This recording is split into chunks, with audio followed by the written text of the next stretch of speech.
Phenomenology of Perception. First published in 1945, Maurice Merleau Ponty's monumental Phenomenologie de la Perception signaled the arrival of a major new philosophical and intellectual voice in post-war Europe. Breaking with the prevailing picture of existentialism and phenomenology at the time, it has become one of the landmark works of 20th century thought. This new translation, the first for over 50 years, makes this classic work of philosophy available to a new generation of readers. Phenomenology of perception stands in the great phenomenological tradition of Husserl, Heidegger, and Sartre. Yet Merleau Ponty's contribution is decisive, as he brings this tradition and other philosophical predecessors, particularly Descartes and Kant, to confront a neglected dimension of our experience, the lived body and the phenomenal world.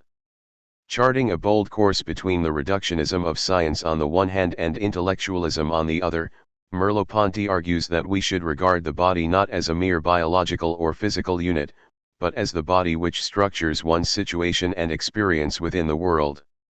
Merleau Ponty enriches his classic work with engaging studies of famous cases in the history of psychology and neurology as well as phenomena that continue to draw our attention, such as phantom limb syndrome, synesthesia, and hallucination.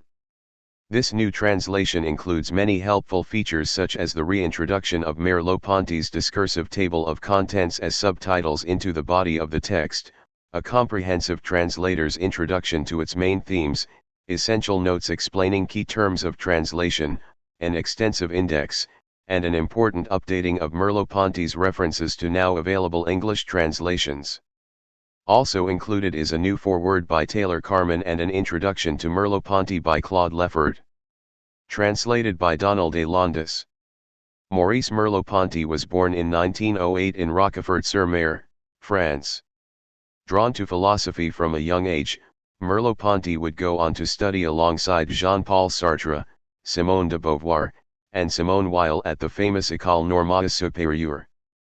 He completed a Doctor ès lettres based on two dissertations, La structure du comportement, 1942, and Phenomenologie de la Perception, 1945. After a brief post at the University of Lyon, Merleau Ponty returned to Paris in 1949 when he was awarded the chair of psychology and pedagogy at the Sorbonne. In 1952 he became the youngest philosopher ever appointed to the prestigious chair of philosophy at the Collège de France. He died suddenly of a stroke in 1961 aged 53, at the height of his career. He is buried in Père Lachaise Cemetery in Paris. Foreword. Taylor Carman. Phenomenology of Perception is one of the great texts of 20th century philosophy. Today, a half-century after his death, Merleau Ponty's ideas are enjoying a renaissance, attracting the renewed attention of scientists and scholars from a wide range of disciplines.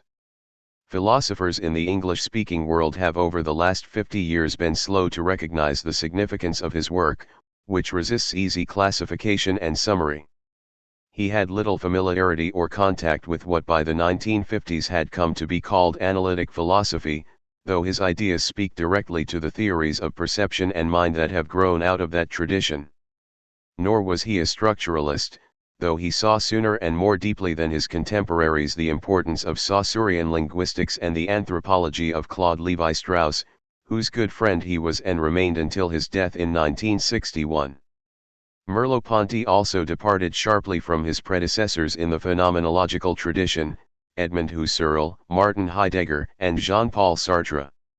For whereas they proceeded at a very general level of description and argument, Merleau Ponty regularly drew from the empirical findings and theoretical innovations of the behavioral, biological, and social sciences.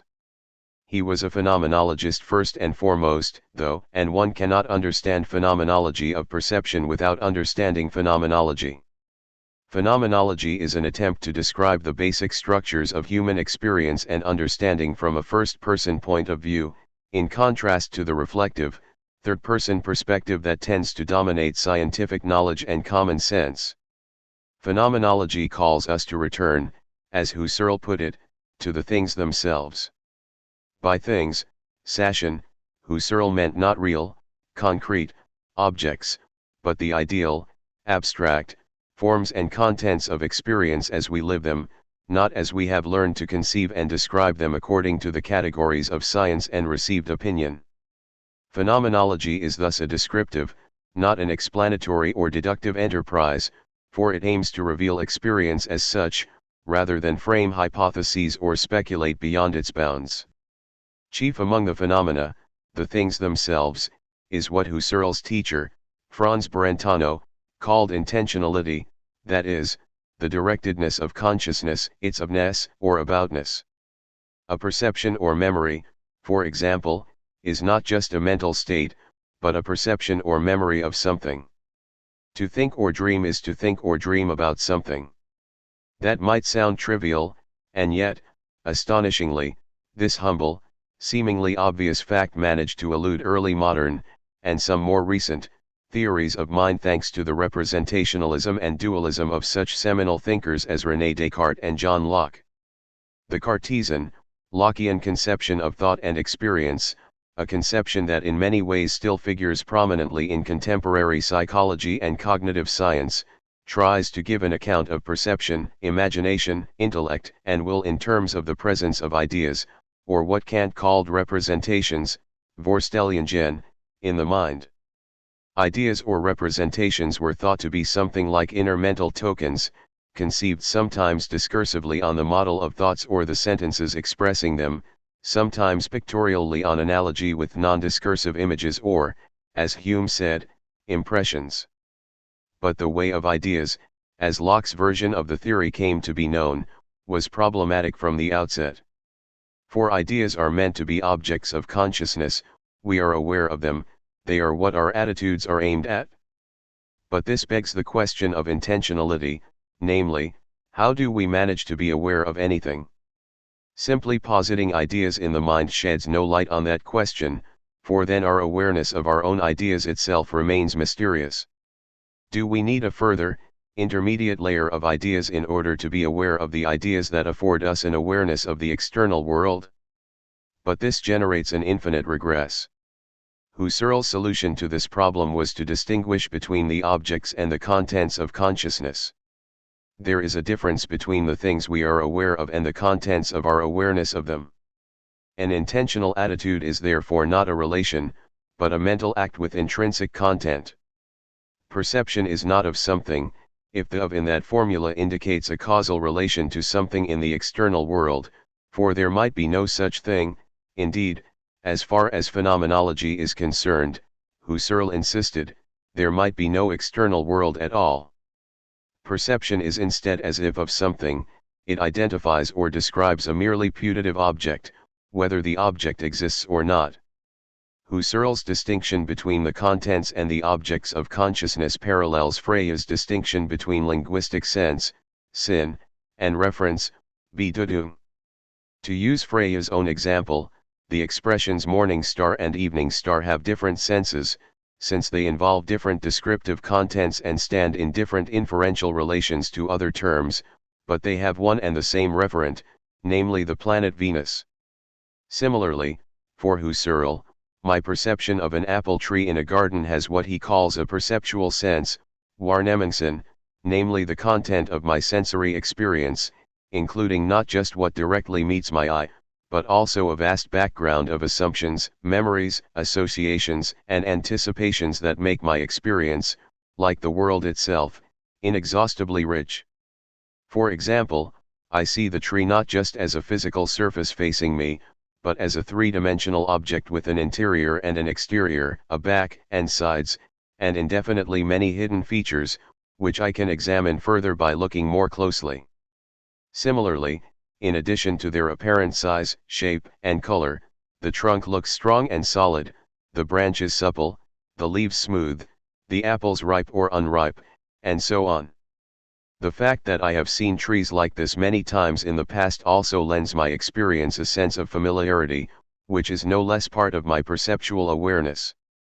That horizon of significance, which saturates every experience, distinguishing it from every other in its descriptive content, even when they pick out one and the same object, is what Husserl calls the noema of an intentional state, as distinct from its noesis, or the concrete psychological episode that has or instantiates that content. Noesis and noema are, respectively, the mental act and its content, the act of thinking and the thought as such, the act of judging and the judgment, the act of remembering and the memory itself. Similarly, on analogy with language, the noesis is to the noema as a linguistic term is to its sense, and the noema is in turn distinct from the object of consciousness, if there is one, just as the sense of a term is distinct from what, if anything, it refers to. Husserl's theory of intentionality is thus a paradigm case of what we might call the semantic paradigm in the philosophy of mind. Unlike empiricist versions of the theory of ideas, which construe mental representations on analogy with pictures or images, the semantic model conceives of mental content in general, not just the content of thought and judgment, but also that of perception, memory, and imagination, on analogy with linguistic meaning. Empiricism and the semantic paradigm are two versions of representationalism, and Merleau Ponty's descriptive account of intentionality in phenomenology of perception is a repudiation of both. Intentionality, he insists, is constituted neither by brute sensation nor by conceptual content, but by non-cognitive, indeed often unconscious, bodily skills and dispositions. The content of experience, which Merleau Ponty, like Husserl, often describes as a kind of meaning, signification, or sense, is not semantic content, but rather the intuitive coherence things have for us when we find them and cope with them in our practical circumstances. Things make sense for us perceptually, or not, as they surely do for animals and pre-verbal children as well. Language deepens and transforms our experience, but only by expanding, refining, and varying the significance we have always already found in situations and events before we find it in sentences, thoughts, inferences, concepts, and conversations. According to Merleau Ponty, then, intentionality is not mental representation at all, but skillful bodily responsiveness and spontaneity in direct engagement with the world. To perceive is not to have inner mental states, but to be familiar with, deal with, and find our way around in an environment. Perceiving means having a body, which in turn means inhabiting a world. Intentional attitudes are not mere bundles of sensoromotor capacities, but modes of existence, ways of what Merleau Ponty, following Heidegger, calls being in the world, être au monde. Indeed, what fascinates Merleau Ponty about perception is precisely the way in which it makes manifest a world by carving out a concrete perspective in the recesses of a body, as he would later say. Point 1 By manifesting itself in our bodily capacities and dispositions, perception grounds the basic forms of all human experience and understanding, namely perspectival orientation and figure/ground contrast, focus and horizon. The phenomenon of perspective is therefore ubiquitous, not just in sense experience, but in our intellectual, social, personal, cultural, and historical self-understanding, all of which are anchored in our bodily being in the world. But what is perspective? Rationalist philosophers like Leibniz, who understood our place in the world in intellectual terms as the relation of a thinking subject to an object, conceived of human knowledge as at best a finite approximation, indeed a pale reflection, of divine omniscience. God's perfect and unlimited knowledge of the universe, they supposed, is the proper standard against which to measure the scope and limits of what we can know. Whereas God's perspective is the ideal view from nowhere, ours is always a view from somewhere, hence, partial and imperfect. And yet the very idea of a view from nowhere is incoherent. A view from nowhere, after all, would not be a view. To see is always to see from somewhere, Merleau Ponty says. But how can we understand experience as at once anchored in a point of view and yet open out onto the world? We must attempt to understand how vision can come about from somewhere without thereby being locked within its perspective too. It is tempting to suppose that, while the world itself exists subjectively, out there, we can know it only through private subjective experiences, in here. A perspective would then be a kind of extraneous superaddition to what there is, a mere instrument or medium, as Hegel put it, by means of which to grasp the world, or through which to discern it, However, darkly point three skeptical problems entailed by such metaphors have fueled modern epistemology at the expense of the mystery that inspired them, namely that it is a world, not just images or information, that reveals itself to us in perception.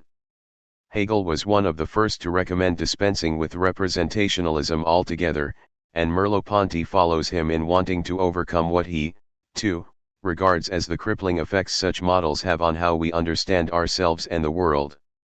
The philosophical mystery that impressed Merleau Ponty and guided his work, then, has two sides, that we are open onto the world and that we are embedded in it.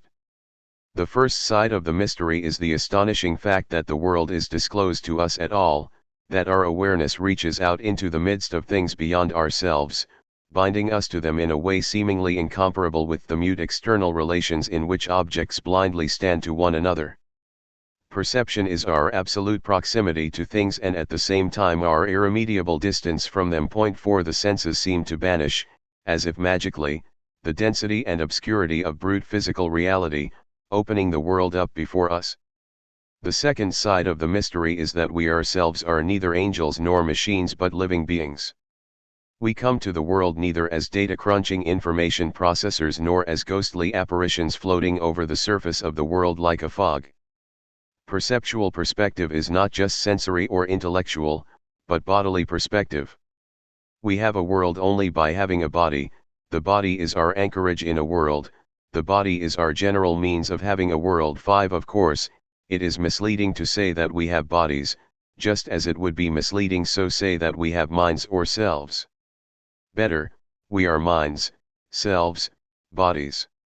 It is equally misleading to say that we have a world, as if having a world were a kind of lucky accident, as if it might turn out that we don't really have one, however much it seems as if we do. To say that we are bodily beings is to say that we are our bodies, just as saying that we are worldly beings is to say that worldliness is neither a property nor a relation, but our existence. Again, for human beings, to be at all is to be in the world. The looming target of all Merleau Ponty's efforts, his abiding philosophical bête noire, one might say, was rationalism, the idea that thought constitutes our essential relation to the world, that for our attitudes to have content at all is for them to be, as Descartes said, modes of thinking. But perception is not a mode of thought, it is more basic than thought, indeed, thought rests on and presupposes perception. As children, we do not learn how to attach thoughts to a sensory world we encounter in the course of already thinking, rather, we learn how to think about what we already find ourselves seeing, hearing, grasping.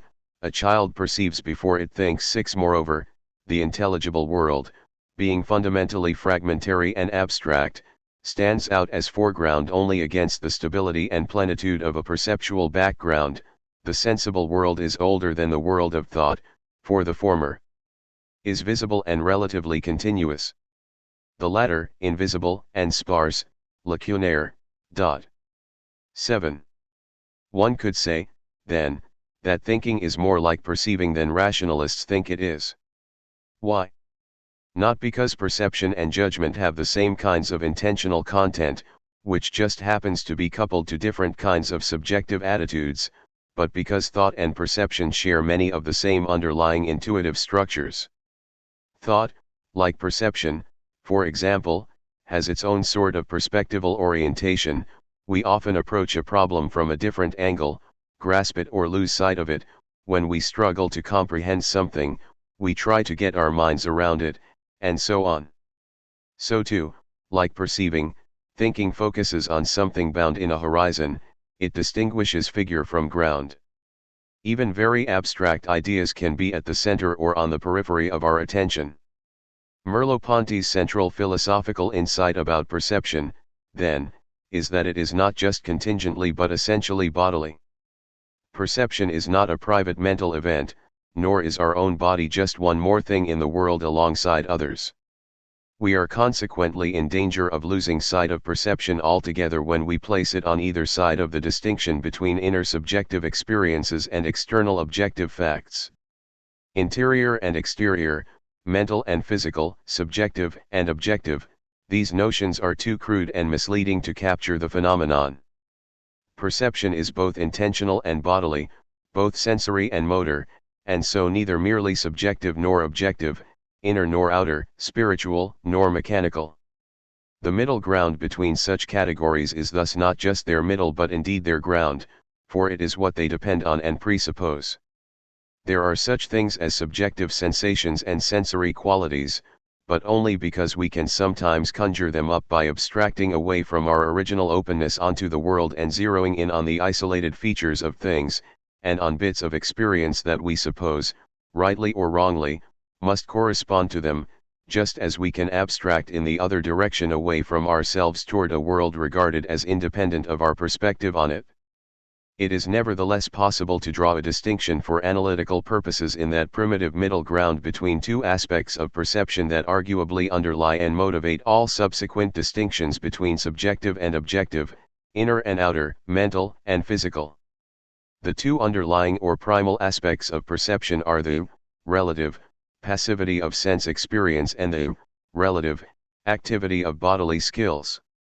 The Kantian contrast between receptivity and spontaneity, though crude and abstract in its own way, comes closer than other such distinctions to capturing the two essential aspects of perception, namely its sensory and its motor dimensions. As Merleau Ponty puts it, the structure world, with its double moment of sedimentation and spontaneity, is at the center of consciousness. Those two moments are not sharply distinct, self-sufficient states, but are interwoven and inseparable aspects of a single, unified phenomenon. They are not, like Kantian intuitions and concepts, discrete parts or ingredients of a composite product, but more like two sides of a coin or two dimensions of a figure. Perception is always both passive and active, situational and practical, conditioned and free. Perception, then, is the ground of both the subjectivity and the objectivity of experience, of its inner feel and its outward grip, prize, on the world. Perception is not a mental event, for we experience our own sensory states not merely as states of mind, but as states of our bodies and our bodily behaviors. Even Descartes had to concede this point to common sense, albeit in trying to coax us out of it by means of purely rational, often strikingly counterintuitive, arguments to the contrary. We feel pains in our bodies, he admitted, but only because we are confused, for a pain can exist only in a mind. Similarly, we imagine that we see with our eyes, but this is impossible, for seeing is not a physical but a mental event. 9 Like many professional philosophers today, Descartes regarded experiential phenomena as mere appearances, eminently revisable, indeed supplantable, by the discoveries of pure rational inquiry. Our naive conception of ourselves as bodies, he thought, could be accommodated simply by acknowledging a close causal relation between our physical and mental states. We do not, of course, feel like minds housed or lodged in our bodies, as a sailor is present in a ship. 10 And yet, for Descartes, the metaphysical fact of the matter is that the relation between experience and the body is not an identity, but a causal relation between two substances. But suppose the body and experience are not just causally connected, but identical. Is such an identity conceptually necessary, deducible a priori? Do concepts pertaining to perception entail concepts pertaining to the body? What purely rational inferences to bodily phenomena can be drawn from our best understanding of perception, sensation, recognition, judgment? For Merleau Ponty, the relation between perception and the body is neither causal nor logical, for those are not the only ways in which the coincidences and dependencies between the body and experience make sense to us. Instead, all explicit thought about perception is parasitic on a more basic understanding we have of ourselves simply in virtue of being embodied perceivers.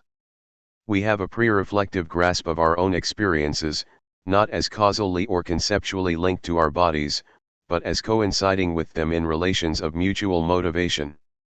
To say that perception is essentially bodily is to say that we do not and cannot understand it in abstraction from its concrete corporeal conditions.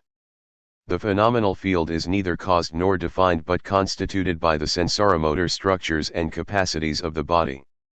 The structure of perception just is the structure of the body. My body is my point of view upon the world. 11. Of course, from a third-person point of view, the structures and capacities of the body are mere contingent, ultimately arbitrary facts about the kinds of creatures we happen to be.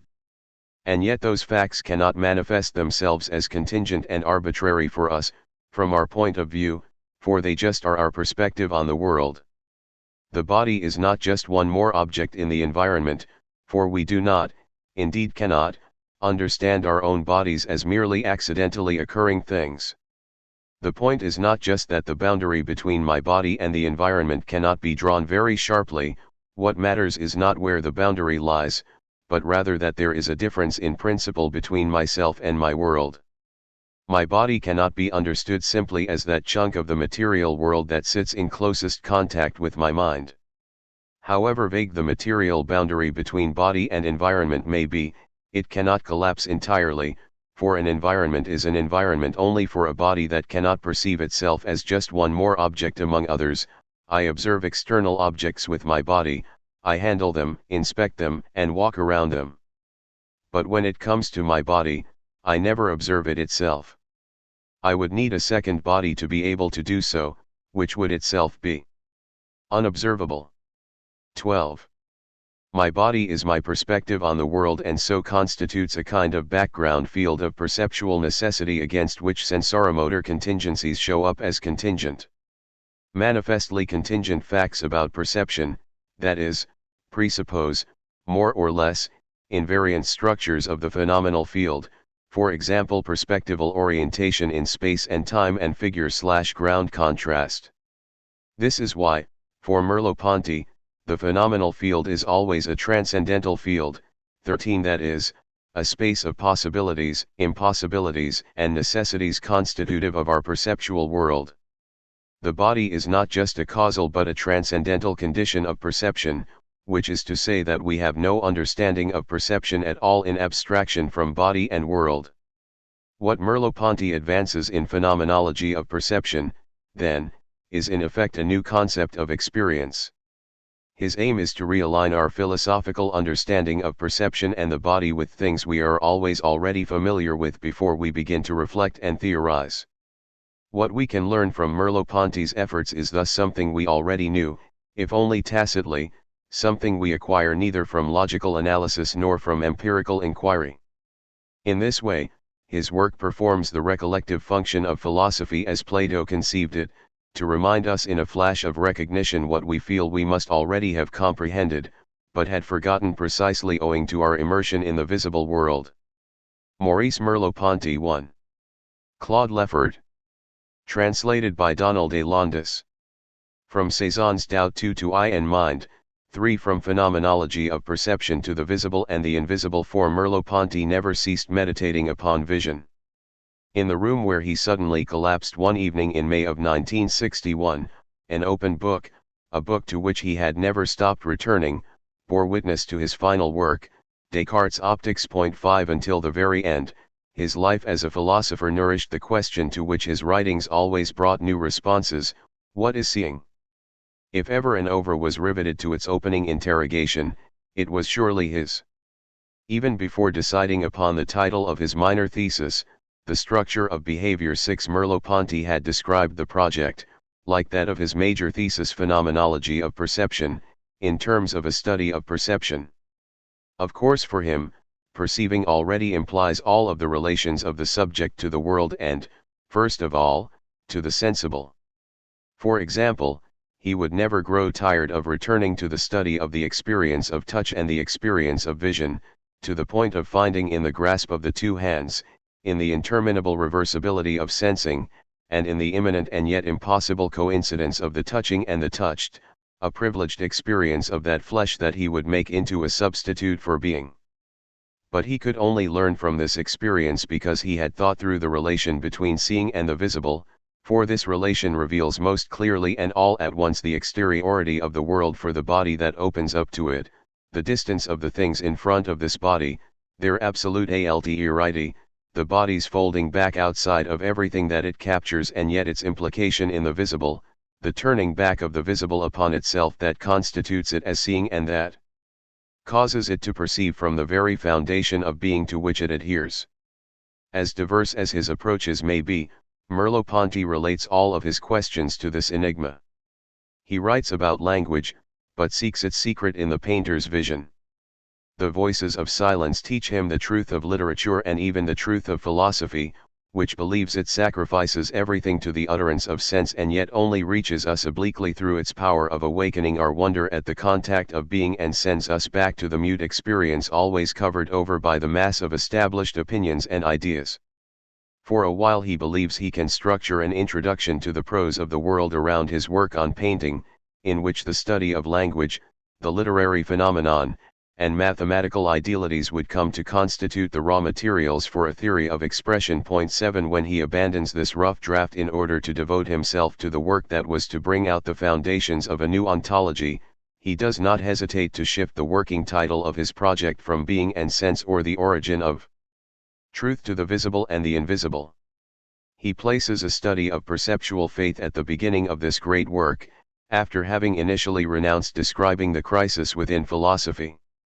He wants to begin anew from the brute experience of the thing and of others, such as it is given in the gaze, prior to the scientist's elaboration, in order to put philosophical discourse to the test.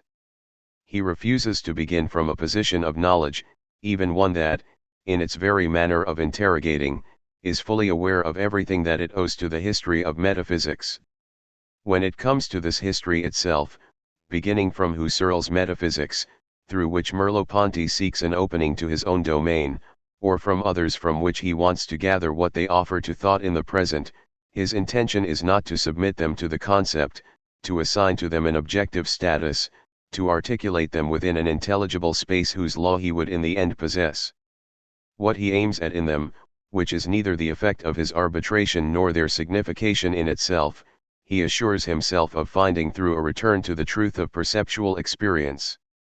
Just as the perceived world endures only through the reflections, shadows, levels, and horizons between things, which are not things and are not nothing, but on the contrary mark out by themselves the fields of possible variation in the same thing and the same world, so the works and thought of a philosopher are also made of certain articulations between things said.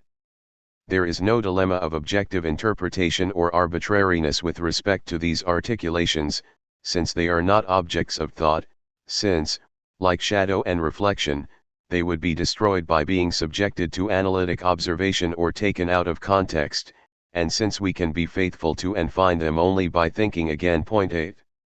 In fact, his essays on Bergson and on Husserl, on Machiavelli and on Montaigne, and the introductions he wrote for Les Philosophes Célèbres 9 bear witness to an openness to thought that makes way for the unthought of the other, for a reconstruction of the past field of discourse that is at the same time the institution of his own discourse.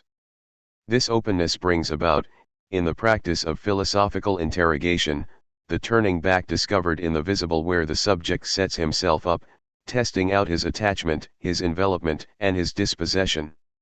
He writes about politics and history, but always returns to the experience of perception in order to reopen their definition.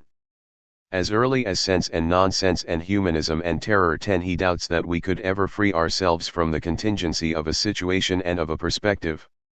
He shows us that the social and historical field and the world that our eyes open to are, for the same reason, inexhaustible. He shows us that perception and action are, for the same reason, never certain, and he shows us that, for the same reason, we can neither give up the notion of an historical truth nor abandon our faith in the visible. What first draws him to Marxism is precisely the idea that history is only clarified from within itself, that only one particular social formation, the proletariat, provides in its class being the power to decode the becoming of humanity, that its task cannot be entirely conceived nor its sense entirely detached from praxis, and that there is thus no objective criterion for deciding upon the revolutionary project, not in any of its moments. He turns away from Marxism because of his fidelity to his most basic demand, to uncover the illusion of converting the interiority of history into a pure negativity, of concentrating in one place and in one time all of the resources of historical creativity, of embodying in an actual collectivity the authority of the universal, and of ultimately limiting the intermination of knowledge and praxis to the behavior of an actor whose identity had been once and for all removed from the Interrogation. In terms of Marx, the only criticism he will offer is of the desire to lead all of the lines of force of history to a center, or to construct the entire edifice of society beginning from the productive subject. Yet this is the very criticism he addresses to the classical philosopher, occupied as he is in establishing the conditions of a general mastery of sense while forgetting the initiation to the world that organizes his perception. Thus, in one of his essays he will argue that perception, history, and expression cannot be disentangled, and in a working note he goes as far as affirming that the problems of knowing what is the subject of the state, of war, etc., are exactly of the same type as the problem of knowing what is the subject of perception. One will not clear up the philosophy of history except by working out the problem of perception. Point 11. To consult only the philosopher's final writings, one might judge that he left behind the pathways traced out by his two important theses. His research is no longer animated by what he had called the new psychology. The problems of the functioning of perception seem demoted.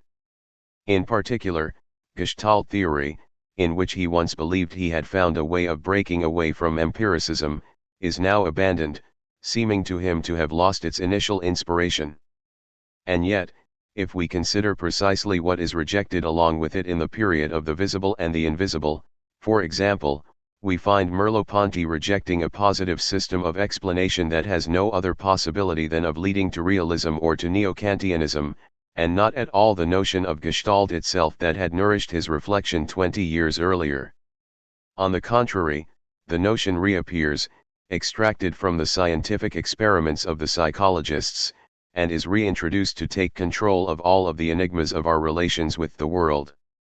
Merleau Ponty writes, "The figure on a ground, the simplest et was something, the Gestalt contains the key to the problem of the mind." 12. What can one say about pure visibility, he asks us, if not that it is born in the divergence à la carte? But the divergence is not nothing, nor is it something, nor is it that by which there is, in the sense of a condition of possibility. Being as transcendence, then, must be thought in terms of the Gestalt. This notion gives us a principle of differentiation, beneath which we cannot go, because it is neither in the object nor provided by the subject, because it is at once a segregation of the figure and the background and a segregation of the seeing and the visible. It is the formula of a slippage of the same kind between appearing and that which remains latent, such that each visible has its invisible double and can return to itself. The line becomes a vector, the quality a dimension, the image a category, and the sign a symbol. And finally, it is the formula of our own inscription in the field that we see. We cannot be attentive enough to the fact that Merleau Ponty entitles his final essay "I and Mind." He thereby names his entire oeuvre. He gives voice to his desire, which was to circumscribe man's opening to the world through the eye. Given that this desire seems to govern all of metaphysics, it is all the more important to interrogate it. Is it not Plato already, as Heidegger shows, who pushes the word eidos in order to make it designate essence, even though it designated the sensible appearance of the thing, and who caused that which does not appear to the body's eyes to spring forth for a pure gaze? Did Plato not begin a movement that will sustain vision's privilege, up until Husserl, and, despite the largest variations, conserve the link from truth to the intuitus mentis or to the Wesenskau? Let us not be too quick to reduce the mystery of this privilege. We like to believe that the eye is the organ of possession at a distance, that it provides a natural support for the spirit tempted by the capture of being, that in the exercise of its powers we find an anticipation of the withdrawal of thought and the setting up of its domain outside of the sensible. But to conceive of metaphysics as the sublimation of vision would be to forget that metaphysics interprets and modifies vision at the very moment that it subjects itself to it, and one might conclude that this interpretation is not the solitary work of philosophizing individuals. Because the interpretation springs forth at a certain time from collective techniques and from their convergence, which remains to be thought, it would remain true that it implies the institution of a language, the advent of a relation with the world that the life of the body could never justify. This would be to act as if we knew what is sublimated and to forget again that this knowledge emerges in the wake of metaphysics and that our reference to vision is burdened with the prejudices that it has placed upon it. Merleau Ponty teaches us to return to precisely this forgetting, and thanks to him we have learned to re-interrogate the moment that the thought about seeing destroys seeing, turns it into its object, and simultaneously becomes lodged there. But his approach does not leave us free to ignore what it owes to the conditions in which it is instituted. Whatever his approach might make us think about vision, vision only draws all of the other questions to itself in virtue of a preeminence acquired in culture. Given the status accorded by Merleau Ponty to the eye, we must recognize that his thought is inscribed within the orbit of metaphysics. Indeed, the signs of this inscription abound in reading Phenomenology of Perception. Its style of argumentation, its desire to address the entire collection of questions the tradition has set out as the domain of philosophy, even the presentation of the work, arranged in such a way as to support the continuous movement of an inspection of spirit, none of this allows us to doubt the identity of the enterprise. As critical as it is of previous systems and of the very notion of system itself, the work bears witness, in the order of its discourse, to an ideal of demonstration and totalization that adheres to the reign of metaphysics. If we wanted to ignore this adherence, we would fail to stress the audacity of our philosopher, we would preclude ourselves from being able to fully measure it, because he demonstrates this audacity through what Hegel called the patient work of the negative, a work that, from within philosophical thought itself, undermines some of its dominant categories and creates the need for a regime change. Merleau Ponty acquires the power of decoding this necessity by remaining within metaphysics, which is different from those whose emphatic discourse about the end of metaphysics makes one suspicious that they have not understood anything about its beginning, and this remaining within metaphysics also presupposes, along with the truth of an attachment, the sign of an imprint. In fact, rather than being surprised, we should learn from the difficulties and hesitations in the movement of a study that, from its very beginnings, includes the most novel advances. If the language of the preface to Signs, Eye and Mind, and the visible and the invisible is already spoken in some particular essay in Sense and Nonsense, or in Phenomenology of Perception, and if this language is still not understood or intended to the point of requiring the sacrifice of all previously adopted conventions, we are tempted to chalk this up to a weakness. Yet we can only make this judgment by leaning upon the experience that Merleau Ponty introduced us to, or again, we learn from him which were his enduring insights and which were merely his tentative first steps. Such should be our reading of the early works. By discovering the influence of the tradition on the early writings, we must not forget that the later writings are what give us the power, at least to a large extent, to recognize this influence. And if we conclude that the status granted the eye still serves the glory of metaphysics, let us not conceal the fact that this idea comes to us from a dialogue with the philosopher who interrogates vision as no other has. Thus, when we place the structure of behavior alongside the later works, it reveals both its audacity and its limitations. There is no doubt that we find there the questions that will animate Merleau Ponty's research until the end, and indeed the very formula of an envelopment of the seeing by the visible. From this early work, in a sense, the stakes are set, to think the unthinkable of metaphysics, the body. But it is not enough to add that such an unthinkable can only be named by still situating oneself within the horizon of metaphysics. All that one says about metaphysics finds its justification in the very criticism that attacks it.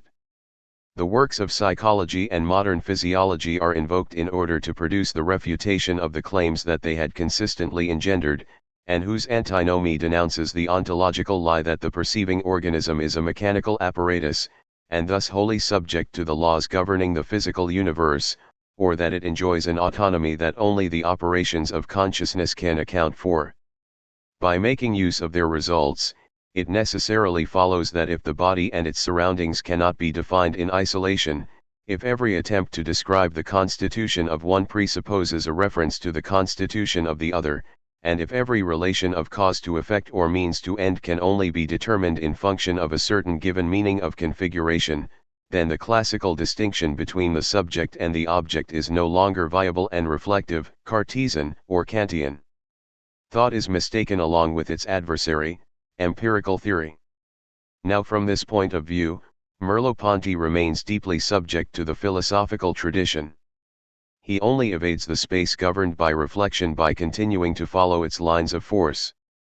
For example, he introduces the notion of behavior because it seems neutral to him, as something that cannot be assimilated to objectivist or subjectivist language, but only in order to turn behavior into the object of a pure description, as if the nature of the discourse in which this description takes place were itself unproblematic. He grounds this upon the locating of heterogeneous structures in order to reveal the physical, the vital, and the human as three dialectically articulated orders of signification, and his interpretation of these structures opens the pathway to the critique of representation and expression that he will subsequently develop. But he does not free himself from a conception of the transcendental that binds him to the philosophy of consciousness. The most that can be denounced in this project is its ambiguity. For although he is committed to turning perception into an event and catches a glimpse of the idea of the body turning back upon itself that opens it up to the world, and although he strips consciousness of its power of construction or constitution, or rather, bankrupts the myth of a coextension of perceiving and the perceptible, he nonetheless re-establishes the unity of the phenomenal world for a transcendental vision. All of the paradoxes are brought together in the idea of a transcendental consciousness that finds itself stripped of the attributes that had until then been inseparable from its definition, that no longer bears the law of its object, that is affected, that implies a history, and that preserves itself as pure seeing. But these difficulties do not cease with phenomenology of perception and the long meditation on Husserl that this work involves, even if the problems are now posed in different terms, given that it is now a question of installing ourselves within perceptual life to examine there the birth of our relations with the world, to wonder what the world is and what we are prior to the exercise of reflection, and to no longer deduce the necessity of a philosophical reformulation beginning from the description of behavior and the critique of the body object. This project itself is not accomplished without some equivocation. In a sense, what Merleau Ponty wants is to reveal the bodily infrastructure that sustains the edifice of our representations, to lead us to rediscover the shape of the perceived world through a work comparable to that of the archaeologist, and yet, this descent toward the deep layers is absolutely distinct from the search for a positive foundation.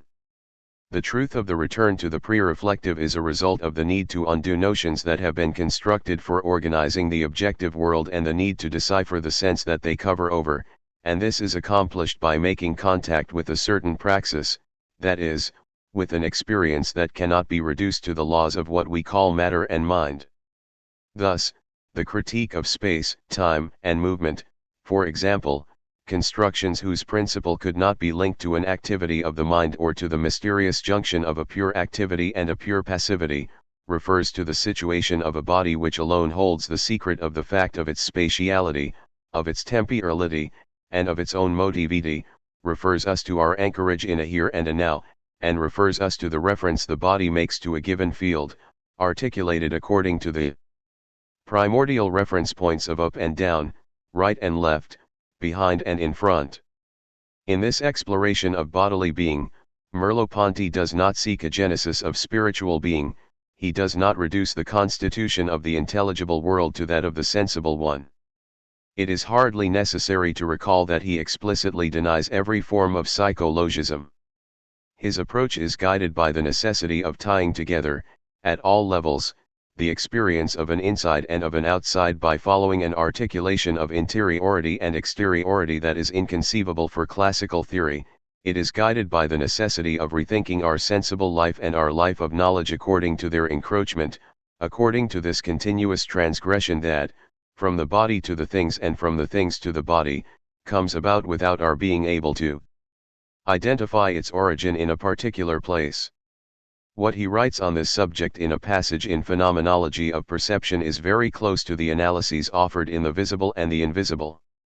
The thing can never be separated from someone who perceives it, nor can it ever actually be in itself because its articulations are the very ones of our existence, and because it is posited at the end of a gaze or at the conclusion of a sensory exploration that invests it with humanity. To this extent, every perception is a communication or a communion, the taking up or the achievement by us of an alien intention or inversely the accomplishment beyond our perceptual powers and as a coupling of our body with the things. Point 13. Here we can see the idea, if not the formula, of the sensible as flesh, the idea of a reversibility of sensing and sensed in which the irreducible difference of the terms and their mutual implication is confirmed. And simultaneously we already hear that these relations cannot be enclosed within definite borders, that there is no domain of perception separated from the domain of knowledge, leaving a pathway to be sought from one to the other via some inference, since vision is already of the order of institution, and since it is simultaneously grafted onto the visible that it announces and that shapes its advent or its expression. In a sense, then, the return to the pre-reflective, to the archaeologist's pursuit, does not aim to lead us to an existential order that would be beneath language and thought, and from where one might see their birth. How could the opening to the world provided by vision, this opening that happens from within the world, denounces its grip and causes it to spring forth as such, how could this be limited to the boundaries of what we call nature? The symbolic dimension is already present with perception, and it is neither more nor less difficult to understand the paradoxes of perception than it is to understand how our speech both says something and yet belongs to a language it does not possess, a language it requires, and how the inscription of my speech within language is confirmed through the impossibility it has of ever being full speech. If we must return to perception, this is not because our relation with the world is defined in perception prior to our speaking or thinking, but because we find embedded in speech or in thought the forgetting of the link to the flesh that always accompanies our faith in the world. To recover the memory of this is simply to acquire the power of interrogating the movement we carry toward being in itself, a movement that we never finish discovering and correcting, since we must undergo it prior to taking it up.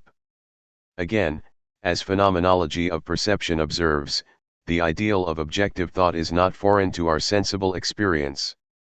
It is grounded upon my perception of the world as an individual in harmony with itself, and when science attempts to integrate my body into the relations of the objective world, it does so because it attempts, in its own way, to express the suturing of my phenomenal body onto the primordial world. Point 14. But it is also true that such a project can never be completed. Although he lands such devastating blows to the image of the cosmotheoros God's eye view, from nowhere, although he never ceases to affirm his insertion in the world and the deception of high-altitude thinking. Pensée de Serval, Merleau Ponty never questions the phenomenologist's position, he works out this position only to establish more securely his right to meet up with the things themselves such as they are given in our experience. He does not wonder how it is that their access is governed by language, or how our installation within language conditions the movement of the description. In this sense, his interrogation never turns back upon itself, it remains unaware of itself in a spectacle of the world at the very moment in which it challenges this very notion. Such a failure of understanding can be seen, but again, it is he himself who will later teach us this, in his effort to reach a primary truth through the definition of a tacit cogito, the silent cogito that would provide the sense of the cogito in the Meditations, but that Descartes fails to see. This tacit cogito is to be a cogito that is not alien to language, but that is prior to its actual operation, and I think buried in the very first perception, a pure experience from me to myself where no thought is yet confirmed, where the distinction between the true and the false has not yet appeared, but that sustains our entire human life and announces, beneath all of the modalities of presence and absence to self and to the world, the inclinable subjectivity. Such a cogito, despite the care shown elsewhere to exclude the opposition between lived experience and thought, between perception and expression, re-establishes this very opposition. This tacit cogito serves the intention, inherited from the tradition, to tie all of the threads of experience back to the originary point named consciousness. Strange that the effort to wrest vision from the thought about vision culminates in the restoration of an even more definite I, since nothing can happen to it nor happen apart from it that could disturb it. Consider the relation between perception and imperception at this stage of his project. One always implies the other, certainly, but both are modalities of the relation to sense. What escapes me is also what guarantees my power to intend something, or better, the zone of obscurity is instituted by this intending. The surrounding landscape withdraws because the jurisdiction of perception stretches forth, and so one might say in short that I imperceive as much as I perceive. But let us note again, it is strange that the dethroned subject of metaphysics, the legislator, the founder, or the absolute spectator, is reborn in the embodied subject, stripped of the attributes that established his sovereignty, but untouched in his absolute body, indifferent to the division of the certain and the doubtful, or of the real and the imaginary. We might ask, then, does the desire to establish man's opening to the world through the I not govern all of metaphysics? If one stopped at the phenomenology of perception, one would be tempted to respond that Merleau Ponty, even better than Husserl, gives metaphysics its completed expression. But we could only say this by forgetting the interrogation that, in this very work, already overthrows the idea that we adopt of vision, and by forgetting the beginnings of an interrogation that Merleau Ponty pursues in his later essays in which he learns to dismantle his own conclusions. If we turn to these later essays, we will see that they are shaped by the same desire to break out of the framework of a philosophy of consciousness, and that this desire does not only have the effect of engendering an extended critique of the claims from which he had still not freed himself, but that it also animates his language, which is demonstrated through his very practice of a new relation to knowledge. This shift should probably be identified first in indirect language and the voices of silence. Here the meditation on expression, which cannot be defined by the relation from the sign to the signified, still presupposes a given language, sets to work from within this language in the way the signs work on each other, is at once an extraction and a creation of sense, the thought of an indirect language that does not lock the signification in the thing said and does not reach the other head-on, but rather causes the reference points of his experience to shift.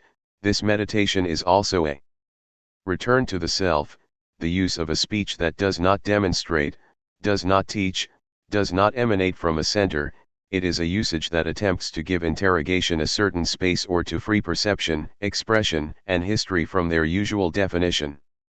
Everything that was previously said about the insertion of the subject in a situation, about the double implication of the things in the body and the body in the things, and about the distance of the self from the self and the distance from the self to the world that accompanies perception, now acquires another resonance and ceases to be measured against the demands of metaphysics. This can, in particular, be verified by taking into account the status given, from then on, to the invisible in the ever-renewed analyses of perception. This is not a de facto invisible, deduced from our being subjected to the here and the now, nor is it an invisible that would merely be the lining and the reverse side of the visible. Leaving a place for the invisible does not compel one to modify the definition of consciousness. The invisible becomes the structure of the visible, or that which will never appear from any perspective, the pivots, the dimensions, the levels of the field, which are absolutely beyond our grasp, and yet there is no sense in saying that they are concealed from the seer, for they are just as much the inner framework of seeing, and they are no more on the outside than they are on the inside of seeing.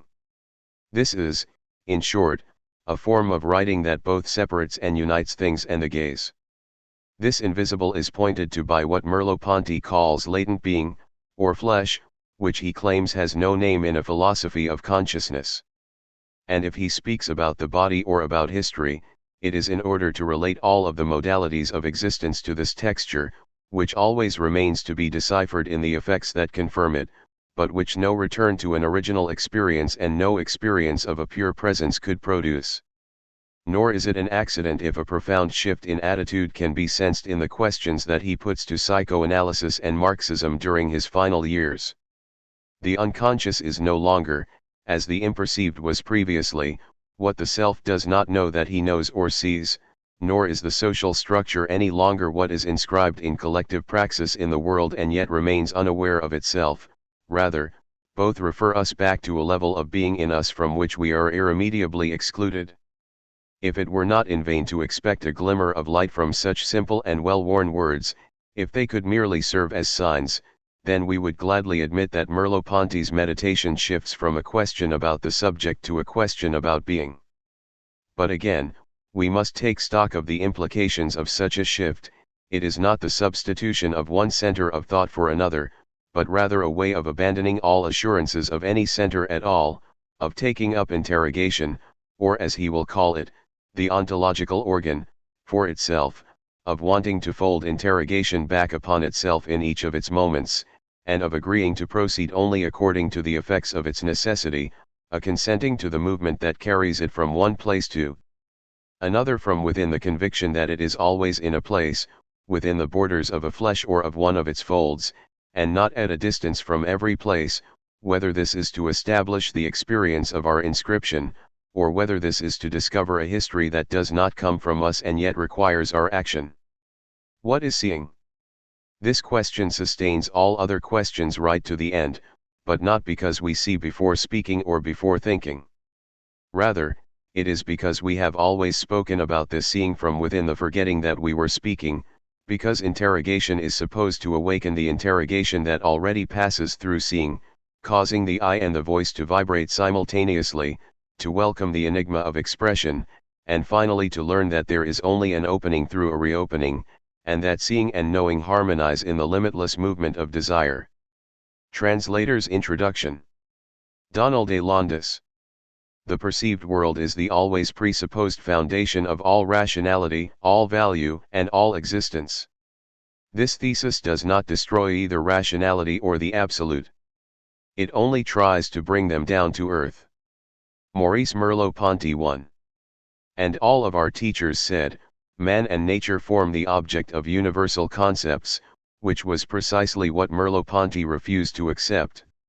Tormented by the archaic secrets of his own prehistory, he was infuriated by these well-meaning souls who, taking themselves for small airplanes, indulged in high-altitude thinking, and forgot that we are grounded from birth. Jean-Paul Sartre 2. Maurice Merleau-Ponty's Phenomenology of Perception belongs on any list of classic texts in 20th-century philosophy. Presented in 1945 as the major thesis toward his doctorate, this wide-ranging exploration into the nature of perception establishes embodiment at the heart of existential and phenomenological philosophy. By drawing insights from psychological and neurological studies, as well as from classical and contemporaneous philosophical reflections on perception, Merleau-Ponty explores a series of dimensions of our experience that cannot be separated from our lived embodiment, cannot be accounted for so long as an interpretive distance removes the observer from the spectacle, and cannot be viewed from above through a high-altitude thinking, pensée de survol, that forgets the exceptional relation between the subject and its body and its world. 3. Starting from the lived experience of one's own body, le corps propre, the body I live as my own and through which I have a world, this phenomenological account of the ambiguity of our being in the world, être monde, offers a third way between the classical schools of empiricism and idealism, arguing that one's own body is neither a mere object among objects, parties extra parties, nor an object of thought for an ultimately separable and constituting consciousness. One's own body, he writes, is in the world just as the heart is in the organism, it continuously breathes life into the visible spectacle, animates it and nourishes it from within, and forms a system with it for as such, Merleau-Ponty will later write, man is simultaneously subject and object, first person and third person, absolutely free and yet dependent. 5. And nothing short of a new genre of reflection 6 is required to find a solution to the dichotomies of the history of philosophy. This new genre of reflection is, of course, phenomenology, which for Merleau-Ponty includes all of those pursuits, as diverse as psychology and Marxism, that welcome or nourish the insights of existential analysis. And indeed, the scope of the concepts introduced or incorporated into this ambitious project is remarkable: our being in and toward the world, the role of motivation in the phenomenal field, horizon structures in perception and in experience more generally, operative intentionality and the structures of transition or passive synthesis, a phenomenological account of habit, gesture, and sedimentation, the concept of the body schema and its relation to motricity, a non-explicit intentional arc that sees to it that my surroundings have a sense, sexuality as a dimension of our experience, a thought accomplished in speech, a lived spatiality, a robust intersubjectivity, a tacit cogito, an originary temporality and a field of presence, a situated freedom and a sense and direction, sense, of history. And this list is far from complete. One might be tempted to fill an introduction with definitions or summaries, but as Merleau Ponty himself once retorted to the request that he summarize his main point, understanding these concepts presupposes the reading of the book 7. Thus, hoping to facilitate the reader's plunging into the horizons of phenomenology of perception, I will here only offer a minimum of introduction by situating phenomenology of perception within Merleau Ponty's early philosophical trajectory, providing a brief overview of some of the above concepts in the context of the movement or argument of the text itself, and offering a short discussion of some of the translation decisions of this new translation. The primacy of perception, Merleau Ponty's early philosophical trajectory. Merleau Ponty's philosophical research begins with the careful study of perception and is guided by the expectation that such a study will dissolve the Cartesian problem of the union of the soul and the body. Phenomenology of perception is, notwithstanding so many other influences and the vast array of problems it proposes to solve, the culmination of a long commitment to these two questions. And yet, given Merleau Ponty's adherence to phenomenological description, one might ask, following Paul Ricoeur, how could a simple description of seeing, hearing, and sensing carry such philosophical weight? A brief return to the emergence of his project can provide the beginnings of an answer. In a 1933 research proposal, Merleau Ponty tentatively suggests that there may be important philosophical consequences to be discovered in the study of perception in neurology and Gestalt psychology. 9 In this earliest trace of his project, he already emphasizes the perception of one's own body as the enigmatic place where the universe of perception resists being assimilated by the universe of science. After a year of research, Merleau Ponty is hardly tentative in his application for renewal, writing in 1934 both that the psychology of perception is loaded with philosophical presuppositions and that there is a need for a deeper study of Husserl's phenomenological reduction and Gestalt theory's figure ground structure. 10 His conviction is clear: phenomenology and the psychology it inspires thus deserve maximum attention in that they can assist us in revising the very notions of consciousness and sensation. 11 Thus, the study of perception points to his second theme, the union of the soul and the body, and one need look no further than the opening lines of Merleau Ponty's 1936 review of Gabriel Marcel's being and having to find the connection developed explicitly. Following Marcel, Merleau Ponty questions the classical relation between a Kantian or Cartesian consciousness, understood as a power of judging, a cogito, and the meaningless set of sensations delivered up for interpretation by the body, itself understood as a mere physical object among others. Merleau Ponty embraces Marcel's claim that I am my body, and the rigorous phenomenological exploration of this declaration is one of the key engines of phenomenology of perception. 12. In fact, Merleau Ponty's project can be understood as a response to a particularly divisive post-Cartesian intellectual climate at the time of his philosophical formation. As Etienne Bimbinet discusses, the Cartesian tradition's mind-body dualism had established in France an essentially problematic field of knowledge, since any acceptable philosophical anthropology would have to synthesize incompatible sciences, those of the human being's physical nature and those of our thinking substance. 13 According to Merleau Ponty, the schism is quite a natural one, resulting from the discordance between the view man might take of himself through reflection or consciousness, and the one he obtains by linking his behaviors to the external conditions upon which they clearly depend. 14 This discordance becomes radical when each science stakes a claim on the entire field of truth.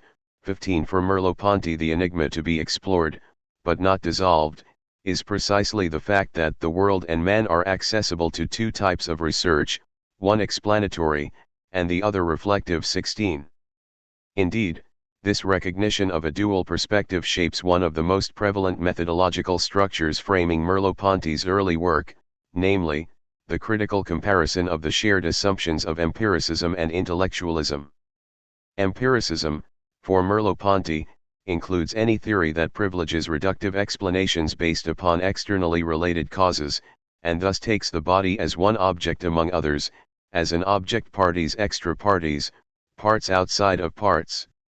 Intellectualism, on the other hand, encompasses for him any naively reflective theory that, although recognizing the importance of internal and meaningful relations, nonetheless privileges the role of consciousness in constituting the unity of objects, including one's own body, and of experience more generally, substituting for causes an equally objective understanding of reason. For Merleau Ponty, this classical dilemma between a pure exteriority and a pure interiority obscures the insertion of the mind in corporeality, the ambiguous relation we entertain with our body and, correlatively, with perceived things. 17 A simple oscillation or auxiliary connection between these two discordant views being unable to explain our being in the world, Merleau Ponty thus establishes the groundwork for a third or middle way. In a passage from Phenomenology of Perception that characterizes the style of his early work, Merleau Ponty writes, "Not wanting to prejudge anything, we will take objective thought literally and not ask it any questions it does not ask itself. If we are led to rediscover experience behind it, this passage will only be motivated by its own difficulties."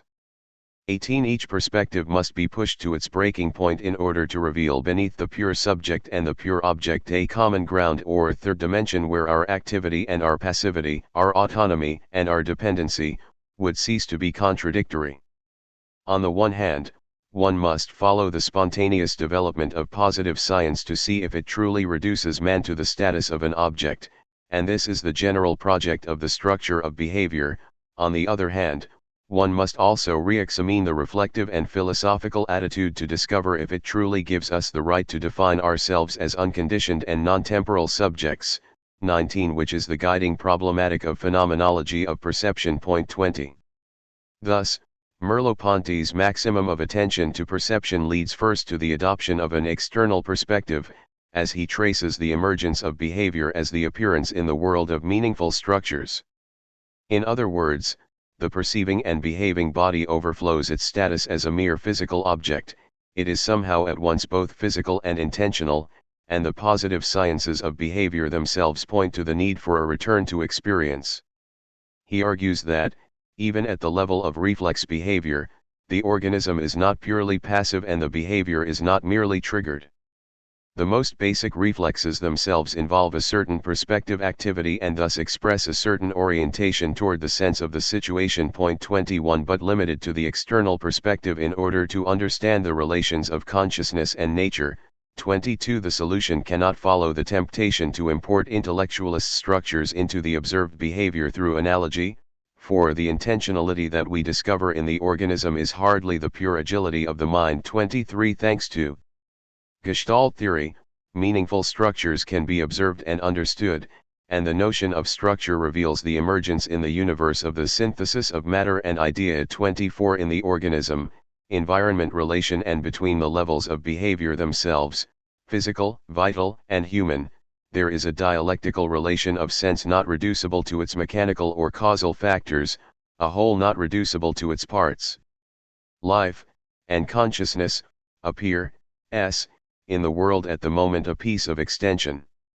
Turned back upon itself and began to express something, to manifest an interior being externally. 25. And yet, establishing that consciousness appears in the universe is not enough to establish what consciousness is, leaving the conclusions of the first approach open to the dangers of intellectualist presuppositions regarding the nature of the cogito. According to Merleau Ponty, this first study can do no more than authorize the shift to the second part of his ambitious project, which alone is capable of fully clarifying the nature of the perceiving subject and of demonstrating the junction between the objective perspective and the reflective perspective that we are seeking. 26. It would be impossible here to discuss all of the influences that shaped Merleau Ponty's approach as he turned toward this second step. 27 Given their prominence as targets in Phenomenology of Perception, one would have to consider Merleau Ponty's clandestine attendance of lectures at Lycée Henry IV given by Alain, Émile Auguste Chartier, a central figure in an intellectualism named reflective analysis, followed by his 4 years of study under Leon Brunswick, the preeminent figure in academic, Kantian and Cartesian, philosophy of science. One would also have to unpack Merleau Ponty's, perhaps cursory, reading of Henry Bergson, his attendance of Alexander Kojeev's influential 1930s lectures on Hegel, his equivocal relation to Christian existentialism, particularly through the work of Gabriel Marcel, and later with another form of existentialism in Sartre and de Beauvoir, his reading of phenomenologist Max Scheler's work on the concept of affective intentionality 28 and his initial attraction to concepts from Martin Heidegger's phenomenological philosophy. Yet it is perhaps most important to acknowledge Merleau Ponty's deepening engagement with the late work of Edmund Husserl, particularly in the years following the completion of The Structure of Behavior. Indeed, Husserlian phenomenology exercises a particular influence over Merleau Ponty's argument in Phenomenology of Perception. Having attended Husserl's lectures in Paris in 192,929 and having alluded to some of the central tenets of Husserl's work in his 1934 proposal, Merleau-Ponty was certainly familiar with phenomenology prior to setting to work on Phenomenology of Perception after 1938.30, and yet, as Theodore Geritz observes, this familiarity would significantly deepen thanks to two events in the pivotal year of 1939. First, a special edition of the Revue Internationale de Philosophie was published in honor of Husserl, who had passed away the previous year, and Merleau-Ponty was particularly struck by two articles from it, Husserl's late fragment on the origin of geometry and an article written by Eugen Fink on Husserl's late work. 31 Second, in April of 1939 Merleau-Ponty was able to visit the newly established Husserl archives in Louvain, where he had the opportunity to consult several then unpublished dossiers, including the second volume of Ideas and the unpublished parts of Husserl's final work, The Crisis of European Sciences and Transcendental Phenomenology. 32 This exposure to Husserl's late work, that is, the shift from static and transcendental phenomenology to something of a genetic phenomenology, is clearly influential in phenomenology of perception. But despite this new immersion in Husserlian phenomenology, World War II and the occupation prevented Merleau-Ponty from giving these materials the maximum of attention he had intended. Indeed, his major thesis provides no direct exegetical study of Husserl's texts and, notwithstanding the preface, written after the project had been completed, it contains no systematization of phenomenological doctrine. Beginning from a glimpse at the richness of Husserl's late and unpublished work, Merleau-Ponty presents his own study of perception and his own insights into the centrality of embodiment toward an original contribution to the phenomenological tradition. Phenomenology of perception is thus not an examination of the phenomenological tradition's theory of perception, it is a fascinating example of phenomenological reflection at work. But what is at stake in Merleau-Ponty's defense of the primacy of perception? 33 In his 1933 research proposal, he tentatively suggests that his study will perhaps recast certain psychological and philosophical notions currently in use. 34 By his 1946 presentation of the main themes of his thesis, he has reached the radical position that in fact, all consciousness is perceptual and that the perceived world is the always presupposed foundation of all rationality, all value, and all existence.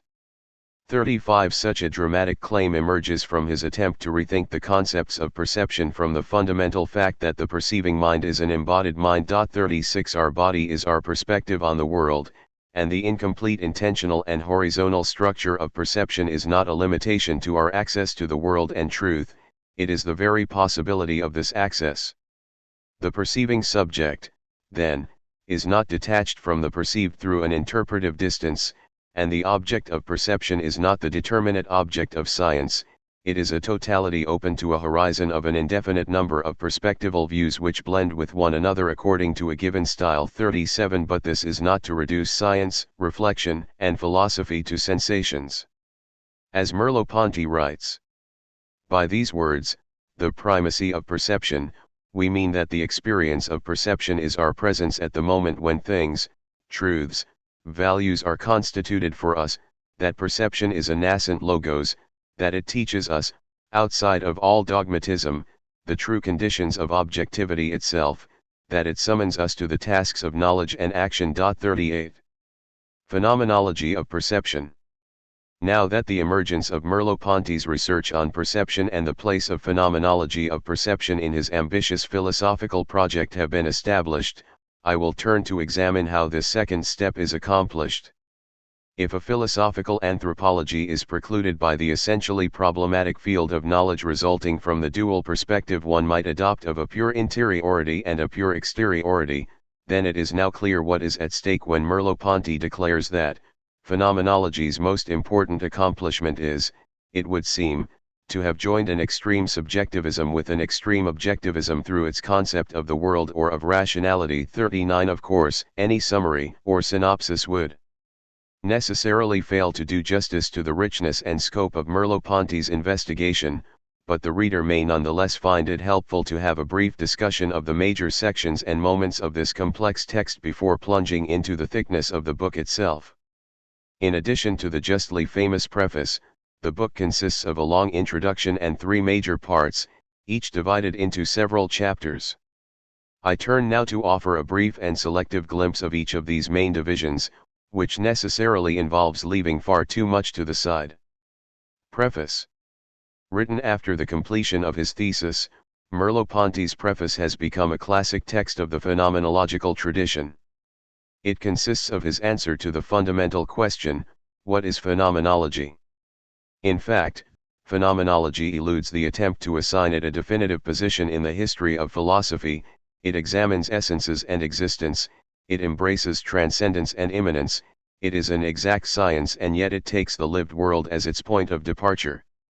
Phenomenology, as the return to the things themselves, is precisely the making explicit of our own experience, and so we will find the unity of phenomenology and its true sense in ourselves. 40. The phenomenological reduction brackets are positive knowledge and returns us to a description of lived experience, but we must not assume that this necessitates a withdrawal from the world toward the unity of consciousness as the foundation of the world. 41. For Merleau Ponty, perhaps radically, the most important lesson of the phenomenological reduction is the impossibility of a complete reduction. 42. And the unfinished nature of phenomenology and the inchoate style in which it proceeds are not the sign of failure, they were inevitable because phenomenology's task was to reveal the mystery of the world and the mystery of reason. 43. Through a discussion of some of the key tenets of phenomenology, the emphasis on description, the phenomenological reduction versus transcendental idealism. The role of essences in Husserl, the nonthetic understanding of intentionality, and Heidegger's notion of being in the world, Merleau Ponty prepares the ground for the essentially embodied and perspectival nature of perception and consciousness that phenomenology of perception invokes to rethink the world and rationality. Introduction, Classical Prejudices and the Return to Phenomena. Across 4 relatively short chapters, this first major division of phenomenology of perception establishes the shortcomings of classical theories of perception and the necessity of returning to the phenomenal field. The argument of the book opens with an analysis of the seemingly clear and straightforward notion of sensation, understood to provide the building blocks of our perceptual experience. Merleau Ponty quickly shows that the move to assume the existence of an imperceptible layer of punctual impressions or detachable qualities in fact reveals the dominance of an unquestioned belief in the world. Rather than examining our perceptual experience, classical empiricism attempts to build perception from what we know about the perceived, and this leads to the constancy hypothesis, the belief in a constant connection between points of stimuli on the sensory organs and our elementary perceptions. Gestalt theory, however, has shown that our most basic perceptual experience is not of an undifferentiated, instantaneous, and punctual jolt, 44, but is always a figure against a background, always charged with a sense, and, unlike the determinate world described by science, perception requires that we recognize the indeterminate as a positive phenomenon. 45. Empiricism may attempt to take account of the apparent discord between the constancy hypothesis and our experience by introducing notions such as association or the projection of memories, yet, if we hold ourselves to phenomena, we find the sense of the perceived is not the result of such auxiliary intellectual acts, but emerges from an intuitive response to the solicitation of the spectacle. As I approach an indeterminate spectacle, such as a boat whose mast merges with the forest flanking the beach, a moment will arrive when the mast locks to the hull and my gaze gets a hold on the scene. This is hardly an experience of a progressive association or interpretation of punctual impressions, rather, I merely felt that the appearance of the object was about to change, that something was imminent in this tension, as the storm is imminent in the clouds. From above passive reception, but from below intellectual decision, my gaze discovers the attitude that responds to the questions that are merely latent in the landscape. 46. Turning to intellectualist psychology, Merleau Ponty again uncovers the unquestioned belief in the world in itself.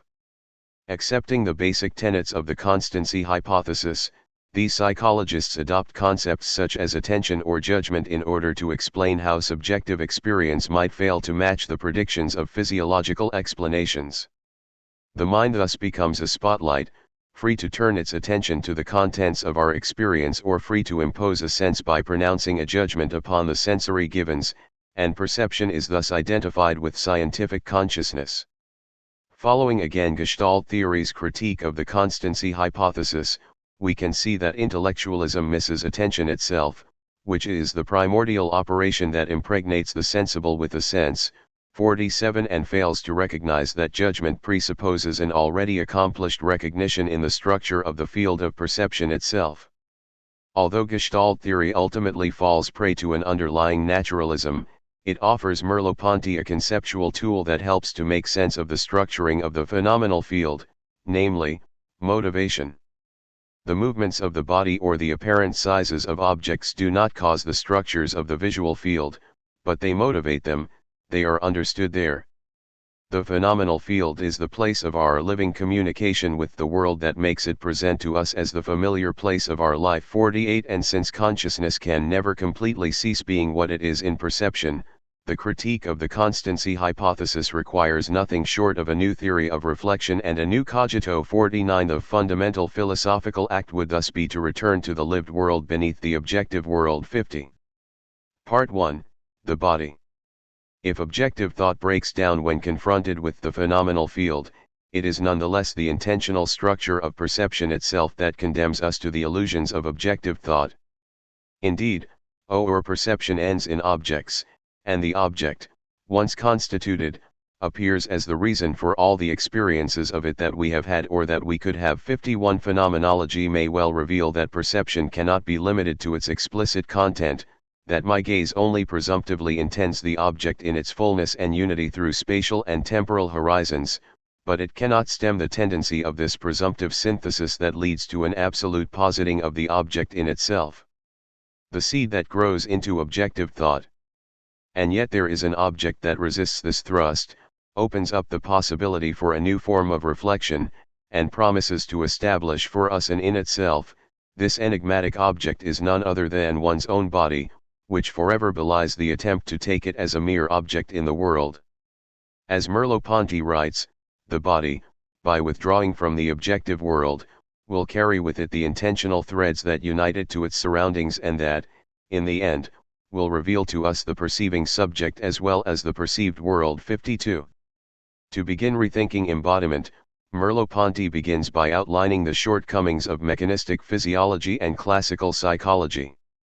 Consider, for example, his discussion of phantom limb syndrome, which he argues can be explained by neither a reductive physiological explanation nor an irreducible psychological account, nor even an artificial juxtaposition of the two.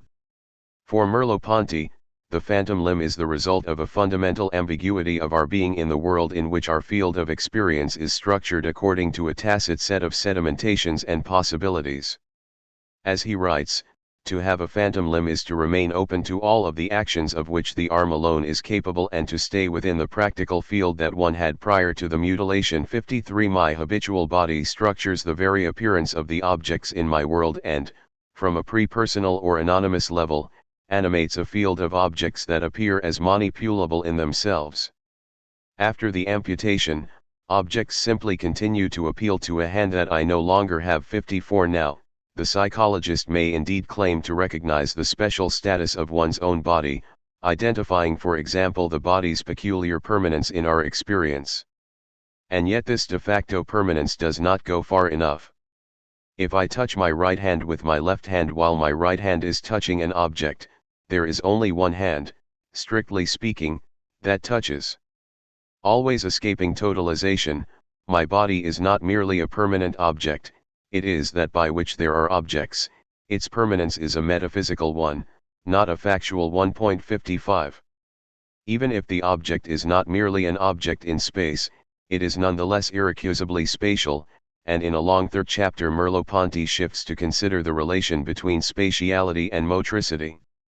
More than a mere juxtaposition of parts, I hold my body as an indivisible possession, and I know the position of each of my limbs through a body scheme of 56. This non-thetic knowledge of the orientations and powers of my body expresses my manner of being in the world. Merleau Ponty here introduces Gelb and Goldstein's patient Schneider to clarify the original intentionality of motricity in normal experience. For normal subjects, a requested abstract gesture unfolds in the phenomenal world without having to pass through explicit consciousness, whereas, for Schneider, abstract instructions may well have an intellectual signification to guide Schneider's painstaking reconstruction of a semblance of the requested gesture, but they somehow lack a motor signification, they do not speak to him as a motor subject. 57. The normal subject sustains the meaningful world thanks to a non-thetic intentional arc that projects around us our past, our future, our human milieu, our physical situation, our ideological situation, and our moral situation, or rather, that ensures that we are situated within all of these relationships. 58. Whereas Schneider only engages with things through a genuine act of interpretation. 59. Motricity, then, must be seen as an originary intentionality. Experienced as an icon. 60. And closely related to the manner in which habits structure our perceived world by situating us within a new configuration of possible action. By incorporating objects into the body schema, bringing them to the side of any interpretative distance, the body itself carries forward the sedimentation of its past by restructuring the perceived world as soliciting the reconfigured body schema. If the analysis of motricity and habit reveals a rich understanding of spatiality that emerges through the concrete manner in which the body is in and toward the world, then this analysis already anticipates the unity of this lived body.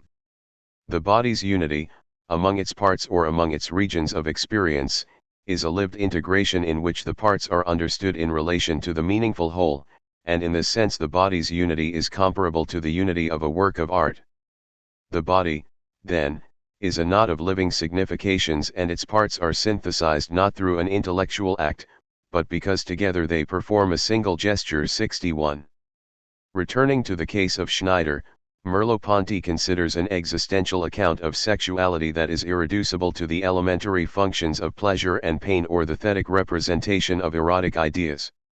Schneider's world, it seems, lacks sexual possibilities, he can no longer place himself in a sexual situation. For the normal subject, sexuality is a dimension of experience, such that no act is strictly speaking simply sexual, and yet no act is strictly speaking free of the sexual. This existential structure by which the body expresses its existence thus leads Merleau Ponty to begin a reflection on the paradoxical logic of expression.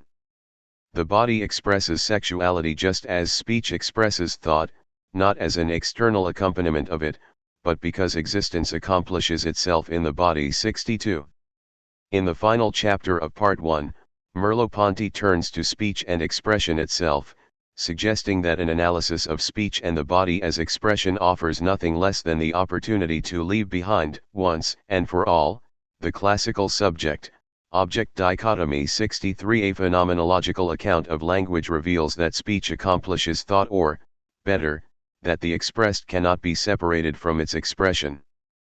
Prior to its expression, thought is nothing but a vaguely sensed direction, and its expression is made possible because I am situated within a linguistic world, just as I am situated within the perceptual world. The words I am about to use constitute a certain field of action held around me. 64. In fact, all of these existential modalities, motricity, habit, sexuality, speech, are possible because the body is a natural power of expression. 65. Part 2, the perceived world. And yet the world that this body takes up is not itself an object or neutral pole of experience, nor is the ambiguity discovered in one's own body an isolated phenomenon, obscurity spreads to the perceived world in its entirety. 66 Discovering the world as perceived is the task of Part 2, and Merleau Ponty suggests we return to sensation and examine it closely enough such that it teaches us the living relation of the one who perceives with both his body and his world. 67 In a rich and lengthy study, Merleau Ponty suggests that the relation between the perceived world and the perceiving subject is like the relation between a question and its response, or between a solicitation and a gearing into. Consider his description of sensing, now free of the problematic layer of impressions or qualities critiqued above. Blue is what solicits a certain way of looking from me, it is what allows itself to be palpated by a specific movement of my gaze. It is a certain field or a certain atmosphere offered to the power of my eyes and of my entire body. 68. Seeing blue involves responding to the spectacle in a certain way, and the world is sustained by our taking it up as our motive, and yet is also the motive for our taking it up. Thus, a sensible that is about to be sensed poses to my body a sort of confused problem. I must find the attitude that will provide it with the means to become determinate and to become blue. I must find the response to a poorly formulated question. And yet, I only do this in response to its solicitation. 69. Although this emphasis on response certainly precludes an idle subject, Merleau Ponty also stresses that perception is not accomplished as aesthetic or intellectual decision. Seeing blue is not something that I do, it happens in an anonymous field in which one perceives blue or in which there is blue. And indeed, the senses communicate. 70 Thanks to the existential structure of the field of experience, there is no contradiction in saying that synesthetic perception is not the exception, but is rather the rule. 71. Even if the matter of knowledge provided by sensing is reconceived in this way, might one hope to resist the phenomenological position by retreating to the a priori contribution of a Kantian-styled constituting consciousness in terms of a form of knowledge structuring this sensing according to space? In the second phase of Part 2, Merleau Ponty thus offers an analysis of the experience of space that in fact requires not a Kantian synthesis, but a synthesis of an entirely different type. 72 Through the study of orientation, depth, and movement, he establishes that the experience of space cannot be captured through the spatiality of things in space, nor by a spatiality that results from a pure activity of connecting. Rather, we must seek the originary experience of space prior to the distinction between form and content. 73 The spatial level that orients my experience is, for instance, a certain way that my body takes up the world, a gearing of the subject into his world. 74 And this spatial level is never accomplished by a subject indifferent to space, being is forever oriented being. 75 These analyses already point toward the manner in which this experience expresses our being situated in the world. And the fundamental character of lived spatiality can be glimpsed in regions of experience not necessarily predicated upon a world of objects, such as the spatiality of the night, or mythical space. Space, then, as existentially structured through the gearing of my body to things and to the world, points us to the subsequent chapters, in which Merleau Ponty examines the appearance of things and others in the natural world and cultural world according to the structure of solicitation and gearing into. Given this essential structure, the real must forever be burdened with anthropological predicates, and the natural world itself is not independent of our life. Nature must be our interlocutor in a sort of dialogue. 76 This is why things need not be objects. My perceived world embraces all that I must reckon with, absences, movements, orientations, others, or even a friendship after whose destruction I am left off balance. 77 And beyond things and the natural world, each behavior, habit, or human object emits an atmosphere of humanity. 78 That is both spatial and temporal. I do not experience others through an analogy, but rather by the fact that my potential action gears into these tools and these landscapes, and this emerges first thanks to the overlapping of embodied perceptual consciousness. The other person's body is not an object for me, it is a behavior whose sense I understand from within, virtually, allowing for a certain gestural communication through the sedimentations and possibilities of my own body schema. Moreover, when I perceive behavior, the world immediately becomes the world intended by this behavior, it is no longer my world alone. This shared being in the world is the fundamental structure of all communication. The social world, as a permanent field or dimension of existence, 79 reveals the general problem of transcendence, how I can be open to phenomena that transcend me and that, nevertheless, only exist to the extent that I take them up and live them. 80 There is an ambiguous life from which all of the existential transcendences spring, and the attempt to understand the fundamental paradoxes of lived and embodied subjectivity can only be completed if we uncover time beneath the subject, and if we reconnect the paradox of time to the paradoxes of the body, the world, the thing, and others. 81. Part 3, Being for Itself and Being in the World. As I suggested at the beginning, Merleau Ponty had long believed that the study of perception would eventually dissolve the Cartesian problem of the union of the soul and the body, and indeed the concluding chapters of Phenomenology of Perception set out from a study of the implications the preceding analyses have for the cogito, both in terms of Descartes' argument and in terms of the Cartesian cogito as a cultural object.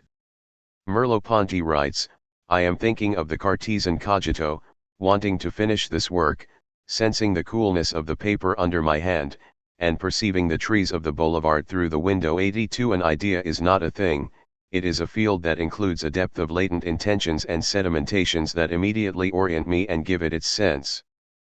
But the type of cogito that could take up this thickness is hardly an absolutely free and pure consciousness standing outside of time and destined to consider clear and distinct ideas from the safe dominion of a rigorous solipsism.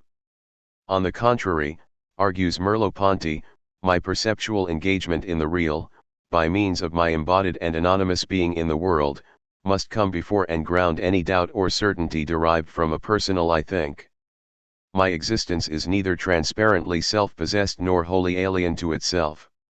I can read the meditations and understand them because they point me toward this non-transparent cogito, but the cogito of the meditations remains a second-hand cogito, a spoken cogito because the language we use interposes between our experience and its expression the entire thickness of cultural acquisitions. 83 This tacit cogito is an experience of myself by myself and is prior to every philosophy, but it is also, strictly speaking, nothing. It is impersonal and indeclinable, it has but a fleeting hold upon itself and upon the world. The tacit cogito is only a cogito when it has expressed itself. 84 And yet its expression never exhausts it, no more than does reflection exhaust the unreflected. The primordial I is not wholly unaware of itself in not being wholly transparent to itself, for this would turn it into a mere thing. What is absent is merely the illusory transparency of objective thought. For Merleau Ponty, subjectivity is essentially inseparable from its being in the world, which is to say all consciousness is perceptual. This tacit cogito, then, is neither eternal nor absolutely free, and the two essential aspects of this new cogito are explored in the final two chapters of the book, namely, temporality and situated freedom. The possibility of the subject being in the world in the manner just described involves a reconsideration of time as the fundamental dimension of my field of presence. I am neither outside of time nor merely subject to it. Drawing on Husserl's understanding of time and Heidegger's concept of transcendence, Merleau Ponty develops the notions of operative intentionality and passive synthesis by which my present transcends itself toward an imminent future and a recent past, and touches them there. 85 And indeed freedom too must be understood as a field, and thus as located in existential rather than intellectual decisions. Merleau Ponty argues that the classical distinction between determinism and absolute freedom fails to capture our conditioned and situated freedom, which is required given our being as the taking up of the past and present toward a future. Our actions, then, certainly give our own lives and history a sense, but this is a sense that precludes our understanding it either as an intellectual imposition of form onto chaos or as the necessary unfolding of a predetermined logic. But all of this is simply to evoke some of the themes and ideas of a rich and internally structured text, and the concepts discussed above will have to be considered again in the context in which they emerge in Merleau Ponty's own presentation below. Moreover, it is worth noting that the limitations of the above discussion required remaining silent on so many other important themes examined by Merleau Ponty. Phenomenology of Perception is indeed a classic text, as in a text that can be returned to again and again, that upon a first reading reveals to us what we had been waiting for, and upon a later reading surprises us with new insights and unexpected reverberations. My hope is that this new translation will encourage this continued reading and this perpetual return. Notes on this translation. For readers already familiar with Phenomenologie de la Perception, the most visually striking aspect of this new translation will be the addition of section titles that do not appear in the body of the text of the original French publication, and this perhaps requires a note of caution. Merleau Ponty wrote this book in very long paragraphs, some of which run several pages long. Upon publication, he provided an analytical table of contents, listing and block a series of phrases or themes to guide the reader. Although he did not paginate the resulting list of sections, the section titles that he established roughly correspond to his paragraph breaks.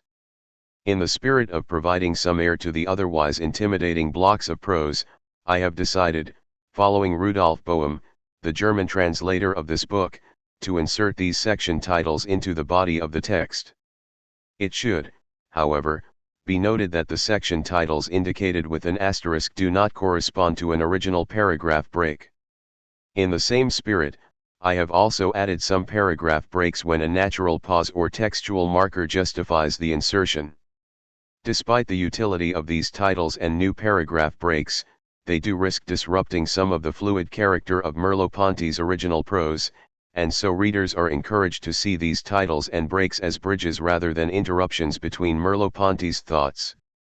For the reader interested in Merleau Ponty's original French expression, this edition introduces two new components: a bilingual presentation of the full table of contents from which the section titles are drawn and the inclusion of the French pagination in the margins.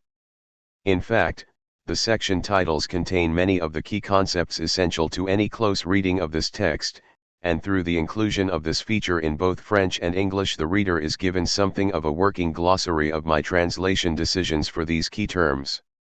Every effort has been made to translate terms in a consistent manner, or to indicate where the context has required straying from the dominant translation decisions. In terms of the French pagination, a difficult decision had to be made. There are now 3 editions in French: the original 1945 version, reprinted through 2004, a new version, 2005, present, that introduces several small corrections and a new pagination, and finally, the complete text also appears in the 2010 collection, Ouvres. The pagination that appears in the margins of this current translation corresponds to the 2005 French edition. In addition to these components, I have also included a series of translators' endnotes to help explain translation decisions or to provide additional bibliographic information to complete or amend Merleau Ponty's references. I have made every effort to update Merleau Ponty's citations, cross-referencing French and German publications with available English translations whenever possible. Apart from minor adjustments, my additions to this text are enclosed within square brackets. Translation decisions. A translation of a text of this size and complexity involves a countless number of translation decisions, and it would be impossible to list all of the important ones here. And yet, in addition to the translator's endnotes and the bilingual table of contents, it may be worth discussing a few of the key decisions. One of the first motivations for a new translation was the previous translator's non-systematic treatment of Merleau Ponty's use of sense and signification. Sense is a difficult term to translate, as it means meaning, sense, and direction. Wherever the context has allowed, I have translated it as sense, which in English preserves the richness of the French term, while reserving meaning for Merleau Ponty's occasional use of the construction vouloir dire, to mean or, literally, to want to say.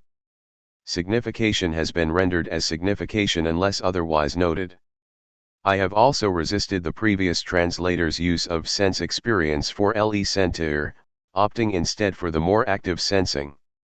When sentir or se sentir have been used as verbs, I have chosen to sense or to feel respectively.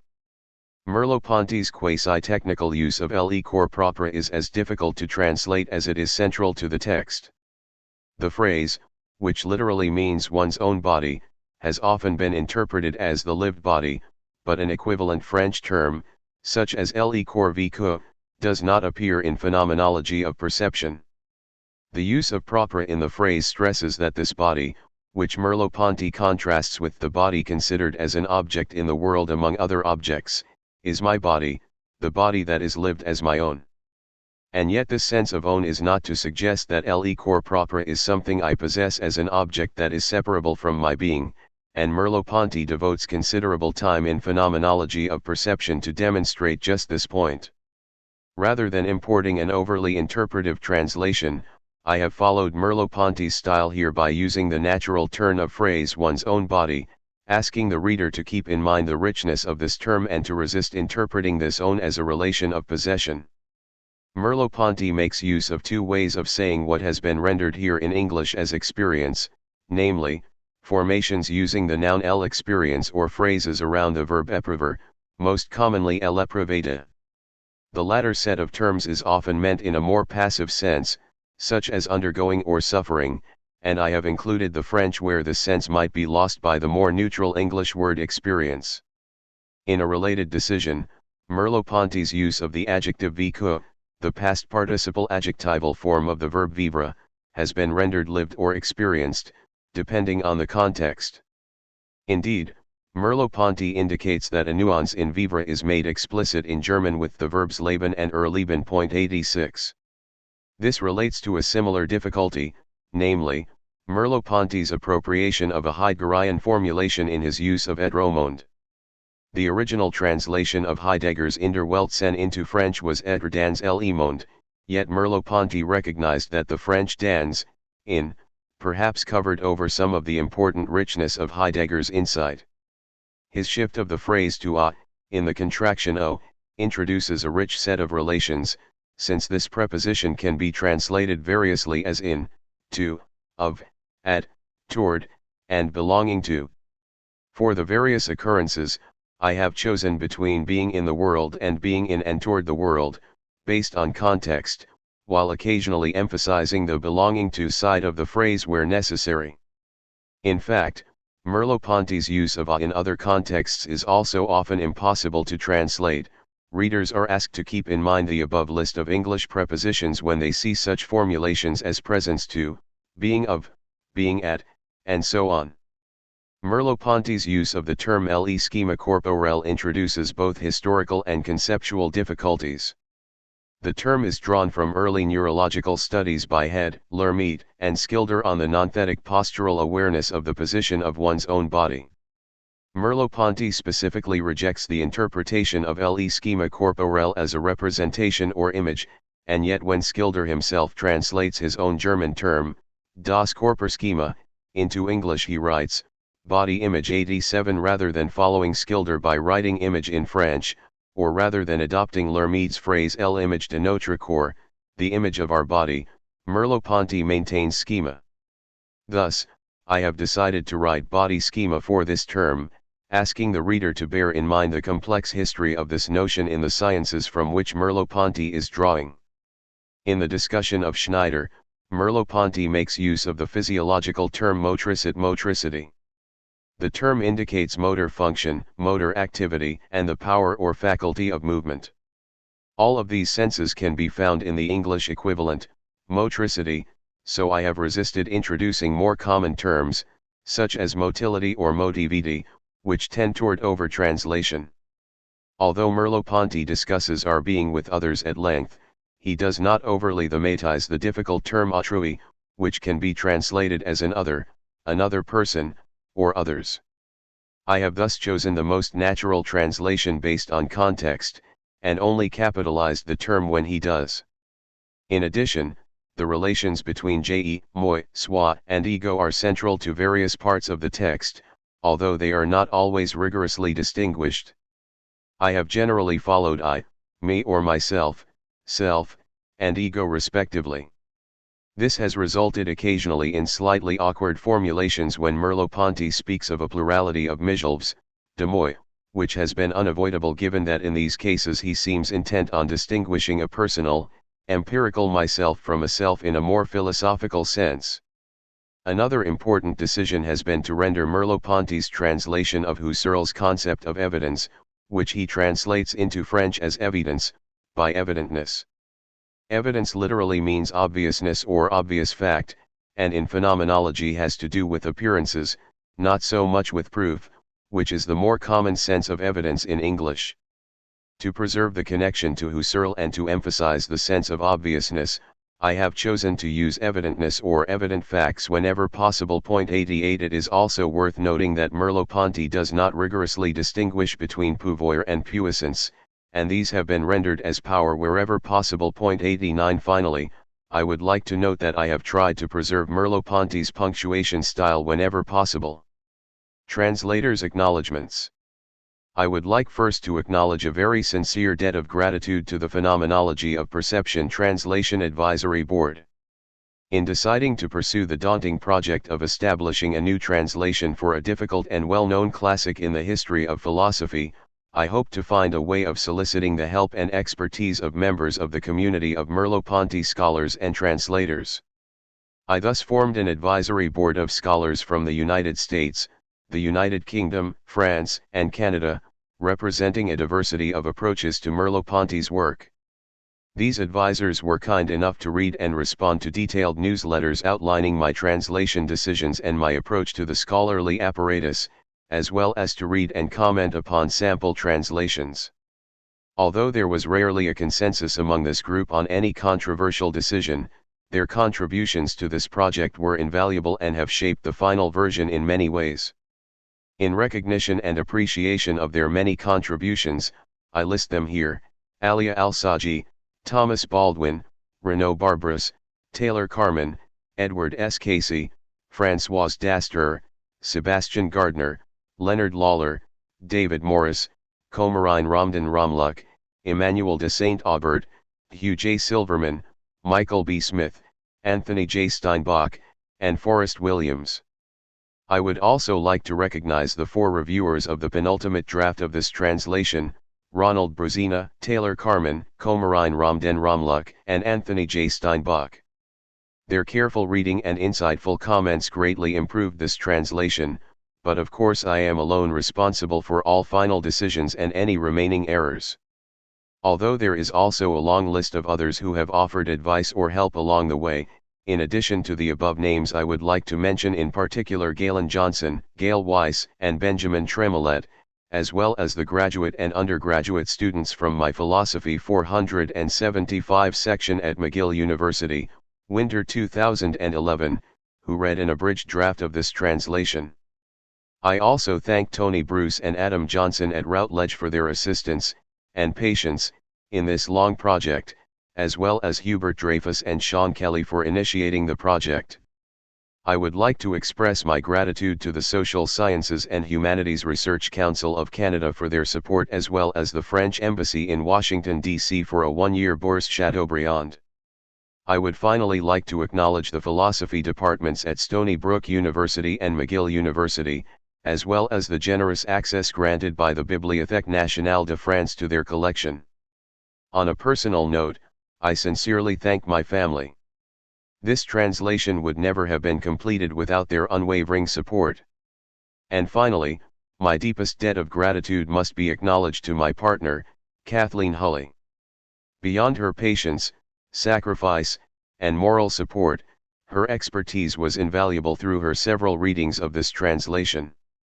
She is also to be thanked for her contribution to the arduous project of correcting, updating, and cross-referencing Merleau-Ponty's citations. Preface. What is phenomenology? It may seem strange that we must continue to ask this question half a century after Husserl's first works. Nonetheless, it is far from being resolved.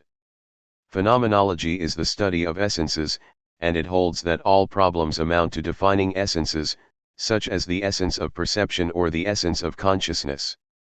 And yet phenomenology is also a philosophy that places essences back within existence and thinks that the only way to understand man, one, and the world is by beginning from their facticity. Although it is a transcendental philosophy that suspends the affirmations of the natural attitude in order to understand them, it is also a philosophy for which the world is always already there prior to reflection, like an inalienable presence, and whose entire effort is to rediscover this naive contact with the world in order to finally raise it to a philosophical status. It is the goal of a philosophy that aspires to be an exact science, but it is also an account of lived space, lived time, and the lived world too. It is the attempt to provide a direct description of our experience such as it is, and without any consideration of its psychological genesis or of the causal explanations that the scientist, historian, or sociologist might offer of that experience. And yet in his final works Husserl mentions a genetic phenomenology, and even a constructive phenomenology. For might one hope to remove these contradictions by distinguishing between the phenomenologies of Husserl and Heidegger? But all of Senuendizide 5 emerges from Husserl's suggestion, and in the end is nothing more than a making explicit 6 of the Naturlichen Weltbegriff natural concept of the world 7 or the Lebenswelt life world 8 that Husserl, toward the end of his life, presented as the fundamental theme of phenomenology, and so the contradiction reappears in Husserl's philosophy itself. The hurried reader will give up trying to pin down a doctrine that has said everything and will wonder if a philosophy unable to define itself merits all the commotion made around it and is anything but a myth or a fad. Even if this were the case, it would remain for us to understand the prestige of this myth and the origin of this fad, and the responsible philosopher will interpret this situation by saying that phenomenology allows itself to be practiced and recognized as a manner or as a style, or that it exists as a movement, prior to having reached a full philosophical consciousness. It has been en route for a long time, and its disciples find it everywhere, in Hegel and in Kierkegaard of course, but also in Marx, Nietzsche, and Freud. But a philological commentary on texts would offer nothing, for we only find in texts what we have put into them, and if ever a history has called for our interpretation, it is surely the history of philosophy. We will find the unity of phenomenology and its true sense in ourselves. 9. It is less a question of counting up citations than of determining and expressing this phenomenology for us, which has caused, upon their reading of Husserl or Heidegger, many of our contemporaries to have had the feeling much less of encountering a new philosophy than of recognizing what they had been waiting for. Phenomenology is only accessible to a phenomenological method. Thus, let us carefully attempt to tie together the famous phenomenological themes as they are spontaneously tied together in life. Perhaps then we will understand why phenomenology has remained for so long in a nascent state, as a problem and as a promise. Point 10. Phenomenology involves describing, and not explaining or analyzing. This first rule, to be a descriptive psychology 11 or to return to the things themselves, which Husserl set for an emerging phenomenology, is first and foremost the disavowal of science. I am not the result or the intertwining of multiple causalities that determine my body or my psyche. 12. I cannot think of myself as a part of the world, like the simple object of biology, psychology, and sociology. I cannot enclose myself within the universe of science. Everything that I know about the world, even through science, I know from a perspective that is my own or from an experience of the world without which scientific symbols would be meaningless. The entire universe of science is constructed upon the lived world, and if we wish to think science rigorously, to appreciate precisely its sense and its scope, we must first awaken that experience of the world of which science is the second-order expression. Science neither has, nor ever will have the same ontological sense as the perceived world for the simple reason that science is a determination or an explanation of that world. I am not a living being, a man, nor even a consciousness, possessing all of the characteristics that zoology, social anatomy, and inductive psychology acknowledge in these products of nature or history. Rather, I am the absolute source. My existence does not come from my antecedents, nor from my physical and social surroundings, it moves out toward them and sustains them. For I am the one who brings into being for myself, and thus into being in the only sense that the word could have for me, this tradition that I choose to take up or this horizon whose distance from me would collapse were I not there to sustain it with my gaze, since this distance does not belong to the horizon as one of its properties. Scientific perspectives according to which I am a moment of the world are always naive and hypocritical because they always imply, without mentioning it, that other perspective, the perspective of consciousness, by which a world first arranges itself around me and begins to exist for me. To return to the things themselves is to return to this world prior to knowledge, this world of which knowledge always speaks, and this world with regard to which every scientific determination is abstract, signitive 13 and dependent, just like geography with regard to the landscape where we first learned what a forest, a meadow, or a river is. This movement is absolutely distinct from the idealist return to consciousness, and the demand for a pure description excludes the process of reflective analysis just as much as it excludes the process of scientific explanation. Descartes, and above all Kant, freed the subject or consciousness by establishing that I could not grasp anything as existing if I did not first experience myself m'épreveillus 14 as existing in the act of grasping.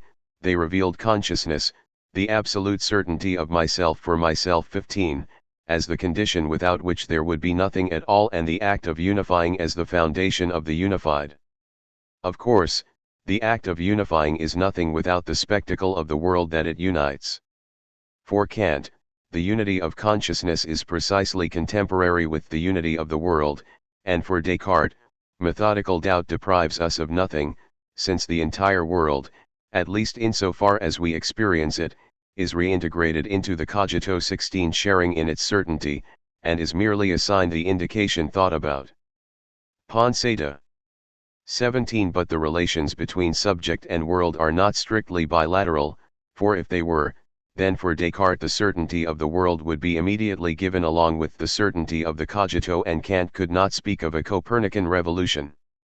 Beginning from our experience of the world, reflective analysis works back toward the subject as if toward a condition of possibility distinct from our experience, and presents universal synthesis as that without which there would be no world. To this extent, reflective analysis ceases to adhere to our experience and substitutes a reconstruction for a description. From this we can understand how Husserl could criticize Kant for a psychologism of the faculties of the soul, 18, and oppose to a noetic analysis, which bases the world upon the synthetic activity of the subject, his own noematic reflection, which, rather than generating the unity of the object, remains within it and makes its primordial unity explicit. The world is there prior to every analysis that I could give of it, and it would be artificial to derive it from a series of syntheses that would first link sensations and then perspectival appearances of the object together, whereas both of these are in fact products of the analysis and must not have existed prior to it. Reflective analysis believes it moves in the reverse direction along the path of a previous constitution and meets up with, in the inner man, as St. Augustine says, a constituting power that it itself has always been. Thus, reflection carries itself along and places itself back within an invulnerable subjectivity, prior to en decade 19 being and time. Yet this is a naivete, or, if one prefers, an incomplete reflection that loses an awareness of its own beginning. I began to reflect, my reflection is a reflection upon an unreflected, 20 It cannot be unaware of itself as an event, henceforth it appears as a genuine creation, as a change in the structure of consciousness, and yet this involves recognizing, prior to its own operations, the world that is given to the subject because the subject is given to himself. The real is to be described, and neither constructed nor constituted. This means that I cannot assimilate perception to syntheses that belong to the order of judgment, acts, or predication. At each moment, my perceptual field is filled with reflections, sudden noises, and fleeting tactile impressions that I am unable to link to the perceived context, and that, nevertheless, I immediately place in the world without ever confusing them with my daydreams.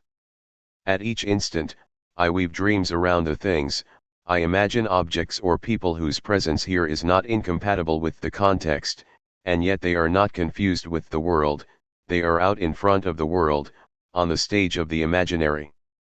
If the reality of my perception were based solely on the intrinsic coherence of representations, then it should always be hesitant, and, delivered over to my probable conjectures, I ought to be continuously dismantling illusory syntheses and reintegrating into the real aberrant phenomena that I may have at first excluded. But this is never the case. The real is a tightly woven fabric, it does not wait for our judgments in order to incorporate the most surprising of phenomena, nor to reject the most convincing of our imaginings. Perception is not a science of the world, nor even an act or a deliberate taking of a stand, it is the background against which all acts stand out and is thus presupposed by them. The world is not an object whose law of constitution I have in my possession, it is the natural milieu and the field of all my thoughts and of all my explicit perceptions. Truth does not merely dwell in the inner man. 21 Or rather, there is no inner man, man is in and toward the world, and it is in the world that he knows himself. 22 When I return to myself from the dogmatism of common sense or of science, I do not find a source of intrinsic truth, but rather a subject destined to the world. 23 From this we can see the true sense of the famous phenomenology reduction. There is probably no other question upon which Husserl himself spent more time attempting to come to an understanding, nor one to which he returned more often, since the problematic of the reduction occupies a significant place in the unpublished materials. 24 For a long time, and even in his final writings, the reduction is presented as the return to a transcendental consciousness in front of which the world is spread out in an absolute transparency, animated throughout by a series of apperceptions whose reconstitution, beginning from their results, is the task of the philosopher. Thus, my sensation of red is apperceived as a manifestation of a certain sensed red, which is in turn sensed as a manifestation of a red surface, which is in turn sensed as the manifestation of a red box, which is, in the end, sensed as a manifestation or as a profile 25 of a red thing, namely, this book. Thus, this would be the apprehension of a certain higher matter as signifying a phenomenon of a higher degree, the Singabung sense giving 26 the active signifying operation that might be the definition of consciousness, and the world would be nothing other than the signification, world.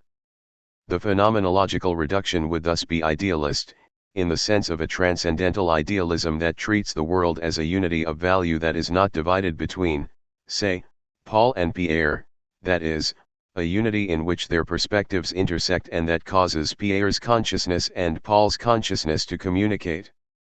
This is because the perception of the world by Pierre is not Pierre's doing, nor is the perception by Paul Paul's doing, rather, in both cases it is the doing or the work of pre-personal consciousnesses whose communication raises no problems, since this very communication is in fact required by the definition of consciousness, sense, and truth. Insofar as I am conscious, that is, insofar as something has a sense for me, I am neither here nor there, neither Pierre nor Paul, in no way do I distinguish myself from another consciousness, since we are all immediate presences in the world, and since this world, being the system of truths, is unique by definition. A consistent transcendental idealism strips the world of its opacity and its transcendence. The world is precisely the one that we represent to ourselves, not insofar as we are men or empirical subjects, but insofar as we are all one single light and insofar as we all participate in the one without dividing it. Reflective analysis is unaware of the problem of others autrui 27 just as it is unaware of the problem of the world, because from the first flicker of consciousness it grants me the power to go toward a truth that is universal by right, and since the other is himself without heterodoxness, without place, and without a body, the alter and the ego are one and the same in the true world, which is the unifier of minds. There is no difficulty in understanding how I can think the other l'autrui because the I, and consequently the other l'autre, are not trapped in the fabric of phenomena and have a value rather than an existence. Nothing is hidden behind these faces or these gestures, and there are no landscapes that remain inaccessible to me, there is but a touch of shadow that owes its existence to the light. For Husserl, however, we know that there is indeed a problem of others, and the alter ego the other myself is a paradox. If another person is truly for himself, beyond his being for me, and if we are for each other and not separately for God, then we must appear to each other, we both must have an exterior, and there must be, besides the perspective of the for oneself, my view upon myself and the other's view upon himself, also a perspective of the for others, my view upon others and the view of others upon me. Of course, These two perspectives cannot be in each of us merely juxtaposed, for then others would not see me and I would not see others. I must be my exterior, and the other's body must be the other person himself. This paradox and this dialectic between the ego and the alter are only possible if the ego and the alter ego are defined by their situation and are not set free from all inherence, that is, only if philosophy is not completed with the return to myself, and only if, through reflection, I do not discover merely my presence to myself, but also the possibility of an outside spectator. Or again, this is possible only if, at the very moment I experience my existence, and even at that extreme point of reflection, I am still lacking the absolute density that would draw me outside of time, and only if I discover in myself a sort of inner weakness that prevents me from being absolutely individual and that exposes me to the gazes of others as one man among men or, at the very least, as one consciousness among consciousnesses. The cogito has, up until our present day, devalued the perception of others. It has taught me that the I is only accessible to itself, since it has defined me through the thought that I have of myself, which I am clearly alone in having, at least in this ultimate sense. In order for the word other not to be meaningless, my existence must never reduce itself to the consciousness that I have of existing, it must in fact encompass the consciousness that one might have of it, and so also encompass my embodiment in a nature and at least the possibility of an historical situation. The cogito must find me in a situation, and it is on this condition alone that transcendental subjectivity will, as Husserl says 28, be an intersubjectivity. 29 As a meditating ego, I can of course distinguish the world and things from myself, since I clearly do not exist in the manner of things. I must even separate myself from my body insofar as it is understood as a thing among things, or as a sum of physico-chemical processes. But even if the cogitatio thinking that I thus discover has no place in either objective time or objective space, it is not without a place in the phenomenological world. I rediscover the world, which I had distinguished from myself as a sum of things or of processes tied together through causal relations, in myself as the permanent horizon of all of my cogitationese thoughts and as a dimension in relation to which I never cease situating myself. The true cogito does not define the existence of the subject through the thought that the subject has of existing, does not convert the certainty of the world into a certainty of the thought about the world, and finally, does not replace the world itself with the signification world. Rather, it recognizes my thought as an inalienable fact and it eliminates all forms of idealism by revealing me as being in the world. Because we are through and through related to the world, the only way for us to catch sight of ourselves is by suspending this movement, by refusing to be complicit with it, or as Husserl often says, to see it oni mitsumashin without taking part, or again, to put it out of play. This is not because we renounce the certainties of common sense and of the natural attitude, on the contrary, these are the constant theme of philosophy, but rather because, precisely as the presuppositions of every thought, they are taken for granted and they pass by unnoticed, and because we must abstain from them for a moment in order to awaken them and to make them appear. Perhaps the best formulation of the reduction is the one offered by Husserl's assistant Eugen Fink when he spoke of a wonder before the world. 30 Reflection does not withdraw from the world toward the unity of consciousness as the foundation of the world, rather, it steps back in order to see transcendences spring forth and it loosens the intentional threads that connect us to the world in order to make them appear. It alone is conscious of the world because it reveals the world as strange and paradoxical. Husserl's transcendental is not Kant's, and Husserl criticizes Kantian philosophy for being a worldly philosophy because it makes use of our relation to the world, which is the engine of the transcendental deduction, and makes the world immanent to the subject, rather than standing in wonder before the world and conceiving the subject as a transcendence toward the world. Husserl's entire misunderstanding with his interpreters, with the existential dissidents, and ultimately with himself, comes from the fact that we must, precisely in order to see the world and to grasp it as a paradox, rupture our familiarity with it, and this rupture can teach us nothing except the unmotivated springing forth of the world. The most important lesson of the reduction is the impossibility of a complete reduction. This is why Husserl always wonders anew about the possibility of the reduction. If we were absolute spirit, the reduction would not be problematic. But since, on the contrary, we are in and toward the world, and since even our reflections take place in the temporal flow that they are attempting to capture, since they sich unstrammen flow along therein, as Husserl says, there is no thought that encompasses all of our thought. Or again, as the unpublished 31 materials say, the philosopher is a perpetual beginner. 32 This means that he accepts nothing as established from what men or scientists believe they know. This also means that philosophy itself must not take itself as established in the truths it has managed to utter, that philosophy is an ever-renewed experiment of its own beginning, that it consists entirely in describing this beginning, and finally, that radical reflection is conscious of its own dependence on an unreflected life that is its initial, constant, and final situation. Far from being, as was believed, the formula for an idealist philosophy, the phenomenological reduction is in fact the formula for an existential philosophy. Heidegger's In der Welt and being in the world only appears against the background of the phenomenological reduction. Husserl's concept of essences becomes muddled through a similar misunderstanding. He declares that every reduction, at the same time as being transcendental, is also necessarily eidetic. In other words, we cannot bring our perception of the world before the philosophical gaze without ceasing to be identical with that thesis about the world or with that interest for the world that defines us, without stepping back to the side of our commitment in order to make it itself appear as a spectacle, or without passing over from the fact of our existence to the nature of our existence, that is, from Dasein existence to Wesen essence. But here the essence is clearly not the goal, but rather a means, and our actual commitment in the world is precisely what must be understood and raised to the concept, and this is what polarizes all of our conceptual fixations.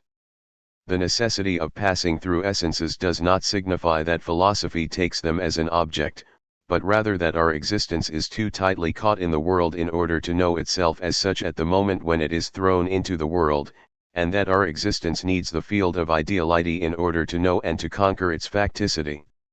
The Vienna Circle, as we know, claims categorically that we can only relate to significations. For example, consciousness is not, for them, precisely what we are. Rather, it is a recent and complicated signification that we should employ carefully, and only after having made explicit the numerous significations that have contributed to determining it through the course of the word's semantic evolution. This logical positivism is the antithesis of Husserl's thought. Whatever shifts of meaning may have ultimately delivered this word and this concept of consciousness to us as a linguistic acquisition, we have a direct means of reaching what it designates. We have the experience of ourselves and of this consciousness that we are. In fact, all the significations of language are measured against this experience, and it ensures that language means something for us. It is the still mute experience that must be brought to the pure expression of its own sense. 33 Husserl's essences must bring with them all of the living relations of experience, like the net that draws up both quivering fish and seaweed from the seabed. Thus, we must not follow Jean Wahl in saying that Husserl separates essences from existence. 34 Separated essences are the essences of language. It is the very function of language to make essences exist in a separation that is merely apparent, since through language they still rely upon the pre-predicative life of consciousness. What appears in the silence of originary consciousness is not only what these words mean, but also what these things mean, that is, the core of primary signification around which acts of naming and of expression are organized. Seeking the essence of consciousness will thus not consist in working out the word bedeutung, the meaning of the word consciousness, and in fleeing from existence into the universe of things said. Rather, it will be rediscovering that actual presence of myself to myself, the fact of my consciousness, which is what the word and concept consciousness ultimately mean. Seeking the essence of the world is not to seek what it is as an idea, after having reduced it to a theme of discourse. Rather, it is to seek what it in fact is for us, prior to every thematization. Sensualism reduces the world by saying that ultimately we have nothing but states of ourselves. Transcendental idealism also reduces the world, since, even if it makes the world certain, this is only in the name of the thought or the consciousness of the world, and as the mere correlate of our knowledge, such that the world becomes immanent to consciousness and the aseity independent existence of things is thereby suppressed. On the contrary, the eidetic reduction is the commitment to make the world appear such as it is prior to every return to ourselves. It is the attempt to match reflection to the unreflective life of consciousness. I aim at and perceive a world. If I were to follow sensualism in saying that there is nothing here but states of consciousness, and if I sought to distinguish my perceptions from my dreams through some set of criteria, then I would miss the phenomenon of the world. For if I am able to speak about dreams and reality, to wonder about the distinction between the imaginary and the real, and to throw the real into doubt, this is because I have in fact drawn this distinction prior to the analysis, because I have an experience of the real as well as one of the imaginary. The problem, then, is not to attempt to understand how critical thought can give itself secondary equivalence to this distinction. The problem is to make explicit our primordial knowledge of the real and to describe the perception of the world as what establishes, once and for all, our idea of the truth. Thus, we must not wonder if we truly perceive a world, rather, we must say, the world is what we perceive. More generally, we must not wonder if our evident truths nos evidences are really truths, or if, by some defect of our mind, what is evident for us would actually be revealed as illusory when measured against some truth in itself. For if we speak of illusion, this is because we have previously recognized illusions, and we could only do so in the name of some perception that, at that very moment, vouched for itself as true, such that doubt, or the fear of being mistaken, simultaneously affirms our power of unmasking error and could thus not uproot us from the truth. We are in the truth, and evidentness is the experience of truth. 35 To seek the essence of perception is not to declare that perception is presumed to be true, but rather that perception is defined as our access to the truth. If I now wanted to follow idealism in basing this actual evidentness, this irresistible belief, upon an absolute evidentness, that is, upon the absolute clarity of my thoughts for myself, or, if I wanted to uncover in myself a creative thought un pensée naturante that would establish the framework of the world or illuminate it throughout, then I would again be unfaithful to my experience of the world. I would, then, be seeking what makes this world possible rather than seeking what this world actually is. The evidentness of perception is neither adequate thought nor apodictic evidentness. 36 The world is not what I think, but what I live. Cekjevis, I am open to the world, I unquestionably communicate with it, but I do not possess it, it is inexhaustible. I can never fully justify the permanent thesis of my life that there is a world, or rather, there is the world. This facticity of the world is what establishes the Weltlichkeit der Welt, worldliness of the world. 37 What makes it such that the world is a world, just as the facticity of the cogito is not an imperfection in it, but rather what assures me of my existence. The eidetic method is that of a phenomenological positivism grounding the possible upon the real. We can now approach the question of intentionality, too often cited as the principal discovery of phenomenology, even though intentionality can only be understood through the reduction.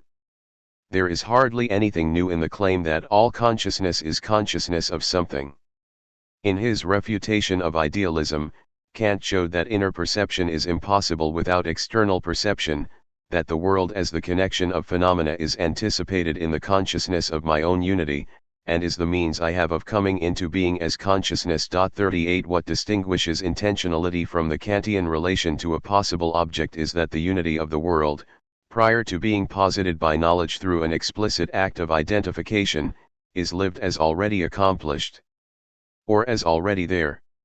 In the Critique of Judgment 39 Kant himself demonstrated that there is a unity of the imagination and of the understanding, and a unity of subjects prior to the object, and that, in an experience of beauty, for example, I undergo the experience of a harmony between the sensible and the concept, between myself and another, which is itself without any concept.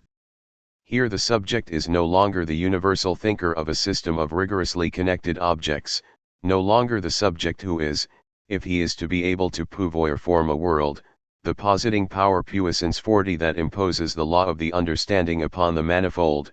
Rather, he discovers himself and appreciates himself as a nature spontaneously conforming to the law of the understanding. But if the subject has a nature, then the hidden art 41 of the imagination must condition the categorial activity.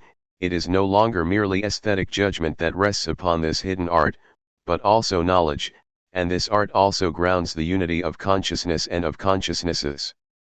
Husserl takes up the critique of judgment when he speaks of a teleology of consciousness. This is not to double human consciousness with an absolute thought that would assign consciousness its ends from the outside. Rather, it is to recognize consciousness itself as a project of the world 42 as destined to a world that it neither encompasses nor possesses, but toward which it never ceases to be directed, and to recognize the world as that pre-objective individual whose imperious unity prescribes knowledge its goal. This is why Husserl distinguishes between act intentionality, which is the intentionality of our judgments and of our voluntary decisions, and is the only intentionality discussed in the Critique of Pure Reason, and operative intentionality, fungi and intentionalitat, 43 the intentionality that establishes the natural and pre-predicative unity of the world and of our life, the intentionality that appears in our desires, our evaluations, and our landscape more clearly than it does in objective knowledge. Operative intentionality is the one that provides the text that our various forms of knowledge attempt to translate into precise language. The relation to the world, such as it tirelessly announces itself within us, is not something that analysis might clarify. Philosophy can simply place it before our eyes and invite us to take notice. Through this enlarged notion of intentionality, phenomenological understanding is distinguished from classical intellection, which is limited to considering true and immutable natures. 44 And so phenomenology can become a phenomenology of genesis. Whether it is a question of a perceived thing, an historical event, or a doctrine, to understand is to grasp the total intention, not merely what these things are for representation, namely, the properties of the perceived thing, the myriad of historical events, and the ideas introduced by the doctrine, but rather the unique manner of existing expressed in the properties of the pebble, the glass, or the piece of wax, in all of the events of a revolution, and in all of the thoughts of a philosopher. For each civilization, it is a question of uncovering the idea in the Hegelian sense, not something like a physico-mathematical law, accessible to objective thought, but rather the unique formula of behavior toward others, nature, time, and death, that is, a certain manner of articulating the world that the historian must be able to take up and adopt. These are the dimensions of history. And in relation to them, there is not a single word or human gesture, not even those habitual or distracted ones, that does not have a signification. I believed I was keeping quiet due to fatigue, or some politician believed he had merely uttered a platitude, and just like that my silence or his utterance take on a sense, because my weariness or his recourse to some ready-made formula are not accidental, they express a certain disinterest and thus are still a certain taking up of a position with regard to the situation.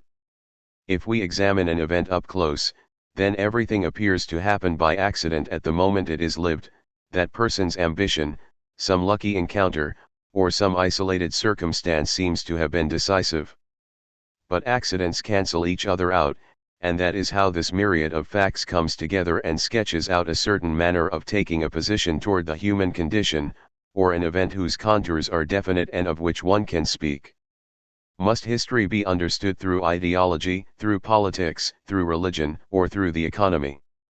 Must we understand a doctrine through its manifest content or through the psychology of the author and the events of his life? We must in fact understand in all of these ways at once. Everything has a sense, and we uncover the same ontological structure beneath all of these relations.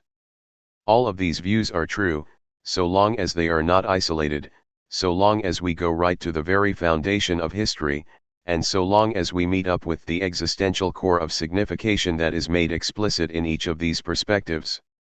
As Marx said, history does not walk on its head, but neither does it think with its feet. Or better, it is not for us to worry about either its head or its feet, but rather its body. All economical and psychological explanations of a doctrine are true, since the thinker only ever thinks beginning from what he is. Reflection upon a doctrine will itself only be complete when it succeeds in connecting with the history of the doctrine and with external explanations, and in putting the causes and the sense of a doctrine back into an existential structure.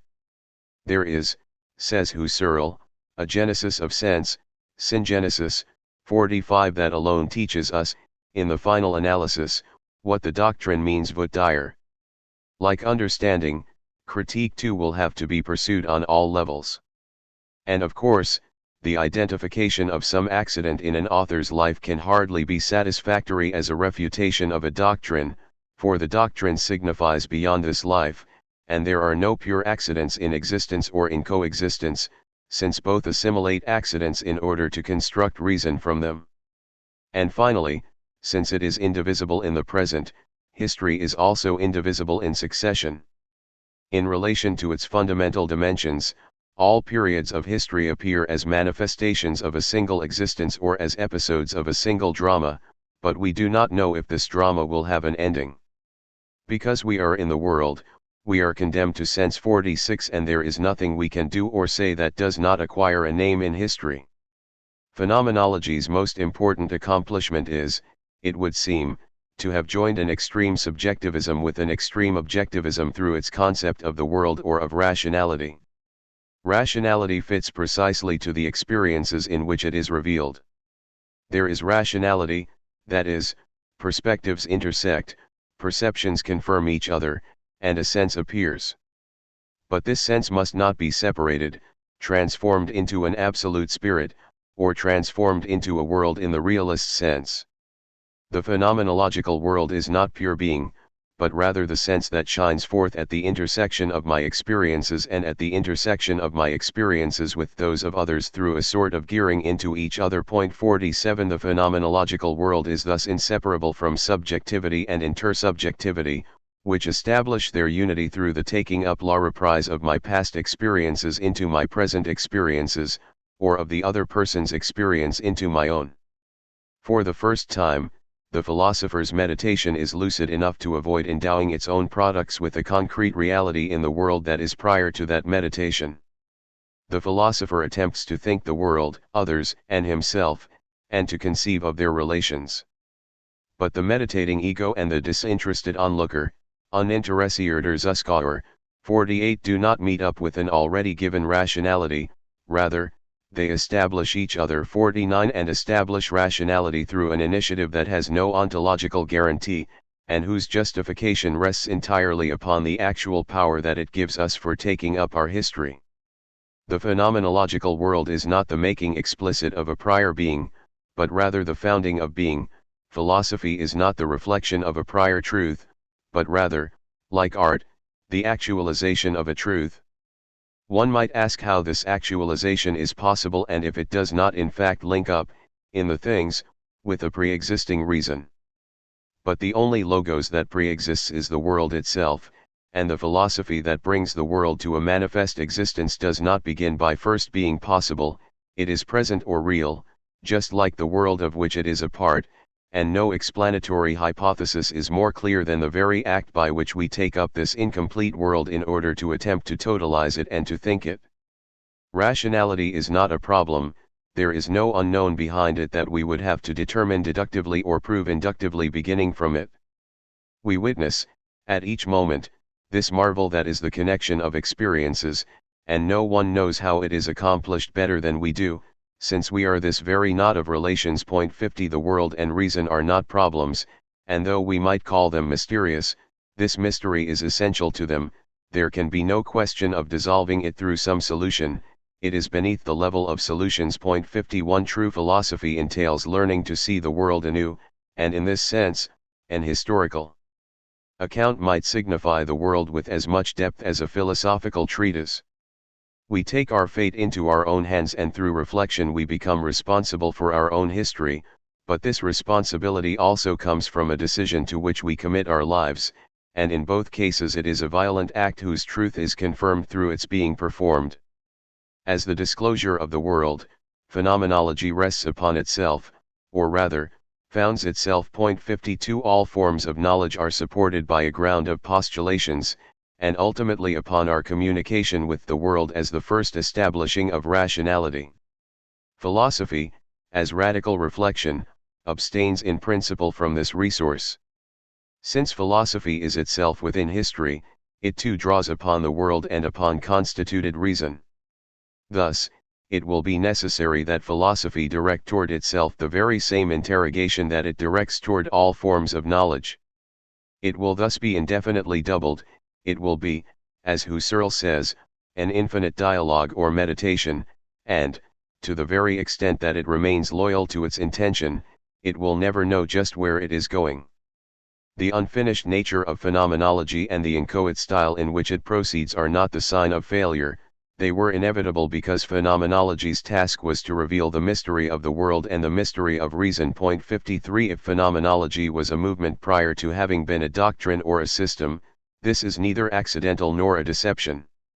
Phenomenology is as painstaking as the works of Balzac, Proust, Valéry, or Cézanne, through the same kind of attention and wonder, the same demand for awareness, the same will to grasp the sense of the world or of history in its nascent state. As such, phenomenology merges with the effort of modern thought. Introduction. Classical prejudices and the return to phenomena. Sensation. In beginning the study of perception, we find in language the seemingly clear and straightforward notion of sensation. I sense red or blue, hot or cold. We will see, however, that this is the most confused notion there is, and that, for having accepted it, classical analyses have missed the phenomenon of perception. A. Sensation as impression. 1. I might first understand sensation to be the manner in which I am affected and the undergoing l'épreuve of a state of myself. Perhaps the gray that immediately envelopes me when I close my eyes or the sounds that vibrate in my head when I am half asleep indicate what pure sensing might be. I would sense precisely insofar as I coincide with the sensed, insofar as this latter ceases to have a place in the objective world, and insofar as it signifies nothing to me. This is to acknowledge that sensation must be sought beneath all qualitative content, since in order to be distinguished as two colors, red and green, even if lacking a precise location, must already form some scene before me and thus cease to be part of myself. Pure sensation will be the undergoing of an undifferentiated, instantaneous, and punctual jolt. Since these authors readily concede the point, it is unnecessary to show that this notion corresponds to nothing in our experience, and that for animals such as the chimpanzee or the chicken, the most simple factual perceptions that we know have to do with relationships and not with absolute terms. 2 But we must still wonder why they believe themselves authorized by right to mark off a layer of impressions in perceptual experience.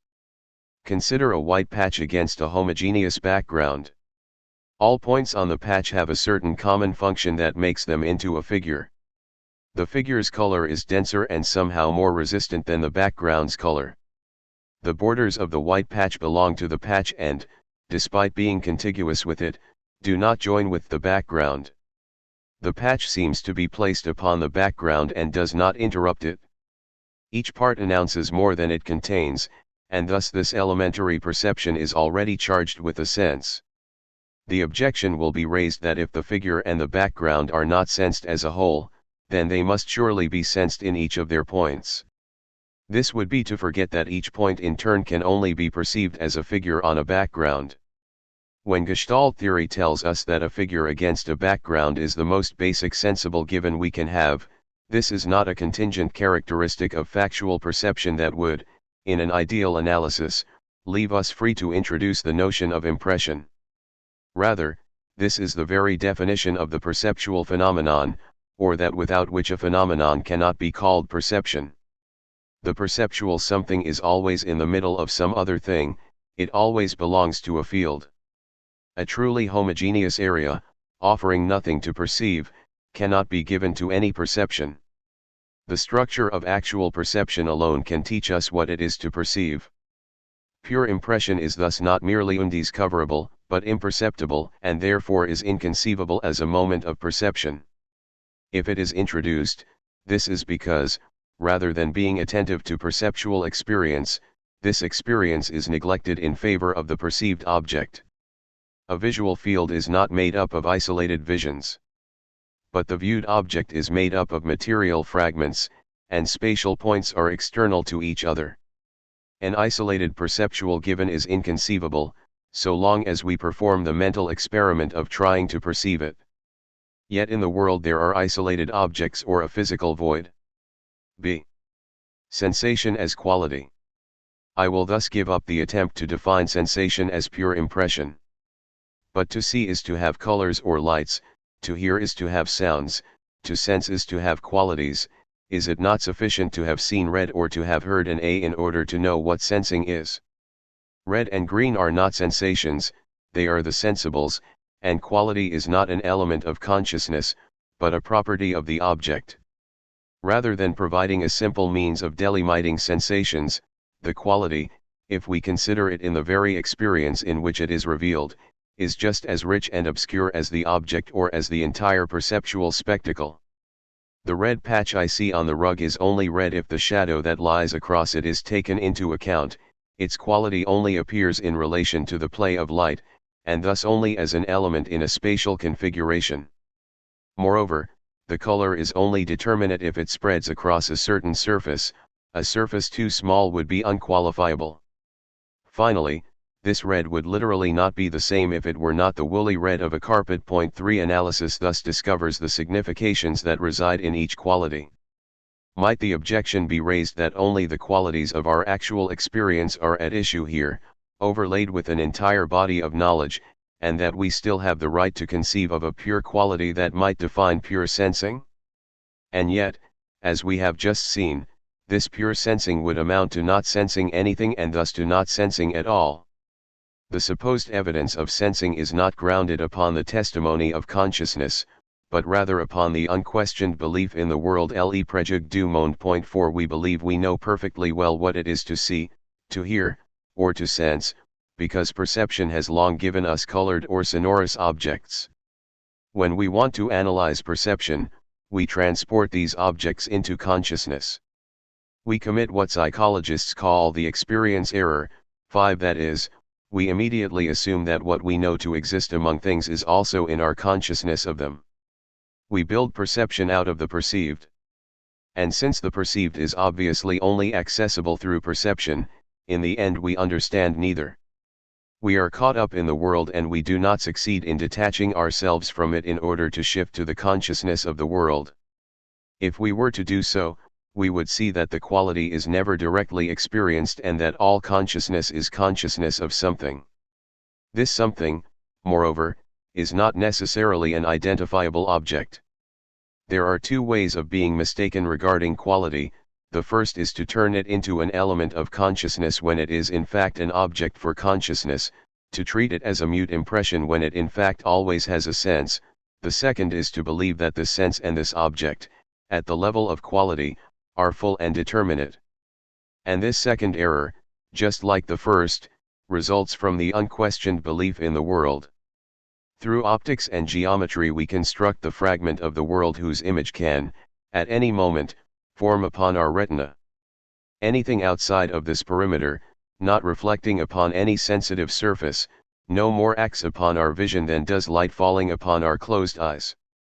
We ought to thus perceive a sharply delimited segment of the world, surrounded by a black zone, filled with qualities without any lacunae, and subtended by determinate size relations like those existing upon the retina.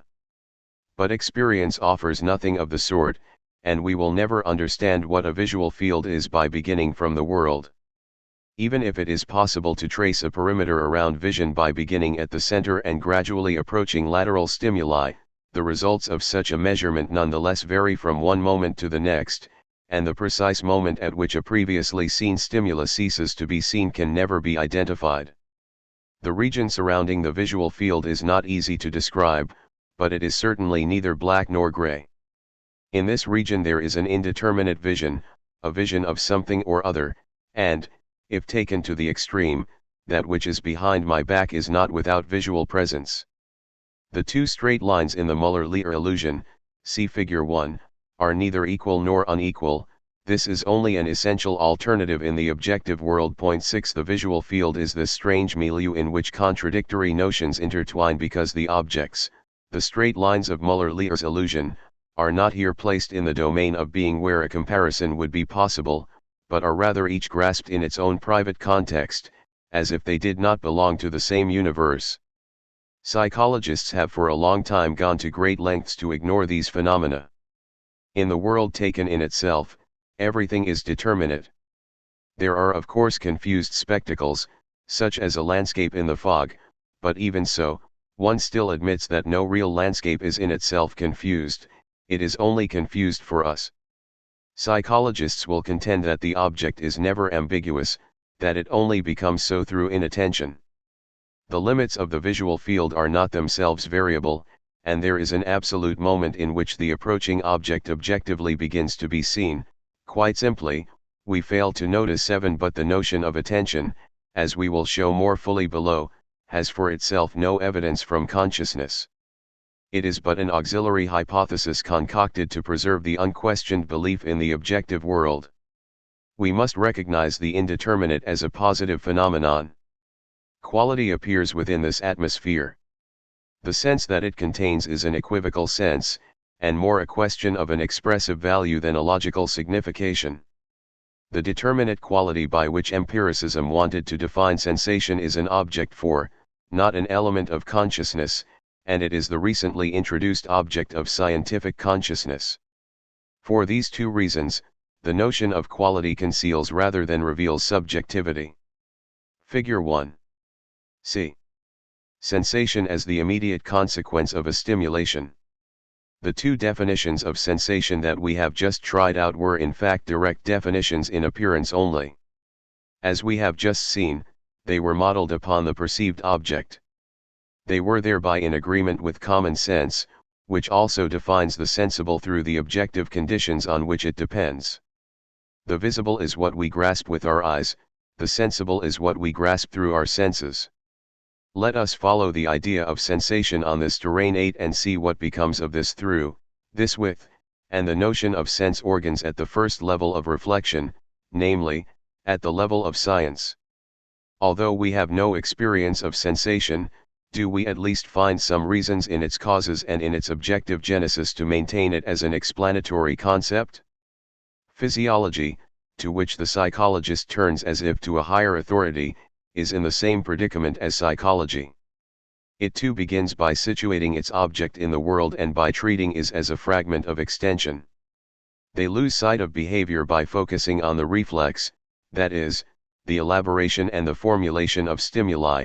Behavior is hidden by a longitudinal theory of nervous functioning that makes each element of the reaction correspond in principle to an element of the situation. Point 9. As in reflex arc theory, the physiology of perception begins by assuming an anatomical trajectory that leads from a determinate receiver through a definite transmitter to a recording post 10 which is itself specialized.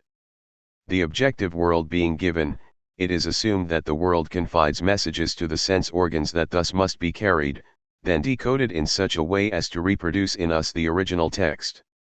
From this it follows that there is, in principle, a point-by-point correspondence and a constant connection between the stimulus and the elementary perception.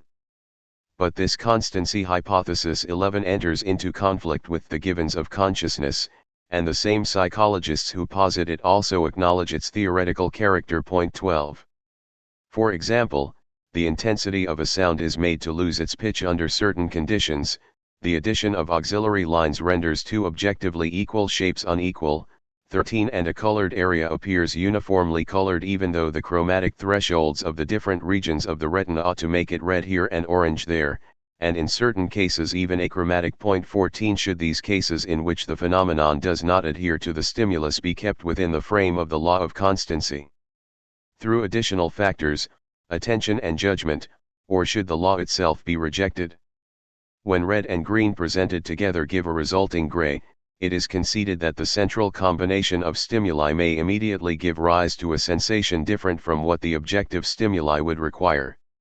When the apparent size of an object varies with its apparent distance, or when its apparent color varies with the memories that we have of it, it is conceded that sensorial processes are not impervious to central influences. 15 In this case, then, the sensible can no longer be defined as the immediate effect of an external stimulus.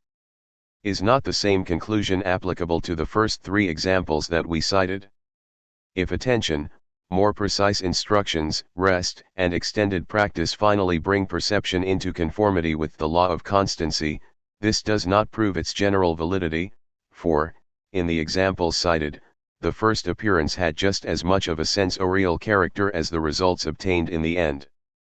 The question is whether the attentive perception, the concentration of a subject on a point in the visual field, such as the analytical perception of the two principal lines in the Muller-Lehrer illusion, rather than revealing normal sensation, does not substitute an exceptional arrangement for the original phenomenon. 16 The law of constancy cannot, against the evidence of consciousness, make use of a single critical experiment in which it itself is not already implied, and it is already presupposed wherever it is believed to be established. 17 If we return to phenomena, they show us that the apprehension of a quality, exactly like the apprehension of size, is tied to an entire perceptual context, and the stimuli no longer give us the indirect means that we sought for delimiting a layer of direct impressions.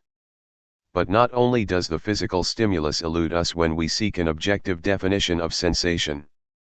The sensory apparatus itself, as modern physiology imagines it, is no longer appropriate to the role of transmitter that it was made to play by classical science. Non-cortical lesions on tactile organs certainly dilute the concentration of points sensitive to hot, to cold, or to pressure, and also diminish the sensitivity of the points that remain. But if an extended enough stimulation is applied to the damaged organ, detailed sensations reappear. A more energetic exploration by the hand compensates for the increased threshold. 18 At the elementary level of sensibility, we catch sight of a collaboration among partial stimuli and between the sensorial system and the motor system that, through a variable physiological constellation, keeps the sensation constant, and thus rules out any definition of the nervous process as the simple transmission of a given message. The destruction of the visual function, regardless of the location of the lesions, abides by the same law. At first, all colors are affected 19 and lose their saturation. Next the spectrum becomes simplified, being reduced to 4 colors and shortly thereafter to 2. In the end, a gray monochrome is reached, without the pathological color for that matter ever being equated with any normal color at all. Thus, in central lesions just as in peripheral ones, the loss of nervous substance results not merely in a deficiency of certain qualities, but rather in the transition to a less differentiated and more primitive structure. 20 Conversely, normal functioning must be understood as a process of integration in which the text of the external world is not copied, but constituted. And if we try to grasp sensation from the perspective of its preparatory bodily phenomena, we do not discover a psychical individual, a function of certain known variables, but rather a formation already tied to an ensemble and already endowed with a sense, which is only different in degree from more complex perceptions and which thus does not move us forward in our delimitation of the pure sensible. There is no physiological definition of sensation and, more generally, there is no autonomous physiological psychology because the physiological event itself obeys biological and psychological laws. It was long believed that peripheral conditioning provided a reliable way of identifying the elementary mental functions and of distinguishing them from the higher-level functions less strictly tied to the bodily infrastructure. A more precise analysis discovers that the two types of functions intertwine. The elementary is no longer that which, when added together, will constitute the whole, nor is it a mere occasion for the whole to constitute itself. The elementary event is already invested with a sense, and the higher level function will only achieve a more integrated mode of existence or a more valuable adaptation by utilizing and by sublimating the subordinate operations.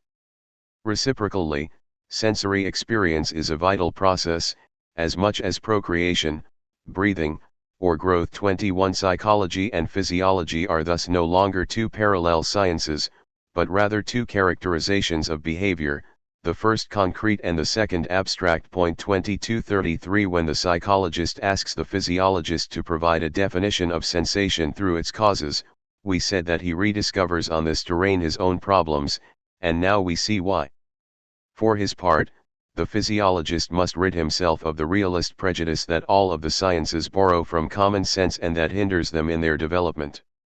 The change in the sense of the words elementary and higher level in modern physiology announces a change in philosophy. 23 The scientist must also learn to offer a critique of the idea of an external world in itself, since the facts themselves suggest to him that he must give up the idea of the body as a transmitter of messages. We grasp the sensible with the senses, but we know now that this with is not merely instrumental, that the sensory apparatus is not a conductor, and that even at the periphery, the physiological impression is engaged in relations that were previously considered to be central. D. What is sensing? Once again, reflection, even the second-order reflection of science, obscures what was believed clear. We thought we knew what sensing, seeing, and hearing are, but now these words pose problems. We are led back to the very experiences that these words designate in order to define them anew. The classical notion of sensation was not itself a concept derived from reflection, but rather a recently developed product of thought turned toward objects. It was the final term in the representation of the world, the furthest removed from the constitutive source, and thereby the least clear. In its general effort toward objectification, science inevitably comes to a conception of the human organism as a physical system in the presence of stimuli themselves defined by their physico-chemical properties, seeks to reconstruct actual perception 24 upon this basis and to close the cycle of scientific knowledge by discovering the laws according to which knowledge itself is produced, that is, by establishing an objective science of subjectivity. 25 It is, however, also inevitable that this attempt should fail. If we think back to the objective investigations themselves, we discover first that the exterior conditions of the sensory field do not determine it part for part and only intervene by making an autochthonous organization possible. This is what Gestalt theory shows, and second, that structure in the organism depends on variables such as the biological sense of the situation, which are no longer physical variables, such that the whole escapes the well-known instruments of physico-mathematical analysis to open onto another type of intelligibility. 26. If we now turn back, as is done here, toward perceptual experience, we observe that science only succeeds in constructing a semblance of subjectivity. It introduces sensations, as things, precisely where experience shows there to already be meaningful wholes. It imposes categories upon the phenomenal universe that only make sense within the scientific universe. Science requires that two perceived lines, like two real lines, be either equal or unequal, and that a perceived crystal have a determinate number of sides 27 without noticing that the nature of the perceived is to tolerate ambiguity, a certain shifting or haziness 28 and to allow itself to be shaped by the context. The lines in Muller-Lier's illusion cease to be equal without thereby becoming unequal, they become different. That is, an isolated objective line and the same line considered in a figure cease to be, for perception, the same. The line is only identifiable in these two functions by an analytical perception that is not natural. Likewise, the perceived is composed of lacunae that are not merely non-perceptions. I can know that a crystal that I see or touch has a uniform shape without having, even tacitly, counted its sides. I can become familiar with a person's face without ever having perceived, for itself, the color of the eyes. The theory of sensation, which composes all knowledge out of determinate qualities, constructs objects for us that are cleansed of all equivocation, that are pure, absolute, and that are the ideal of knowledge rather than its actual themes. This theory only works for the recently developed superstructure of consciousness. This is where the idea of sensation is more or less fulfilled. 29 The images that instinct projects before itself, the images that tradition recreates in each generation, or even mere dreams, appear at first as if on equal footing with perceptions properly so called, and true, actual, and explicit perception is gradually distinguished from phantasms through a work of critique. The word perception indicates a direction more than a primitive function. Point 30. We know that the constancy of the apparent size of objects for variable distances, or the constancy of their color in different lightings, is more perfect in children than in adults. 31. That is, perception is more strictly tied to the local stimulus in its mature state than in its early state, and it conforms to the theory of sensation more for the adult than it does for the child. Perception is like a net whose knots progressively appear more clearly. 32. A depiction of primitive thought has been given that can only be understood if we relate the responses of primitive people, their utterances, and the sociologists' interpretations back to the fund of perceptual experience that they all attempt to express. 33. What prevents spatial, temporal, and numerical wholes from being articulated in manipulable, distinct, and identifiable terms is sometimes the adherence of the perceived to its context and as if to its viscosity, and sometimes the presence in the perceived of a positive indeterminacy. We must explore this pre-objective domain within ourselves if we wish to understand sensing. 2. Association and the projection of memories. A. If I have sensations, then all experience is sensation. Once introduced, the notion of sensation distorts the entire analysis of perception. As we have said, a figure on a background already contains much more than the currently given qualities. It has contours that do not belong to the background and that stand out from it. It is stable and of a dense color, while the background is limitless and of an uncertain color, and the background continues beneath the figure. The different parts of the whole, such as the parts of the figure closest to the background, thus possess, beyond a color and some qualities, a particular sense. The question is what makes up this sense, what do the words border and contour mean, and what happens when a collection of qualities is apprehended as a figure on a background. And yet once sensation is introduced as an element of knowledge, it leaves us no choice in our response. A being who could sense, that is, coincide absolutely with an impression or with a quality, could have no other mode of knowledge. That a quality, such as a red area, signifies something, that it is, for example, grasped as a patch on a background, means that the red is no longer merely this warm, experienced, and lived color in which I lose myself, rather, it announces some other thing without containing that thing, it sets an epistemic function to work, and its parts together make up a whole to which each is related without leaving its place. The red is, from now on, no longer merely present to me, but rather represents something for me, and what it represents is not possessed as a real part of my perception, but is merely aimed at as an intentional part to my gaze. Does not merge into the contour or the patch in the same way it merges into the red taken materially, rather, it glances over them or dominates them. For the punctual sensation to receive a signification into itself that truly penetrates it, to integrate itself into a contour linked to the group of the figure and independent of the background, it would have to cease being an absolute coincidence and, consequently, cease being a sensation at all. If we accept a classical understanding of sensing, then the signification of the sensible can no longer consist in anything other than present or virtual sensations. Seeing a figure can be nothing other than the simultaneous possession of its component punctual sensations. Each punctual sensation always remains what it is, a blind contact, an impression. The group makes itself into a vision and forms a scene before us because we learn to shift more quickly from one impression to the next. A contour is nothing but a sum of isolated visions, and the consciousness of a contour is a collective being. The sensible elements that make up this collective being cannot lose the opacity that defines them as sensible in order to open themselves up to an intrinsic connection or to a common law of constitution. Let there be 3 points A, B, C, on the contour of a figure. Their order in space is both their manner of coexisting before our eyes, and this coexistence, no matter how close together the points I choose are, is the sum of their separate existences, the position of A, plus the position of B, plus the position of C. Empiricism could, of course, leave behind this atomistic language and speak of blocks of space or blocks of duration, or add an experience of relations to the experience of qualities.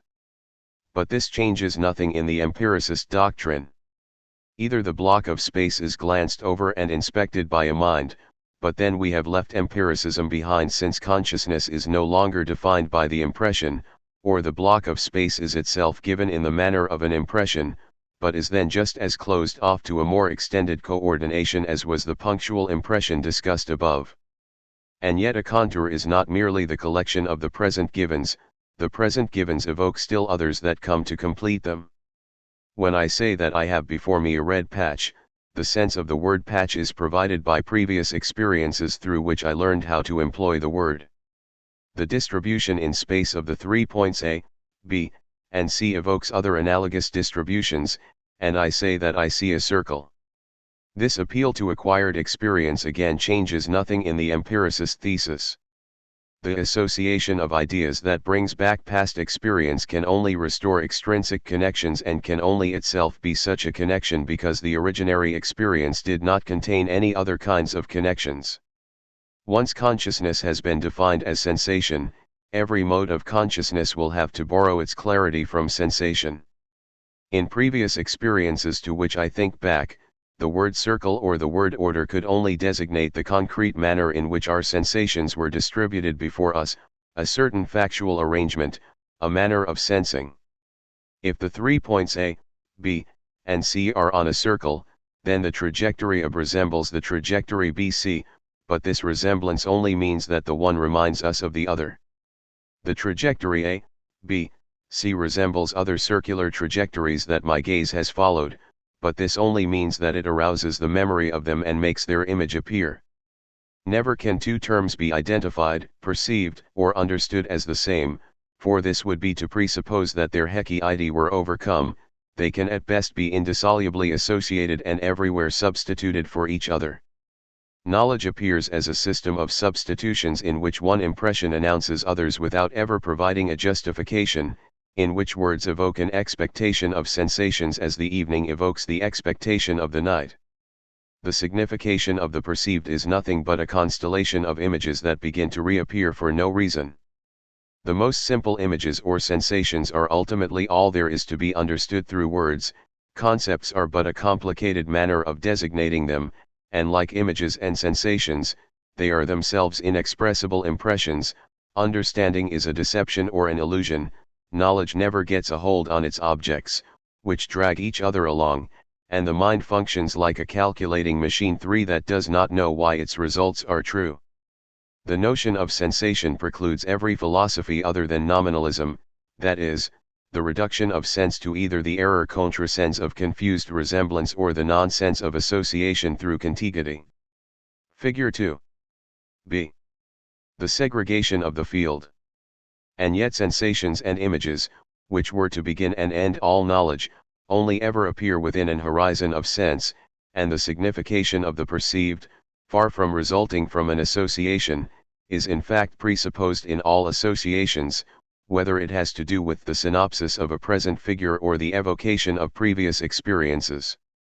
Our perceptual field is made of things and gaps between things, for the parts of a thing are not linked together by a simple external association that would be the result of their interdependence having been noticed during the movements of the object. For a start, I see as things certain wholes that I have never seen move, such as houses, the sun, or mountains.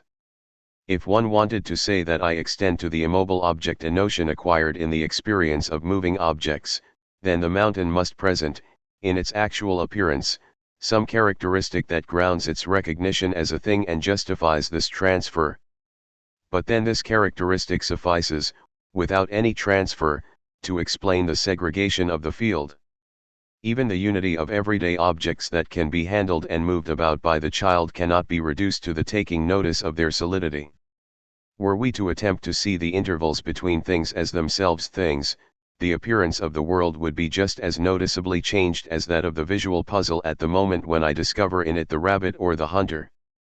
This would not involve the same elements differently linked, the same sensations differently associated, the same text invested with a different sense, or the same matter in a different form, but truly a different world. There are no indifferent givens that together set about forming a thing because some factual contiguities or resemblances associate them. Rather, because we first perceive a whole as a thing, the analytic attitude can later discern resemblances or contiguities there. This does not only mean that, without the perception of the whole we would not imagine observing the resemblance or the contiguity of its elements, but rather, literally, that the elements would not be a part of the same world and that resemblance and contiguity could not exist at all. The psychologist, who always conceives of consciousness in the world, places the resemblance and the contiguity of stimuli among the objective conditions that determine the constitution of a whole. The stimuli closest together or most similar, he says 5 or those stimuli that, once assembled, provide the best equilibrium to the spectacle, tend to join together in the same configuration for perception. But this language is deceptive, for it opposes objective stimuli, which belong to the perceived world and even to the second-order world constructed by scientific consciousness, to the perceptual consciousness, which psychology must describe according to direct experience. The psychologist's amphibious or hybrid thought always risks reintroducing relations that belong to the objective world into his description. Thus it was possible to believe that Wertheimer's law of contiguity and law of resemblance brought back the objective contiguity and resemblance of the associationists as constitutive principles of perception. But in fact, for pure description, and Gestalt theory aims to be such a description, the contiguity and the resemblance of stimuli are not prior to the constitution of the whole. Good form is not achieved because it would be good in itself in some metaphysical heaven, rather, it is good because it is realized in our experience. The supposed conditions of perception become anterior to perception itself only when, rather than describing the perceptual phenomenon as a primary opening up to an object, we presuppose around it a milieu in which all of the developments and all of the cross-checking that will be performed by analytical perception are already inscribed, and in which all of the norms of actual perception will be justified, a realm of truth, a world. By presupposing this realm, we strip perception of its essential function, which is to establish or to inaugurate knowledge, and we view perception through the lens of its results. If we hold ourselves to phenomena, then the unity of the thing in perception is not constructed through association, but rather, being the condition of association, this unity precedes the cross-checkings that verify and determine it, this unity precedes itself. If I am walking on a beach toward a boat that has run aground, and if the funnel or the mast merges with the forest that borders the dune, then there will be a moment in which these details suddenly reunite with the boat and become welded to it. As I approached, I did not perceive the resemblances or the proximities that were, in the end, about to reunite with the superstructure of the ship in an unbroken picture. I merely felt that the appearance of the object was about to change, that something was imminent in this tension, as the storm is imminent in the clouds. The spectacle was suddenly reorganized, satisfying my vague expectation. Afterward I recognized, as justifications for the change, the resemblance and the contiguity of what I call stimuli, that is, the most determinate phenomena obtained from up close and with which I compose the true world. How did I not see that these pieces of wood were part of the boat? They were after all the same color as the boat, and they match its superstructure perfectly. But these reasons, drawn from having properly perceived the boat, were not given as reasons prior to correct perception. The unity of the object is established upon the presentiment of an immanent order that will, suddenly, respond to questions that are merely latent in the landscape. It will resolve a problem only posed in the form of a vague uneasiness. It organizes elements that until then did not belong to the same universe and which, for that reason, as Kant said insightfully, could not have been associated. By placing these elements on the same playing field, that of the unique object, the synopsis makes possible the contiguity and the resemblance among them, and one impression can never, by itself, be associated with another impression. See. There is no associative force. Nor does an impression have the power to awaken other impressions. It does so only on condition of first being understood from the perspective of the past experience where it coexisted with the impressions to be awakened. Consider a series of coupled syllables 6 in which the second is a softened rhyme of the first, dok tak, and a second series in which the second syllable is obtained by reversing the first, gedeg. If the two series have been learned by heart, and if in a critical experiment the consistent instruction to find the softened rhyme is given, it is clearly observed that the subject has more difficulty in finding a soft rhyme for "ged" than for a neutral syllable. If, however, the instruction is to change the vowel in the given syllables, no delay occurs.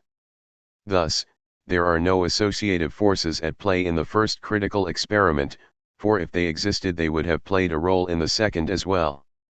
The truth is that, when placed before the syllables often associated with softened rhymes, the subject, rather than actually rhyming, draws upon his acquired experience and puts to work a reproductive intention, 7 such that when he arrives at the second series of syllables, in which the present instructions no longer match with the patterns produced in the preparatory experiments, the reproduction intention can only result in errors. When the subject is asked in the second critical experiment to change the vowel of the prompting syllable, since this is a task that never figured in the preparatory experiments, he cannot use the bypass of reproduction, and under these conditions the preparatory experiments remain without influence. Association thus never works as an autonomous force, the proposed word never induces the response like an efficient cause. Association only acts by making a reproduction intention probable or tempting, it only operates in virtue of the sense that it caught in the context of the previous experiment, and by suggesting the recourse to that experience, it is efficacious to the extent that the subject recognizes it, and grasps it in the appearance or the physiognomy of the past. Finally, if we wanted to introduce association through resemblance rather than through mere contiguity, we would see again that in order to evoke a previous image that in fact resembles the present perception, this perception must be formulated in such a way that it becomes capable of bearing this resemblance. A subject will just as easily recognize figure 3 in figure 4, where is it camouflaged, whether he has seen figure 4 just 5 times or times 8, and moreover, he will never constantly recognize it there. By contrast, a subject looking for another figure hidden in figure 4, without, for that matter, knowing which one, discovers it there faster and more often than a purely passive subject who has the same experience with the figures. Resemblance then, like coexistence, is not an impersonal force directing the circulation of images or states of consciousness. Figure 3 is not evoked by figure 4, or rather, it is only aroused by it if we have first seen a possible figure 3 in figure 4. This comes down to saying that actual resemblance does not free us from having to look for how it is first made possible by the present organization of figure 4, that the prompting figure must take on the same sense as the prompted figure prior to recalling its memory, and that, in short, the actual past is not imported into the present perception through an association mechanism, but is rather deployed by present consciousness itself. Figure 3. Figure 4. D. There is no projection of memories. We can now see the value of the usual formulas concerning the role of memory in perception. There is talk even outside of empiricism of memory's contributions. 9. The claim that to perceive is to remember is repeated everywhere. In reading a text, the speed of the gaze is shown to necessarily leave the retinal images incomplete, and the sensible givens must therefore be completed by a projection of memories. 10. A landscape or a newspaper scene upside down would reveal originary vision, the landscape or the newspaper scene normally only being more clear thanks to what is added to them by memory. Because of the non-habitual arrangement of the impressions, the influence of psychic causes can no longer be exerted. 11. The question is not asked as to why the impressions, when arranged differently, render the newspaper illegible or the landscape unrecognizable. The answer is that the memories need to be made possible by the physiognomy of the givens in order for them to come to complete the perception. Prior to any contribution by memory, that which is seen must currently be organized in such a way as to offer me a scene in which I can recognize my previous experiences. Thus, the appeal to memory presupposes what it is meant to explain, namely, the articulation of the givens, the imposing of a sense onto the sensible chaos. The evocation of memory becomes superfluous the moment that it is made possible, since the work that we expect from it has thus already been accomplished.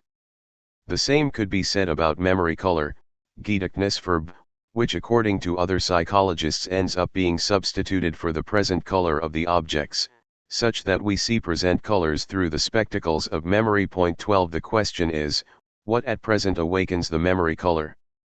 Herring claims that it is evoked each time we see again, or believe we see again, an object that we already know. But on what grounds do we believe this? What in the current perception teaches us that it has to do with an object we already know, given that its properties are, ex hypothesi, modified? If we want to hold that the recognition of the form or of the size brings with it that of the color, then we are in a circle, since the apparent size and form are themselves modified, and since the recognition here again cannot result from the evocation of memories, but must in fact precede it. Nowhere, then, does it go from the past to the present, and the projection of memories is but an unfortunate metaphor that covers over a deeper and already accomplished recognition. Finally, the same holds for the proofreader's illusion, which cannot be understood as the fusion of some actually read elements with memories that come to mingle with them to the point of being indistinguishable. How could the evocation of memories be accomplished if it were not guided by the appearance of the actually sensible givens, and if it is so directed, what use is it, since then the word already has its structure or its physiognomy before drawing anything out of the treasure trove of memory? Clearly it is the analysis of illusions that has lent credence to the projection of memories, following a cursory reasoning that is more or less the following: illusory perception cannot be based upon the present givens, since I read deduction where the paper bears the word destruction. The letter D, which is substituted in for the group STR, not being provided by vision, must then come from elsewhere, thus, it comes from memory. Some shadows and lights in a flat painting are thus sufficient to give it relief, some tree branches in a visual puzzle suggest a cat, and some faint lines in the clouds suggest a horse. But past experience can only appear as the cause of the illusion après coup. It was necessary that the present experience first took on a form and a sense in order to recall precisely this memory and not others. The horse, the cat, the substituted word, and the relief are thus all born under my present gaze. The painting's shadows and lights give relief by mimicking the original phenomenon of relief, 13, where they were invested with an autochthonous spatial signification. In order that I find a cat in the puzzle, the unity of the meaning cat must in some way already prescribe which elements of the given the synthesizing activity should take and which it should leave alone. 14. The illusion tricks us precisely by passing itself off as an authentic perception in which signification is born in the sensible and does not come from elsewhere. The illusion imitates this privileged experience in which the sense fits over the sensible perfectly, is visibly articulated or enunciated in it.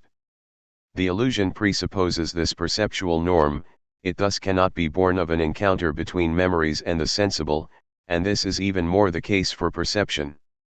The projection of memories renders both illusions and perceptions incomprehensible.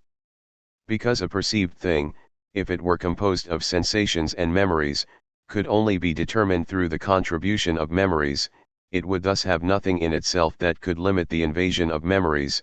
It would not merely have what we have called that halo of indeterminacy which that it always has, but rather, it would be ungraspable, fleeting, and always bordering on illusion. The illusion could never offer, a fortiori, the firm and definitive appearance that the thing, in the end, assumes. Since this appearance would be missing in the perception itself, the illusion would thus never trick us. Finally, if it is admitted that memories do not project themselves over the sensations, but rather that consciousness compares them with the present given in order to retain only those that fit with it, then an original text is acknowledged that in itself bears its own sense and contrasts it with the sense of the memories. This text is perception itself. In short, believing that the projection of memories introduces a mental activity into perception and that empiricism is thereby reversed is a mistake.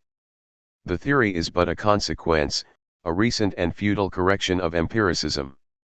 It accepts its premises, it shares its difficulties, and like empiricism it conceals phenomena rather than clarifying them. The premise, as always, involves deducing the given from what can be provided by the sense organs. In the proofreader's illusion, for example, the elements actually seen are reconstituted according to eye movements, the reading speed, and the time necessary for the retinal impression. Then, the evoked elements are obtained by subtracting those theoretically determined givens from the total perception, and the evoked elements are in turn treated as mental things. Perception is thereby constructed with states of consciousness as a house is built with stones, and a mental chemistry is imagined that could fuse these materials into a compact whole. Just like every empiricist theory, this one describes nothing but blind processes that can never be equal to knowledge, because there is no one who sees at the center of this mass of sensations and memories, no one who could experience the harmony between the given and the evoked, and, correlatively, no solid object protected by a sense against the swarm of memories. The premise that obscures everything must thus be rejected. The division between the given and the evoked according to objective causes is arbitrary. By returning to phenomena, we find, as a fundamental layer, a whole already pregnant with an irreducible sense. This is not a series of incomplete sensations between which memories would have to be embedded, but rather the physiognomy, the structure of the landscape or of the word, spontaneously in accordance with our present intentions and with our previous experience. Here the true problem of memory's role in perception appears, and it is tied to the general problem of perceptual consciousness. It is a question of understanding how consciousness, by its own energy and without bringing along any additional materials in a mythical unconsciousness, can, with time, alter the structure of its landscapes, how, at each instant, its previous experience is present to it in the form of an horizon that it can reopen, if it takes that horizon as a theme for knowledge in an act of remembering, but that it can also leave on the margins and that thus immediately provides the perceived with a present atmosphere and signification. A field always available to consciousness that, for this very reason, surrounds and envelopes all of its perceptions. It is an atmosphere, an horizon, or even the settings that assign consciousness a temporal situation, such as the presence of the past that makes distinct acts of perception and remembering possible. To perceive is not to experience a multitude of impressions that bring along with them some memories capable of completing them, it is to see an immanent sense bursting forth from a constellation of givens without which no call to memory is possible. To remember is not to bring back before the gaze of consciousness a self-subsistent picture of the past, it is to plunge into the horizon of the past and gradually to unfold tightly packed perspectives until the experiences that it summarizes are as if lived anew in their own temporal place. To perceive is not to remember. Empiricism and reflection. The relations figure and background, thing and non-thing, and the horizon of the past would thus be structures of consciousness irreducible to the qualities that appear in consciousness. Empiricism will forever hold on to the possibility of treating this a priori as the result of some mental chemistry. It will concede that everything is presented against a background that is not itself a thing, or that the present is between two horizons of absence, the past and the future. It will go on, however, to claim that these significations are derived. The words figure and background, thing and its surroundings, and present and past, summarize the experience of a spatial and temporal perspective, which in the end amounts to the effacement of either memory or marginal impressions. Even if these structures, once formed in actual perception, have more sense than could be offered by a quality, I must not limit myself to this evidence from consciousness, and I must rather reconstruct them theoretically with the aid of the impressions whose actual relations they express. On this level, empiricism is irrefutable. Since it refuses the evidence of reflection and since it engenders, by bringing together external impressions, the structures that we are aware of understanding by going from the whole to the parts, there is no phenomenon that could be held up as a definitive proof against empiricism. In general, a manner of thinking that is unaware of itself and that is at home in the things cannot be refuted by describing phenomena. The physicist's atoms will always seem more real than the historical and qualitative picture of this world, the physico-chemical processes more real than organic forms, empiricism's psychic atoms more real than perceived phenomena, and the intellectual atoms, namely, the Vienna Circle significations, more real than consciousness, So long as one seeks to construct the picture of this world, life, perception, or mind, rather than recognizing the experience we have of them as the immediate source and as the final authority of our knowledge. This conversion of the gaze, which inverts the relations between the clear and the obscure, must be accomplished by each person, and it is only later that it is justified by the abundance of phenomena that it renders understandable. But prior to the conversion, these phenomena were inaccessible, and empiricism can always respond that it does not understand the descriptions given of them. Reflection, in this sense, is just as closed a system of thought as madness, with the difference that it understands itself and the madman, whereas the madman does not understand it.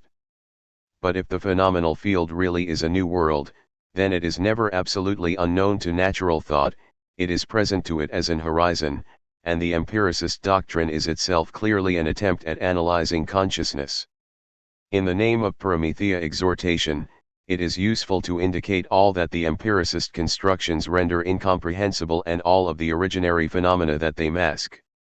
First, they conceal from us the cultural world or the human world in which almost our entire life nonetheless happens. For the majority of us, nature is but a vague and far-off being, driven back by the towns, roads, houses, and above all by the presence of other men. But for empiricism, cultural objects and faces owe their physiognomy, their magical power, to the transfers and the projections of memories. The human world only has sense accidentally. There is nothing in the sensible appearance of a landscape, an object, or a body that predestines it to have the air of being gay or sad, lively or gloomy, elegant or crude. Empiricism, by once again defining what we perceive through the physical and chemical properties of the stimuli able to act upon our sense organs, excludes from perception the anger or the sadness that I nevertheless read on someone's face, the religion whose essence I nevertheless grasp in a hesitation or a reticence, the city whose structure I nevertheless know in the attitude of an officer or in the style of a monument. For empiricism there can no longer be an objective spirit. Mental life withdraws into consciousnesses that are isolated and given over solely to introspection, rather than taking place, as appears to be the case, in the human space made up of those with whom I discuss or of those with whom I live, the place where I work or the place of my happiness.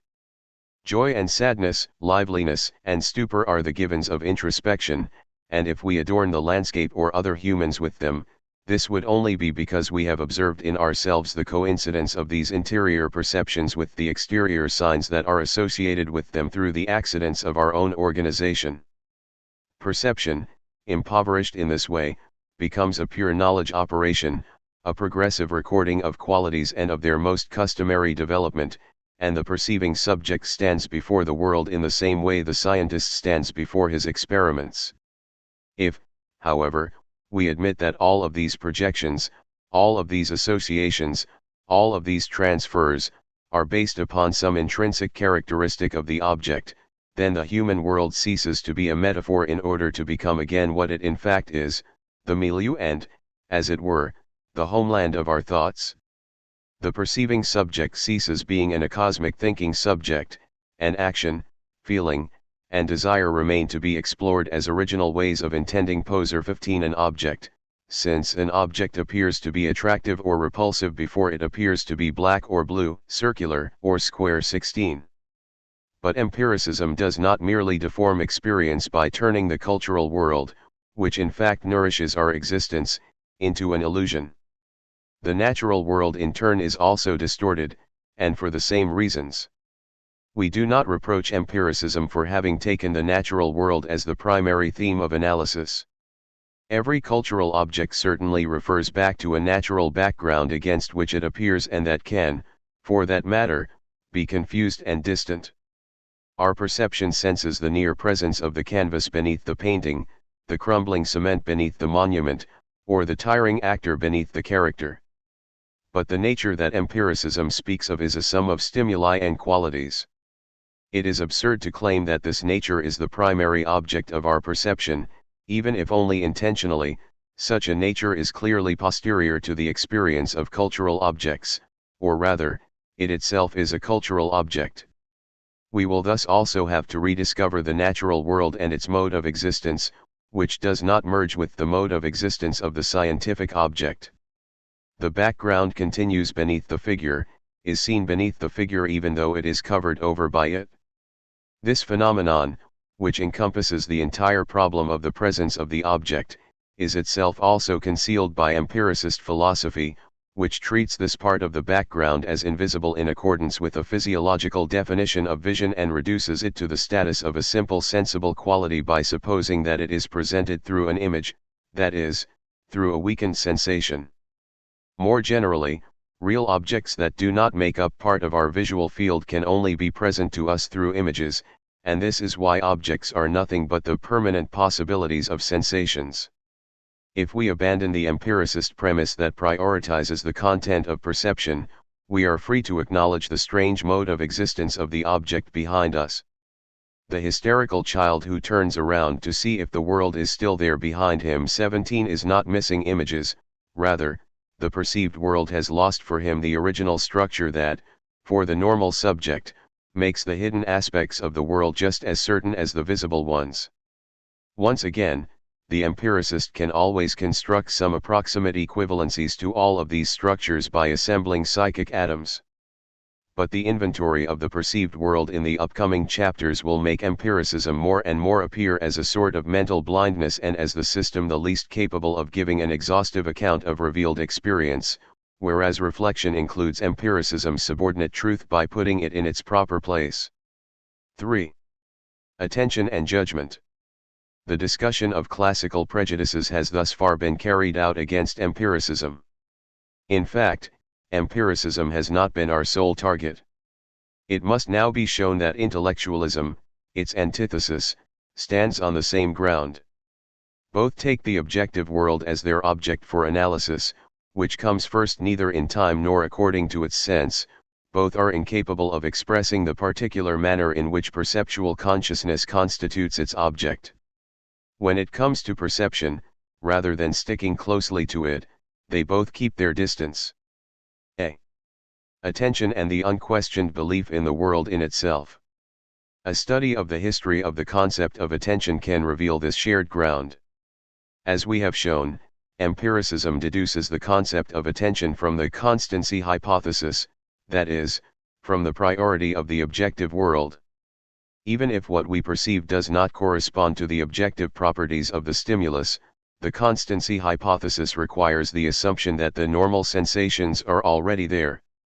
They must, then, go by unnoticed, and attention will be the function that reveals them, like a spotlight illuminating pre-existing objects hidden in the shadows. Thus, the act of attention creates nothing, and nothing less than a natural miracle.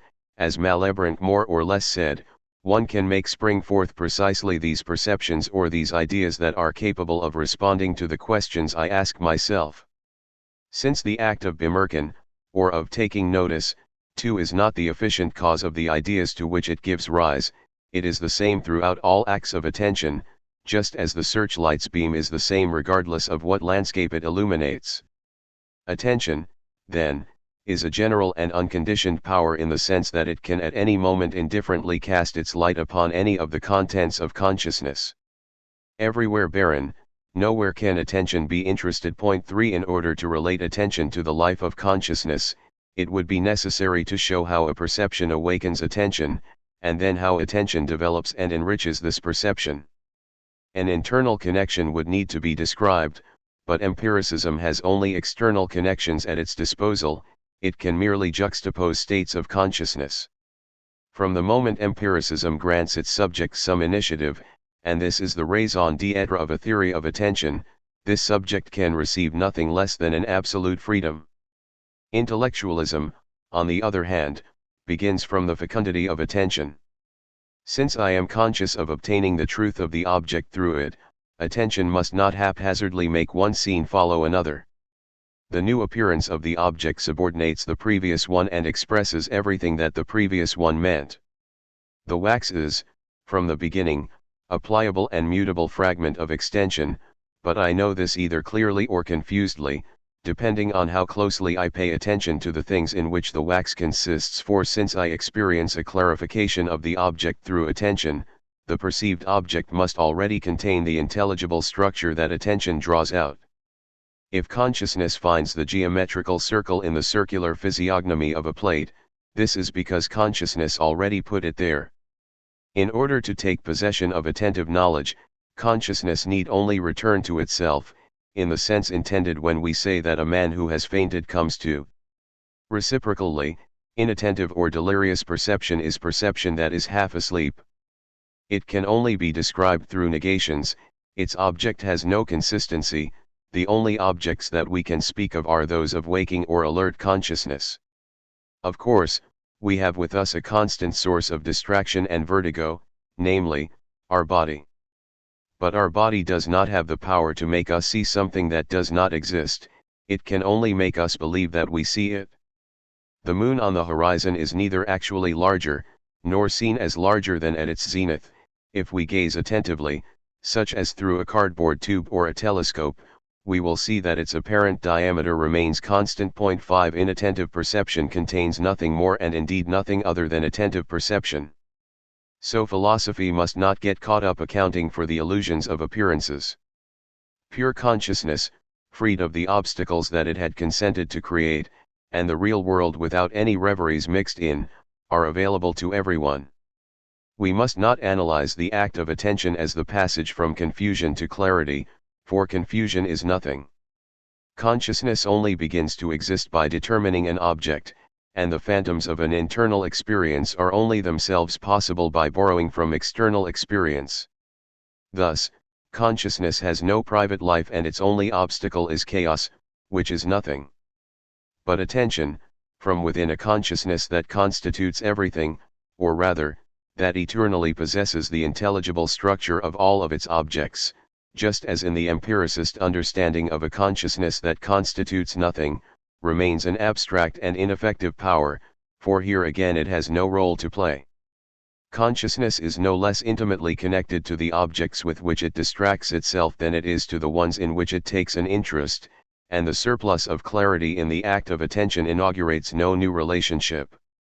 Attention again becomes a light that does not itself change with the objects illuminated, and once again the specific modes and directions of intention are replaced by empty acts of attention. 6. In short, the act of attention is unconditioned because all objects are equally available to it, just as the empiricist's act of bemerken was unconditioned because all objects transcended it.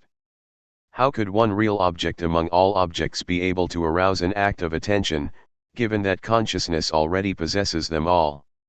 What was lacking for empiricism was an internal connection between the object and the act it triggers.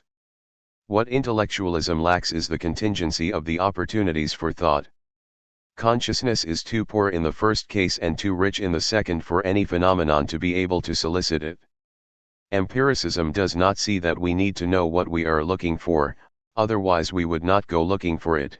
Intellectualism does not see that we need to be ignorant of what we are looking for, or again we would not go looking for it.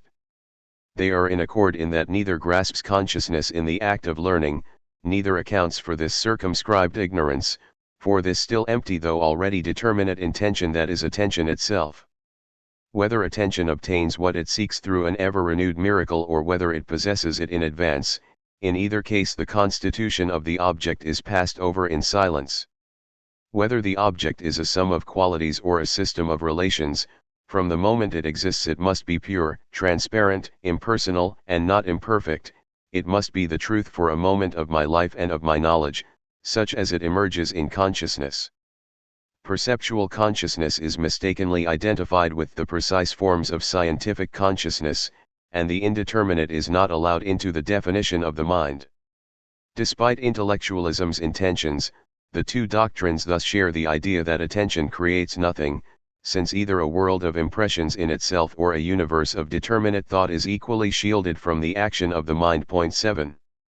Against this conception of an idle subject, the psychologist's analysis of attention acquires the value of a moment of realization, and the critique of the constancy hypothesis will deepen into a critique of the dogmatic belief in the world taken as a reality in itself in empiricism and as the immanent term of knowledge in intellectualism. Attention first presupposes a transformation of the mental field, a new way for consciousness to be present toward its objects. Consider the act of attention by which I determine the location of a point on my body that is being touched. The analysis of certain centrally originating disorders, which render such a localization impossible, reveals the deep operation of consciousness.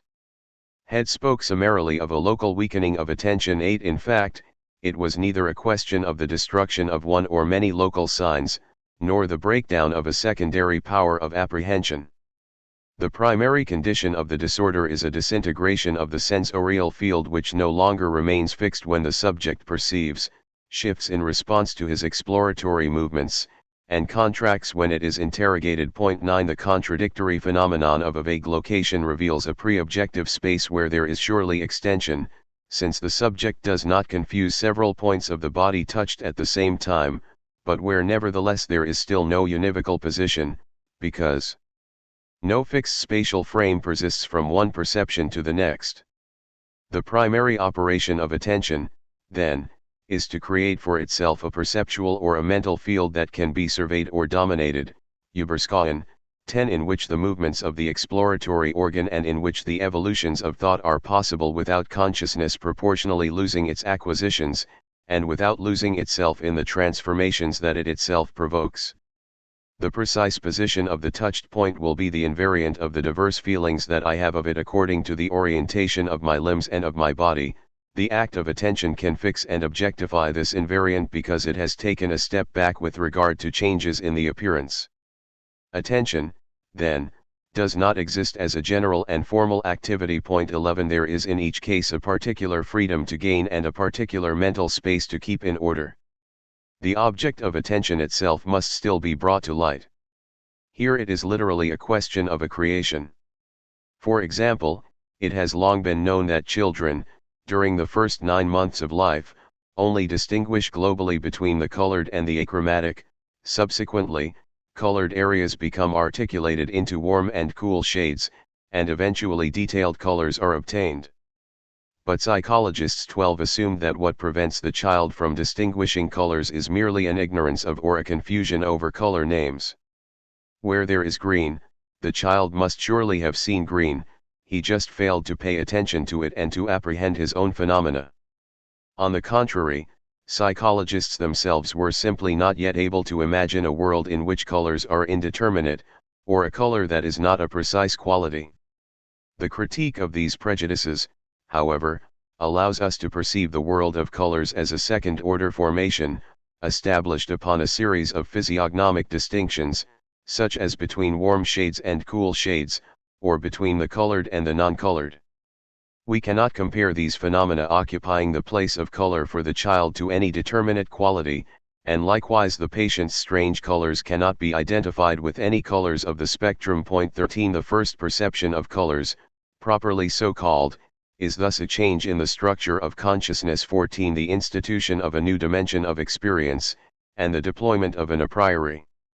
Attention, then, must be conceived on the model of these originary acts, since a second-order attention that limited itself to recalling an already acquired knowledge would refer us back to the acquisition itself. To pay attention is not merely to further clarify some pre-existing givens, rather, it is to realize in them a new articulation by taking them as figures. 15. They are only preformed as horizons, they truly constitute new regions in the total world. The original structure that they introduce is precisely what makes the identity of the object before and after the act of attention appear. Once the quality color is acquired, and only thanks to it, the previous givens appear as preparations for this quality.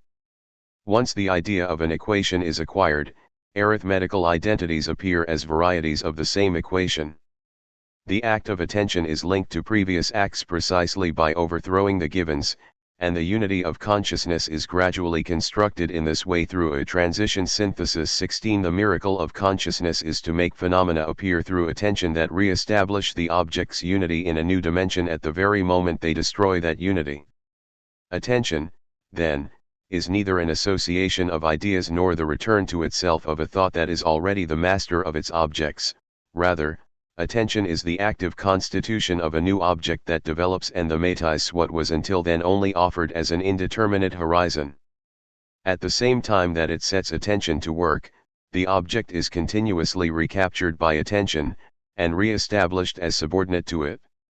The object only gives rise to the knowing event that will transform it through the still ambiguous sense that it offers to attention as needing to be determined, such that the object is the motif 17 of and not the cause of this event.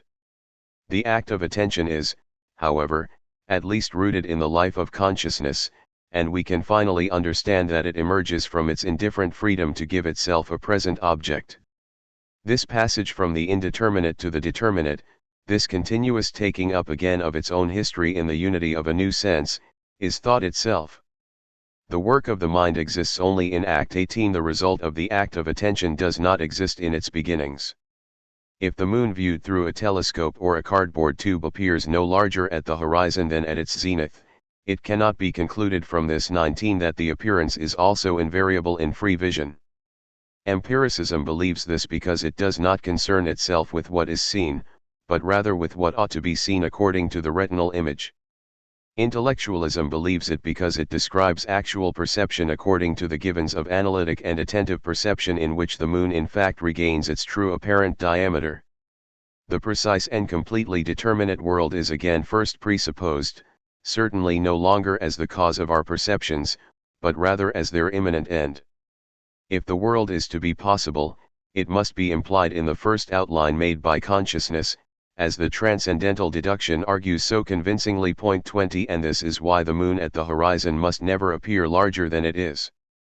Psychological reflection, however, obliges us to place the precise world back into its cradle of consciousness, to ask ourselves how the very idea of the precise world or of precise truth is possible, and to seek out its first springing forth into consciousness. When I look about freely, in the natural attitude, the parts of the field act upon each other and motivate this enormous moon on the horizon, this measureless size that is nevertheless a size. Consciousness must be brought face to face with its unreflective life in things and must awaken to its own, forgotten, history. This is the true role of philosophical reflection, and this is how a true theory of attention is established. B. Judgment and reflective analysis.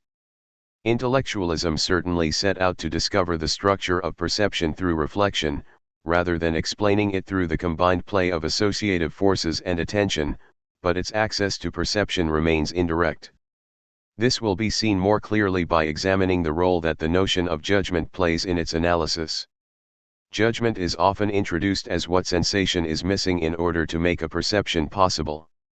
Sensation is no longer presupposed as a real element of consciousness. But when they want to sketch out the structure of perception, they go back to the individual points of sensation. The analysis is dominated by this empiricist notion, even though it is only accepted as the limit of consciousness and only serves to manifest a power for connecting that is the opposite of sensation. Intellectualism lives on the refutation of empiricism, and in this refutation it is judgment that serves the function of overcoming the possible scattering of sensations. Point 21. Reflective analysis establishes itself by pushing the realist and empiricist theses to their logical consequences and by demonstrating their antithesis through their absurdity. But nothing in this reductio ad absurdum guarantees that contact with the actual operations of consciousness is made. It remains possible that the theory of perception, if it begins ideally from a blind intuition, would compensate for this by leading to an empty concept, and that judgment, the counterpart of pure sensation, would fall back into a general function of connecting that is indifferent to its objects, or even once more become a psychic force detectable by its effects. The famous analysis of the piece of wax jumps from qualities, such as odor, color, and taste, to the potential for an infinity of forms and positions, a potential that is beyond the perceived object and defines only the physicist's wax. For perception, when all of the sensible properties have disappeared, there is no longer any wax, but science here assumes some matter that is conserved. The perceived wax itself, with its original manner of existing, its permanence, which is not yet science's notion of precise identity, its interior horizon 22 of possible variation according to form or size, its matte color that suggests softness, and its softness that in turn suggests that I will hear a muffled sound when I strike it.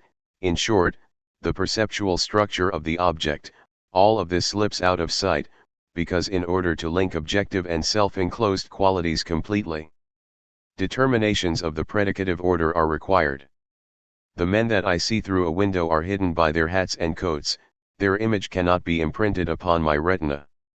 Thus, I do not see them, I judge that they are there. 23 Once vision has been defined in the empiricist manner as the possession of a quality inscribed upon the body by the stimulus. 24 The slightest illusion, since it invests the object with properties it does not have on my retina, suffices to establish that perception is a judgment. 25 Since I have two eyes, I should see the object in double, and if I only perceive one object, this is because I construct the idea of a single object at a distance with the help of the two images. 26 Perception becomes an interpretation of the signs that sensibility provides in accordance with bodily stimuli.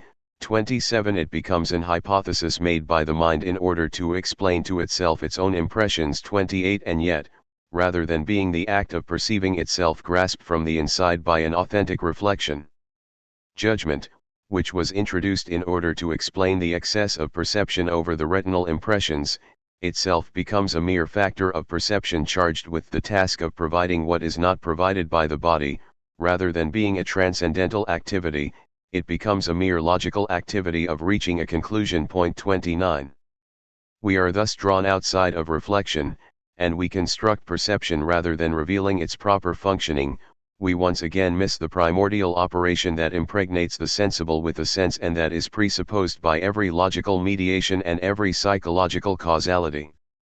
As a result, intellectualist analysis ends up making incomprehensible the very perceptual phenomena it was designed to clarify. While judgment loses its constituting function and becomes an explanatory principle, the words seeing, hearing, and sensing lose all signification, since the slightest glance goes beyond the pure impression and thereby falls under the general rubric of judgment. Between sensing and judging, ordinary experience draws a very clear distinction. It understands judgment to be a position-taking. Judgment aims at knowing something valid for me across all the moments of my life and valid for other existing or possible minds. It takes sensing, on the contrary, to be the giving of oneself over to the appearance without seeking to possess it or to know its truth. This distinction disappears in intellectualism because judgment is everywhere that pure sensation is not, which is to say that judgment is everywhere. The evidence of phenomena will thus be everywhere denied. A large cardboard box appears heavier to me than a small box made of the same cardboard and, limiting myself to phenomena, I would say that in advance I sense it as heavier in my hand. But intellectualism defines sensing as the action of a real stimulus upon my body. Since there is no real stimulus here, it will thus be necessary to say that the box is not sensed, but judged to be heavier, and this example that appeared ready-made for showing the sensible appearance of the illusion serves, on the contrary, to show that there is no sensible knowledge and that one senses insofar as one judges. 30 A cube drawn on a piece of paper changes its appearance accordingly as it is seen from one side and from above or from the other side and from below. Even if I know that it can be seen in two ways, the figure sometimes refuses to change structure, and my knowledge must wait for its intuitive realization. Here again it must be concluded that judging is not perceiving. But the alternative between sensation and judgment forces the conclusion that the change in the figure, since it does not depend upon the sensible elements that remain constant in accordance with the stimuli, can only depend upon a change in the interpretation, and that in the end the mind's conception modifies the perception itself. 31 And the appearance takes on form and sense upon command. 32 But if we see what we judge, how can we distinguish true perception from false perception? And after such a conclusion, how will we continue to say that the person suffering from hallucinations or the madman believes they see what they do not see? 33 Where will the difference be between seeing and believing that one sees? If one answers that the sane man only judges according to sufficient signs and upon a total subject, this must be because there is a difference between the motivated judgment of true perception and the empty judgment of false perception. And since the difference is not in the form of the judgment, but rather in the sensible text that it articulates, to perceive in the full sense of the word, as the antithesis of imagining, is not to judge, but rather to grasp, prior to all judgment, a sense immanent in the sensible. The phenomenon of true perception thus offers a signification that is inherent in the signs and of which the judgment is but the optional expression. Intellectualism can explain neither this phenomenon nor, for that matter, the imitation of it given by illusion. More generally, it is blind to the mode of existence and of coexistence of perceived objects and blind to the life that flashes across the visual field and secretly ties its parts together. In Zollner's illusion, I see the principal lines converging. Intellectualism reduces this phenomenon to a simple error: it all comes from my including the auxiliary lines and their relation to the principal lines, rather than comparing the principal lines themselves. Basically, I commit an error in following the instructions and I compare the two wholes rather than comparing their principal elements. 34 The question might still be asked as to why I commit an error in following the instructions. The question should arise: how does it happen that it is so difficult in Zollner's illusion to compare in isolation the very same straight lines that must be compared according to the given instructions? What is the origin of their refusal to allow themselves to be thus separated from the auxiliary lines? 35. We must recognize that in taking on the auxiliary lines, the principal lines have ceased to be parallel, that they have lost this sense in order to acquire another, and that the auxiliary lines import into the figure a new signification that henceforth clings to it and that can no longer be detached from it. 36 The signification adhering to the figure, this transformation of the phenomenon motivates and is, so to speak, behind the false judgment. This signification at once gives a sense to the word seeing that is prior to judgment but also beyond the quality or the impression, and again brings to light the problem of perception. If we agree to call any perception of a relation a judgment, and to reserve the name vision for the punctual impression, then clearly illusion is a judgment. But this analysis, at least ideally, presupposes a layer of impressions where the principal lines would be parallel just as they are in the world, that is, in the environment that we constitute through measurements, and a second-order operation that modifies the impressions by bringing the auxiliary lines to bear and thereby falsifying the relation between the principal lines. Now, the first phase of the analysis is purely conjectural, and with it so too is the judgment that gives the second phase. The illusion is constructed, not understood. Judgment, in this very general and wholly formal sense, only explains true or false perception if it follows the spontaneous organization and the particular configuration of the phenomena. The illusion surely consists in inserting the figure's principal elements among auxiliary relations that break up the parallelism. But why do the auxiliary relations break up the parallelism? Why do two straight lines, until then parallel, cease to be a pair, and why are they dragged into an oblique position by the immediate surroundings they are given? Everything happens as if they were no longer part of the same world. Two truly oblique lines are situated in the same space, namely, objective space. But these lines do not actually converge. It is impossible to see them as oblique if we focus on them. It is when we glance away that they silently tend toward this new relation.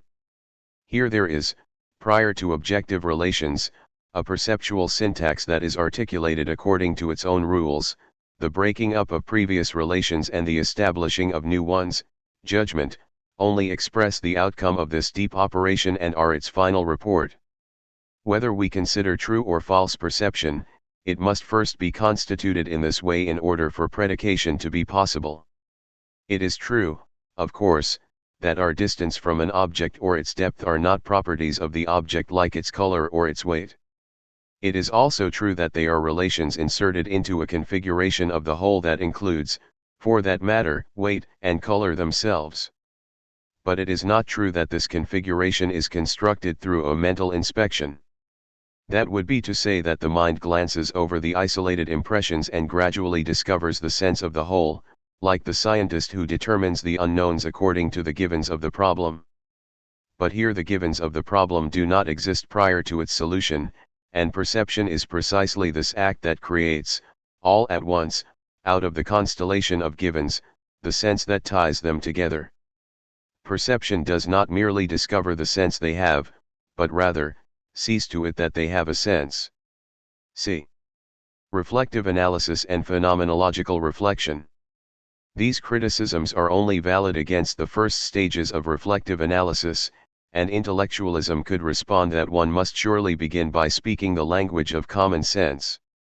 The conception of judgment as a psychical force or as a logical mediation, and the theory of perception as interpretation, that is, the intellectualism of the psychologists is in fact but a compensation for empiricism, but it does clear the way for a true moment of insight. We must begin in the natural attitude, along with its assumptions, until their own internal dialectic destroys them. Once perception is understood as interpretation, sensation, which served as the point of departure, is definitively left behind, every perceptual consciousness being already beyond sensation. Sensation is not sense 37 and consciousness is always consciousness of an object. We hit upon sensation when, while reflecting upon our perceptions, we want to express that they are not absolutely our doing. Pure sensation, defined as the action of stimuli upon our body, is the most recent product of knowledge, and particularly of scientific knowledge, and through an illusion, albeit a natural one, we place pure sensation at the beginning and believe it to be anterior to knowledge. It is the necessary, and necessarily erroneous way that a mind must imagine its own history. 38 Pure sensation belongs to the domain of the constituted, and not to the constituting mind.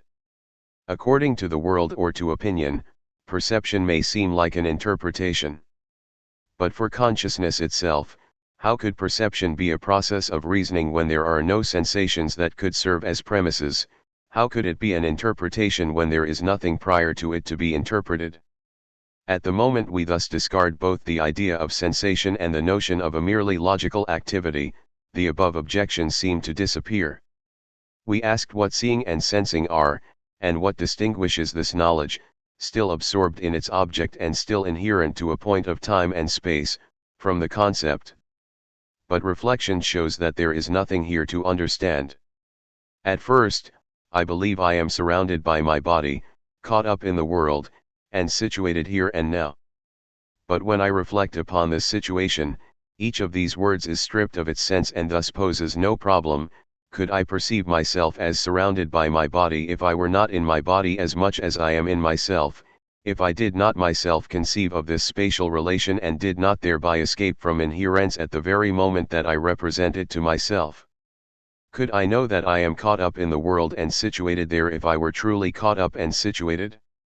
I would, then, restrict myself to being where I am as a thing, and since I know where I am and see myself in the midst of things, this must be because I am a consciousness, a singular being who resides nowhere and can make itself present everywhere through intention. Everything that exists, exists as either thing or as consciousness, and there is no in between. The thing is in a place, but perception is nowhere, for if it were situated it could not make other things exist for itself, since it would remain in itself in the manner of things. Perception, then, is the thought that one is perceiving la pensée de percevoir. The embodiment of perception offers no positive characteristic that would need to be accounted for, and its hequeity is simply its own ignorance of itself. Reflective analysis thus becomes a purely regressive doctrine according to which every perception is a confused intellection and every determination a negation. It suppresses in this way all problems except for one, the problem of its own beginning. The finitude of a perception that gives me, as Spinoza said, conclusions without premises, 39 and the inherence of consciousness in a point of view comes down to my ignorance of myself, to my entirely negative power of not reflecting. But how, in turn, is this ignorance possible? To respond that it never is would be to eliminate myself as an inquiring philosopher. No philosophy can be ignorant of the problem of finitude without thereby being ignorant of itself as a philosophy. No analysis of perception can be ignorant of perception as an original phenomenon without thereby being ignorant of itself as analysis, and the infinite thought that one would discover immanent to perception would not be the highest level of consciousness, but rather a form of unconsciousness. The act of reflection would overshoot the goal. It would transport us from a fixed and determined world to a seamless consciousness, while in fact the perceived object is animated by a secret life and perception as a whole disintegrates and is rebuilt endlessly. We will have but an abstract essence of consciousness so long as we have not followed the actual movement by which consciousness continuously recovers possession of its own operations, condenses and focuses them in an identifiable object, gradually shifts from seeing to knowing, and obtains the unity of its own life. We will not have reached this constitutive dimension if we replace the full unity of consciousness with an absolutely transparent subject, and the hidden art that causes a sense to spring up from the depths of nature with an eternal thought. 40. The intellectualist insight does not reach this living cluster of perception because rather than unveiling the operation that makes it actual or by which it is constituted, it seeks the conditions that make it possible or without which it would not exist. In actual perception, taken in its nascent state and prior to all speech, the sensible sign and its signification are not even ideally separable. An object is an organism of colors, odors, sounds, and tactile appearances that symbolize and modify each other, and that harmonize with each other according to a real logic. Science's function is to make this logic explicit, and it is far from having completed the analysis. Intellectualism falls short when it comes to this perceptual life, either by lack or by excess. It evokes, as a limit, the multiple qualities that are but the envelope of the object, and from there it passes to a consciousness of the object that would possess its law or its secret, and that as a result strips the development of experience of its contingency and the object of its perceptual style. This passage from thesis to antithesis, the reversal of the arguments for and against, which is the constant procedure of intellectualism, leaves the point of departure of the analysis unchanged. We began from a world in itself that acted upon our eyes in order to make itself seen by us. We have arrived now at a consciousness or a thought about the world, but the very nature of this world is unchanged. It is still defined by the absolute exteriority of its parts and is merely doubled across its extension by a thought that sustains it. We pass from an absolute objectivity to an absolute subjectivity, but this second idea is worth only as much as the first, and only finds support in contrast to the first, which is to say, through it. The kinship of intellectualism and empiricism is in this way much less visible and much more profound than is believed. It does not merely stem from their common use of the anthropological definition of sensation, but rather from the fact that both maintain the natural or dogmatic attitude, and the survival of the notion of sensation in intellectualism is but a sign of this dogmatism. Intellectualism accepts, as absolutely established, the idea of truth and the idea of being in which the constitutive work of consciousness culminates and is summed up, and its so-called reflection consists in positing, as powers of the subject, everything that is necessary in order to reach these ideas. By throwing me toward the world of things, the natural attitude assures me of grasping a real beyond appearances and the true beyond illusions. Intellectualism does not question the value of these notions, it merely confers upon a universal creativity naturant universal the power of recognizing the very same absolute truth that realism naively locates in a given nature donné. Of course, intellectualism is commonly presented as a doctrine of science, not a doctrine of perception. It believes it establishes its analysis upon the proof of mathematical truth and not upon the naive evidentness of the world. Habmus ideam veram. 41. But in reality, I would not know that I possess a true idea were I unable to link the present evidentness to the evidentness of the previous moment through memory, or were I unable to link what is evident for me to what is evident for others. Through the linguistic encounter, such that Spinoza's self-evidence presupposes the evidentness of memory and of perception. If, on the other hand, we want to base the constitution of the past and of others on my power of recognizing the intrinsic truth of the idea, this would certainly suppress the problem of others and of the world, but only because we remain in the natural attitude that takes them as given and because we make use of the forces of naive certainty. For as Descartes and Pascal saw, I can never completely coincide with the pure thought that constitutes even a simple idea. My clear and distinct thought always makes use of thoughts previously formed by myself or by others, and relies upon my memory, that is, upon the nature of my mind, or upon the memory of the community of thinkers, that is, upon objective spirit. To take for granted that we have a true idea is to believe in perception uncritically. Empiricism remained within the absolute belief in the world as the totality of spatio-temporal events, and treated consciousness as a region of that world. Reflective analysis certainly breaks with the world in itself, since it constitutes it through the operation of consciousness, but this constituting consciousness, rather than being grasped directly, is constructed in such a way as to make possible the idea of an absolutely determinate being. This constituting consciousness is the correlative of a universe, the subject who possesses, as fully realized, all of the knowledge of which our actual knowledge is merely the first approach. This follows because they assume that what exists for us only in intention is actually realized somewhere, namely, a system of absolutely true thoughts capable of coordinating all phenomena, a geometrical plan 42 that makes sense of all perspectives, and a pure object onto which all subjectivities open. Nothing less than this absolute object and this divine subject could rule out the threat of the evil genius and assure us of the possession of the true idea. Yet there is indeed a human act that, in a single stroke, cuts through all possible doubt in order to install itself in the fullness of truth. This act is perception, in the broad sense of the knowledge of existences.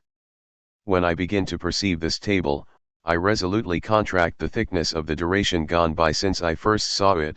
I leave behind my individual life by grasping the object as an object for everyone, and I thus reunite, in a single stroke, the corroborating though disjointed experiences that are distributed across several points of time and several temporalities. We do not criticize intellectualism for making use of this decisive act that fulfills, within time, the function of a Spinozist eternity, of this originary Dasein. 43. We criticize it for making use of it tacitly. In the act of perception there is a de facto power, as Descartes said, an evidentness that is simply irresistible, that reunites the separate phenomena of my past and my present, or of my duration and that of others, beneath the invocation of an absolute truth, but this evidentness must not be cut off from its perceptual origins or detached from its facticity. Philosophy's function is to put this power back into the private field of experience from which it surges forth and to clarify its birth. If, however, we exercise this power without thematizing it, we become incapable of seeing through the violent divisions between separate experiences to the phenomenon of perception and the world born therein. We dissolve the perceived world in a universe that is nothing but this world itself now cut off from its constitutive origins and become evident because these origins are forgotten. Intellectualism thus leaves consciousness in a relation of familiarity with absolute being, and the very idea of a world in itself persists as an horizon or guiding thread of reflective analysis. Doubt, of course, put an end to intellectualism's explicit affirmations touching upon the world, but this changes nothing of the world's silent presence that is sublimated in the ideal of absolute truth. Reflection thus offers an essence of consciousness that is accepted dogmatically, without wondering what an essence is, nor whether the essence of thought exhausts the fact of thought. Reflection loses the character of a taking notice and henceforth it can no longer be a question of describing phenomena. The perceptual appearance of illusions is dismissed as the illusion of illusions, we can only see what exists, and vision itself and experience are no longer distinguished from conception. This results in a divided philosophy, which can be observed in every doctrine of the understanding. The leap is made from a naturalist point of view, which expresses our actual condition, to a transcendental dimension in which all constraints are in principle removed and one never has to wonder just how the same subject is both part of the world and the principle of the world, because the constituted only ever exists for the constituting. In fact, the image of a constituted world, where I would exist as merely one object among others, and the idea of an absolute constituting consciousness are only apparently antithetical. They both express the unquestioned belief in a universe perfectly explicit in itself. Rather than making them alternate as both true, in the manner of the philosophy of the understanding, an authentic reflection rejects them as both false. Perhaps we are distorting intellectualism a second time. When we say that reflective analysis makes all possible knowledge above and beyond our current knowledge actual through anticipation, encloses reflection within its own results, and cancels out the phenomenon of finitude, Perhaps this is still nothing but a caricature of intellectualism, reflection according to popular opinion, and truth as seen by the prisoner in the cave who prefers the familiar shadows and does not understand that they derive from the light. Perhaps we have not yet understood the true function of judgment in perception. The analysis of the piece of wax does not mean that there is a reason hidden behind nature, but rather that reason is rooted in nature. The inspection of the mind would not be the concept descending into nature, but rather nature raising itself up to the concept. Perception is a judgment, but one that is unaware of its own reasons, 44, which comes down to saying that the perceived object gives itself as a whole and as a unity before we have grasped its intelligible law, and that the wax is not originarily a flexible and mutable piece of extension. By saying that natural judgment does not have the leisure of conceiving and considering any reasons, 45, Descartes makes it clear that by the name judgment he intends the constitution of a sense of the perceived that is not anterior to the perception itself and that seems to emerge from it. 46 It seems contradictory to guarantee this living knowledge or natural inclination that teaches us the union of the soul and the body, whereas the natural light teaches us the distinction between the two. Through the divine truth that is nothing other than the intrinsic clarity of the idea, or that can, in any case, only authenticate evident thoughts. But perhaps Descartes' philosophy consists in taking up this contradiction. 47 When Descartes says that the understanding knows itself to be incapable of knowing the union of the soul and the body, leaving the task of knowing this union to life. 48 This signifies that the act of understanding is given as a reflection upon an unreflected that it absorbs neither in fact nor in principle. When I discover the intelligible structure of the piece of wax, I do not place myself back within an absolute thought with regard to which the wax is merely a result. I do not constitute the wax, I reconstitute it. Natural judgment is nothing other than the phenomenon of passivity. The task of knowing perception will always belong to perception. Reflection never transports itself outside of all situations, nor does the analysis of perception remove the fact of perception, the heteroity of the perceived, or the inherence of the perceptual consciousness in a temporality and a locality. Reflection is not absolutely transparent for itself, it is always given to itself in an experience, in the sense in which Kant will use this word. It always springs forth without itself knowing from whence it springs, and always offers itself to me as a gift of nature. But if the description of the unreflected remains valid after reflection, and if the sixth meditation remains valid after the second meditation, then, reciprocally, we know this unreflected itself only through reflection, and it must not be placed outside of reflection like an unknowable term. Between myself, who is analyzing perception, and the self who is actually perceiving, there is always a distance. But in the concrete act of reflection, I cross this distance. I prove, by doing it, that I am capable of knowing what I was perceiving. I overcome in practice the discontinuity of these two eyes, and in the end, the cogito would have the sense not of revealing a universal constituting power or of reducing perception to intellection, but rather of observing this fact of reflection that simultaneously overcomes and maintains the opacity of perception. Identifying reason and the human condition in this way would certainly harmonize with the Cartesian commitment, and it might be held that the ultimate signification of Cartesianism is to be found here. Intellectualism's natural judgment thus anticipates that Kantian judgment that, in the individual object, gives birth to its sense and does not supply that sense as ready-made. 49 Cartesianism, like Kantianism, would have fully seen the problem of perception, namely, that perception is an originary knowledge. There is an empirical or second-order perception, the one that we exercise at each moment, that, because it is chock full of previous acquisitions and plays out, so to speak, on the surface of being, hides this fundamental phenomenon from us. When I quickly glance over the objects that surround me to get my bearings and to orient myself among them, I hardly gain access to the instantaneous appearance of the world, identify the door over here, the window there, and my table over there. These latter are only the supports and guides for a practical intention that is directed elsewhere, and which are thus only given to me as significations.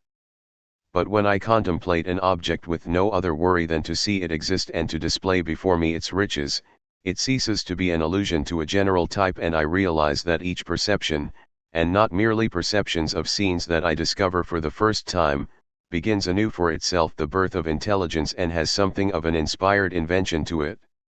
If I am to recognize this tree as a tree, then beneath this acquired signification, the momentary arrangement of the sensible spectacle must begin afresh, as if at the origin of the vegetal world, to sketch out the individual idea of this tree.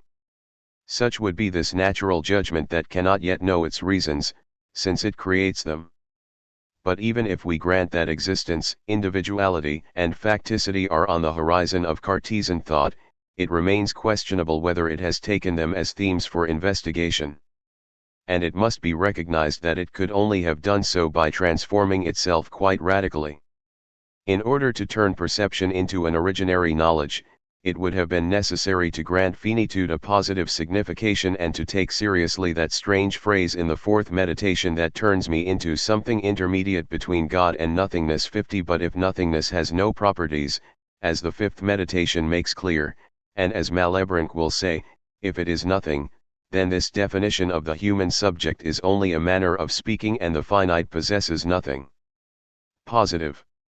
In order to see reflection as a creative event, that is, as a reconstitution of the past thought that was not preformed in that thought and that nevertheless legitimately determines that thought, because only it can give us an idea of it, and because the past in itself exists for us as if it never existed, for this it would have been necessary for Cartesian thought to develop an intuition of time to which the Meditations only provides a brief allusion.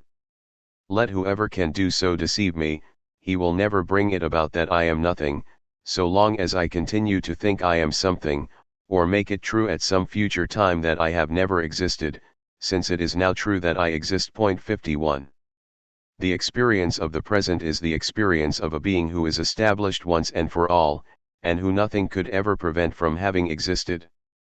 In the certainty of the present, there is an intention that goes beyond its presence, that intends it in advance as an indubitable previous present in the series of recollections, and perception, like the knowledge of the present, is the central phenomenon that makes the unity of the I possible and with it the idea of objectivity and of truth. But in the Meditations, this is only given as one of those evident truths that are merely irresistible in fact and that remain subject to doubt. 52. The Cartesian solution is thus not to take human thought in its factual condition as its own guarantor, but to support it by a thought that possesses itself absolutely. The connection between essence and existence is not found in experience, but rather in the idea of the infinite. Thus, reflective analysis ultimately rests entirely upon a dogmatic idea of being and, in this sense, is not a fully realized insight. 53. D. Motivation. A certain philosophy was implied when intellectualism took up the naturalistic notion of sensation. Reciprocally, when psychology definitively eliminates this notion, we can expect to find in this reformulation the beginnings of a new type of reflection. At the level of psychology, the critique of the constancy hypothesis merely signifies that judgment is abandoned as an explanatory factor in the theory of perception.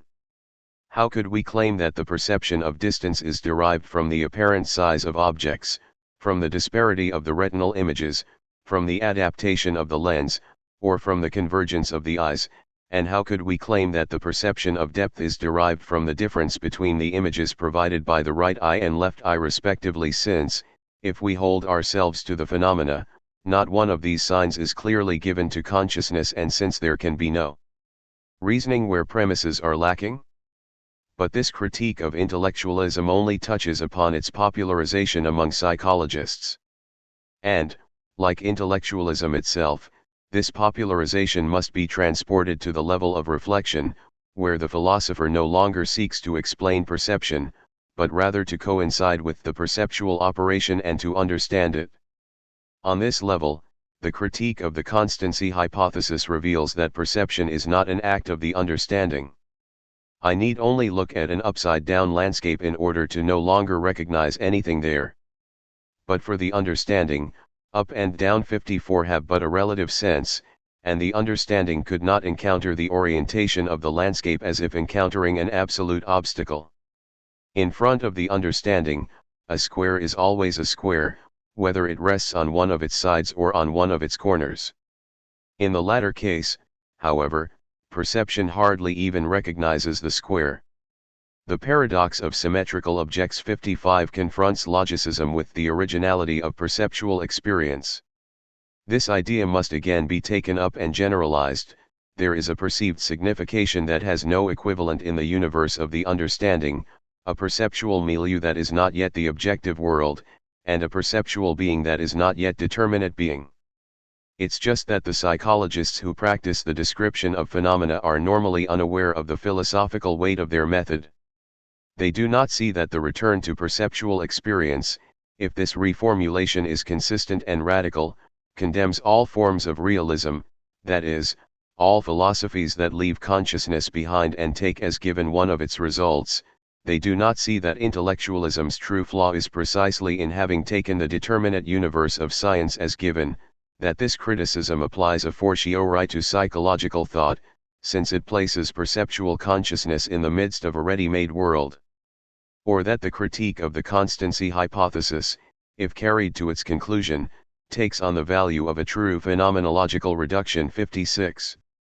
Gestalt theory has, of course, shown that the supposed signs of distance, the object's apparent size, the number of objects interposed between us and the object in question, the disparity of the retinal images, and the degree of accommodation and convergence, are only explicitly known in an analytical or reflective perception that turns away from the object itself and rather bears upon the object's mode of presentation, and that we thus do not pass through these intermediaries in order to know distance. It's just that Gestalt theory concludes from this that, since the bodily impressions or the interposed objects of the field are not signs or reasons in our perception of distance, they can only be causes of this perception. 57. They thereby return to an explanatory psychology whose ideal Gestalt theory never abandoned. 58. Because, like psychology, it never broke with naturalism. But in the same stroke, Gestalt theory betrays its own descriptions. A subject whose oculomotor muscles are paralyzed sees the objects move toward the left when he believes himself to be turning his eyes toward the left. Classical psychology explains that perception reasons as follows: the eye is assumed to be swinging toward the left, and yet, since the retinal images have not moved, the landscape must have slid toward the left such that the images maintain their place upon the eye. Gestalt theory makes it clear that the perception of the position of the objects does not pass through the detour of an express consciousness of the body. I do not know at any moment that the images have remained immobile upon my retina, rather, I immediately see the landscape move toward the left. But consciousness does not restrict itself to receiving a ready-made illusory phenomenon produced outside of itself by some physiological causes. For the illusion to be produced, the subject must have had the intention of looking toward the left and must have thought he was moving his eyes. The illusion with regard to one's own body brings with it the appearance of movement in the object. The movements of one's own body are naturally invested with a certain perceptual signification. They form a system with external phenomena so tightly woven that external perception takes account of the movements of the perceptual organs, and it finds in them, if not the explicit explanation, then at least the motive for the intervening changes in the spectacle, and can thereby understand these changes immediately. When I have the intention of looking to the left, the movement of the gaze quite naturally translates as an oscillation of the visual field. The objects remain in place, but only after a momentary vibration.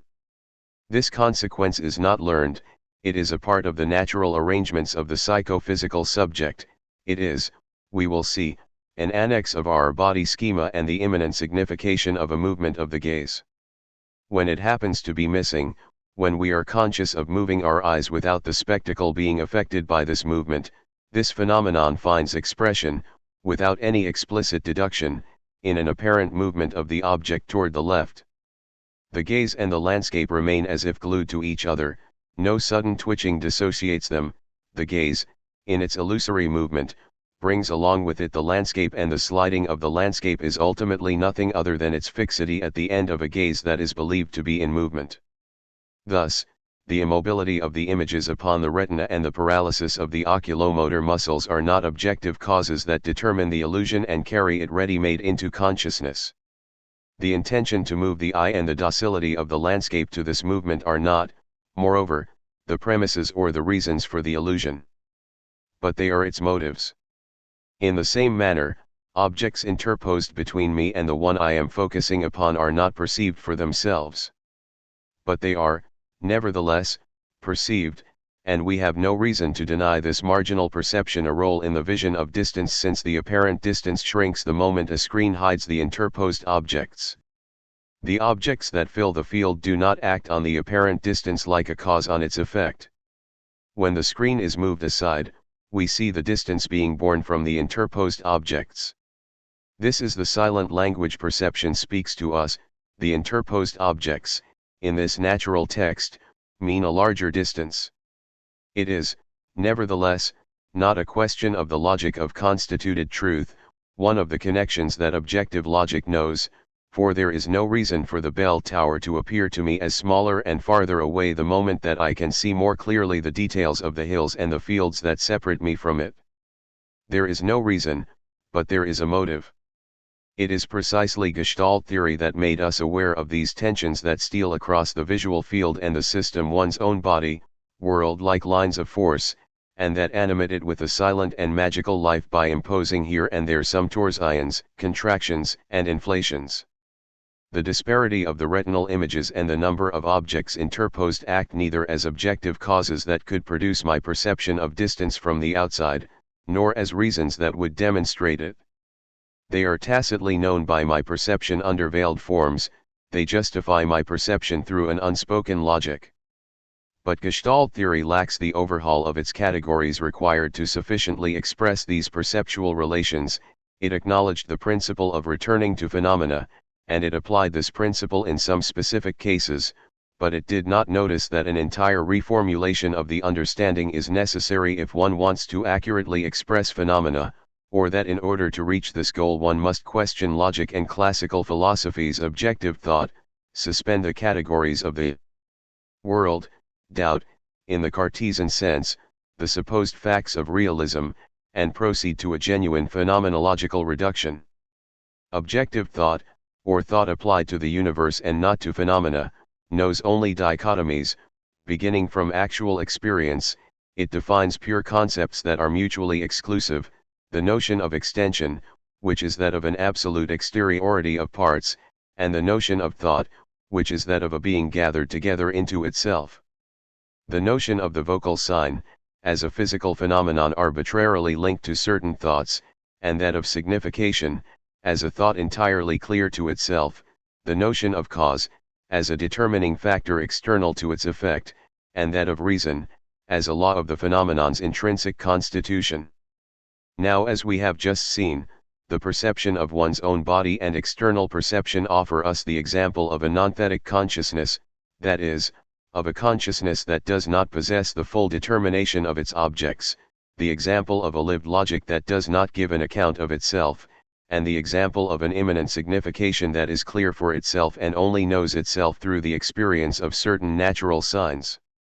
Objective thought cannot assimilate these phenomena, and this is why Gestalt theory, which, like every psychology, is a prisoner of the facts of science and of the world, can only choose between reason and cause, and why every critique of intellectualism ends up, in the hands of objective thought, in a restoration of realism and of causal thinking.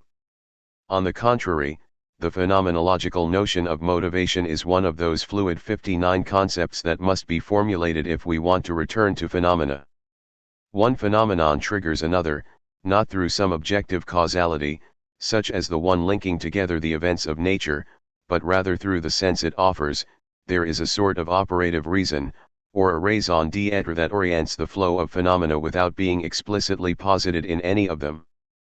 This is how the intention of looking to the left and the adherence of the landscape to the gaze motivates the illusion of a movement in the object. To the extent that the motivated phenomenon is brought about, its internal relation with the motivating phenomenon appears, and rather than merely succeeding it, the motivated phenomenon makes the motivating one explicit and clarifies it, such that the motivated seems to have pre-existed its own motive. Thus, the object at a distance and its physical projection upon the retina explain the disparity of the images and, through a retrospective illusion, we end up following Malebranche in speaking of a natural geometry of projection. Or again, we prematurely locate in perception a science that is in fact constructed upon perception, and we thus lose sight of the original relation of motivation in which distance springs forth prior to all science. This distance does not spring forth from a judgment about the two images, for they are not numerically distinct, but rather from the phenomenon of indeterminacy bouge, from the forces that inhabit the scene, seek equilibrium, and carry it toward the more determinate. For a Cartesian doctrine, these descriptions will have no philosophical weight, they will be treated as allusions to unreflective experience l'irreflechi, which in principle can never become utterances and which, like every psychology, are without truth when standing before the understanding. To fully warrant these descriptions, it would have to be shown that consciousness can never completely cease being what it is in perception, that is, a fact, nor fully take possession of its own operations. Thus, the acknowledgement of phenomena implies, in short, an entire theory of reflection and a new cogito. 60. 4. The phenomenal field. The direction of inquiry for the following chapters can now be seen. Sensing has again become a question for us. Empiricism had emptied sensing of all mystery by reducing it to the possession of a quality, which it could only do by moving away from its normal meaning. Common experience establishes a difference between sensing and knowing that is not the difference between the quality and the concept. This rich notion of sensing is also found in Romantic usage and, for example, in Herder. It points to an experience in which we are not given dead qualities, but rather active properties. A wooden wheel lying on the ground is not, for vision, the same as a wheel bearing a weight. A body at rest because no force is being exerted upon it is not, for vision, the same as a body in which opposing forces are being held in equilibrium. 1 The light of a candle changes appearance for the child when, after having burned him, it ceases to attract the child's hand and becomes literally repulsive. 2 Vision is already inhabited by a sense that gives it a function in the spectacle of the world and in our existence. The pure quale would only be given to us if the world were a spectacle and one's own body a mechanism with which an impartial mind could become acquainted. 3 Sensing, however, invests the quality with a living value, grasps it first in its signification for us, for this weighty mass that is our body, and as a result sensing always includes a reference to the body. The problem is to understand these strange relations woven between the parts of the landscape, or from the landscape to me as an embodied subject, relations by which a perceived object can condense within itself an entire scene or become the imago of an entire segment of life. Sensing is this living communication with the world that makes it present to us as the familiar place of our life. The perceived object and the perceiving subject owe their thickness to sensing. It is the intentional fabric that the work of knowledge will seek to decompose. With the problem of sensing, we rediscover the problems of association and of passivity. They had ceased causing difficulties because classical philosophers placed themselves either below or above them, granting all or nothing to them.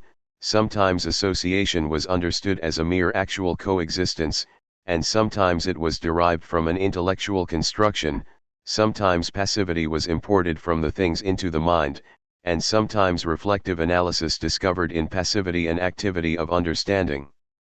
These notions, however, take on their full sense if sensing is distinguished from quality, in which case association, or rather affinity in the Kantian sense, is the central phenomenon of perceptual life, since it is the constitution, without an ideal model, of a meaningful whole, and the distinction between perceptual life and the concept or between passivity and spontaneity is no longer effaced by reflective analysis, since the atomism of sensation no longer obliges us to seek the origin of any coordination whatsoever in some linking activity.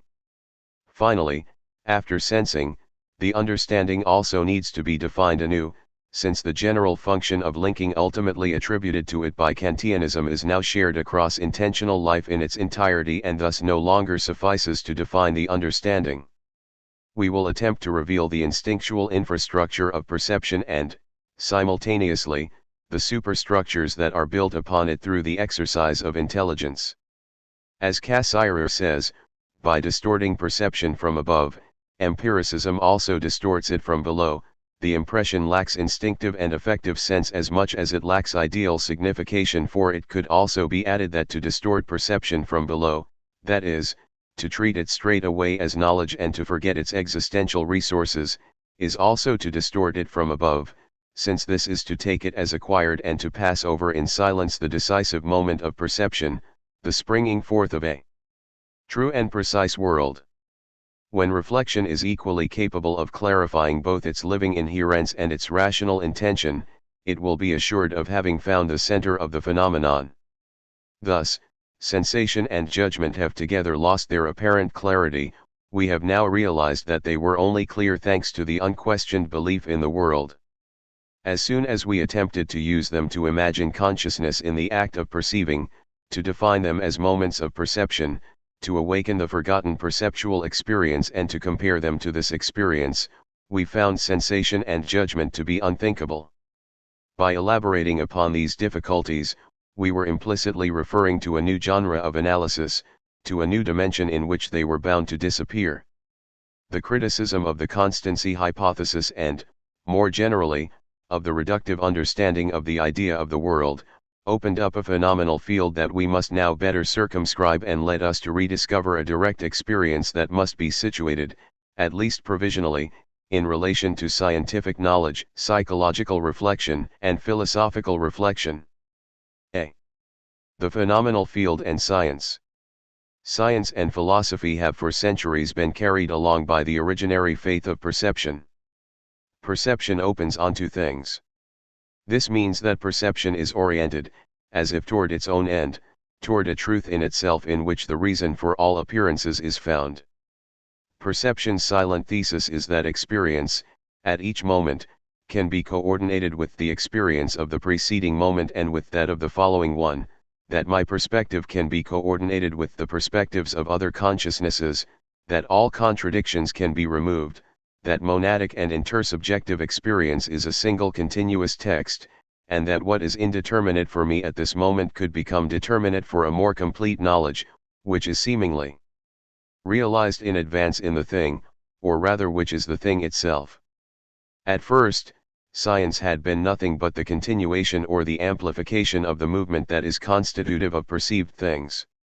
Just as the thing is the invariant of all the sensory fields and of all individual perceptual fields, the scientific concept is the means of fixing and objectifying phenomena.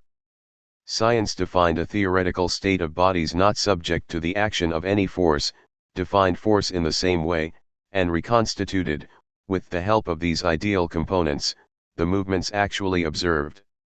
It established the chemical properties of pure bodies statistically, deduced from them the chemical properties of empirical bodies, and in this way seemed to possess the very blueprint of creation or, in any case, to rediscover an immanent reason in the world. The notion of a geometrical space indifferent to what it contains, or the notion of a pure movement that does not by itself alter the properties of the object, provided phenomena with an inert milieu of existence where each event could be linked to the physical conditions responsible for the intervening changes and where each event thus contributed to this determination of being that appeared to be the task of physics. By developing the concept of the thing in this way, scientific knowledge was unaware that its work was based upon a presupposition. Precisely because perception, in its living implications and prior to all theoretical thought, presents itself as the perception of a being, reflection did not believe it had to produce a genealogy of being and was satisfied to seek merely the conditions that make being possible. Even when the transformations of determining consciousness were taken into account and even when it was admitted that the constitution of the object is never complete, there was still nothing to say about the object beyond what science says about it. The natural object remained for us an ideal unity and, according to Lachelier's famous phrase, an intertwining of general properties. Despite stripping the principles of science of all ontological value and leaving them but a methodological value, this restriction changed nothing essential in philosophy, since the only thinkable being remained defined through scientific method. Given these requirements, the living body could not escape the determinations that alone made the object into an object, and without which it could not have had a place in the system of experience. The value predicates conferred upon the living body by reflecting judgment had to be brought into being through a foundation of physico-chemical properties. Common experience finds an affinity and a meaningful relation among a speaker's gesture, smile, and tone of voice. But this reciprocal relation of expression, which reveals the human body as the outward manifestation of a certain manner of being in the world, must, for a mechanistic physiology, be reduced to a series of causal relations. The centrifugal phenomenon of expression had to be tied to centripetal conditions. That particular manner of treating the world we call behavior had to be reduced to third-person processes, experience had to be brought down to the level of physical nature, and the living body had to be converted into a thing without an interior. The living subject's effective and practical stance opposite the world was thus absorbed into psychophysiological mechanisms. Every evaluation had to result from a transfer by which complex situations became capable of awakening the elementary impressions of pleasure and pain, themselves closely linked to the organs of the nervous system. The motor intentions of the living being were converted into objective movements, the will was accorded but an instantaneous fiat, and the execution of the act was delivered over entirely to the nervous mechanism. Sensing, thus detached from affectivity and motricity, motricity 7 became the mere reception of a quality, and physiology believed itself capable of following, from the receptors right through to the nervous centers, the projection of the exterior world into the living being. The living body thus transformed ceased to be my body, that is, the visible expression of a concrete ego, in order to become one object among all others. Correlatively, another's body could not appear to me as the envelope of another ego. It was nothing more than a machine, and the perception of another person could not truly be of another person, since it resulted from an inference and thus only placed a consciousness in general behind the automaton, a transcendent cause and not someone actually inhabiting its movements. Thus we no longer had a constellation of Mizhelves coexisting in a world. The entire concrete content of psyches resulting from a universal determinism according to the laws of psychophysiology and of psychology was integrated into the in itself. There was no longer a genuine for itself, except for the thought of the scientist who perceives the system and who alone ceases to have a place therein. Thus, while the living body became an exterior without an interior, subjectivity became an interior without an exterior, that is, an impartial spectator. The naturalism of science and the spiritualism of the universal constituting subject, to which reflection upon science leads, share in a certain leveling out of experience. Standing before the constituting I, the empirical Mizhelves are merely objects. The empirical myself is an illegitimate notion, a mixture of the in itself and the for itself, to which reflective philosophy could grant no status. Insofar as it has a concrete content, the empirical I is inserted into the system of experience, and is thus not a subject. Insofar as it is a subject, it is empty and is reduced to a transcendental subject. The ideality of the object, the objectification of the living body, the placement of the mind into a dimension of value that has no common measure with nature, such is the transparent philosophy arrived at by continuing the movement of knowledge initiated by perception. Perception, one might well have concluded, is a nascent science, and science a methodical and complete perception 8, since science was merely uncritically following the ideal of knowledge established by the perceived thing. But this philosophy is collapsing before our eyes. The natural object was the first to give way, and physics itself recognized the limits of its determinations by demanding a reworking and a contamination of the pure concepts that it had adopted.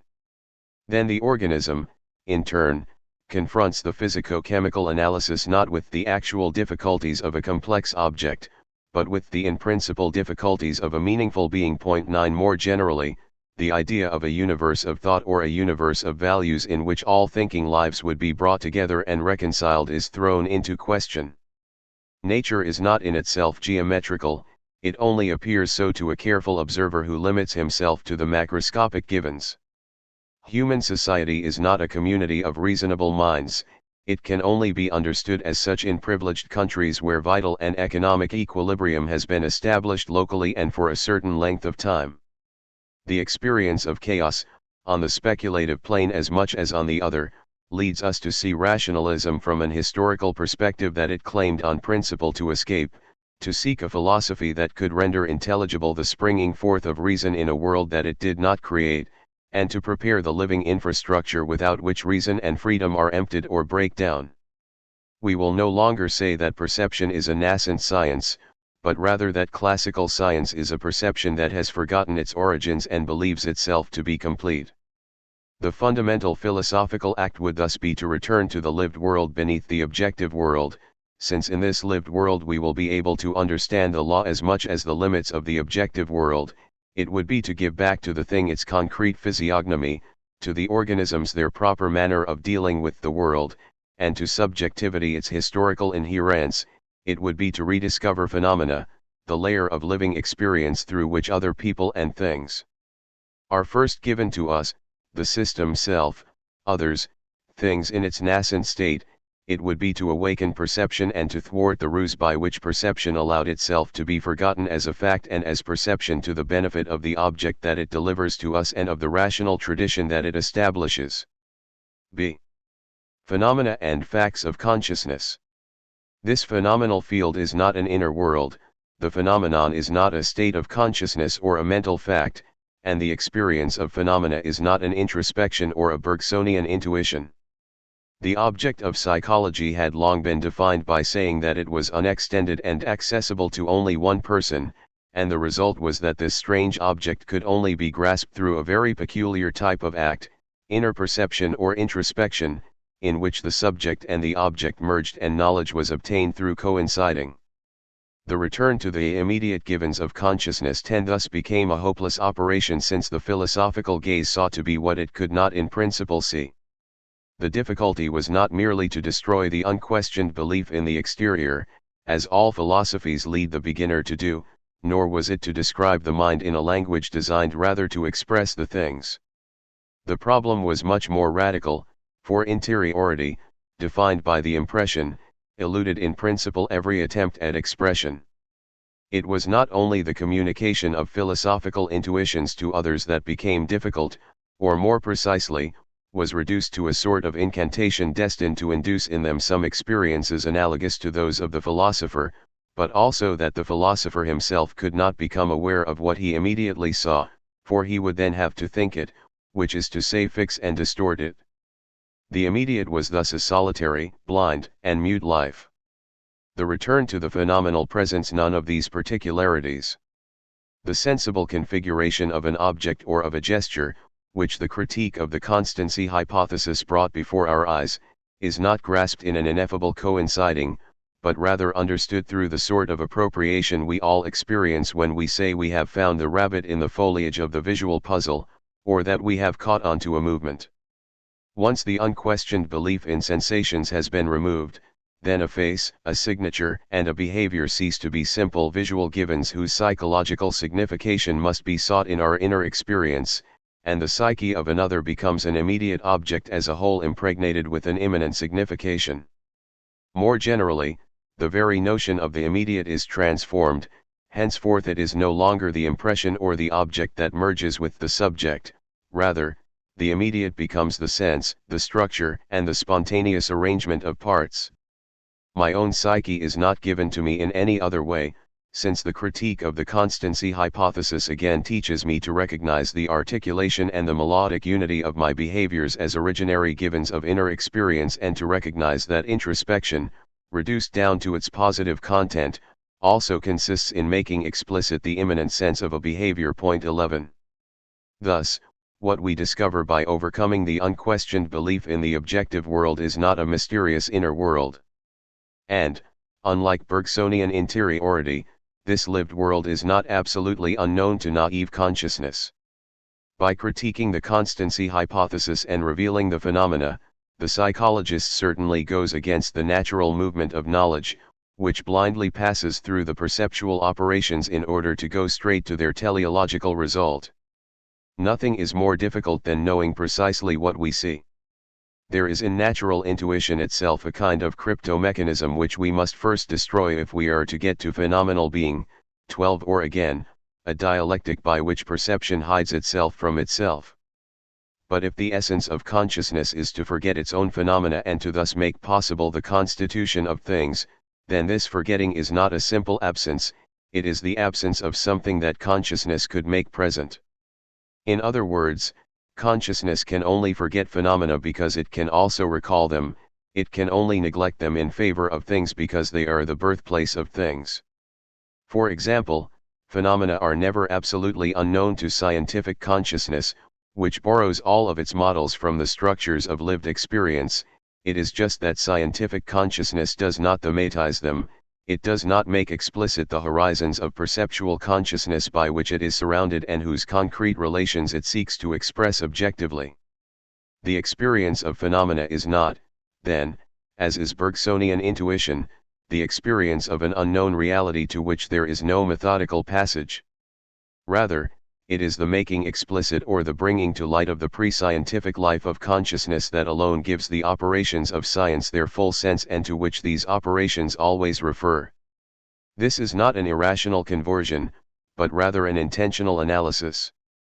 If, as is clear, phenomenological psychology is distinguished from introspective psychology in each of its characteristics, this is because it differs from it in principle. Introspective psychology marked out, on the margins of the physical world, a zone of consciousness where physical concepts are no longer valid, but the psychologist still believed that consciousness was only one sector of being and he decided to explore the sector in the manner that the physicist explores his own sector. He attempted to describe the givens of consciousness, but without questioning the absolute existence of the world surrounding it. He presupposed, following the scientist and common sense, the objective world as the logical frame of all of his descriptions and as the milieu of his thought. He did not notice that this presupposition controlled the sense he gave to the word being, carried him toward establishing consciousness under the rubric psychical fact, diverted him in this way from a true insight or from truly immediate experience, and rendered the precautions, which he multiplied in order to avoid distorting the inner, simply laughable. This is what happened to empiricism when it replaced the physical world with a world of inner events. This is also what happens to Bergson at the very moment when he contrasts the multiplicity of fusion with the multiplicity of juxtaposition. 13 For here again it is a question of two genres of being. Mechanistic energy was merely replaced by a spiritual energy, the discontinuous being of empiricism replaced by a flowing being, a being that itself flows by and that is described in the third person. By taking the Gestalt as the theme of his reflection, the psychologist breaks with psychologism. Indeed, the sense, connection, and truth of the perceived no longer result from the fortuitous coming together of our sensations, such as they are given to us by our psychophysiological nature, but rather determine the spatial and qualitative values of the perceived 14 and are their irreducible configuration. This is to say that the transcendental attitude is already implied in the psychologist's descriptions, so long as they are faithful descriptions. Consciousness, as an object of study, offers this strange quality of not being able to be analyzed, even naively, without leading beyond the assumptions of common sense.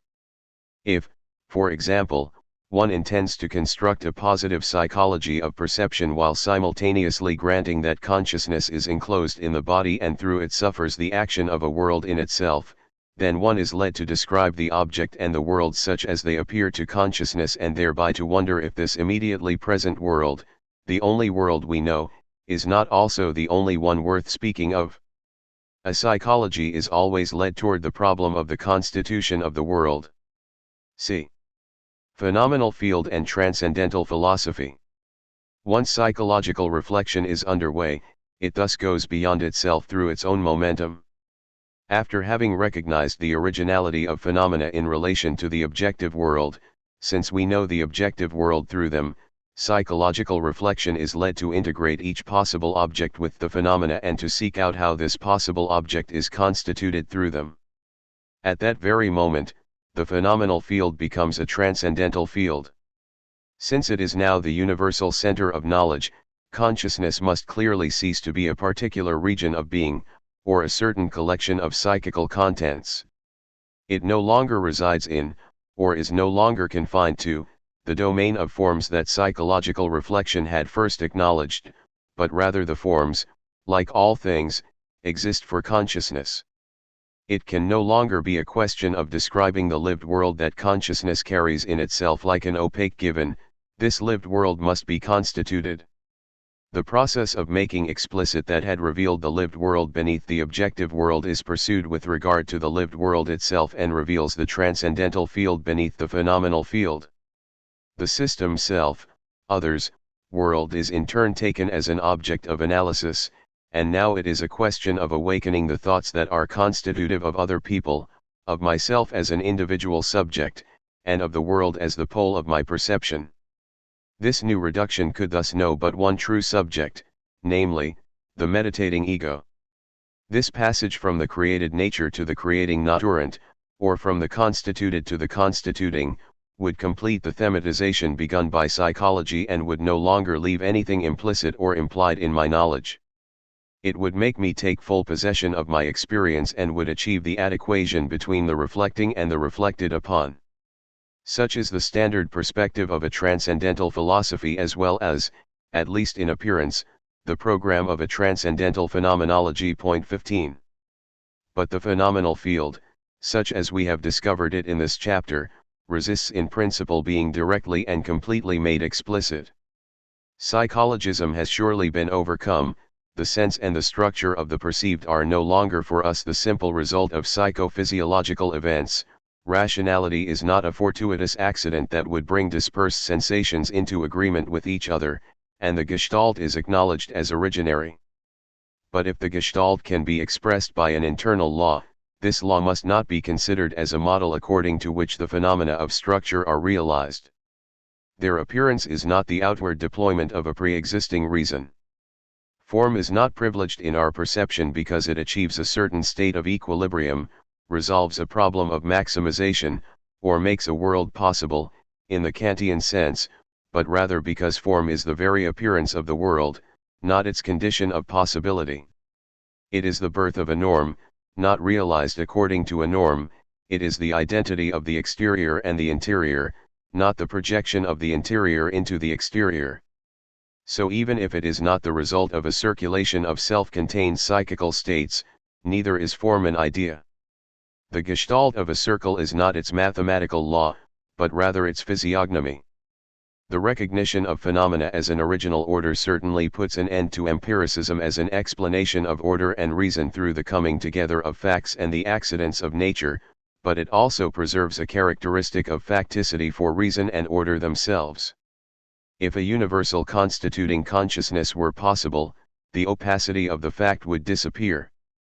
If we want reflection to preserve the descriptive characteristics of the object upon which it bears and to actually understand this object, then we must not consider reflection a simple return to a universal reason, setting it up in advance in the unreflected. Rather, we must consider reflection to be a creative operation that itself participates in the facticity of the unreflected. This is why, of all philosophies, only phenomenology speaks of a transcendental field. This word signifies that reflection never has the entire world and the plurality of monads spread out and objectified before its gaze, that it only ever has a partial view and a limited power. This is also why phenomenology is a phenomenology, that is, the study of the appearance of being to consciousness, rather than taking for granted its possibility in advance.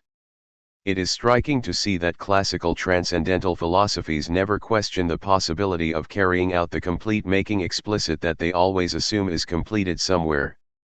They are satisfied with the necessity of this possibility, and they thereby judge what is by what ought to be, or by what the idea of knowledge requires. In fact, the meditating ego can never suppress its inherence in an individual subject who knows all things from a particular perspective. Reflection can never make it the case that I cease to perceive the sun on a hazy day as hovering 200 paces away, that I cease to see the sun rise and set, or that I cease to think with the cultural instruments that were provided by my upbringing, my previous efforts, and my history. Thus, I never actually bring together or simultaneously awaken all of the originary thoughts that contribute to my perception or to my present conviction. Critical philosophy ultimately attaches no importance to this resistance of passivity, as if it were not necessary to become the transcendental subject in order to have the right to affirm it. It thus implies that the philosopher's thought is not subjugated to any situation. Beginning from the spectacle of the world, which is the spectacle of a nature open to a plurality of thinking subjects, critical philosophy seeks the condition that makes this unique world offered to many empirical measures possible, and it finds this in a transcendental I in which they all participate without thereby dividing it, because it is not a being but rather a unity or a value. This is why Kantian philosophy never asks the question of the knowledge of others. The transcendental I that it speaks of is as much the other's as it is mine. The analysis is immediately placed outside of myself, has merely to extract the general conditions that make a world possible for an I, whether it be myself or another, and never encounters the question of who is meditating. If, on the contrary, contemporary philosophy takes the fact as its primary theme, and if others become a problem for it, this is because it wants to achieve a more radical insight. Unless it becomes conscious of itself at the same time as becoming conscious of its results, reflection can never be full and it can never be a total clarification of its object. We must not merely settle into a reflective attitude or into an unassailable cogito, but also reflect upon this reflection, understand the natural situation it is aware of replacing and that thereby belongs to its definition. We must not merely practice philosophy, but also become aware of the transformation that it brings with it in the spectacle of the world and in our existence. Only on this condition can philosophical knowledge become an absolute knowledge and cease to be a specialty or a technique. Thus, an absolute unity will no longer be asserted, which is even less doubtful now that it does not need to be realized in being. The center of philosophy is no longer an autonomous transcendental subjectivity, situated everywhere and nowhere, but is rather found in the perpetual beginning of reflection at that point when an individual life begins to reflect upon itself. Reflection is only truly reflection if it does not carry itself outside of itself, if it knows itself as reflection upon an unreflected, and consequently as a change in the structure of our existence. Above we criticized introspection and Bergsonian intuition for seeking knowledge through coinciding. But at the other extreme of philosophy, in the notion of a universal constituting consciousness, we discover a symmetrical error. Bergson's error is believing that the meditating subject could merge with the object upon which he is meditating, or that knowledge could expand by merging with being. The error of reflective philosophies is believing that the meditating subject could absorb the object into his meditation or grasp the object upon which he is meditating without remainder, or that our being reduces down to our knowledge. As the meditating subject, we are never the unreflective subject whom we seek to know, but no more can we become entirely conscious, nor reduce ourselves to transcendental consciousness. If we were consciousness, we would have the world, our history, and perceived objects before us in their singularity as transparent systems of relations. And yet, even when we are not doing psychology, even when we attempt to understand what a perceived movement or circle is through a direct reflection and without any help from the various correspondences drawn from inductive thought, we can only clarify the singular fact by varying it in imagination and by defining it through the invariant idea drawn from this mental experiment. We can only penetrate the individual through the illegitimate process of the example, that is, by stripping it of its facticity. Thus it is debatable whether thought can ever entirely cease to be inductive and can assimilate any experience whatever to the point of taking it up and of possessing its entire texture. A philosophy becomes transcendental, that is, radical, not by taking up a position within absolute consciousness while failing to mention the steps that carried it there, but rather by considering itself as a problem, not by assuming the total making explicit of knowledge, but rather by recognizing this presumption of reason as the fundamental philosophical problem. This is why we had to begin a study of perception through psychology. Had we not done so, we would not have understood the full sense of the transcendental problem, since we would not have followed methodically the steps that, beginning from the natural attitude, lead us there. If we did not want to follow reflective philosophy in placing ourselves immediately into a transcendental dimension that we would have to assume to be eternally given, and if we did not want to miss the true problem of constitution, We had to frequent the phenomenal field and we had to familiarize ourselves with the subject of phenomena through psychological descriptions. Nevertheless, we could not begin the psychological description without suggesting that, once purified of all psychologism, it could become a philosophical method. In order to awaken the perceptual experience buried beneath its own results, it would not have been enough to present descriptions of them that might not have been understood, rather, it was necessary to establish through philosophical references and anticipations the perspective from which these descriptions may appear true. Thus, we could not begin without psychology and we could not begin with psychology alone. Experience anticipates a philosophy and philosophy is but an elucidated experience. But now that the phenomenal field has been sufficiently circumscribed, let us enter into this ambiguous domain and secure there our first steps with the psychologist until the psychologist's self-critique carries us, by way of a second-order reflection, to the phenomenon of the phenomenon, and definitively converts the phenomenal field into a transcendental field. Part 1. The Body. Introduction to Part 1:1. A. Experience and objective thought. Our perception ends in objects, and the object, once constituted, appears as the reason for all the experiences of it that we have had or that we could have. For example, I see the neighboring house from a particular angle.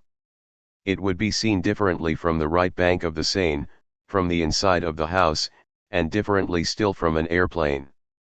Not one of these appearances is the house itself. The house, as Leibniz said, is the geometrical plan le geometral 2 that includes these perspectives and all possible perspectives, that is, the non-perspectival term from which all perspectives can be derived. The house itself is the house seen from nowhere. But what do these words mean? To see is always to see from somewhere, is it not? If we say that the house is seen from nowhere, are we not just saying that it is invisible? And yet, when I say I see the house with my eyes, surely I am not saying anything controversial, for I do not mean that my retina and my crystalline lens, or that my eyes as material organs are operational and make me see the house. With only myself to examine, I know nothing of these things. With this assertion I wish to express a certain manner of reaching the object, namely, the gaze, which is as indubitable as my own thought, and which I know just as directly. We must attempt to understand how vision can come about from somewhere without thereby being locked within its perspective. To see an object is either to have it in the margins of the visual field and to be able to focus on it, or actually to respond to the solicitation by focusing on it. When I focus on it, I anchor myself in it, but this pausing of the gaze is but a modality of its movement. I continue within one object the same exploration that, just a moment ago, surveyed all of them. With a single movement, I close off the landscape and open up the object. The two operations do not coincide accidentally. The contingencies of my bodily organization, such as the structure of my retina, are not what necessitates my seeing the surroundings as blurred if I wish to see the object in focus. Even if I knew nothing of cones and rods, I would still understand that it is necessary to suspend the surroundings in order to see the object better, and to lose in the background what is gained in the figure, because to see the object is to plunge into it and because objects form a system in which one object cannot appear without concealing others. More precisely, the inner horizon of an object cannot become an object without the surrounding objects becoming an horizon, and so vision is a two-sided act. For I do not identify the detailed object that I now have with the one I glanced over a moment ago through an explicit comparison of these details with a memory of the initial overview. Compare this to a film when the camera focuses on an object and moves in to give us a close-up of it. In this case we can surely remember that we are seeing an ashtray or a character's hand, but we do not actually identify it as such. This is because the screen has no horizons. In vision, however, I apply my gaze to a fragment of the landscape, which becomes animated and displayed, while the other objects recede into the margins and become dormant, but they do not cease to be there. Now, along with these other objects, I also have their horizons at my disposal, and the object I am currently focusing on, seen peripherally, is implied in these other horizons. The horizon, then, is what assures the identity of the object throughout the exploration. It is the correlate of the immanent power my gaze has over the objects that it has just glanced over and the power it already has over the new details that it is about to discover. No express memory and no explicit conjecture could play this role, they could only provide a probable synthesis, whereas my perception is given as actual. The object, horizon structure, that is, perspective, thus does not hamper my desire to see the object. Although it may be the means that objects have of concealing themselves, it is also the means that they have of unveiling themselves. To see is to enter into a universe of beings that show themselves, and they could not show themselves if they could not also be hidden behind each other or behind me. In other words, to see an object is to come to inhabit it and to thereby grasp all things according to the sides these other things turn toward this object. And yet, to the extent that I also see those things, they remain places open to my gaze and, being virtually situated in them, I already perceive the central object of my present vision from different angles. Each object, then, is the mirror of all the others. When I see the lamp on my table, I attribute to it not merely the qualities that are visible from my location, but also those that the fireplace, the walls, and the table can see. The back of my lamp is merely the face that it shows to the fireplace. Thus, I can see one object insofar as objects form a system or a world, and insofar as each of them arranges the others around itself like spectators of its hidden aspects and as the guarantee of their permanence. Each act of seeing that I perform is instantly reiterated among all the objects of the world that are grasped as coexistent because each object just is all that the others see of it. Thus, our formula above must be modified. The house itself is not the house seen from nowhere, but rather the house seen from everywhere. The fully realized object is translucent, it is shot through from all sides by an infinity of present gazes intersecting in its depth and leaving nothing there hidden. What we have just said about spatial perspective could also be said about temporal perspective. If I examine the house attentively and unreflectively, it seems eternal, and a sort of wonder emanates from it. Of course, I see it from a certain point in my duration, but it is the same house that I saw yesterday when it was one day younger. An old man and a child gaze upon the same house. The house surely has its own age and its own changes, however, even if it collapses tomorrow, it will always remain true that it existed today. Each moment of time gives itself as a witness to all the others. It shows, by taking place, how this was bound to happen and how it will have ended. Each present definitively establishes a point of time that solicits the recognition of all others.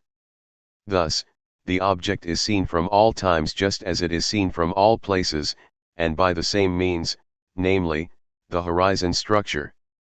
The present still holds in hand the immediate past, but without positing it as an object, and since this immediate past likewise retains the past that immediately preceded it, time gone by is entirely taken up and grasped in the present. The same goes for the imminent future that will itself have its own horizon of imminence. But along with my immediate past, I also have the horizon of the future that surrounded it, that is, I have my actual present seen as the future of that past. Along with the imminent future, I also have the horizon of the past that will surround it, that is, I have my actual present as the past of that future. Thus, thanks to the double horizon of retention and protension, my present can cease to be a present that is in fact about to be carried off and destroyed by the flow of duration and can rather become a fixed and identifiable point in an objective time. But again, my human gaze never posits more than one side of the object, even if by means of horizons it intends all the others. My gaze can only be compared with previous acts of seeing or with the acts of seeing accomplished by others through the intermediary of time and language. If I imagine, taking my own gaze as a model, the gazes that scour the house from all directions and define the house itself, I still have but a concordant and indefinite series of points of view upon the object, I do not have the object in its fullness. In the same way, even though my present condenses within itself the time gone by and the time to come, it only possesses them in intention. And if, For example, the consciousness that I now have of my past appears to me to match precisely what it was. This past that I claim to take hold of again is not itself the past in person, it is my past such as I now see it, and I have perhaps altered it. Perhaps in the future I will similarly misjudge the present that I am currently living. Thus the synthesis of horizons is but a presumptive synthesis, it only operates with certainty and precision within the object's immediate surroundings. I no longer hold in hand the more distant surroundings, for it no longer consists in still identifiable objects or memories, rather, it is an anonymous horizon that can no longer provide precise testimony, it leaves the object incomplete and open, as it in fact is in perceptual experience. Through this openness, the substantiality of the object slips away. If the object is to achieve a perfect density or, in other words, if there is to be an absolute object, it must be an infinity of different perspectives condensed into a strict coexistence, and it must be given as if through a single act of vision comprising 1,000 gazes. The house has its water pipes, its foundation, and perhaps its cracks growing secretly in the thickness of the ceilings. We never see them, but it has them, together with its windows or chimneys that are visible for us.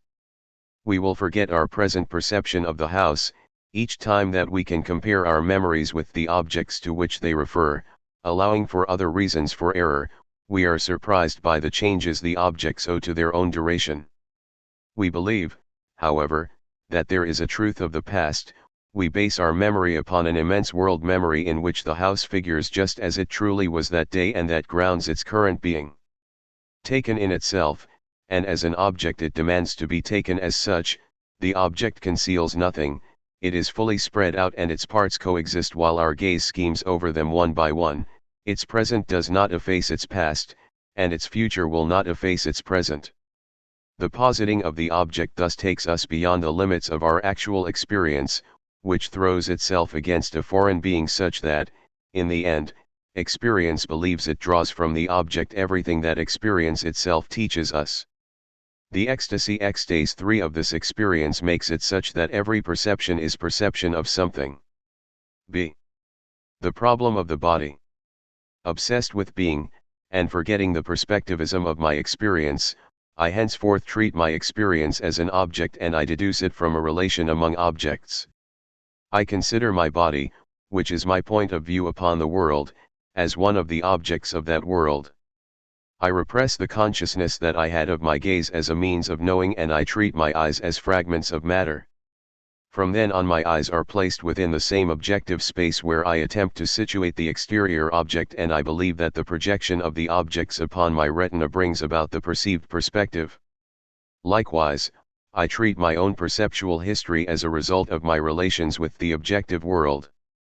My present, which is my point of view upon time, becomes one moment of time among all others, my duration becomes a reflection or an abstract appearance of universal time, and my body becomes a mode of objective space. And finally, if the objects that surround the house or inhabit it remained what they are in perceptual experience, that is, gazes limited to a specific perspective, then the house would not be posited as an autonomous being. Thus, the positing position of a single object in the full sense of the word requires the composition or co-positing of all of these experiences in a single, polythetic act. Therein it exceeds perceptual experience and the synthesis of horizons, just as the notion of a universe, a completed and explicit totality where relations would be reciprocally determined, exceeds the notion of a world, an open and indefinite multiplicity where relations are reciprocally implicated. Point 4 I take flight from my experience and I pass over to the idea. Like the object, the idea claims to be the same for everyone, valid for all times and for all places, and the individuation of the object at an objective point of time and space appears, in the end, as the expression of a universal positing power. Point 5 I no longer pay attention to my body, to time, or to the world such as I live them in pre-predicative knowledge, that is, in the inner communication that I have with them. I only speak of my body as an idea, of the universe as an idea, and of the idea of space and of time. Thus is formed objective thought, in Kierkegaard's sense, the objective thought of common sense and of science, which in the end makes us lose contact with the perceptual experience of which it is nevertheless the result and the natural continuation. The whole life of consciousness tends to posit objects, since it is only consciousness, or self-knowledge, insofar as it takes itself up and gathers itself together in an identifiable object. And yet the absolute positing of a single object is the death of consciousness, since it congeals all of experience, as a seed crystal introduced into a solution causes it suddenly to crystallize. We cannot remain within this dilemma of understanding either nothing of the subject or nothing of the object. We must rediscover the origin of the object at the very core of our experience, we must describe the appearance of being, and we must come to understand how, paradoxically, there is for us an in itself. Not wanting to prejudge anything, we will take objective thought literally and not ask it any questions it does not ask itself. If we are led to rediscover experience behind it, this passage will only be motivated by its own difficulties. Let us, then, consider objective thought at work in the constitution of our body as an object, since this is a decisive moment in the genesis of the objective world. We will see that, in science itself, one's own body evades the treatment that they wish to impose upon it. 6 And since the genesis of the objective body is but a moment in the constitution of the object, the body, by withdrawing from the objective world, will carry with it the intentional threads that unite it to its surroundings and that, in the end, will reveal to us the perceiving subject as well as the perceived world. The body as an object. And mechanistic physiology. A. Neural physiology itself goes beyond causal thought. The definition of the object is, as we have seen, that it exists partes extra partes one and thus only admits of external and mechanical relations among its parts or between itself and other objects, either in the strict sense of a received and transmitted movement or in the larger sense of a relation of function to variable. In order to insert the organism into the universe of objects and to thereby seal off this universe, the functioning of the body had to be expressed in the language of the in itself, and the linear dependence between stimulus and receptor, or between receptor and empfinder, the one sensing, had to be discovered beneath the level of behavior. 2 Of course, it was conceded that new determinations emerge in the circuit of behavior. For example, the theory of specific nervous energy 3 granted the organism the power to transform the physical world. But this theory in fact attributed to the nervous apparatus the occult power of creating the different structures of our experience, and although vision, touch, and hearing are so many ways of reaching the object, these structures were transformed into compact qualities and were derived from the local distinction between the organs in question. The relation between stimulus and perception could thus remain clear and objective. The psychophysical event was of the same order as the relations of worldly causality. Modern physiology no longer resorts to these tricks.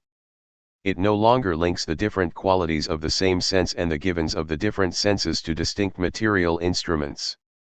In fact, central lesions, and even lesions to conductors, do not translate into the loss of certain sensible qualities or of certain sensory givens, rather, they result in a lack of differentiation of the function. We have already shown this above, regardless of the location of the lesion along the sensory pathways, and regardless of its genesis, what is experienced is, for example, a decomposition of color sensitivity. All colors are initially affected, their fundamental shade remains the same but their saturation decreases. Then, the spectrum simplifies and reduces to 4 colors: yellow, green, blue, and red-purple. In fact, all colors with a short wavelength tend toward a sort of blue, while all colors with a long wavelength tend toward a sort of yellow. Moreover, vision itself varies from one moment to the next, according to the degree of fatigue. In the end, a monochromatic gray is reached, although favorable conditions, contrast, long exposure, may momentarily bring back a dichromatism. 4 The progression of the lesion in the nervous substance thus does not destroy ready-made sensible contents one by one, but rather renders the active differentiation of the stimulations, which appears to be the essential function of the nervous system, increasingly uncertain. Likewise, in cases of non-cortical lesions of tactile sensitivity, if certain contents, Temperatures, for example, are more fragile and disappear first. This cannot be because a determinate region, destroyed in the patient, enables us to sense hot and cold, for the specific sensation will be restored if an extended enough stimulus is applied. 5 Rather, it is because the stimulation now only succeeds in taking on its typical form for a stronger stimulus. Central lesions seem to leave the qualities intact and rather modify the spatial organization of the givens and the perception of objects. This led to the supposition of mystical centers specialized in the localization and interpretation of qualities. In fact, modern research shows that central lesions act above all by raising the chronaxes 6, which are 20 or 30 times higher in the patient. The stimulation produces its effects more slowly, they survive longer, and the tactile perception of roughness, for example, is compromised insofar as it assumes a series of circumscribed impressions or a precise consciousness of different hand positions. 7 The vague localization of the stimulus is not explained by the destruction of a localizing center, but by the leveling out of stimulations that no longer succeed in organizing themselves into a stable whole where each of them would receive a univocal value and would only be expressed in consciousness through a definite change. 8 So the stimulations of a single sense differ less by the material instrument they use than by the manner in which the elementary stimuli are spontaneously organized among themselves. This organization is the decisive factor both at the level of sensible qualities and at the level of perception. This organization again, and not the specific energy of the nervous mechanism in question, makes a stimulus give rise to a tactile or a thermal sensation. If a given area of the skin is stimulated several times with a hair, we at first have perceptions that are punctual, clearly distinguished, and localized each time at the same point. To the extent that the stimulation is repeated, the localization becomes less precise, the perception spreads out in space, and the sensation simultaneously ceases to be specific. It is no longer a contact, but a burning, sometimes cold and sometimes hot. Later still, the subject believes that the stimulus moves and traces out a circle on his skin. In the end, nothing more is sensed. 9 This is to say that the sensible quality, the spatial determinations of the perceived, and even the presence or absence of a perception are not effects of the factual situation outside of the organism, but rather represent the manner in which the organism comes to anticipate stimulations and in which it relates to them. A stimulation is not perceived when it reaches a sensory organ that is not attuned to it. 10 The organism's function in the reception of stimuli is, so to speak, to understand a certain form of stimulation. 11 The psychophysical event is thus no longer of the worldly type of causality. The brain becomes the place of an articulation that intervenes even before the cortical stage and that blurs, as early as the entrance into the nervous system, the relations between the stimulus and the organism. The stimulation is grasped and reorganized by the transversal functions that make it resemble the perception that it is about to arouse. I cannot imagine this form, which takes shape in the nervous system, or this unfurling of a structure as a series of third-person processes, as the transmission of movement, or as the determination of one variable by another. Nor can I gain a detached knowledge of it. I only foresee what this form might be by leaving behind the body as an object, parties extra parties, and by turning back to the body I currently experience, for example, to the way my hand moves around the object that it touches by anticipating the stimuli and by itself sketching out the form that I am about to perceive. I can only understand the function of the living body by accomplishing it and to the extent that I am a body that rises up toward the world. Exteroceptivity thus demands an articulation of stimuli, the consciousness of the body invades the body, the soul spreads across all of its parts, and behavior overflows its central region. It might be objected that this experience of the body is itself a representation, a psychical fact, and that as such it is at the end of a chain of psychical and physiological events that can only be attributed to the real body. Is my body not an object, precisely like external bodies, that acts on receptors and ultimately gives rise to the consciousness of the body? Is there not an interoceptivity just as there is an exteroceptivity? Can I not find in the body some threads that the internal organs send to the brain and that are instituted by nature in order to give the soul the opportunity to sense its body? Consciousness of the body and of the soul are thereby repressed, and the body again becomes that highly polished machine that the ambiguous notion of behavior had almost made us forget. If, for example, the stimulation from the leg is replaced by a stimulation along the trajectory that runs between the stump and the brain, the subject will sense a phantom leg, because the soul is immediately united to the brain, and to the brain alone. b. The phenomenon of the phantom limb, physiological and psychological explanations are equally insufficient. What does modern physiology have to say about this? A cocaine-induced anesthesia does not remove the phantom limb, and there are cases of phantom limbs that result from cerebral lesions without any amputation. 12 Finally, the phantom limb often maintains the very position occupied by the real arm at the moment of injury. A war-wounded man still senses in his phantom arm the shrapnel that tore into his real arm. 13 Must the peripheral theory thus be replaced by a central theory? But a central theory would get us no further if it merely added cerebral traces to the peripheral conditions of the phantom limb, for a collection of cerebral traces could not represent the relations of consciousness that intervene in the phenomenon. The phenomenon in fact depends upon psychical determinants.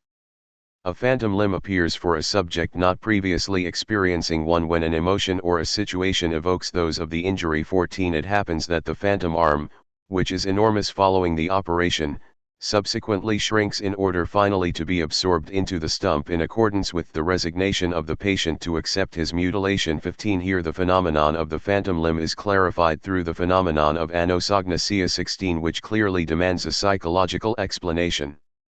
Subjects who systematically ignore their right hand, and who rather offer their left hand when they have been asked for their right, nevertheless speak of their paralyzed arm as a long and cold serpent, which excludes the hypothesis of a genuine anesthesia and suggests the hypothesis of a refusal of the deficiency. 17 Must it then be said that the phantom limb is a memory, a wish, or a belief? Lacking a physiological explanation, must it be given a psychological explanation? Yet no psychological explanation can ignore the fact that the phantom limb disappears when the sensory conductors that run to the brain are severed. 18. Thus, we must attempt to understand how the psychical determinants and the physiological conditions gear into each other. If the phantom limb depends upon physiological conditions and is thereby the effect of a third-person causality, then it is inconceivable how it can also result from the personal history of the patient, from his memories, his emotions, or his desires. Indeed, for the two series of conditions to be able to co-determine the phenomenon, the way two components determine an outcome, they would require a single point of application or a common ground, and it is difficult to see what might serve as the common ground between physiological facts, which are in space, and psychical facts, which are nowhere, or even between objective processes, such as nervous impulses, which belong to the order of the in itself, and cogitationes, such as acceptance or refusal, consciousness of the past, or emotion, which belong to the order of the for itself.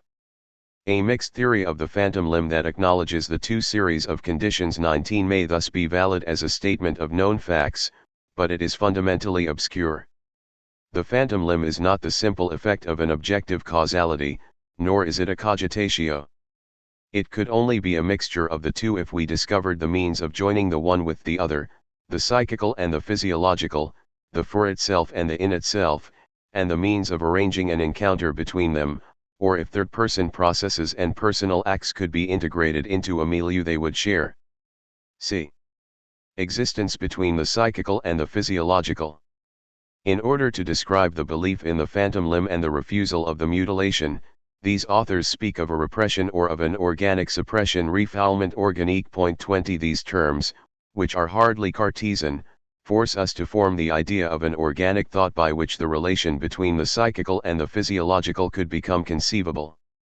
We have already encountered elsewhere, in the case of substitutions, phenomena that exceed the alternative between the psychical and the physiological, between explicit finality and mechanism. 21 When an insect instinctively substitutes a healthy leg for the leg that has been removed, it is not, as we have seen, that a pre-established safety mechanism is automatically triggered and substituted for the circuit that has just been put out of service.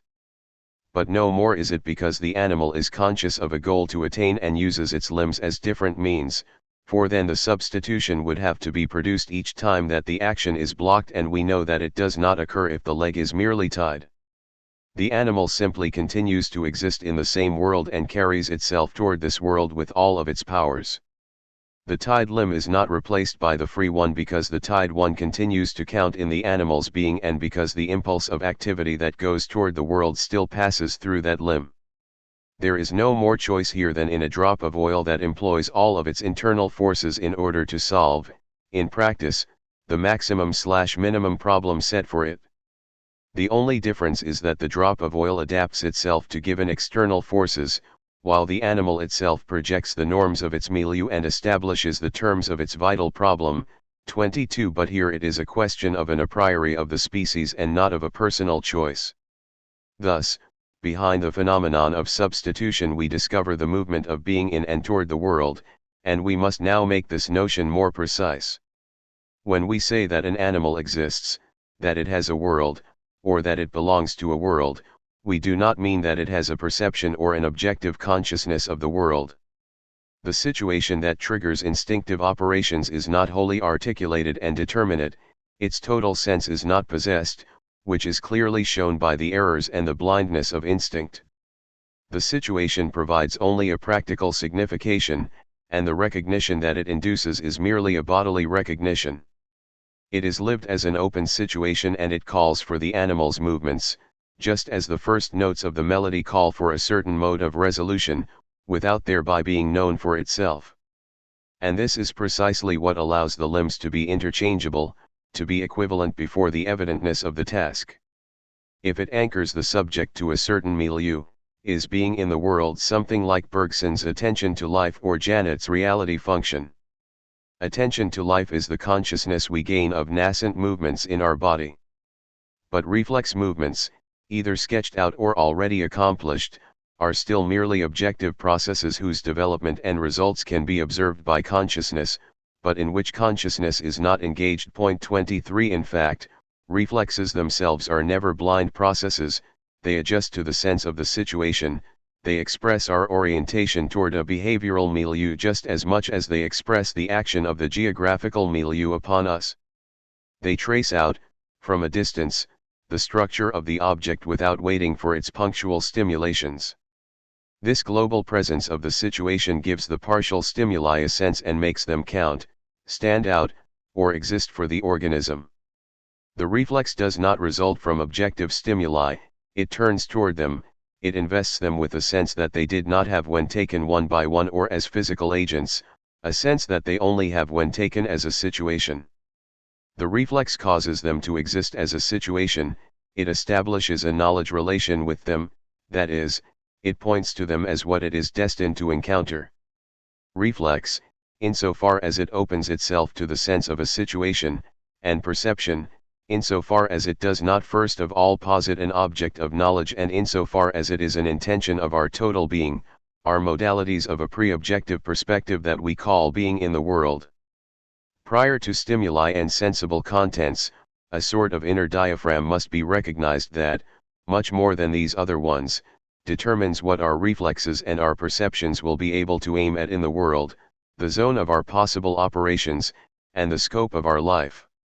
Certain subjects can move closer to being blind without having changed worlds.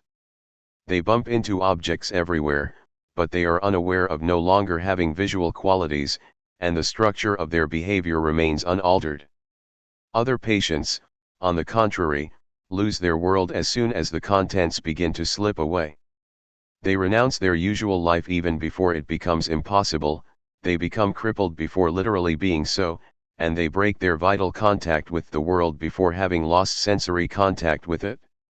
Thus, our world has a particular consistency, relatively independent of stimuli, that forbids treating being in the world as a sum of reflexes, and the pulsation of existence has a particular energy, relatively independent of our spontaneous thoughts, that precludes treating it as an act of consciousness. Because it is a pre-objective perspective, being in the world can be distinguished from every third-person process, from every modality of the residential extensa as well American Samoa, from every cogitatio, from every first-person form of knowledge, and this is why being in the world will be able to establish the junction of the psychical and the physiological. D. Ambiguity of the phantom limb. Let us return now to the problem from which we began. Anosognosia and the phantom limb admit of neither a physiological explanation, a psychological explanation, nor a mixed explanation, although they can be linked to the two series of conditions. A physiological explanation would interpret anosognosia and the phantom limb as the mere suppression or the mere persistence of interoceptive stimulations. On this hypothesis, anosognosia is the absence of a fragment of the body's representation that should be given. Since the corresponding limb is in fact present, the phantom limb is the presence of a part of the body's representation that should not be given, since the corresponding limb is in fact absent. If these phenomena are now given a psychological explanation, the phantom limb becomes a memory, a positive judgment, or a perception. Anosognosia becomes a forgetting, a negative judgment, or a non-perception. In the first case, the phantom limb is the actual presence of a representation and anosognosia is the actual absence of a representation. In the second case, the phantom limb is the representation of an actual presence and anosognosia is the representation of an actual absence. In neither case do we escape from the categories of the objective world where there is no middle ground between presence and absence.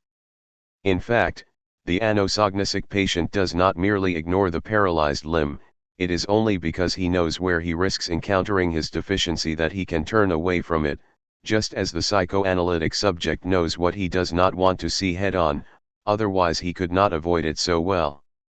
We only understand the absence or the death of a friend in the moment in which we expect a response from him and feel upriver that there will no longer be one.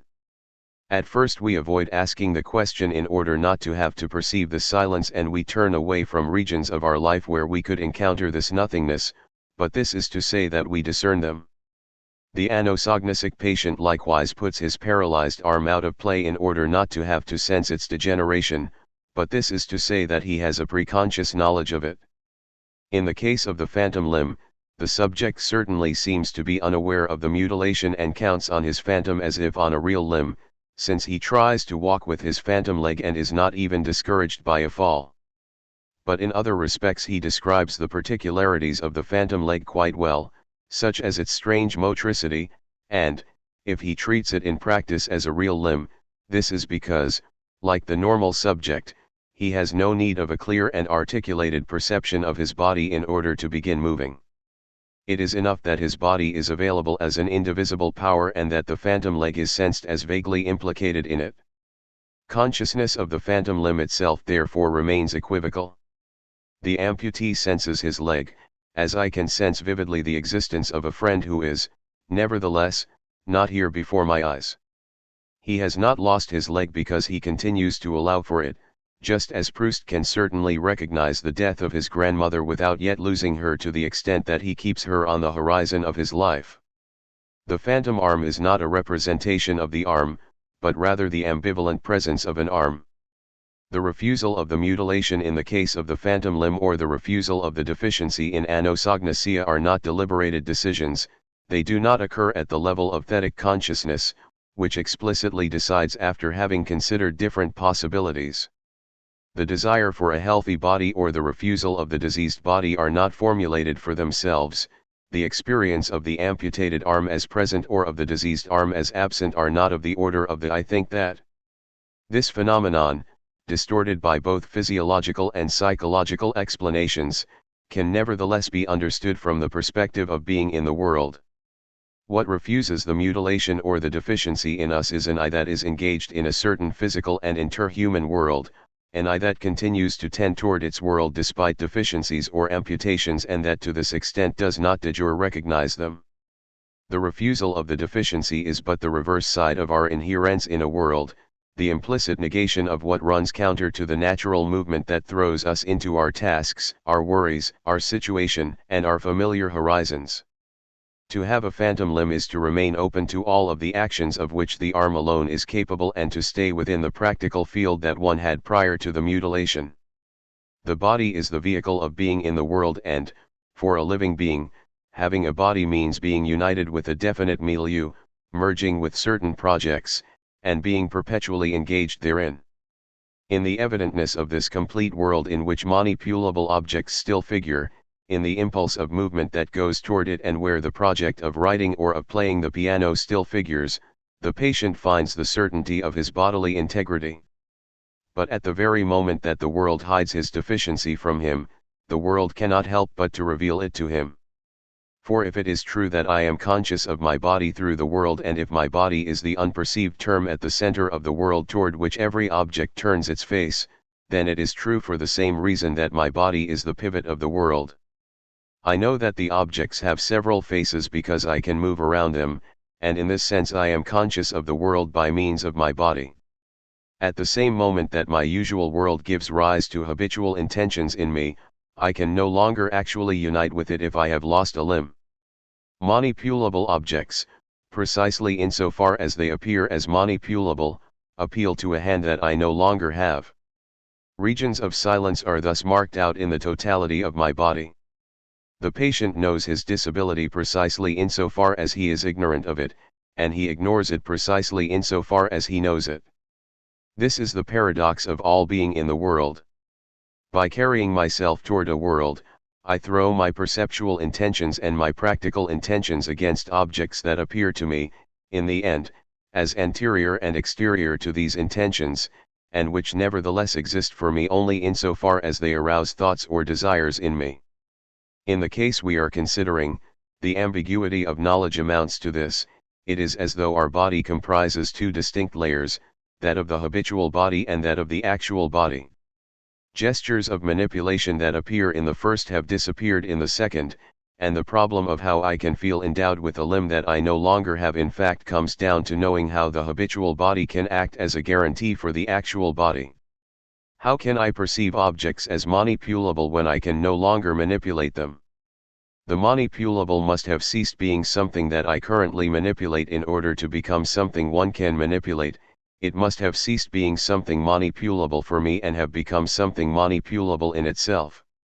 Correlatively, my body must be grasped not merely in an instantaneous, singular, and full experience, but moreover under an aspect of generality and as an impersonal being. Organic repression and the body as an innate complex. The phenomenon of the phantom limb connects in this way to the phenomenon of repression, which in turn will shed some light on it. For psychoanalysis, repression consists in the following: the subject commits to a certain path, a love affair, career, or work of art, encounters along this path a barrier and, having the force neither to overcome the obstacle nor to abandon the enterprise, he remains trapped in the attempt and indefinitely employs his forces to renew it in his mind. The passage of time does not carry away impossible projects, nor does it seal off the traumatic experience. The subject still remains open to the same impossible future, if not in his explicit thoughts, then at least in his actual being. One present among all of them thus acquires an exceptional value. It displaces the others and relieves them of their value as authentic present moments. We remain the person who was once committed to this adolescent love, or the person who once lived within that parental universe. New perceptions replace previous ones, and even new emotions replace those that came before, but this renewal only has to do with the content of our experience and not with its structure. Impersonal time continues to flow, but personal time is arrested. Of course, this fixation is not to be confused with a memory. It even excludes memory insofar as memory lays a previous experience out before us like a painting. On the contrary, this past that remains our true present does not move away from us, rather, in lieu of being displayed before our gaze, it always hides behind it. Traumatic experience does not subsist as a representation in the mode of objective consciousness and as a moment that has a date. Rather, its nature is to survive only as a style of being and only to a certain degree of generality. I relinquish my perpetual power of giving myself worlds to the benefit of one of them, and thereby even this privileged world loses its substance and ends up being no more than a particular anxiety. All repression is thus the passage from first-person existence to a sort of scholastic view of this existence, which is sustained by a previous experience, or rather by the memory of having had this experience, and then by the memory of having had this memory, and so on, to the point that in the end it only retains its essential form. Now, as the advent of the impersonal, repression is a universal phenomenon. It clarifies our condition of being embodied by relating this condition to the temporal structure of being in the world. Insofar as I have sense organs, a body, and psychical functions comparable to those of others, each moment of my experience ceases to be an integrated or rigorously unique totality, where details would only exist in relation to the whole, and I become the place where a multitude of causalities intertwine.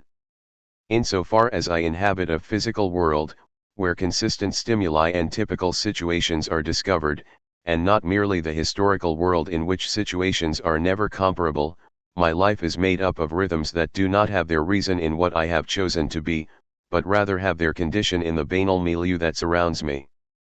A margin of almost impersonal existence thus appears around our personal existence, which, so to speak, is taken for granted, and to which I entrust the care of keeping me alive. Around the human world that each of us has fashioned, there appears a general world to which we must first belong in order to be able to enclose ourselves within a particular milieu of a love or an ambition.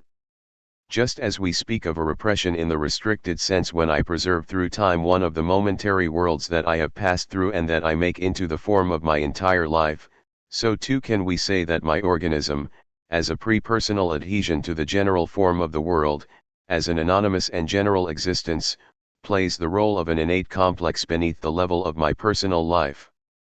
My organism is not like some inert thing, it itself sketches out the movement of existence. It can even happen that, when I am in danger, my human situation erases my biological one and that my body completely merges with action. Point 24. But these moments can be no more than moments. 25. And most of the time personal existence represses the organism without being able to transcend it or to renounce it, and without being able to reduce the organism to itself or itself to the organism. When I am overcome with grief and wholly absorbed in my sorrow, my gaze already wanders out before me, it quietly takes interest in some bright object, it resumes its autonomous existence.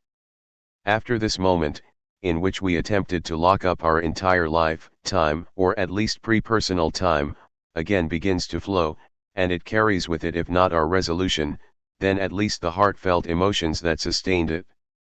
Personal existence is intermittent, and when this tide recedes, decision can no longer give my life more than a forced signification. The fusion of soul and body in the act, the sublimation of biological existence in personal existence and of the natural world in the cultural world, is simultaneously rendered possible and precarious by the temporal structure of our experience. Through its horizon of the immediate past and the near future, each present grasps, little by little, the totality of possible time. It thereby overcomes the dispersion of moments, it is in a position to give our past itself its definitive sense and to reintegrate into personal existence even this past of all pasts that the organic stereotypes lead us to notice at the origin of our volitional being. To this extent, even reflexes have a sense, and the style of each individual is still visible in them just as the beating of the heart is felt even at the periphery of the body. But obviously this power belongs to all presents, to previous presents as much as to new ones. Even if we claim to understand our past better than it understood itself, it can always deny our present judgment and enclose itself within its autistic evidentness. This move is even necessary insofar as I conceive of it as a previous present.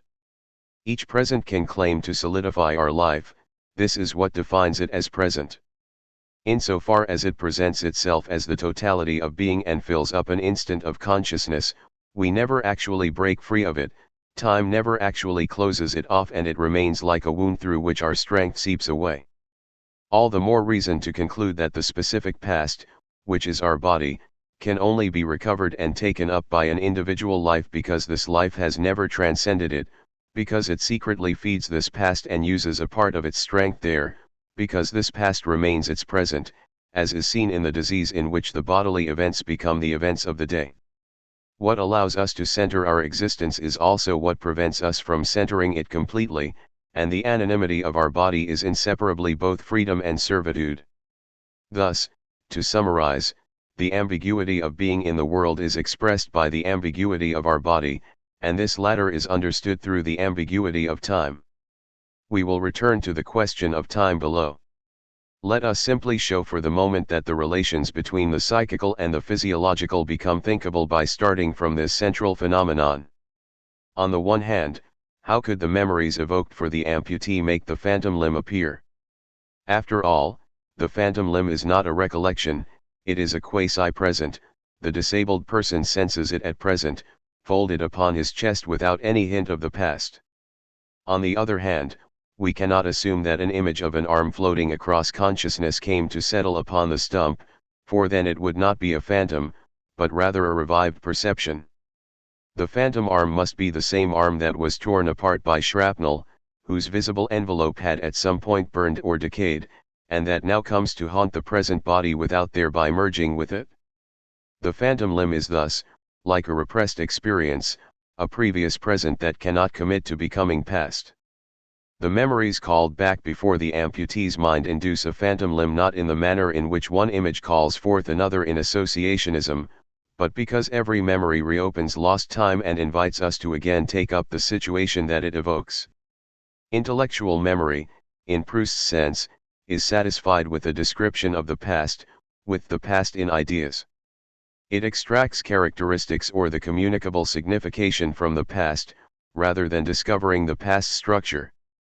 But in the end it could not be memory if the object that it constructs was not still held by some intentional threads to the horizon of the lived past, and to this very past such as we would rediscover it by plunging into these horizons and by reopening time. Likewise, if the emotion is put back within being in the world, then we can understand how emotion can be at the origin of the phantom limb. To be emotional is to find oneself engaged in a situation that one is unable to cope with and yet from which one does not want to escape. Rather than accepting failure or retracing his steps, the subject abolishes the objective world that blocks his path in this existential dilemma and seeks a symbolic satisfaction in magical acts. 26 The ruins of the objective world, the renunciation of genuine action, and the flight into autism are favorable conditions for the illusion that amputees have insofar as it too presupposes the obliteration of reality. If memory and emotion can make the phantom limb appear, this is not in the manner that one cogitatio necessitates another cogitatio, or as a condition determines its consequence. Nor is it that a causality of the idea here superimposes itself upon a physiological causality. Rather, it is because one existential attitude motivates another and because memory, emotion, and the phantom limb are equivalent with regard to being in the world. Finally, why does the sectioning of the afferent conductors suppress the phantom limb? From the perspective of being in the world, this fact signifies that the stimulations coming from the stump keep the amputated arm within the circuit of existence. They mark off and reserve its place, ensure it has not been annihilated, and that it continues to count for the organism. They maintain a void that the history of the subject will fill in, they allow it to produce the phantom, just as structural disturbances allow the psychotic to produce a delirium. From our point of view, one sensoromotor circuit is a relatively autonomous current of existence within our total being in the world. Not that it always brings a separable contribution to our total being, but because, under certain conditions, it is possible to bring to light consistent responses for stimuli that are themselves consistent. Thus, the question is why the refusal of the deficiency, which is an overall attitude of our existence, needs this highly specialized modality we call a sensoromotor circuit in order to actualize itself, and why our being in the world, which gives all of our reflexes their sense and which establishes them under this relation, nevertheless delivers itself over to them and, in the end, is grounded upon them. In fact, as we have shown elsewhere, sensoromotor circuits stand out all the more clearly insofar as one is dealing with more integrated existences, and reflex, in its pure state, is hardly ever found in man, who has not merely a milieu, Umwelt, but also a world, Welt. Point 27. From the point of view of existence, these two facts, which scientific induction limits itself to juxtaposing, are internally linked and are included under the same idea. If man is not to be enclosed within the envelope of the syncretic milieu in which the animal lives as if in a state of ecstasy, if he is to be conscious of a world as the common reason of all milieus and as the theater of all behaviors, then a distance between himself and that which solicits his action must be established. As Malebranche said, external stimulations must only touch him with respect, each momentary situation must for him cease to be the totality of being, and each particular response must cease to occupy his entire practical field. Furthermore, the elaboration of these responses must, rather than taking place at the center of his existence, happen on the periphery and, finally, the responses themselves must no longer require, each time, a unique position taking and must rather be sketched out once and for all in their generality. Thus, by renouncing a part of his spontaneity, by engaging in the world through stable organs and pre-established circuits, man can acquire the mental and practical space that will free him, in principle, from his milieu and thereby allow him to see it. And, provided we put even the coming to awareness of an objective world back into the order of existence, we will no longer find a contradiction between it and bodily conditioning. That it provides itself with an habitual body is an internal necessity for the most integrated existence. What allows us to tie the physiological and the psychical together is that, now reintegrated into existence, they are no longer distinguished as the order of the in itself and the order of the for itself, and because they are both oriented toward an intentional pole or toward a world.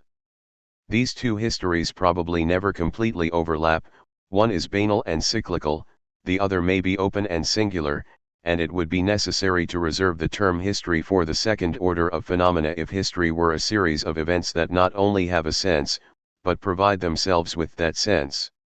Nevertheless, failing a true revolution that breaks apart the historical categories valid up until then, the subject of history does not create his role from scratch. Faced with typical situations, he makes typical decisions, and Nicholas too, rediscovering the very words of Louis XVI, plays the already scripted role of an established power confronted with a new power. His decisions express an a priori of the threatened prince, just as our reflexes express a species a priori. These stereotypes are not for that matter a destiny, and just as clothing, jewelry, and love transform the biological needs from which they are born, so too, within the cultural world, the historical a priori is only consistent for a given phase and provided that the equilibrium of forces allows the same forms to remain. History, then, is neither a perpetual novelty nor a perpetual repetition, but rather the unique movement that both creates stable forms and shatters them. The organism and its monotonous dialectics are thus not foreign to history and somehow beyond the reach of history.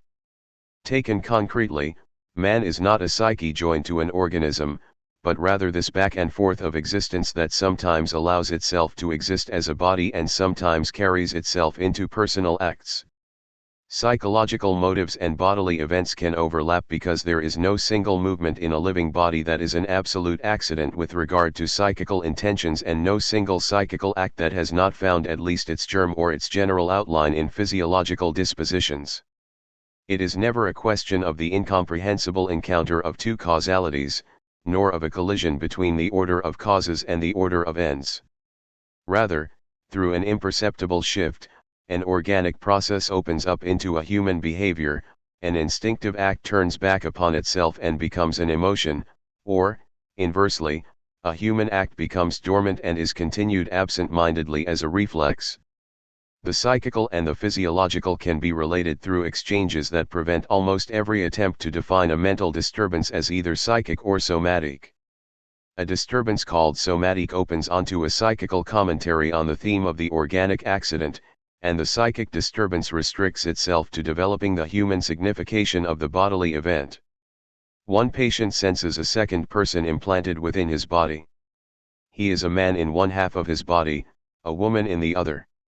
How could physiological causes and psychological motives be distinguished in this symptom? How could the two explanations merely be associated, and how could an intersection between the two determinants be conceived? In symptoms of this kind, the psychical and the physical are so intimately linked that we can no longer hope to complete one functional domain by the other, and that both must be presupposed by a third. We must pass from a knowledge of psychological and physiological facts to a recognition of the animistic event as a vital process inherent to our existence. Point 28. Thus, modern physiology gives a very clear reply to the question that we asked. The psychophysical event can no longer be conceived in the manner of Cartesian physiology or as the contiguity between a process in itself and a cogitatio. The union of the soul and the body is not established through an arbitrary decree that unites two mutually exclusive terms, one a subject and the other an object. It is accomplished at each moment in the movement of existence. We discover existence in the body by approaching it through a first way of access, namely, physiology. We can now confirm this first result and make it more precise by examining existence on its own terms, that is, by turning our attention to psychology. 2.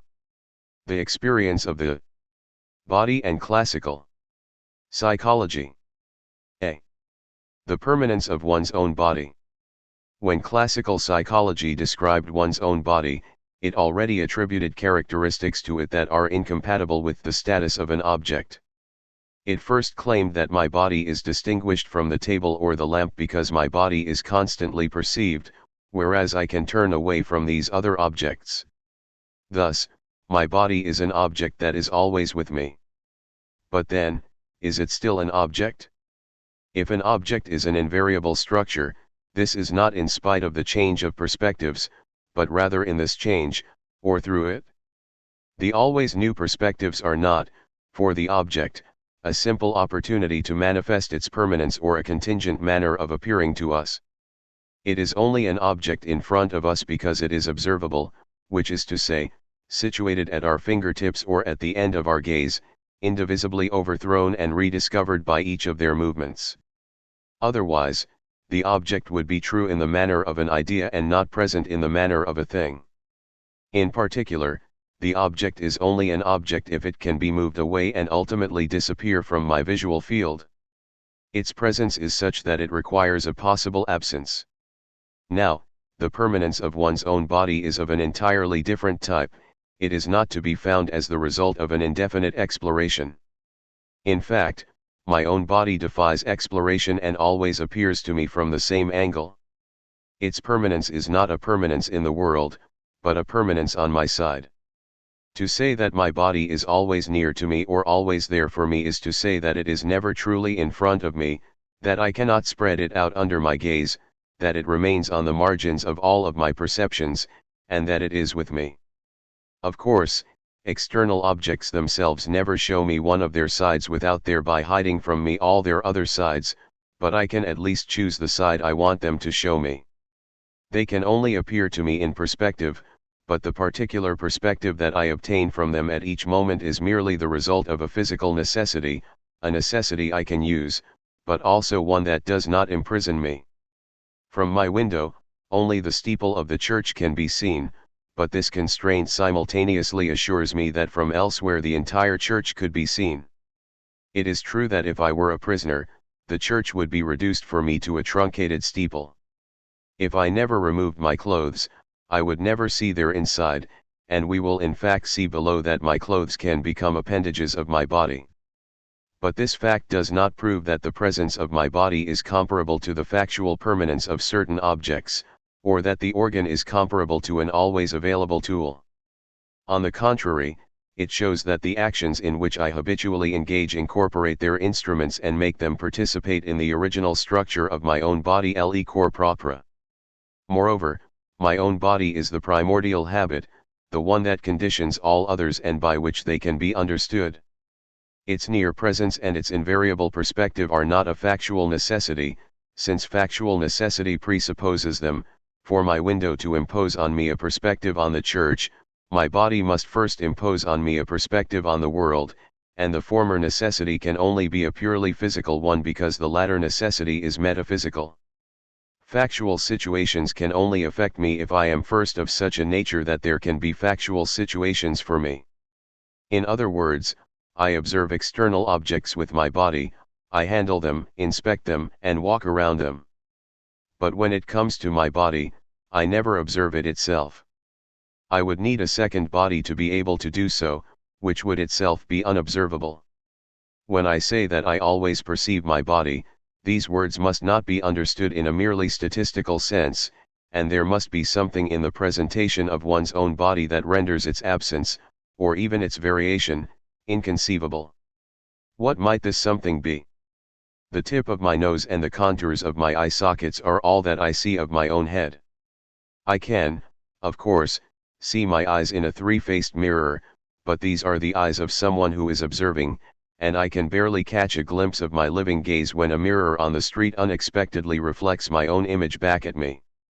My body, as seen in the mirror, continues to follow my intentions as if they were its shadow, and if observation involves varying the point of view by holding the object fixed, then my body escapes observation and presents itself as a simulacrum of my tactile body, since it mimics the tactile body's initiatives rather than responding to them through a free unfolding of perspectives. My visual body is certainly an object when we consider the parts further away from my head, but as we approach the eyes it separates itself from objects and sets up among them a quasi-space to which they have no access. And when I wish to fill this void by resorting to the mirror's image, it again refers me back to an original of the body that is not out there among things, but on my side, prior to every act of seeing. And despite appearances, the same holds for my tactile body, for I can palpate my right hand with my left while my right hand is touching an object. The right hand, as an object, is not the right hand that does the touching. The first is an intersecting of bones, muscles, and flesh compressed into a point of space, the second shoots across space to reveal the external object in its place. Insofar as it sees or touches the world, my body can neither be seen nor touched. What prevents it from ever being an object or from ever being completely constituted one is that my body is that by which there are objects. It is neither tangible nor visible insofar as it is what sees and touches. The body, then, is not just another external object that could offer the peculiarity of always being there. If it is permanent, then this has to do with an absolute permanence that serves as the basis for the relative permanence of objects that can be eclipsed, that is, of true objects. The presence and the absence of external objects are only variations within a primordial field of presence, a perceptual domain over which my body has power. Not only is the permanence of my body not a particular case of the general permanence of external objects in the world, but moreover this latter can only be understood through the former. Not only is the perspective upon my body not a particular case of the general perspectives upon object, but rather the perspectival presentation of objects itself must be understood through the resistance of my body to every perspectival variation. If objects must never show me more than one of their sides, then this is because I myself am in a certain place from which I see them, but which I cannot see. If I nevertheless believe in their hidden sides, as well as in a world that encompasses them all and that coexists with them, I do so insofar as my body, always present for me and yet engaged with them through so many objective relations, maintains them as coexisting with it and makes the pulse of its duration reverberate through them all. Thus, the permanence of one's own body, if classical psychology had analyzed it, could have directed it toward the body, no longer as an object of the world but rather as our means of communication with it, or could have directed it toward the world, no longer as the sum of determinate objects but rather as the latent horizon of our experience, itself ceaselessly present prior to all determining thought. b. Double sensations. The other characteristics by which classical psychology defined one's own body are no less interesting, and for the same reasons. My body, it was said, is recognized as what gives me double sensations. When I touch my right hand with my left hand, the object right hand also has this strange property, itself, of sensing. As we have just seen, the two hands are never simultaneously both touched and touching. So when I press my two hands together, it is not a question of two sensations that I could feel together, as when we perceive two objects juxtaposed, but rather of an ambiguous organization where the two hands can alternate between the functions of touching and touched. In speaking of double sensations, psychologists mean that, in the passage from one function to the other, I can recognize the touched hand as the same hand that is about to be touching. In this package of bones and muscles that is my right hand for my left hand, I glimpse momentarily the shell or the incarnation of this other right hand, agile and living, that I send out toward objects in order to explore them. The body catches itself from the outside in the process of exercising a knowledge function, it attempts to touch itself touching, it begins a sort of reflection, too, and this would be enough to distinguish it from objects. I can certainly say that these latter touch my body, but merely when it is inert, and thus without ever catching it in its exploratory function. C. The body as an effective object. Or again, it was said that the body is an effective object, whereas external things are merely represented. This was to raise the problem of the status of one's own body for a third time. For if I say that my foot hurts, I do not simply mean that my foot is a cause of the pain in the same way as the nail piercing it, the only difference being that my foot is closer to me in the causal chain. Nor do I mean that my foot is the last object of the external world, after which a pain would begin in the intimate sense, namely, a consciousness of pain by itself and without a location that would only be linked to my foot through a causal determination and in the system of experience. Rather, I mean that the pain indicates its place, that it is constitutive of a pain space. I have a pain in my foot does not signify that I think that my foot is the cause of this pain, but rather, the pain comes from my foot, or again, my foot hurts. This is in fact demonstrated through what psychologists call the primitive voluminousness of pain. Thus, classical psychology recognized that my body is not presented as an object of external sense, and that perhaps such objects only appear perspectively against this effective background that first throws consciousness outside of itself. D. Kinesthetic sensations. And finally, when psychologists attempted to reserve for one's own body what they called kinesthetic sensations, which were to present its movements to us as a whole, while they attributed the movements of external objects to a mediated perception and the comparison of successive positions, one could certainly have objected that movement, being a relation, could not be sensed and requires some mental operation. But this objection only condemns their language. What they expressed, admittedly poorly, by kinesthetic sensation was the originality of movements that I execute with my body. My movements anticipate directly their final position, my intention only sketches out a trajectory in order to meet up with a goal that is already given in its location, and there is something like a seed of movement that only grows later through its objective trajectory. I move external objects with the help of my own body, which takes hold of them in one place in order to take them to another. But I move my body directly, I do not find it at one objective point in space in order to lead it to another, I have no need of looking for it because it is always with me. I have no need of directing it toward the goal of the movement, in a sense it touches the goal from the very beginning and it throws itself toward it. In movement, the relations between my decision and my body are magical ones. E.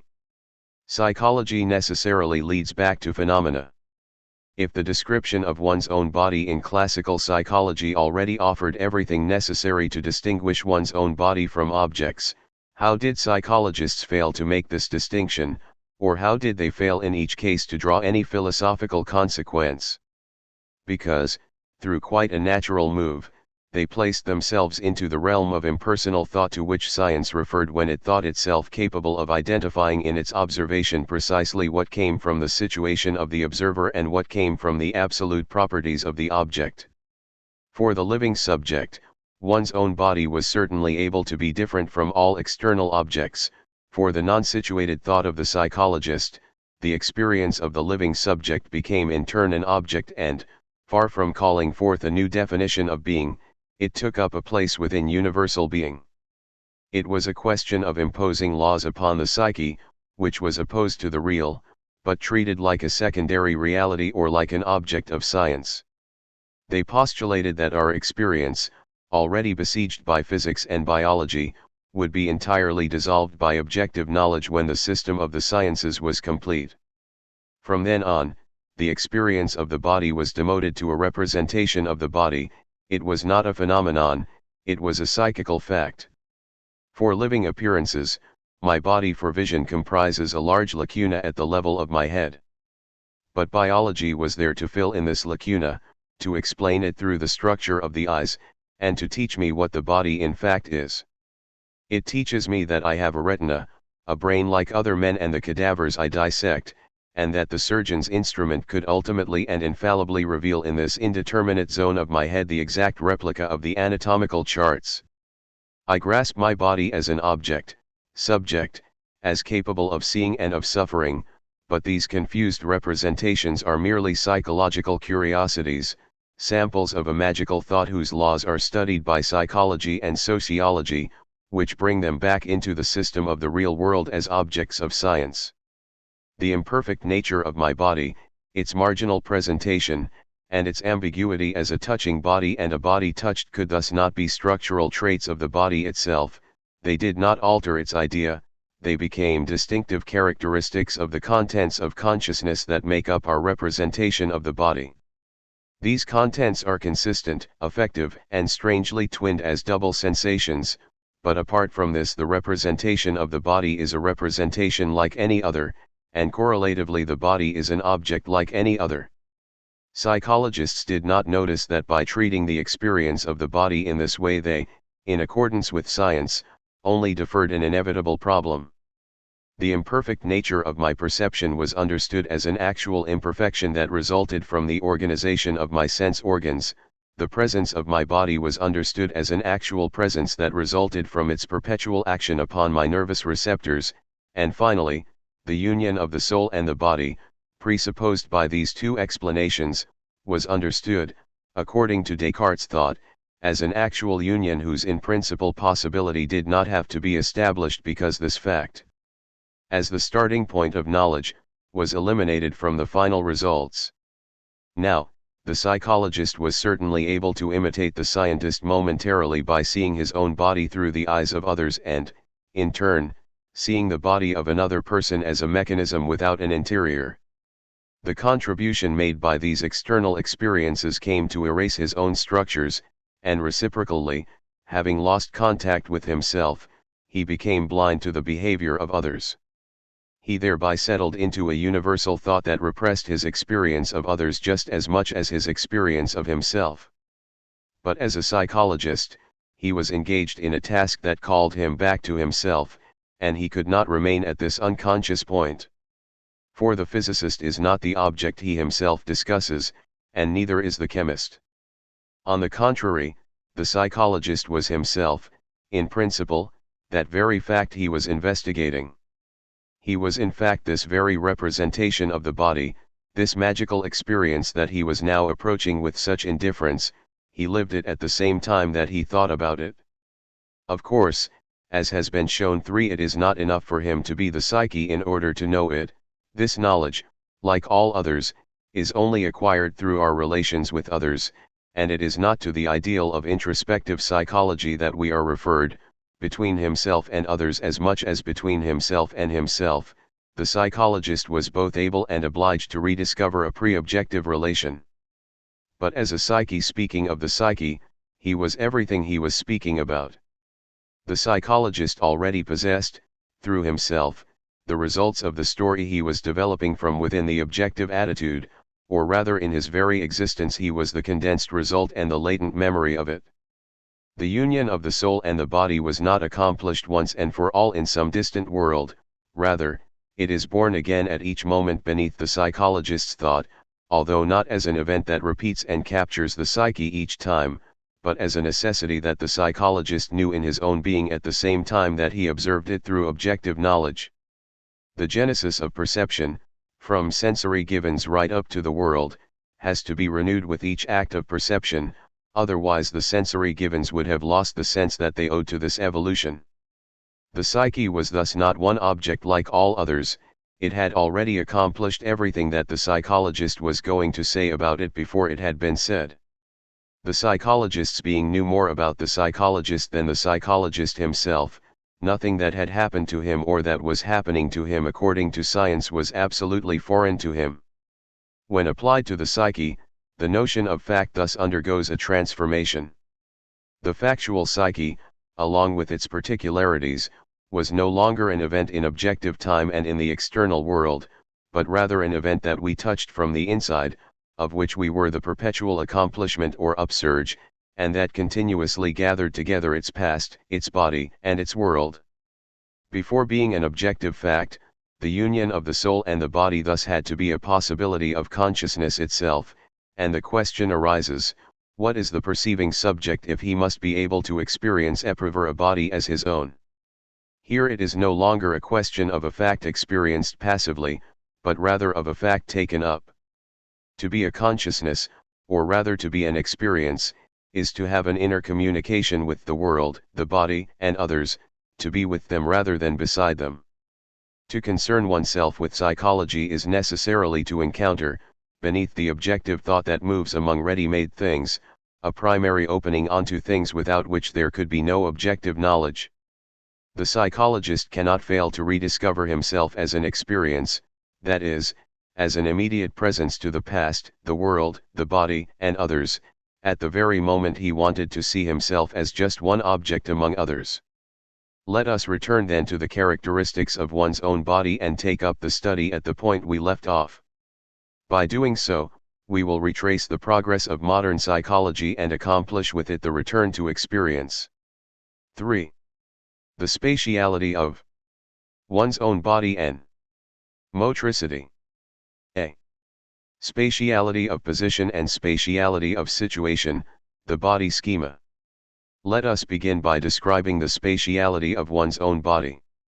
If my arm is resting on the table, I will never think to say that it is next to the ashtray in the same way that the ashtray is next to the telephone. The contour of my body is a border that ordinary spatial relations do not cross. This is because the body's parts relate to each other in a peculiar way. They are not laid out side by side, but rather envelop each other.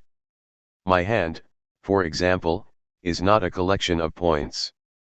In cases of allochiria, one where the subject senses in his right hand the stimulus that is applied to his left hand, it is impossible to suppose that each of the stimulations individually changes its spatial value too, and the various points on the left hand are transported to the right insofar as they fall within a total organ, within a hand without parts that was displaced all at once. The points, then, form a system, and the space of my hand is not a mosaic of spatial values. Likewise, my entire body is not for me an assemblage of organs juxtaposed in space. I hold my body as an indivisible possession, and I know the position of each of my limbs through a body schema on schema corporel 3 that envelopes them all. But the notion of the body schema is ambiguous, as are all concepts that appear at turning points in science. They can only be fully developed given a reform of methodology. At first they are employed in a sense that is not yet their full sense, and their imminent development is what breaks up previous methods. Body schema was at first understood to be a summary of our bodily experience, capable of providing any momentary interoceptivity and proprioceptivity with a commentary and a signification. It was assumed to provide me with the change of position of the parts of my body for each movement of one of them, the position of each local stimulus in the body as a whole, an assessment of the movements accomplished at each moment of a complex gesture, and finally a perpetual translation into visual language of the momentary kinesthetic and articular impressions. By speaking of the body schema, they believed themselves at first simply to be introducing a convenient name designating a large number of image associations, and they merely wanted to express that these were well-established associations constantly ready to come into play. The body schema was thought to develop gradually throughout childhood, and to the extent that tactile, kinesthetic, and articular contents associated between themselves or with visual content and were thereby recalled more easily. Point 4. As such, it was described physiologically as a center of images in the classical sense. And yet the body schema clearly overflows this associationist definition in the very manner in which psychologists used the concept. For example, in order for the body schema to improve our understanding of allochiria, it is not enough that each sensation of the left hand be posited among the generic images of all the parts of the body that would come together to form around the sensation something like a superimposed sketch of the body. Rather, these associations must be constantly submitted to a unique law. The spatiality of the body must descend from the whole to the parts. My left hand and its position must be implicated in an overall bodily plan and must have their origin there, such that this hand can suddenly become the right hand, and not merely superimpose itself upon it or fold over it. When one attempts to shed light on the phenomenon of the phantom limb by linking it to the subject's body schema 5, then nothing is added to classical explanations involving cerebral traces and renewed sensations unless the body schema, rather than being the residue of habitual synesthesia 6, in fact becomes its law of constitution. If the need was felt to introduce this new word, it was in order to express that the spatial and temporal unity, the intersensorial unity, or the sensoromotor unity of the body is, so to speak, an in-principle unity, to express that this unity is not limited to contents actually and fortuitously associated in the course of our experience, that it somehow precedes them and in fact makes their association possible. Thus we are making our way toward a second definition of the body schema. It will no longer be the mere result of associations established in the course of experience, but rather the global awareness of my posture in the intersensory world, a form in Gestalt psychology's sense of the word. 7 But the psychologist's analyses in turn overflow this second definition. It is insufficient to say that my body is a form, or a phenomenon in which the whole is anterior to the parts. For how is such a phenomenon possible? Because a form, when compared to the mosaic of the physico-chemical body or to that of the synesthesia, is a new type of existence. If the paralyzed limb of the anosognosic patient no longer counts in the subject's body schema, this is not because the body schema is neither the simple copy, nor even the global awareness of the existing parts of the body. Rather, the subject actively integrates the parts according to their value for the organism's projects. Psychologists often say that the body schema is dynamic. 8 Reduced to a precise sense, this term means that my body appears to me as a posture toward a certain task, actual or possible. And in fact my body's spatiality is not, like the spatiality of external objects or of spatial sensations, a positional spatiality. Rather, it is a situational spatiality. If I stand in front of my desk and lean on it with both hands, only my hands are accentuated and my whole body trails behind them like a comet's tail. I am not unaware of the location of my shoulders or my waist. Rather, this awareness is enveloped in my awareness of my hands, and my entire stance is read, so to speak, in how my hands lean upon the desk. If I am standing and if I hold my pipe in a closed hand, the position of my hand is not determined discursively by the angle that it makes with my forearm with my arm with my torso, and, finally, my torso with the ground. I have an absolute knowledge of where my pipe is, and from this I know where my hand is and where my body is, just as the primitive person in the desert is always immediately oriented without having to recall or calculate the distances traveled and the deviations since his departure. When the word here is applied to my body, it does not designate a determinate position in relation to other positions or in relation to external coordinates. It designates the installation of the first coordinates, the anchoring of the active body in an object, and the situation of the body confronted with its tasks. Bodily space can be distinguished from external space, and it can envelop its parts rather than laying them out side by side, because it is the darkness of the theater required for the clarity of the performance, the foundation of sleep or the vague reserve of power against which the gesture and its goal stand out. 9 And the zone of non-being in front of which precise beings, figures, and points can appear.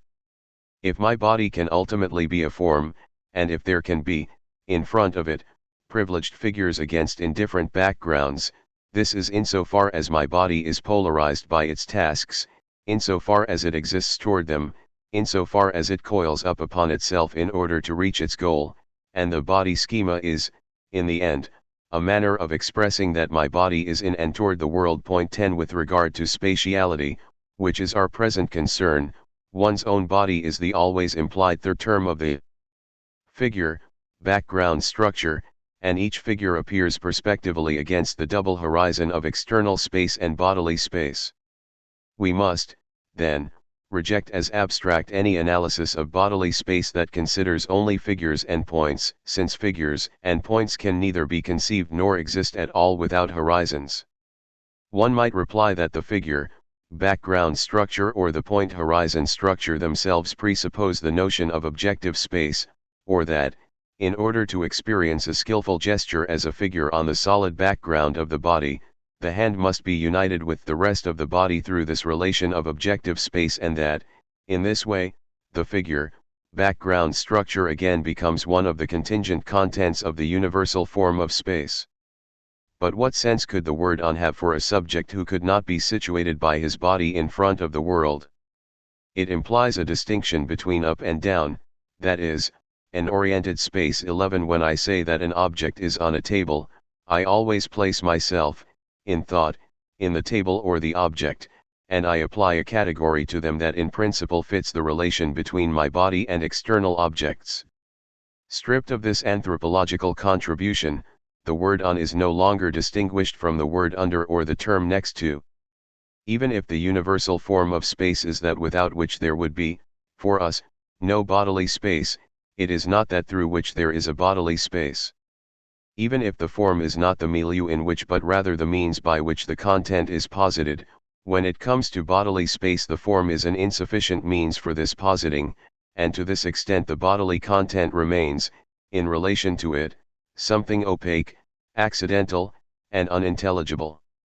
The only solution in this direction would be to admit that the body's spatiality has no meaning sense of its own distinct from objective spatiality, and this would erase the content as a phenomenon and thereby erase the problem of its relation to form. And yet, can we pretend not to find any distinct sense in the words on, under, and next to, or in the dimensions of oriented space? Even if analysis discovers the universal relation of exteriority in all of these relations, the evidentness of up and down, or left and right, for someone who inhabits space prevents us from treating all of these distinctions as mere nonsense and invites us to seek, beneath the explicit sense of the definitions, the latent sense of experiences. The relations between the two spaces would thereby be the following: from the moment I want to thematize bodily space or to work out its sense, I find in it nothing but intelligible space. But at the same time, this intelligible space is not extricated from oriented space, it is in fact nothing but the making explicit of it, and, detached from this source, it has absolutely no sense. Homogeneous space can only express the sense of oriented space because it received the sense from oriented space. If the content can be truly subsumed under the form and can appear as the content of this form, this is because the form is only accessible through the content. Bodily space can only truly become a fragment of objective space if, within its singularity as bodily space, it contains the dialectical ferment that will transform it into universal space. This is what we try to express by saying that the point, horizon structure is the foundation of space. The horizon or the background would not extend beyond the figure or around it if they did not belong to the same genre of being as it, and if they could not be converted into points by a shift of the gaze. But the point, horizon structure can only teach me what a point is by organizing in advance the zone of corporeality in which the point will be seen and, around this zone, the indeterminate horizons that are the counterpart of this act of seeing. The multiplicity of points or of heraes can only, in principle, be constituted by an interlocking of experiences in which one of them is perpetually given as an object and that turns itself into the very heart of this space.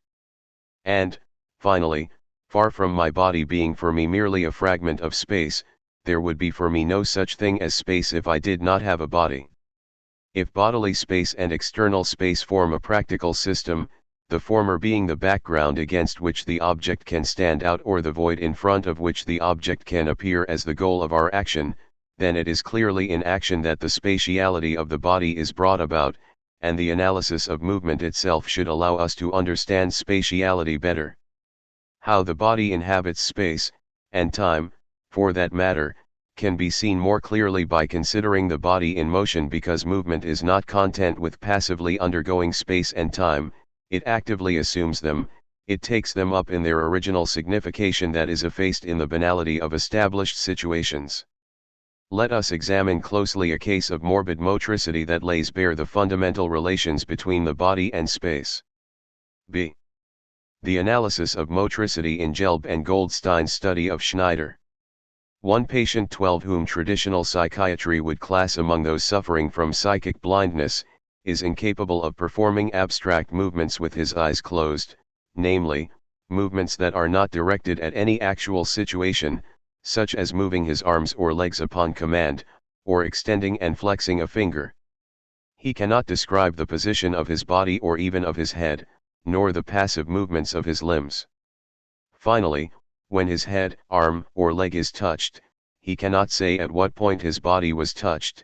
He does not distinguish between 2 points of contact on his skin, even if they are 80 millimeters apart. He recognizes neither the size nor the form of objects pressed against his body. He only accomplishes abstract movements if he is allowed to see the limb in question, or to execute preparatory movements involving his whole body. The localization of stimuli and the recognition of tactile objects also become possible with the aid of preparatory movements.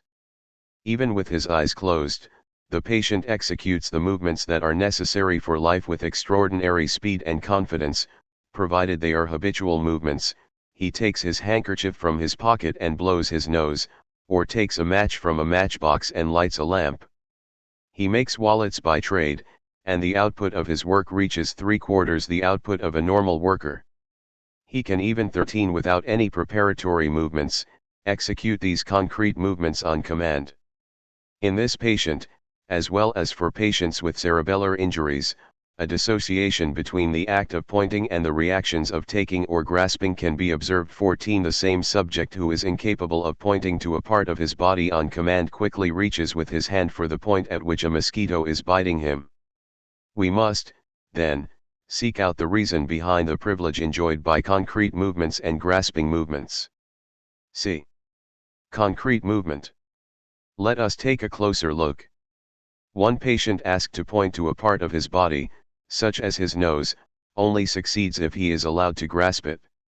If the patient is directed to interrupt the movement before it reaches its goal, or if he is only allowed to touch his nose with a wooden ruler, then the movement becomes impossible. 15 It must thus be admitted that grasping and touching are different from pointing, even for the body. From its very beginnings, the grasping movement is magically complete. It only gets underway by anticipating its goal, since the ban on grasping is enough to inhibit the movement. And it must be acknowledged that a point of my body can be present to me as a point to grasp without being presented to me in this anticipated grasp as a point to indicate. But how is this possible? If I know where my nose is when it is a matter of grasping it, how could I not know where my nose is when it is a matter of pointing to it? This is likely the case because the knowledge of a location can be understood in several senses. Classical psychology does not have any concepts for expressing these varieties of the consciousness of location because for it the consciousness of location is always a positional consciousness, a representation, a Vorstellung, because as such it gives us the location as a determination of the objective world and because such a representation either is or is not, but, if it is, then it delivers to us its object without any ambiguity and as an identifiable term throughout all of its appearances. We must, on the contrary, forge here the concepts necessary to express that bodily space can be given to a grasping intention without being given to an epistemic one. The patient is conscious of bodily space as the envelope of his habitual action, but not as an objective milieu. His body is available as a means of insertion into his familiar surroundings, but not as a means of expression of a spontaneous and free spatial thought. When ordered to perform a concrete movement, he first repeats the order in an interrogative tone of voice, then his body settles into the overall position required by the task, and finally he executes the movement. The whole body can be seen collaborating here, and the patient never reduces it to the strictly indispensable traits as does the normal subject. Along with the military salute come other external marks of respect. Along with the gesture of the right hand that pretends to comb his hair comes the gesture of the left hand that pretends to hold the mirror. Along with the gesture of the right hand that hammers the nail comes the gesture of the left hand that pretends to hold the nail.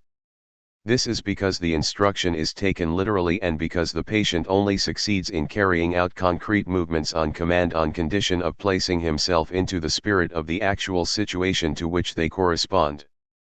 When the normal subject executes the military salute on command, he sees nothing there but an experimental situation. He thus reduces the movement to its most significant elements and does not fully place himself in the situation. 16 He role-plays with his own body, he amuses himself by playing the soldier, he realizes himself in the role of the soldier. 17 Just as the actor slides his real body into the great phantom 18 of the character to be performed. The normal subject and the actor do not take the imaginary situations as real, but inversely they each detach their real body from its living situation in order to make it breathe, speak, and, if need be, cry in the imaginary.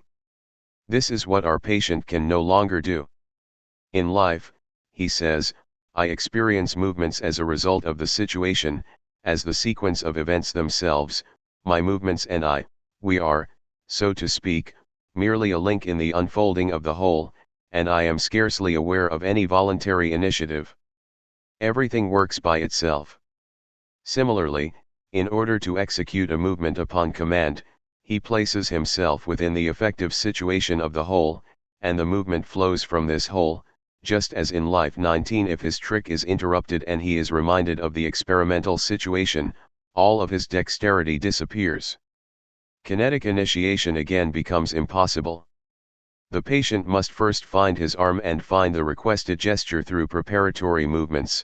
The gesture itself loses the melodic character that it presents in everyday life and quite clearly becomes a sum of partial movements laboriously placed end to end. I can thus, by means of my body as a power for a certain number of familiar actions, settle into my surroundings as an ensemble of manipulanda without intending my body or my surroundings as objects in the Kantian sense, that is, as systems of qualities linked by some intelligible law, as entities that are transparent, free of all local or temporal adherence, and ready to be named or at least available for a gesture of designation. There is, on the one hand, my arm as the support of these familiar acts, my body as the power of determinate action whose field and scope I know in advance, and my surroundings as the collection of possible points for this power to be applied. There is, on the other hand, my arm as a machine of muscles and bone, as a flexing and extending apparatus, as an articulated object, and the world as a pure spectacle with which I do not merge but that I contemplate and that I point to.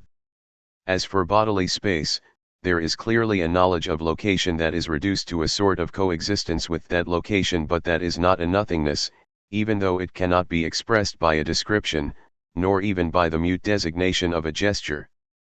The patient bitten by a mosquito need not look for the point of the bite, he finds it immediately, because it is not for him a matter of situating it in relation to axes of coordinates in objective space, but rather of reaching with his phenomenal hand a certain painful place on his phenomenal body. Between the hand as a power for scratching and the point of the bite as a place to be scratched, a lived relation is given in the natural system of one's own body. The operation takes place wholly within the order of the phenomenal, it does not pass through the objective world. Only the spectator, who lends to the subject of movements his own objective representation of the living body, can believe that the bite is perceived, that the hand moves itself in objective space and, consequently, is surprised that the very same subject fails in the designation experiments. Likewise, the subject placed in front of his scissors, his needle, and his familiar tasks has no need to look for his hands or his fingers, for they are not objects to be found in objective space, like bones, muscles, and nerves, but rather powers that are already mobilized by the perception of the scissors or the needle. They are the center point of the intentional threads that link him to the given objects. We never move our objective body, we move our phenomenal body, and we do so without mystery, since it is our body as a power of various regions of the world that already rises up toward the objects to grasp and perceive them. 20 Likewise, the patient need not seek a situation and a space in which to deploy concrete movements. This space is itself given, it is the present world, the piece of leather to be cut and the lining to be sewn.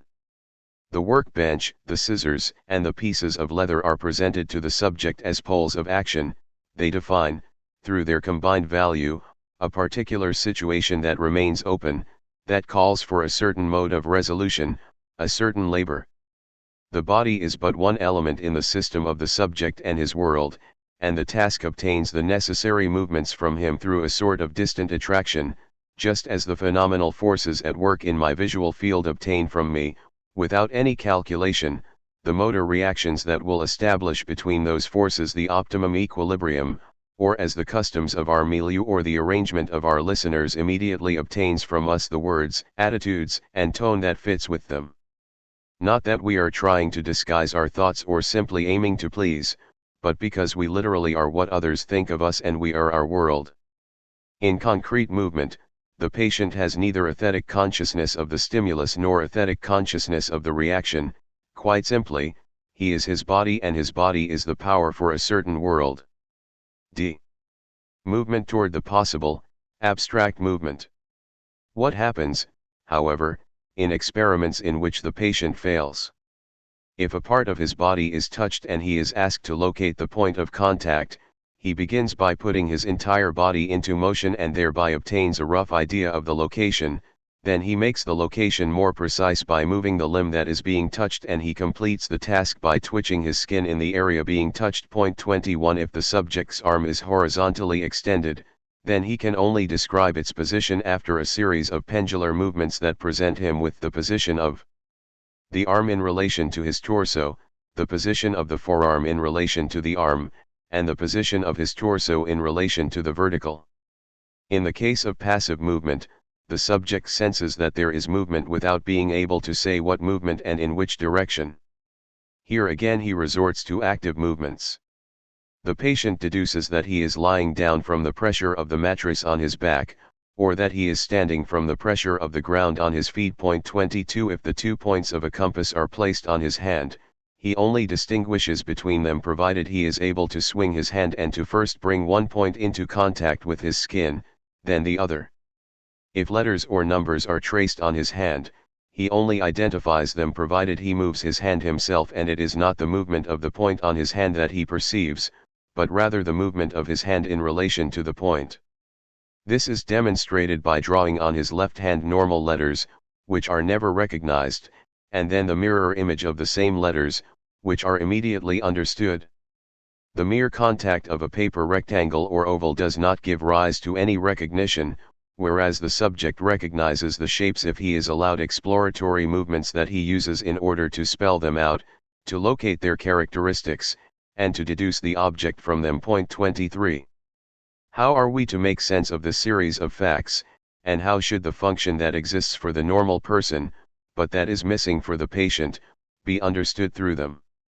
It cannot be a question of simply transferring to the normal person what is missing in the patient and what he is trying to recover.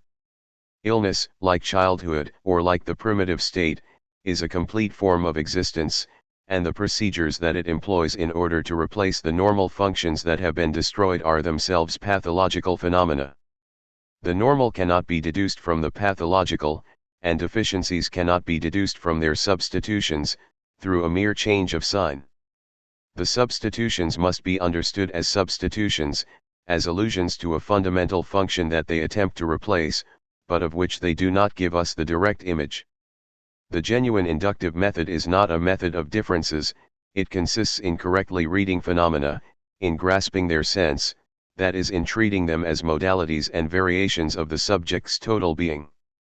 We observe that the patient who is questioned on the position of his limbs or on the location of a tactile stimulus seeks, through preparatory movements, to turn his body into a present object of perception. When questioned about the form of an object touching his body, he seeks to trace it himself by following the contour of the object. Nothing could be more mistaken than to assume that the same operations are at work for the normal person and merely abridged by habit. The patient only seeks these explicit perceptions in order to supply himself with the particular presence of the body and the object that is given for the normal person and that remains for us to reconstitute. Of course, the perception of the body and of objects in contact with the body is confused for the normal subject as well when there is no movement. 24 Nevertheless, The normal subject distinguishes in every case, without movement, between a stimulus applied to his head and a stimulus applied to his body. Shall we assume 25 that the exteroceptive or proprioceptive stimulation has awakened for him kinesthetic residues that take the place of actual movements? But how could the tactile givens awaken determinate kinesthetic residues if they did not carry with them some characteristic that makes them capable of this, if they did not themselves have a precise or a confused spatial signification? 26 We shall say then, at the very least, that the normal subject immediately has several holds 27 on his body. He does not have his body available merely as implicated in a concrete milieu, he is not merely situated in relation to the tasks set by his trade, nor is he merely open to real situations. Rather, in addition he possesses his body as the correlate of pure stimuli stripped of all practical signification, he is open to verbal and fictional situations that he can choose for himself or that a researcher might suggest. His body is not presented to him through touch as a geometrical plan upon which each stimulus would come to occupy an explicit position, and Schneider's illness consists in precisely the need to convert the touched part of his body into a figure in order to know where he is being touched. But each bodily stimulation for the normal subject awakens, not an actual movement, but a sort of virtual movement. The part of the body addressed escapes from anonymity, appears through a strange tension, and as a certain power for action within the frame of the anatomical apparatus. The normal subject's body is not merely ready to be mobilized by real situations that draw it toward themselves, it can also turn away from the world, apply its activity to the stimuli that are inscribed upon its sensory surfaces, lend itself to experiments and, more generally, be situated in the virtual. Because the patient is enclosed in the actual, the pathological sense of touch needs its own movements in order to localize the stimuli, and again it is for the same reason that the patient substitutes for recognition and tactile perception the laborious decoding of stimuli and the deduction from objects. For example, for a key to appear in my tactile experience as a key, touch must have a sort of fullness, a tactile field where isolated impressions can be integrated into a configuration, just as notes are no longer the points of passage of a melody, and the same viscosity of tactile givens that subjects the body to actual situations also reduces the object to a sum of successive characteristics, reduces perception to an abstract signaling, reduces recognition to a rational synthesis or a probable conjecture, and strips the object of its carnal presence and its facticity. Whereas for the normal person each motor or tactile event gives rise in consciousness to an abundance of intentions that run from the body as a center of virtual action either toward the body itself or toward the object. For the patient, on the contrary, the tactile impression remains opaque and closed in upon itself. It can surely draw the grasping hand toward itself, but it is not laid out before that hand as something that could be pointed to. The normal person reckons with the possible, which thus acquires a sort of actuality without leaving behind its place as a possibility. For the patient, however, the field of the actual is limited to what is encountered in real contact or linked to these givens through an explicit deduction. Motor project and motor intentionality. For these patients, the analysis of abstract movement shows even more clearly this possession of space, or this spatial existence that is the primordial condition of every living perception. If the patient is asked to execute an abstract movement with his eyes closed, a series of preparatory operations are necessary for him to find the operative limb itself, the direction or the pace of the movement, and finally the level on which it will unfold. If, for example, he is simply asked to move his arm, he is at first dumbfounded. Then he moves his whole body and the movements are subsequently restricted to the arm that, in the end, the subject finds. If it is a question of raising his arm, the patient must also find his head, which is for him the symbol of up, by a series of pendular oscillations that are carried out throughout the duration of the movement and that establish the goal. If he is asked to trace a square or a circle in the air, he first finds his arm, then he brings his hand forward, just as a normal subject does in order to locate a wall in the dark, and finally he attempts several movements in a straight line and along various curves, and if one of these movements happens to be circular, he promptly completes the task. Moreover, he only succeeds in finding the movement on a certain plane that is just about perpendicular with the ground, and, outside of this privileged plane, he does not even know how to begin. Point 28. Clearly the patient's body is only available to him as an amorphous mass in which only real movements introduce divisions and articulations. He leaves the care of executing the movement to his body, like an orator who could not speak a word without relying upon a text written in advance. The patient does not seek and does not find the movement himself, rather, he agitates his body until the movement appears.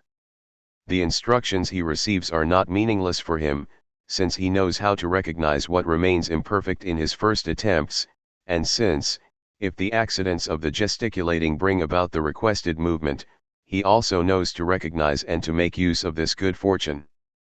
But even if the instructions have for him an intellectual signification, they do not have a motor signification, they do not speak to him as a motor subject.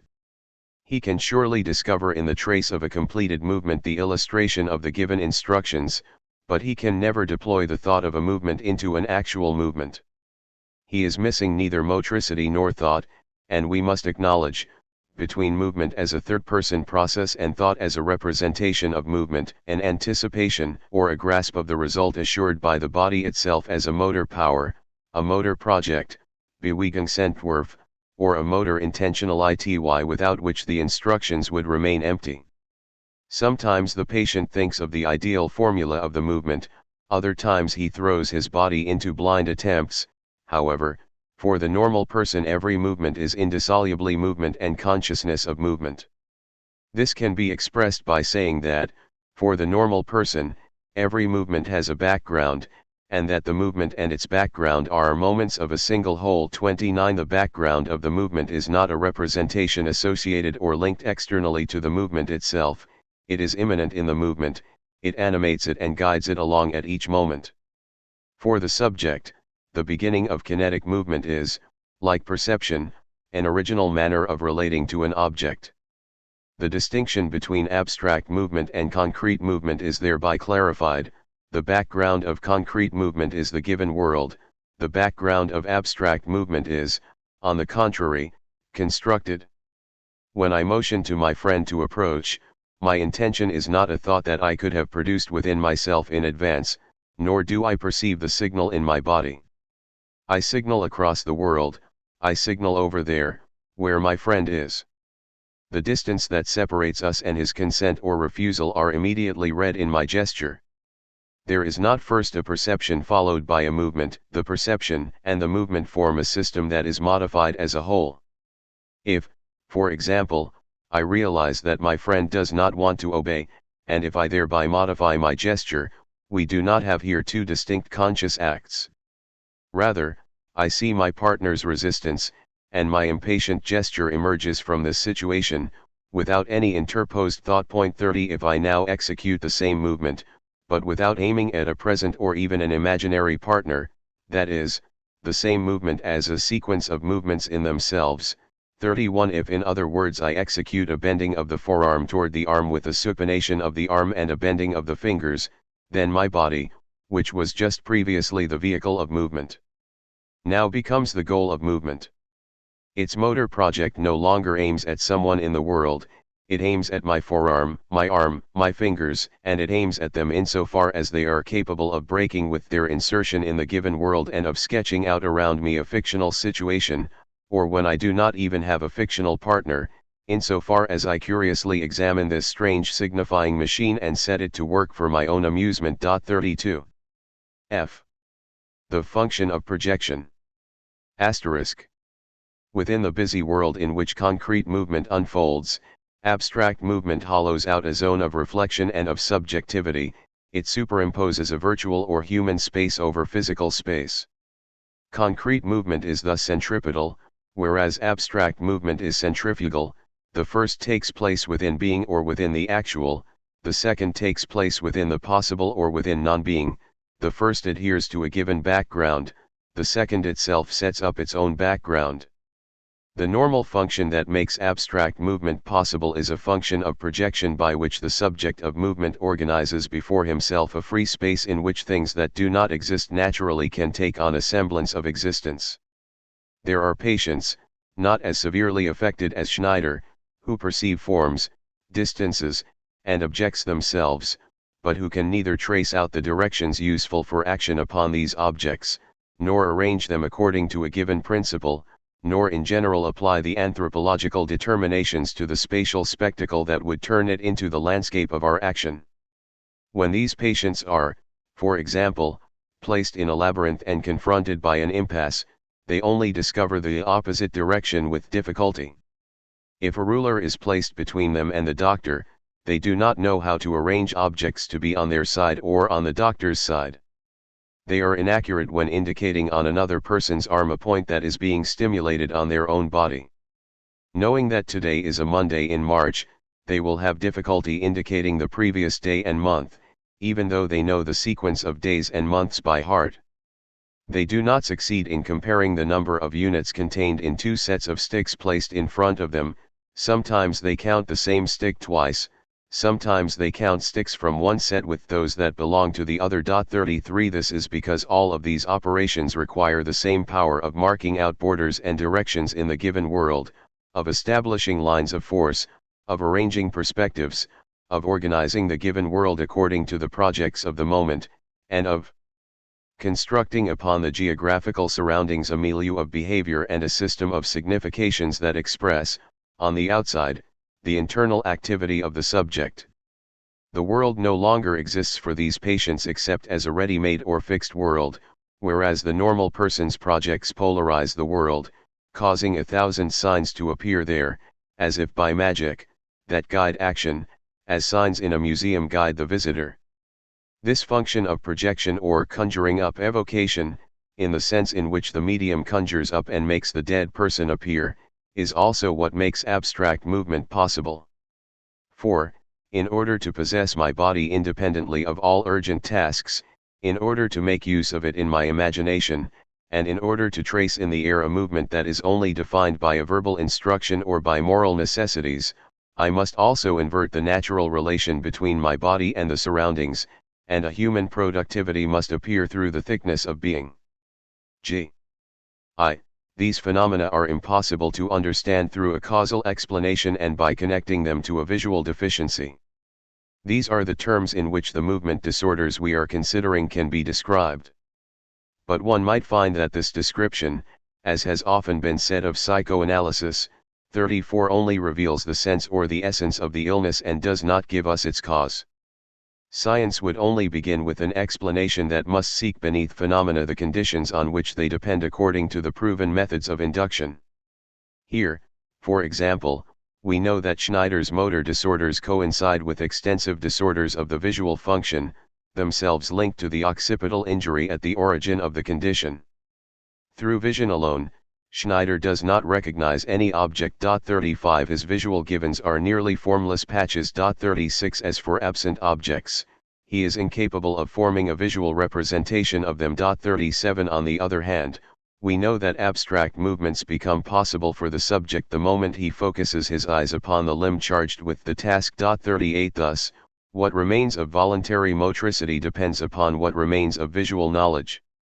Mill's famous methods would allow us to conclude here that abstract movements and Zijan pointing depend upon the power of visual representation, and that the concrete movements retained by the patient, along with imitative movements by which he compensates for the poverty of his visual givens, come from the kinesthetic or tactile sense, which are, in fact, remarkably exploited by Schneider.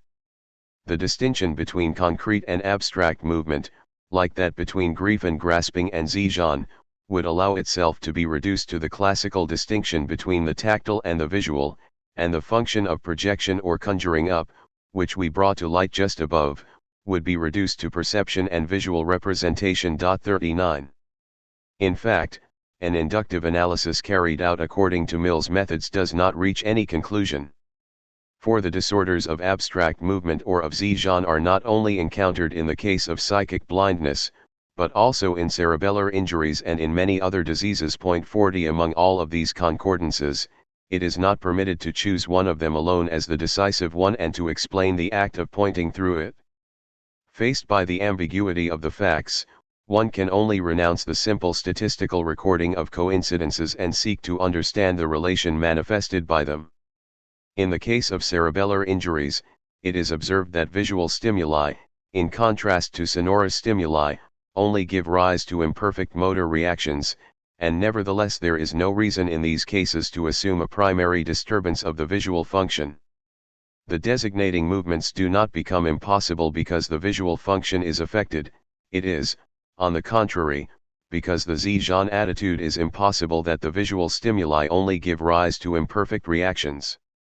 We should acknowledge that sound, of itself, calls forth rather a grasping movement, while visual perception calls forth a designating gesture. Sound always directs us toward its content, its signification for us, in visual presentation. To the contrary, we can much more easily abstract from the content and we are much more oriented toward the location in space where the object is situated. 41a sense is thus defined less by the indescribable quality of its psychic contents, than by a certain way of offering its object, that is, by its epistemological structure of which the quality is but the concrete realization and, to use Kant's term, the exhibition.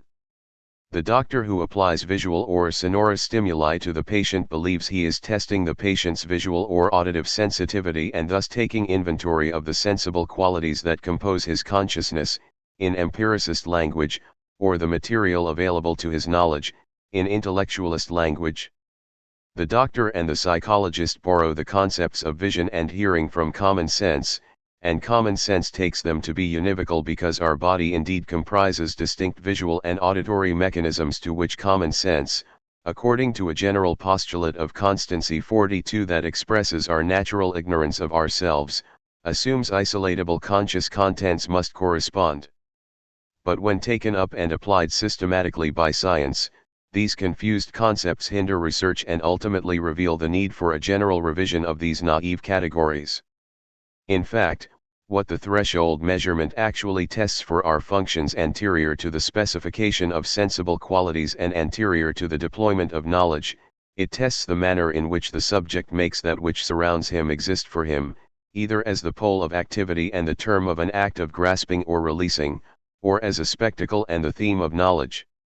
The motor disorders in cerebellar injury cases and those of psychic blindness can only be coordinated if the background of movement and vision is defined not by a stock of sensible qualities, but by a certain manner of articulating or of structuring the surroundings. We are thus led back by the very use of inductive method to these metaphysical questions that positivism wanted to avoid. Induction only reaches its end if it is not restricted to recording presences, absences, and concomitant variations, and if it conceives of and understands facts as subsumed under ideas not contained in them. There is no choice between a description of the illness that would give us its sense and an explanation that would give us its cause, and there are no explanations without understanding. But let us hone our objection, which upon analysis splits into two. 1. The cause of a psychic fact is never another psychic fact that could be discovered by simple observation. For example, visual representation does not explain abstract movement because this representation is itself inhabited by the same power of projecting a spectacle that appears in abstract movement and in the designating gesture. But this power does not appear to the senses, and not even to inner sense. Let us say provisionally that it is only revealed to a certain type of reflection whose nature we will make more precise below. From this, it follows directly that psychological induction is not a simple inventory of facts. Psychology does not explain by designating, among facts, the constant and unconditioned antecedent. It conceives or understands facts, just as induction in physics is not restricted to recording empirical sequences and rather creates concepts that are capable of coordinating facts. This is why no induction, in psychology or in physics, can boast a critical experiment.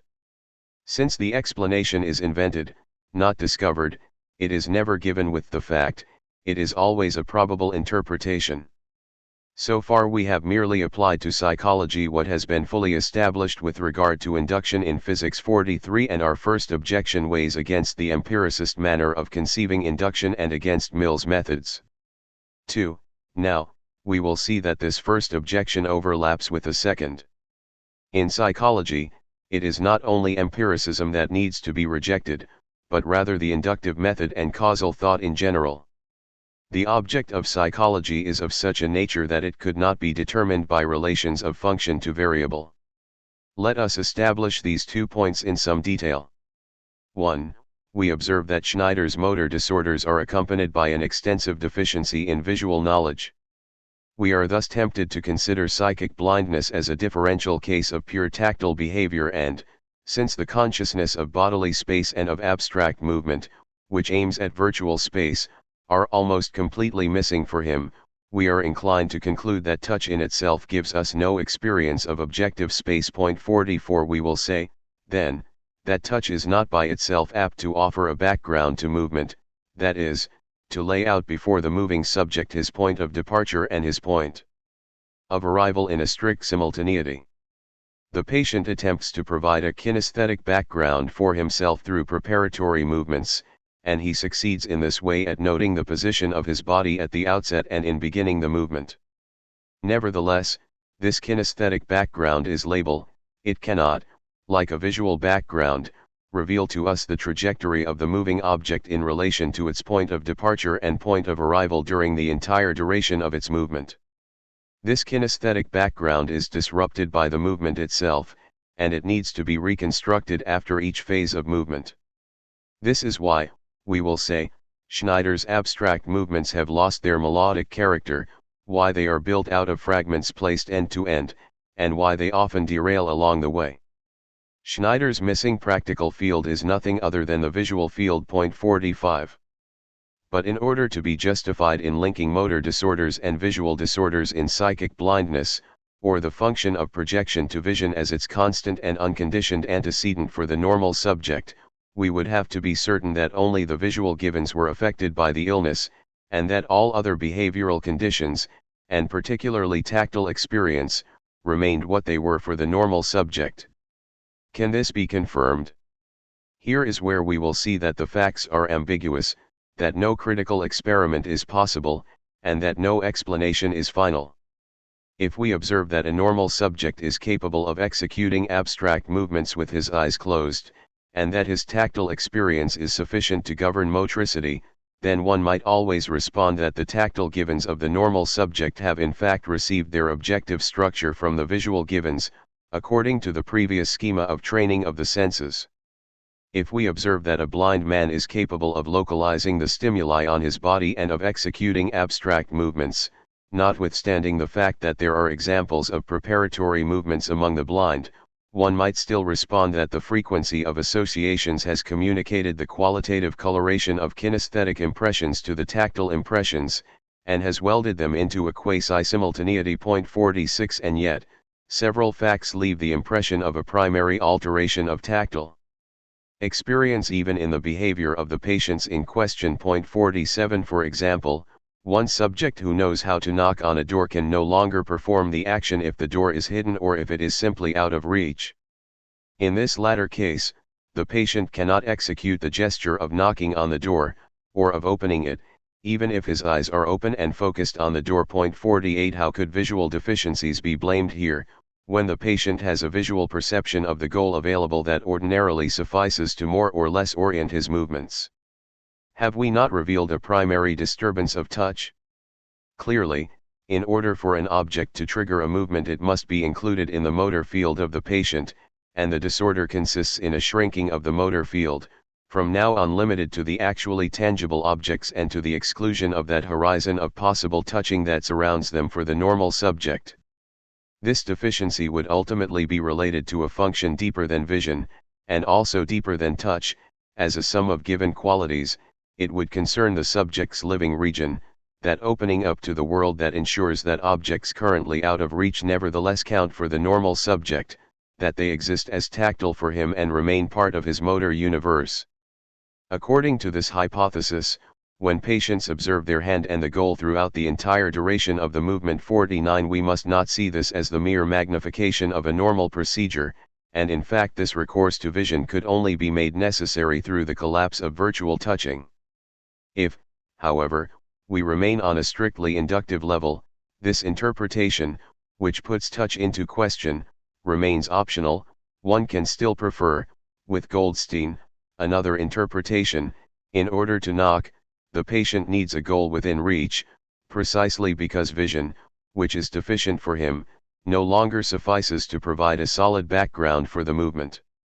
Thus, there is no fact that could establish, in a decisive manner, that the tactile experience of these patients is or is not identical to that of normal subjects, and Goldstein's conception, like the physical theory, can always be harmonized with the facts by means of some auxiliary hypothesis.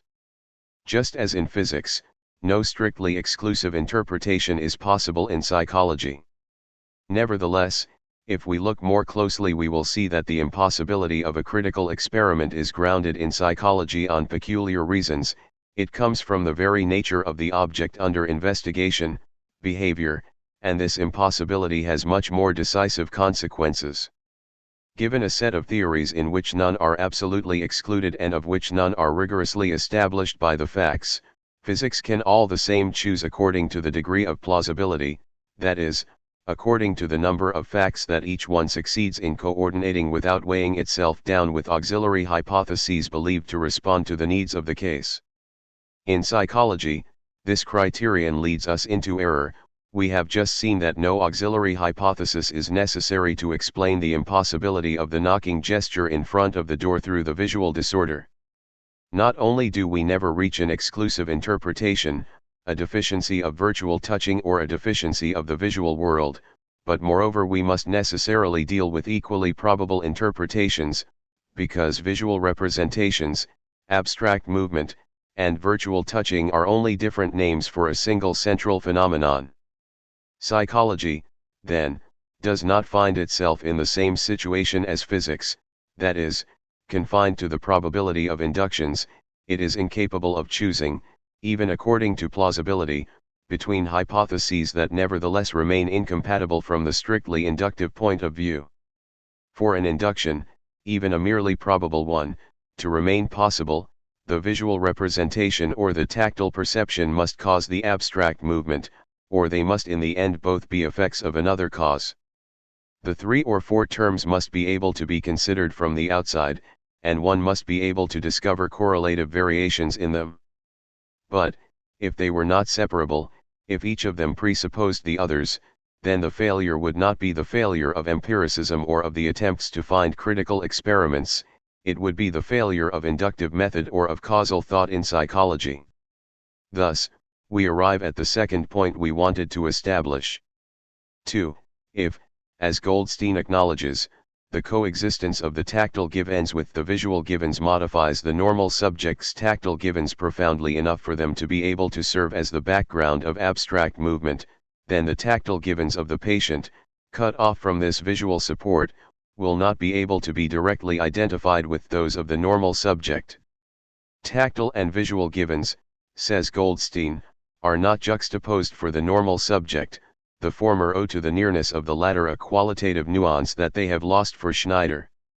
This is to say, he adds, that the study of the purely tactile is impossible in the normal person, and that the disorder alone provides a picture of what tactile experience, reduced to itself, might look like. 50 This conclusion is correct, but it amounts to saying that the word touching does not have the same sense when applied to the normal subject and to the patient, that the purely tactile is a pathological phenomenon that does not enter as a component of normal experience, that the disorder, by disorganizing the visual function, had not revealed the pure essence of the tactile, that it had rather modified the entire experience of the subject. Or again, if one prefers, it is to say that there is, for the normal subject, not a tactile experience and a visual experience, but rather an integral experience where it is impossible to measure out the different sensory contributions. Experiences mediated by touch in psychological blindness have nothing in common with those mediated by touch for the normal subject, and neither are worthy of being called tactile givens. Tactile experience is not an isolated condition that could be held constant, while visual experience is varied in such a way as to locate the causality belonging to each, nor is behavior a function of these variables. It is presupposed in their definition, just as each one is presupposed in the definition of the other. 51 Psychic blindness, deficiencies in the sense of touch, and motor disorders are three expressions of a more fundamental disturbance by which they can be understood, not three components of morbid behavior. Visual representations, tactile givens, and motricity are three phenomena cut out of the unity of behavior. If, because they present correlated variations, we want to explain one in terms of the others, then we forget, for example, that the act of visual representation, as is shown by the case of cerebellar injury, already presupposes the very power of projection that also appears in abstract movement and in the designating gesture, and so we assume what was meant to be explained. By enclosing within vision, touch, or some actual given the power of projection that actually inhabits them all, inductive and causal thought conceals this power from us and makes us blind to the dimension of behavior that is precisely that of psychology. In physics, of course, the establishing of a law demands that the scientist conceive of the idea under which the facts will be coordinated, and this idea, which is not found in the facts, will never be verified through a critical experiment. It will only ever be probable. But it is still the idea of a causal link in the sense of a relation between a function and a variable. Atmospheric pressure had to be invented, but, after all, it was still a third-person process, a function of a number of variables. If behavior is a form in which visual contents and tactile contents, or sensitivity and motricity, only figure as inseparable moments, then it remains inaccessible to causal thought. Behavior can only be grasped by another type of thought, the type of thought that takes its object in its nascent state, such as it appears to him who lives it, with the atmosphere of sense by which it is enveloped, and that seeks to slip itself into this atmosphere in order to discover, behind dispersed facts and symptoms, the total being of the subject in the case of the normal person, or the fundamental disorder in the case of the patient. G. 2. Or through a reflective analysis and by connecting them to the symbolic function. If we can explain neither the disorders of abstract movement through the loss of visual contents, nor consequently the function of projection through the actual presence of these contents, then only one method seems possible. It would consist in reconstituting the fundamental disorder by following the symptoms backward, not to an observable cause, but to an intelligible reason or condition of possibility, that is, to treat the human subject as an indivisible consciousness that is wholly present in each of its manifestations. If the disorder should not be related to content, then it must be linked to the form of knowledge. If psychology is not empiricist and explanatory, then it must be intellectualist and reflective. Precisely like the act of naming 52, the act of pointing presupposes that the object, rather than being approached, grasped, and engulfed by the body, be maintained at a distance and sketch out an image in front of the patient. Plato still allowed the empiricist the power of definition by pointing, but in fact even this silent gesture is impossible if what it designates is not already ripped out of instantaneous and monadic existence and treated as the representative of its previous appearances in me and of its simultaneous appearances in others, that is, unless it is subsumed under a category and promoted to the status of an idea. If the patient can no longer point to a place on his body that is being touched, this is because he is no longer a subject facing an objective world, and because he can no longer take up the categorial attitude. 53 Abstract movement is likewise compromised insofar as it presupposes a consciousness of the goal, insofar as it is carried by it and is a movement for itself. And indeed, no existing object can trigger abstract movement. It is clearly centrifugal. It sketches out in space an unmotivated intention that falls upon one's own body and constitutes it as an object rather than moving through it in order to meet up with things by its means. Abstract movement is thus inhabited by a power of objectification, by a symbolic function, 54 a representation function, 55 or a power of projection, 56 that, moreover, is already at work in the constitution of things, and that consists in treating the sensory givens as representatives of each other and, when taken together, as representatives of an eidos. It consists in giving them a sense, in animating them from within, in organizing them into a system, in centering a plurality of experiences upon a single intelligible core, and in making an identifiable unity appear in them under different perspectives. In short, it consists in arranging behind the flux of impressions an invariant that gives the flux its reason, and in articulating the material of experience. But it cannot be said that consciousness has this power, rather, it is this power itself. From the moment there is consciousness, and in order for consciousness to exist, there must be something of which it is conscious, an intentional object, and it can only bear upon this object insofar as it irrealizes itself and throws itself into the object, insofar as it is entirely within this reference to something, and insofar as it is a pure act of signification. If a being is consciousness, it must be nothing other than a fabric of intentions. If he ceases to be defined by the act of signifying, then he falls back to the status of a thing, the thing being precisely that which does not know, that which remains within an absolute ignorance of itself and of the world, that which, consequently, is not a genuine self, that is, a for itself, and that has merely a spatio-temporal individuation and existence in itself. 57 Consciousness will thus not admit of degrees.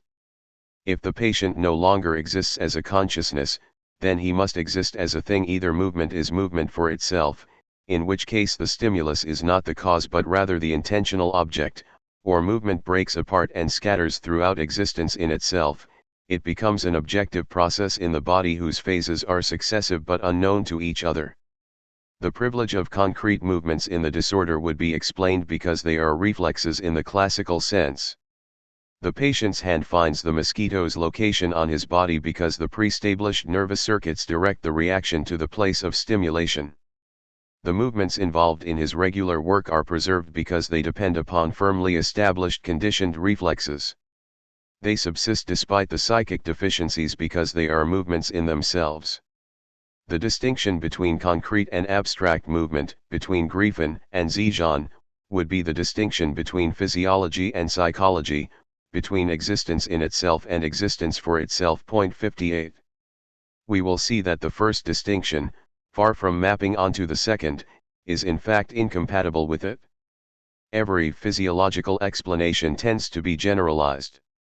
If the grasping movement or concrete movement is guaranteed by a connection between each point on the skin and the motor muscles that guide the hand to it, then it is not clear why the same nervous circuit directing the same muscles in a movement that is scarcely different could not guarantee the Zijan gesture just as well as the Griffin movement. The physical difference between the mosquito stinging the skin and the wooden ruler that the doctor presses against the same location does not suffice to explain that the grasping movement is possible while the designating gesture is impossible. The two stimuli are only genuinely distinguished if we take into consideration their effective value or their biological sense. The two responses only cease to merge if Zijan and Griffin are considered as two different ways of relating to the object and two types of being in the world. But this distinction is precisely what is impossible once the living body has been reduced to the condition of an object. If one concedes even once that the living body is the seat of a third-person process, then nothing in behavior can be reserved for consciousness. Gestures and movements, since they make use of the same organ objects and the same nerve objects, must be laid out upon the stage of surface-level processes and must be inserted into the closely woven fabric of physiological conditions.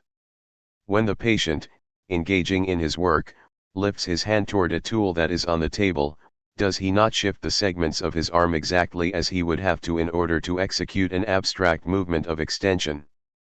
Does not an everyday gesture contain a series of muscular contractions and of innervations? The physiological explanation, then, cannot be limited. On the other hand, it is also impossible to limit consciousness. If the gesture of pointing is related to consciousness, and if the stimulus can even once cease to be the cause of the reaction in order to become the intentional object, then it is inconceivable that it could, in any case, function as a pure cause or that movement could ever be blind. For if abstract movements, in which there is a consciousness of the point of departure and the point of arrival, are to be possible, then we must know at each moment of our lives just where our body is without having to go looking for it, in the manner that we go looking for an object that was moved during our absence. Even automatic movements must be anticipated in consciousness, that is, in our body there are never any movements in themselves. And if every objective space exists only for intellectual consciousness, then we must discover the categorical attitude even in the grasping movement. Point 59. Like physiological causality, the appearance of consciousness pries to conscience cannot begin at some particular point. Either the physiological explanation must be rejected, or it must be acknowledged as total, either consciousness must be denied, or it must be acknowledged as total. We cannot relate certain movements to the bodily mechanism and certain other ones to consciousness. The body and consciousness are not mutually limiting, they can only be parallel. Every physiological explanation generalizes into a mechanistic physiology, every appearance of consciousness generalizes into an intellectualist psychology, and mechanistic physiology or intellectualist psychology level out behavior and efface the distinction between abstract movement and concrete movement, between Zijan and Griffin. The distinction can only be maintained if there are several ways for the body to be a body, and several ways for consciousness to be consciousness. So long as the body is defined through existence in itself, it functions uniformly as a mechanism. So long as the soul is defined by pure existence for itself, it will only know objects laid out in front of it. The distinction between abstract and concrete movement does not, then, merge with the distinction between the body and consciousness. It does not belong to the same reflective dimension, it only finds its place in the dimension of behavior. Pathological phenomena make something flicker before our eyes, but this something is not the pure consciousness of the object. Like the diagnosis offered by empiricist psychology, intellectualist psychology's diagnosis, that we are seeing a collapse of consciousness and a setting free of automatic reflexes, would miss the fundamental disorder. H. The existential ground of the symbolic function and the structure of illness. The intellectualist analysis, here as everywhere, is less false than it is abstract. The symbolic function or representation function certainly underlies our movement, but it is not an ultimate term for the analysis, it in turn rests upon a certain ground. Intellectualism's error is to make it depend upon itself, to separate it from the materials in which it is realized, and to recognize in us, as originary, a direct presence in the world. For beginning from this transparent consciousness, and from this intentionality that does not admit of degrees, everything that separates us from the true world, error, illness, madness, and, in short, embodiment, is reduced to the status of a mere appearance. Of course, intellectualism does not set up consciousness apart from its materials, and, for example, it explicitly resists introducing a symbolic consciousness behind speech, action, and perception that would be the common and numerically single form of linguistic, perceptual, and motor materials. There is no general symbolic faculty, 60 says Cassirer, and reflective analysis does not look to establish a community of being, but rather a community of sense. 61 Among the pathological phenomena that concern perception, language, and action. Intellectualist psychology, given that it has definitively left causal thought and realism behind, would be capable of seeing the sense or the essence of the disorder and of recognizing a unity of consciousness that is not observable on the level of being and that is self-affirmed upon the level of truth. But precisely this distinction between the community of being and the community of sense, the conscious passage from the order of existence to the order of truth, and the reversal that allows for the affirmation of sense and value as autonomous are, in practice, equal to an abstraction, since, from the point of view ultimately adopted, the variety of phenomena becomes meaningless and incomprehensible. If consciousness is placed outside of being, then consciousness can never be penetrated by being. The empirical variety of consciousnesses, morbid consciousness, primitive consciousness, infantile consciousness, the consciousness of others, cannot be taken seriously. There is nothing there to be known or comprehended. One thing alone is comprehensible, namely, the pure essence of consciousness. None of these other consciousnesses could fail to actualize the cogito. Behind his delusions, obsessions, and lies, the madman knows that he is delirious, that he makes himself obsessive, that he lies, and ultimately that he is not mad, he just thinks he is. On this account, then, everything is just fine and madness is simply a lack of goodwill. The analysis of the sense of the disorder, once it posits the symbolic function, identifies all disorders, reduces aphasia, apraxia, and agnosia to a unity 62 and perhaps even has no means of distinguishing them from schizophrenia. 63. We can thus understand why doctors and psychologists decline intellectualism's invitation, and go back, lacking a better explanation, to attempts at causal explanation that at least have the advantage of bringing into the account what is peculiar to the disorder and to each particular disorder, and which thereby offer us at least the illusion of actual knowledge. Modern pathology shows that there is no strictly elective disorder, but it also shows that each disturbance is nuanced according to the region of behavior that it principally attacks. 64 Even if every case of aphasia, when closely observed, included nosic 65 and practical disturbances, even if every case of apraxia included disturbances of language and perception, and even if every case of agnosia included disturbances of language and action, it remains the case that the center of these disturbances is here in the zone of language, there in the zone of perception, and lastly in the zone of action. When the symbolic function is blamed in each of these cases, the common structure of different disturbances is certainly characterized, but this structure must not be detached from the materials where it is, if not electively, then principally produced each time. After all, Schneider's disorder is not initially metaphysical, for it was a piece of shrapnel that injured him in his occipital region. His visual deficiencies are extensive, but as we have said, it would be absurd to explain all others through them as if through their cause, and it is no less absurd to think that the shrapnel collided with symbolic consciousness. Rather, his spirit is affected through vision. So long as the means of linking the origin and the essence of the disorder has not been found, so long as a concrete essence or a structure of the illness that expresses both its generality and its particularity has not been found, so long as phenomenology has not become genetic phenomenology, then these offending retreats into causal thought and naturalism will remain justified. Our question thus comes into focus. We must imagine, between the linguistic, perceptual, and motor contents and the form that they receive or the symbolic function that animates them, a relationship that would be neither the reduction of the form to the content, nor the subsumption of the content under an autonomous form. We must understand how Schneider's disorder simultaneously overflows the particular contents of his experience, visual, tactile, and motor, and yet only attacks the symbolic function through the privileged material of vision. The senses, and one's own body overall, present the mystery of a whole that, without leaving behind its heterogeneity and its particularity, emits beyond itself significations capable of offering a framework for an entire series of thoughts and experiences. If Schneider's disorder has to do with motricity and thought as much as with perception, it remains the case that for thought the disorder primarily affects his power of recognizing simultaneous wholes, and for motricity it primarily affects his power of surveying movement from above servolar and of projecting it into the exterior world.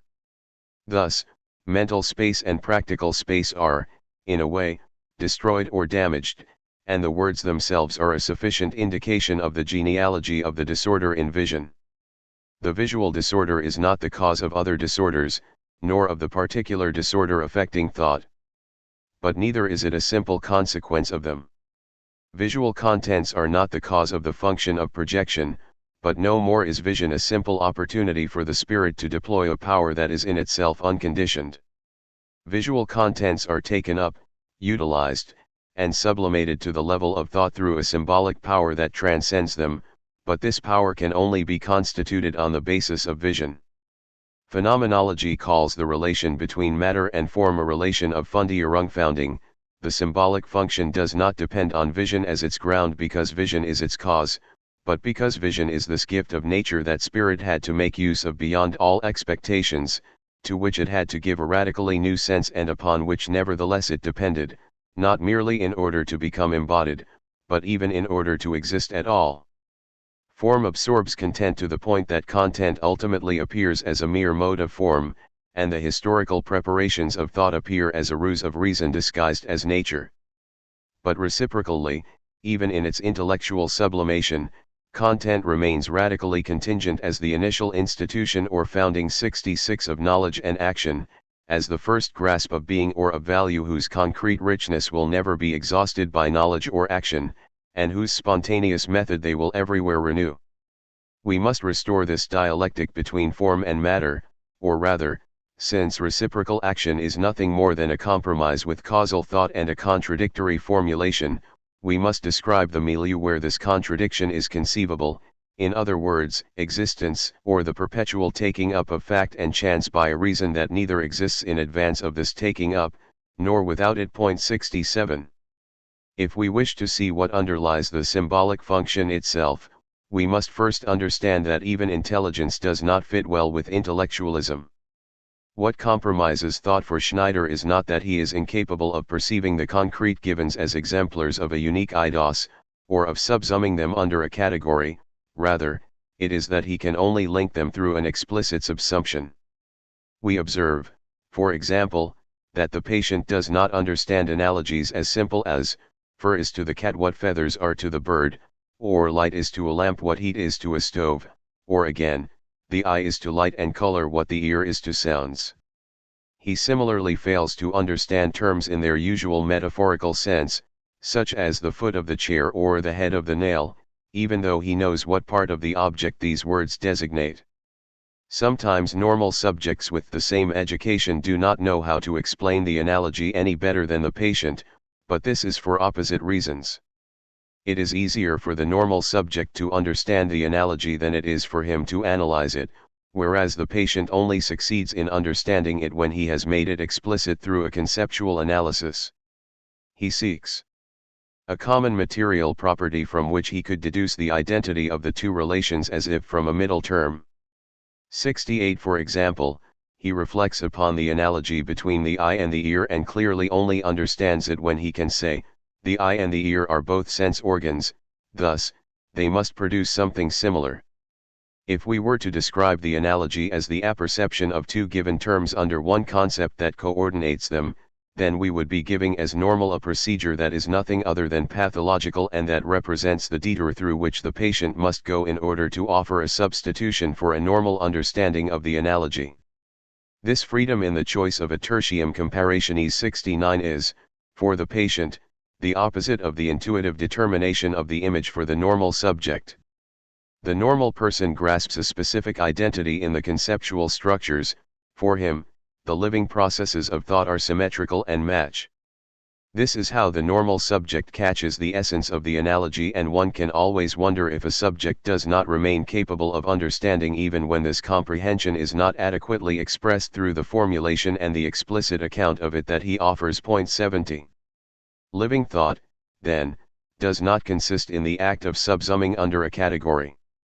The category imposes a signification upon the terms that it brings together, a signification that is external to the terms. By drawing from constituted language and the meaningful relations that it includes, Schneider succeeds in linking the eye to the ear as sense organs. In normal thought, the eye and the ear are immediately grasped according to the analogy of their function, and their relationship can only be fixed in a common characteristic and recorded in language because it has first been perceived in the nascent state in the singularity of vision and hearing. Perhaps the objection will be raised that our critique only bears upon a rudimentary intellectualism that would absorb thought into a merely logical activity, whereas reflective analysis in fact goes back to the very foundations of predication, discovers a relational judgment behind the judgment of inherence, and finds behind subsumption, as a mechanical and formal operation, the categorial act by which thought invests the subject with the sense that is expressed in the predicate. Thus, our critique of the categorial function would have no other result than of awakening, behind the empirical use of the category, a transcendental use without which the first would indeed be incomprehensible. And yet, This distinction between the empirical use and the transcendental use conceals the difficulty rather than solving it. Critical philosophy doubles the empirical operations of thought with a transcendental activity charged with producing all of the syntheses of which empirical thought merely provides the pieces. But when I think of something now, the guarantee of a non-temporal synthesis is neither sufficient nor even necessary to ground my thought.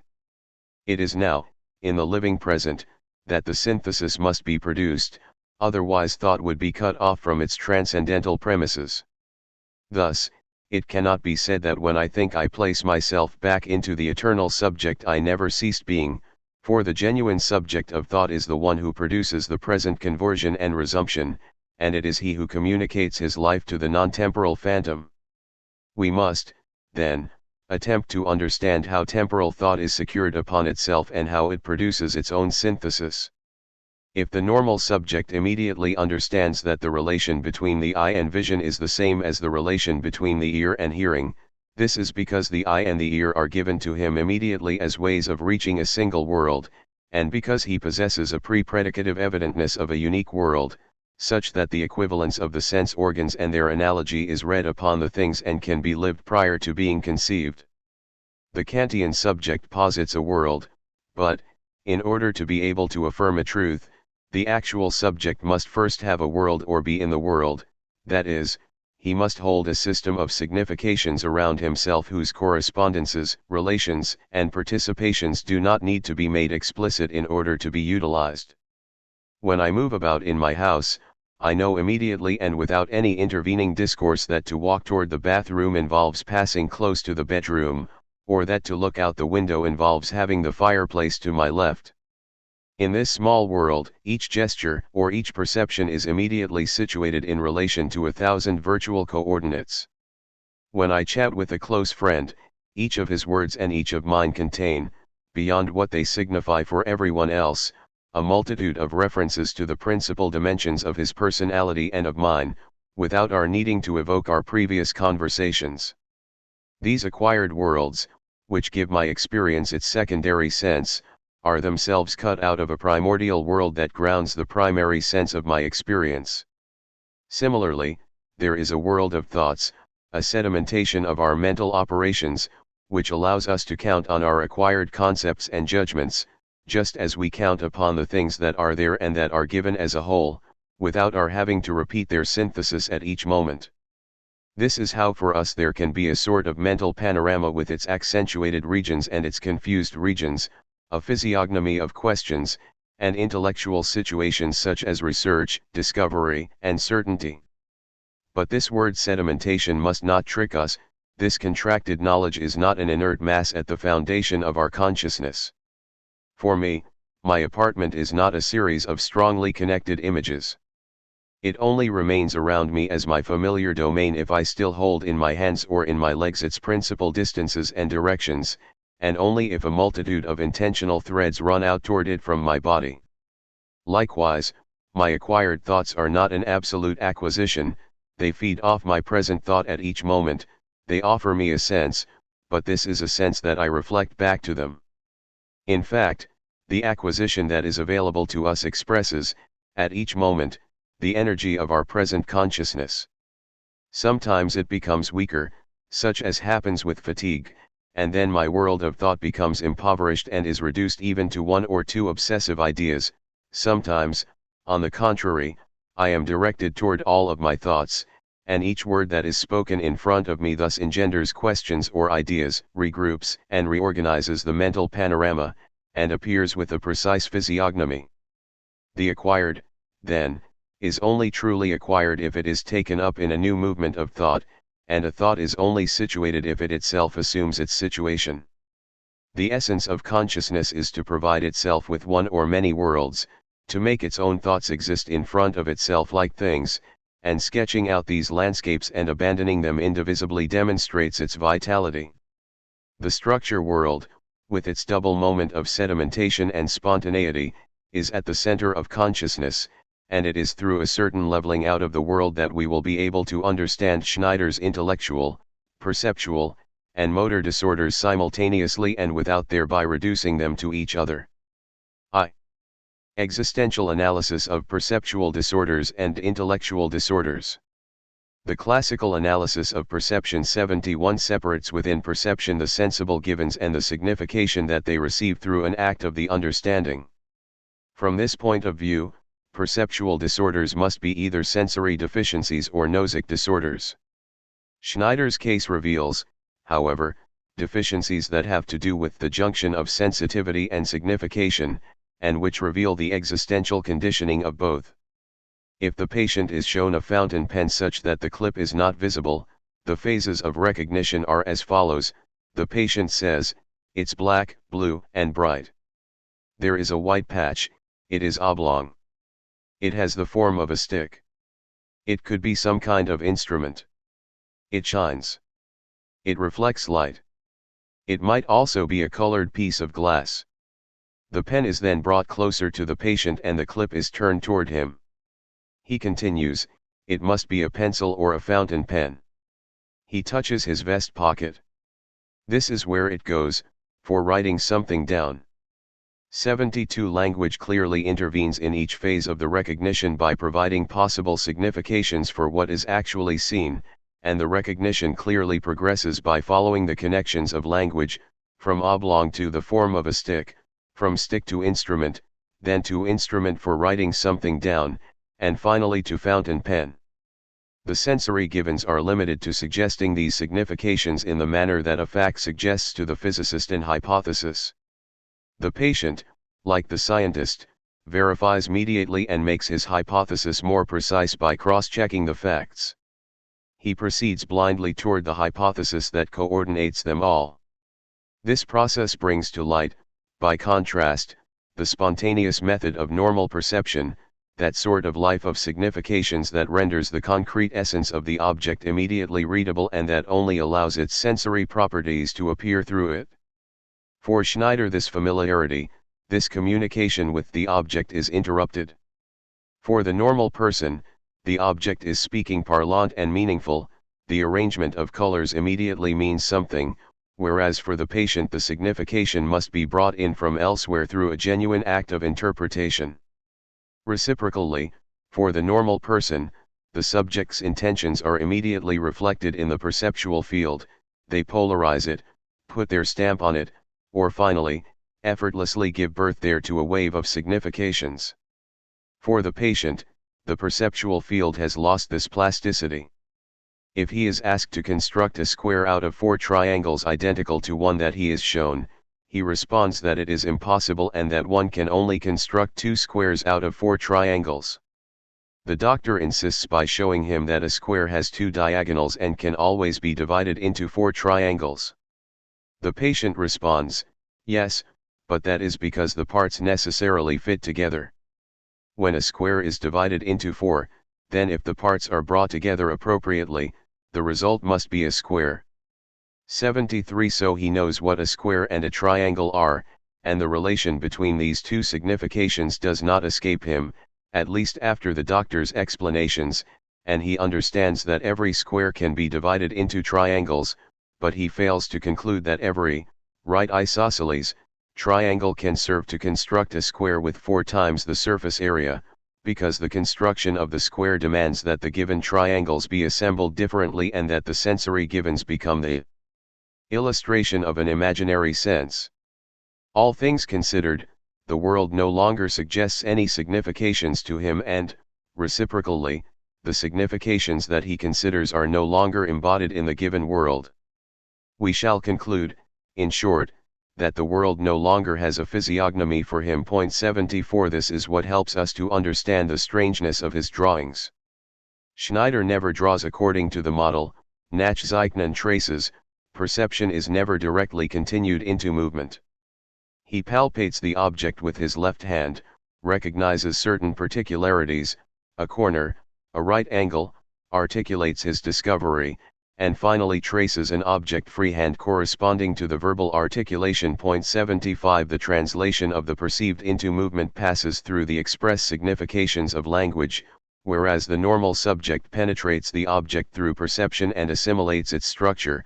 The object directly regulates his movements through his body. 76 This dialogue between the subject and the object, where the subject takes up the sense scattered across the object and the object gathers together the subject's intentions, namely, physiognomic perception, arranges a world around the subject that speaks to him on the topic of himself and places his own thoughts in the world.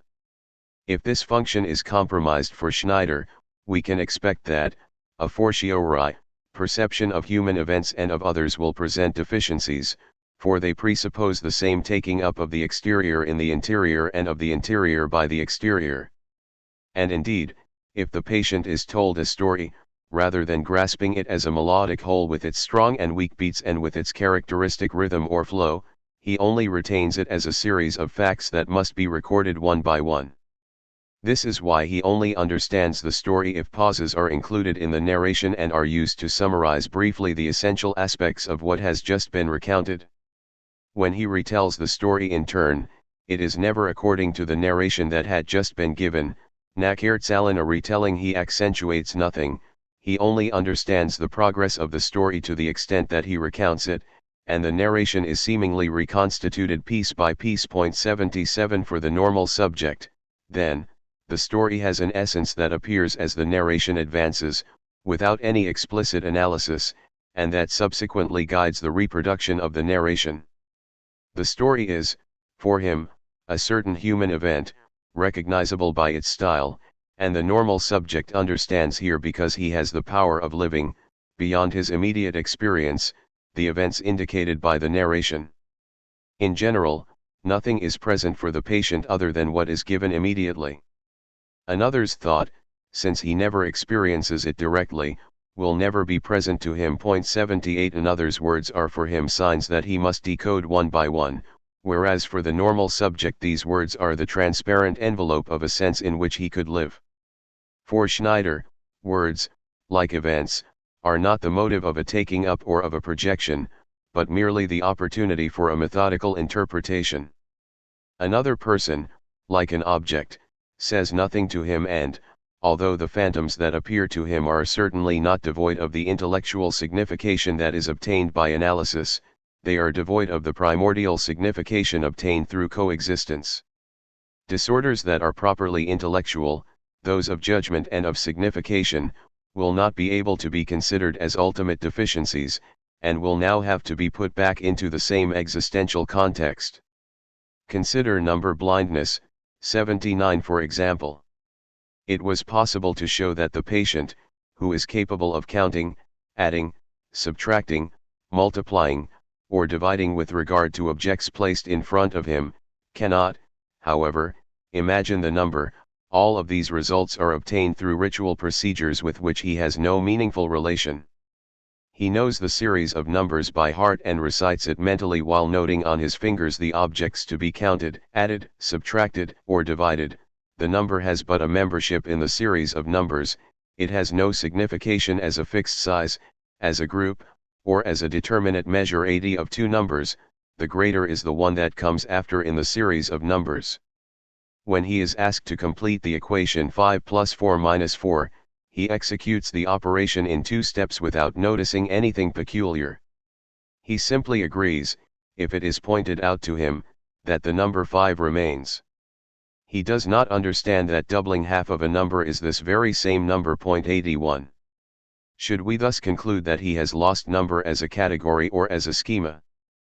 But when he glances over the objects to be counted while noting each of them on his fingers, even if he often confuses objects already counted with those not yet counted, even if the synthesis is confused, he still clearly possesses the notion of a synthetic operation that is precisely what we call numeration.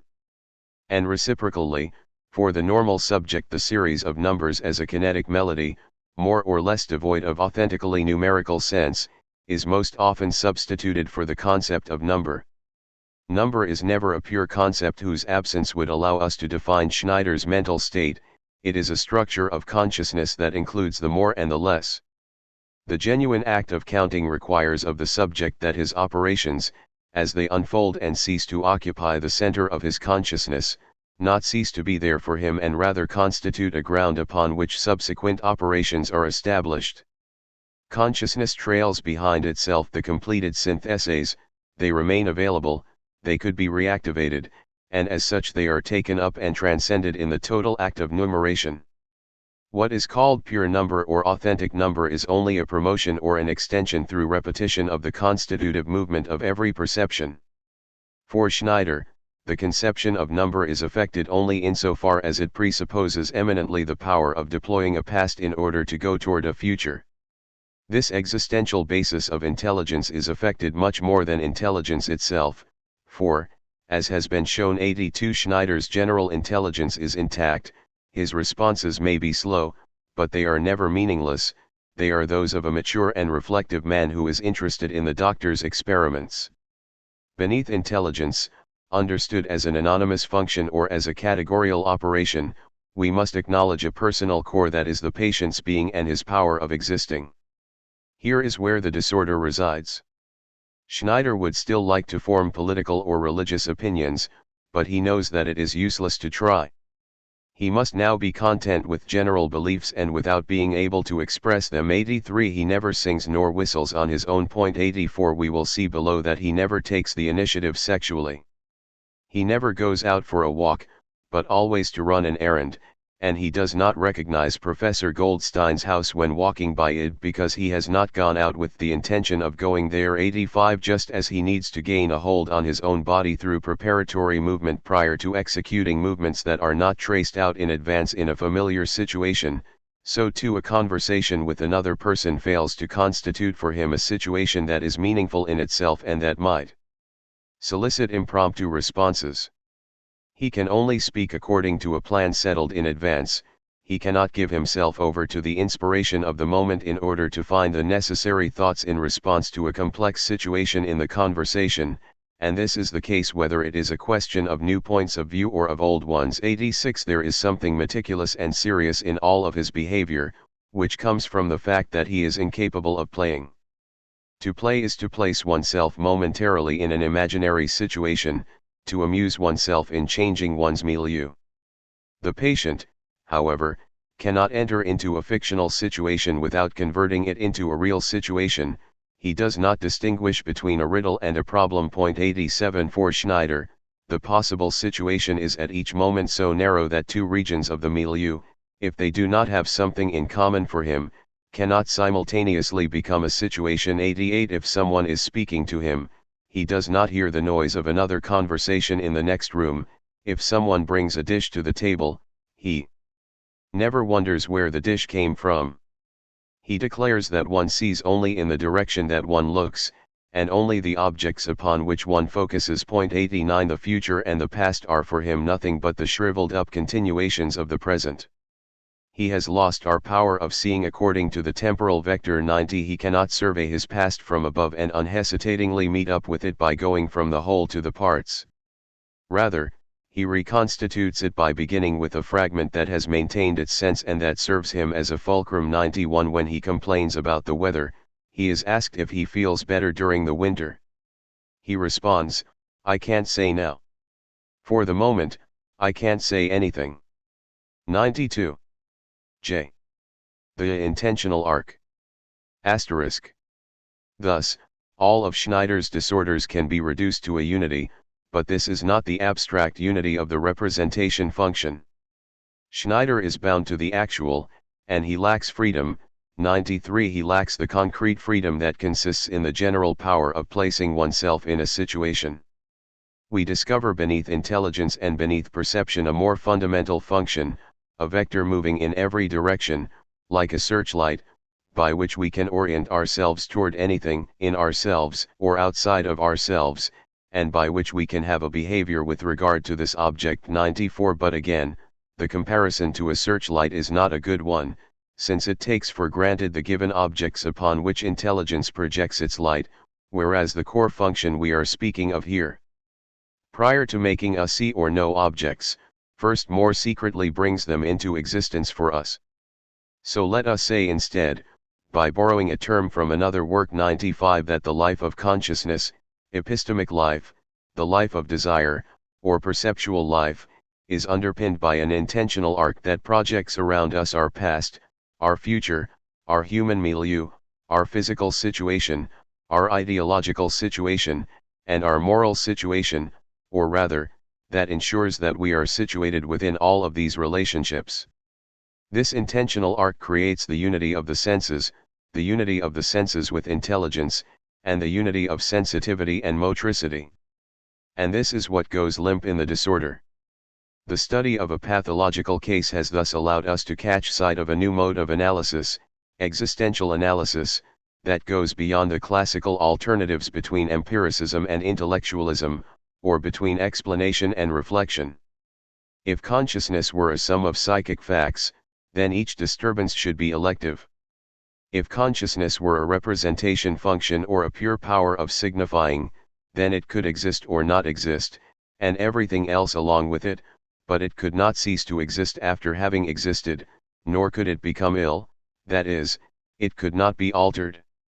Finally, if consciousness is an activity of projection, which deposits objects around itself like traces of its own acts, but which relies upon them in order to move on to new acts of spontaneity, then we understand simultaneously that every deficiency of contents has an effect upon the whole of experience and begins its disintegration, that every pathological weakening has to do with all of consciousness, and that, nevertheless, the disorder each time attacks consciousness from a certain side, that in each case certain symptoms are predominant in the clinical picture of the illness, and finally that consciousness is vulnerable and that consciousness itself can suffer the illness. By attacking the visual sphere, the illness is not limited to destroying certain conscious contents, namely, visual representations or vision in the literal sense, rather, it attacks vision in a figurative sense, of which the former is but the model or the emblem, the power of surveying or dominating, Uberskauen, 96 simultaneous multiplicities and a certain manner of positing the object or of being conscious. But since this type of consciousness is nevertheless merely the sublimation of sensory vision, and since it is schematized at each moment in the dimensions of the visual field, admittedly by investing them with a new sense, we can understand that this general function has psychological roots. Consciousness freely develops the visual givens beyond their own sense, it makes use of them in order to express its acts of spontaneity, as can be seen clearly in the semantic evolution that invests the terms intuition, evidentness, and the natural light with an ever richer sense. But, reciprocally, not one of these terms can be understood, in the final sense that history has given them, without reference to the structures of visual perception. One cannot say that man sees because he is spirit, nor that he is spirit because he sees. To see as a man sees and to be spirit are synonymous. To the extent that consciousness is only consciousness of something by allowing its wake to trail behind itself, and to the extent that, to think an object, consciousness must rely upon a previously constructed world of thought, there is always a depersonalization at the heart of consciousness. From this appears the principle of a foreign intervention. Consciousness can be ill, the world of its thoughts can fall to pieces, or rather, since the contents dissociated by the illness did not figure in normal consciousness as parts and only served as the supports for significations that transcended them, consciousness can be seen attempting to maintain its superstructures even though their foundation has collapsed. It mimics its customary operations, but without the power of obtaining their intuitive realization and without the power of hiding the strange deficiency that steals from them their full sense. If the mental illness is, in turn, tied to a bodily accident, then this is understood, in principle, in the same way. Consciousness projects itself into a physical world and has a body, just as it projects itself into a cultural world and has a habitus. This is because it can only be consciousness by playing upon significations given in the absolute past of nature or in its personal past, and because every lived form tends toward a certain generality, whether it be the generality of our habitus or rather that of our bodily functions. K. The intentionality of the body. Finally, these clarifications allow us to understand motricity unequivocally as original intentionality. Consciousness is originarily not an I think that, but rather an I can. 97 Schneider's motor disorder cannot, any more than his visual disorder, be reduced to a weakness in the general function of representation. Vision and movement are specific ways of relating to objects and, If a single function is expressed throughout all of these experiences, then it is the movement of existence, which does not suppress the radical diversity of contents, for it does not unite them by placing them all under the domination of an I think, but rather by orienting them toward the intersensory unity of a world. Movement is not a movement in thought, and bodily space is not a space that is conceived or represented. Each voluntary movement takes place in a milieu, against a background determined by the movement itself. We execute our movements in a space that is not empty and without relation to them, but which is, on the contrary, in a highly determined relation with them. Movement and background are only, in fact, moments artificially separated from a single whole. 98. The gesture of reaching one's hand out toward an object contains a reference to the object, not as a representation, but as this highly determinate thing toward which we are thrown, next to which we are through anticipation, and which we haunt. 99 Consciousness is being toward the thing through the intermediary of the body. A movement is learned when the body has understood it, that is, when it has incorporated it into its world, and to move one's body is to aim at the things through it, or to allow one's body to respond to their solicitation, which is exerted upon the body without any representation. Motricity is thus not, as it were, a servant of consciousness, transporting the body to the point of space that we imagine beforehand.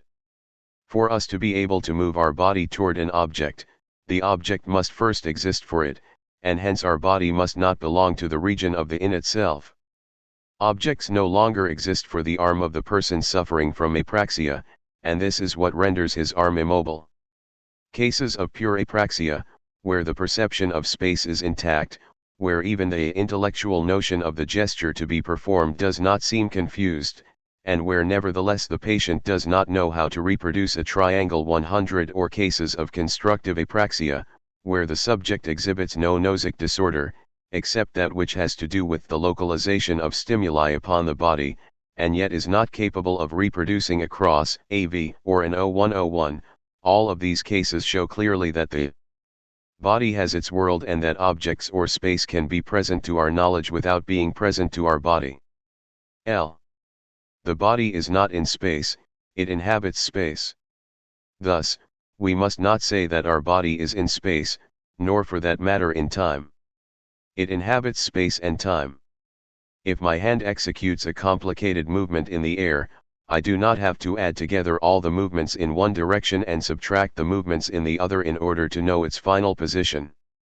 Every recognizable change enters into consciousness already charged with its relations to something that has gone before, just as on a taximeter the distance is presented to us as already transformed into shillings and pence 102 at each moment.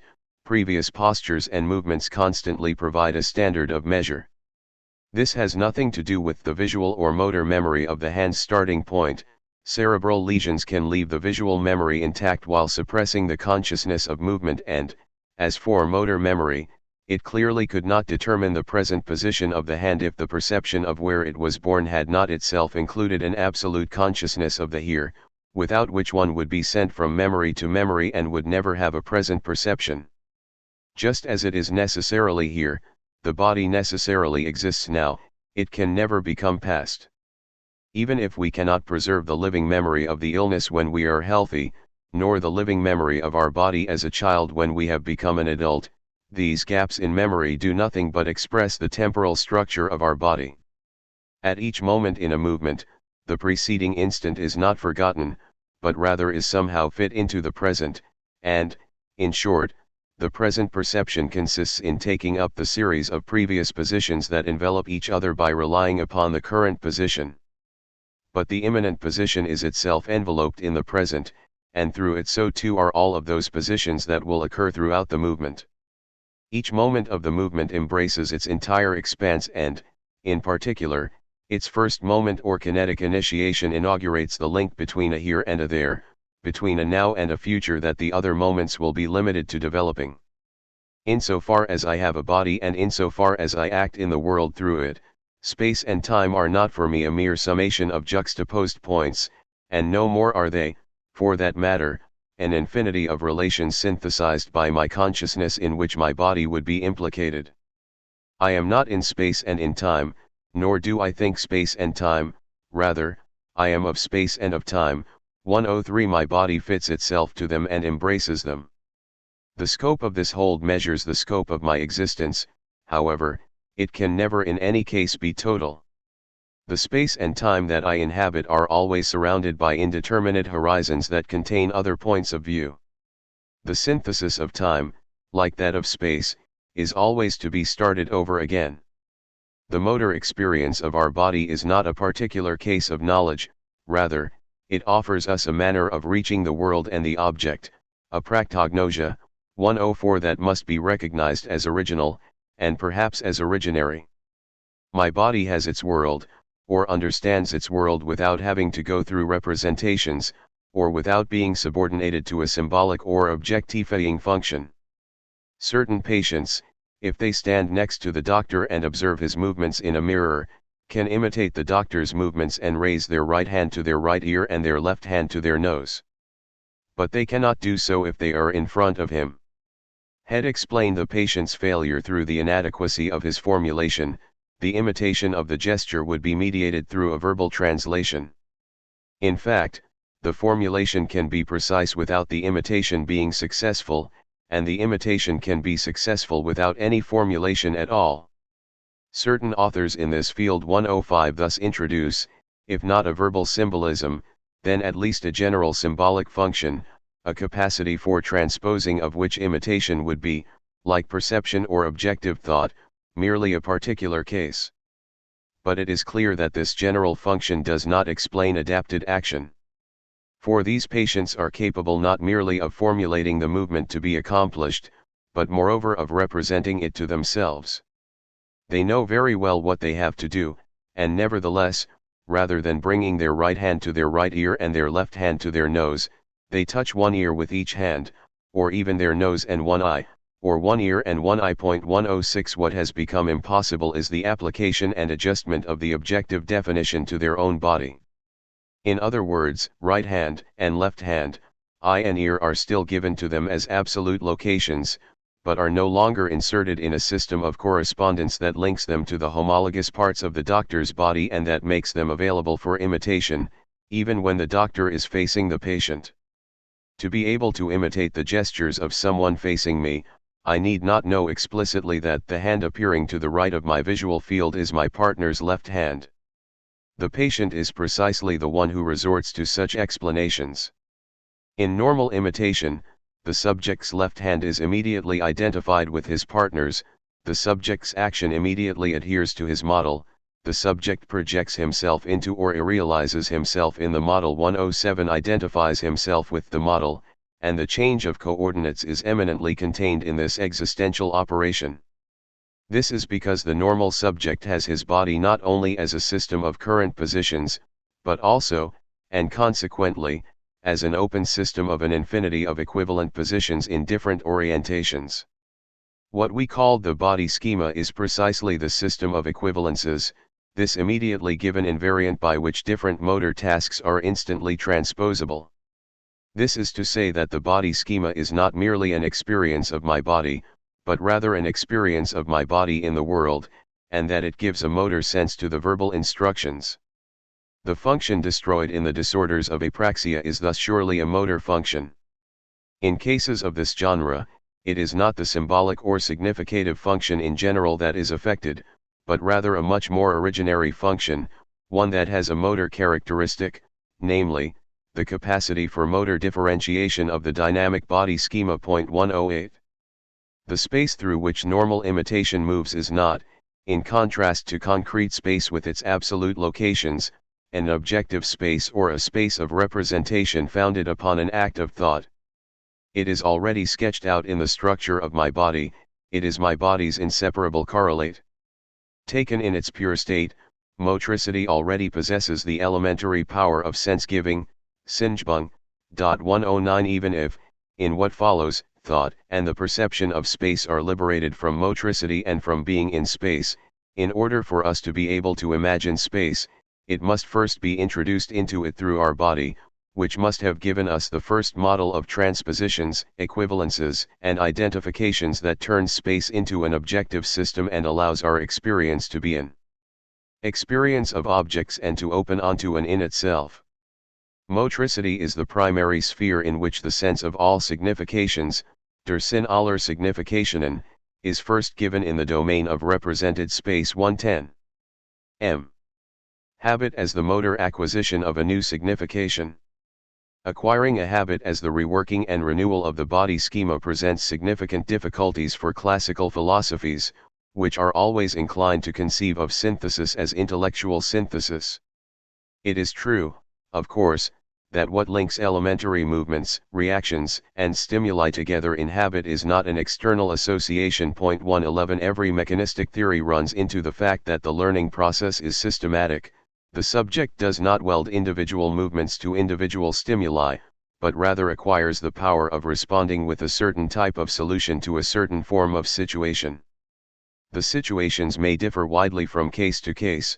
The responding movements may be entrusted sometimes to one effector organ and sometimes to another, and situations and responses resemble each other in the different cases much less through the partial identity of elements than by the community of their sense.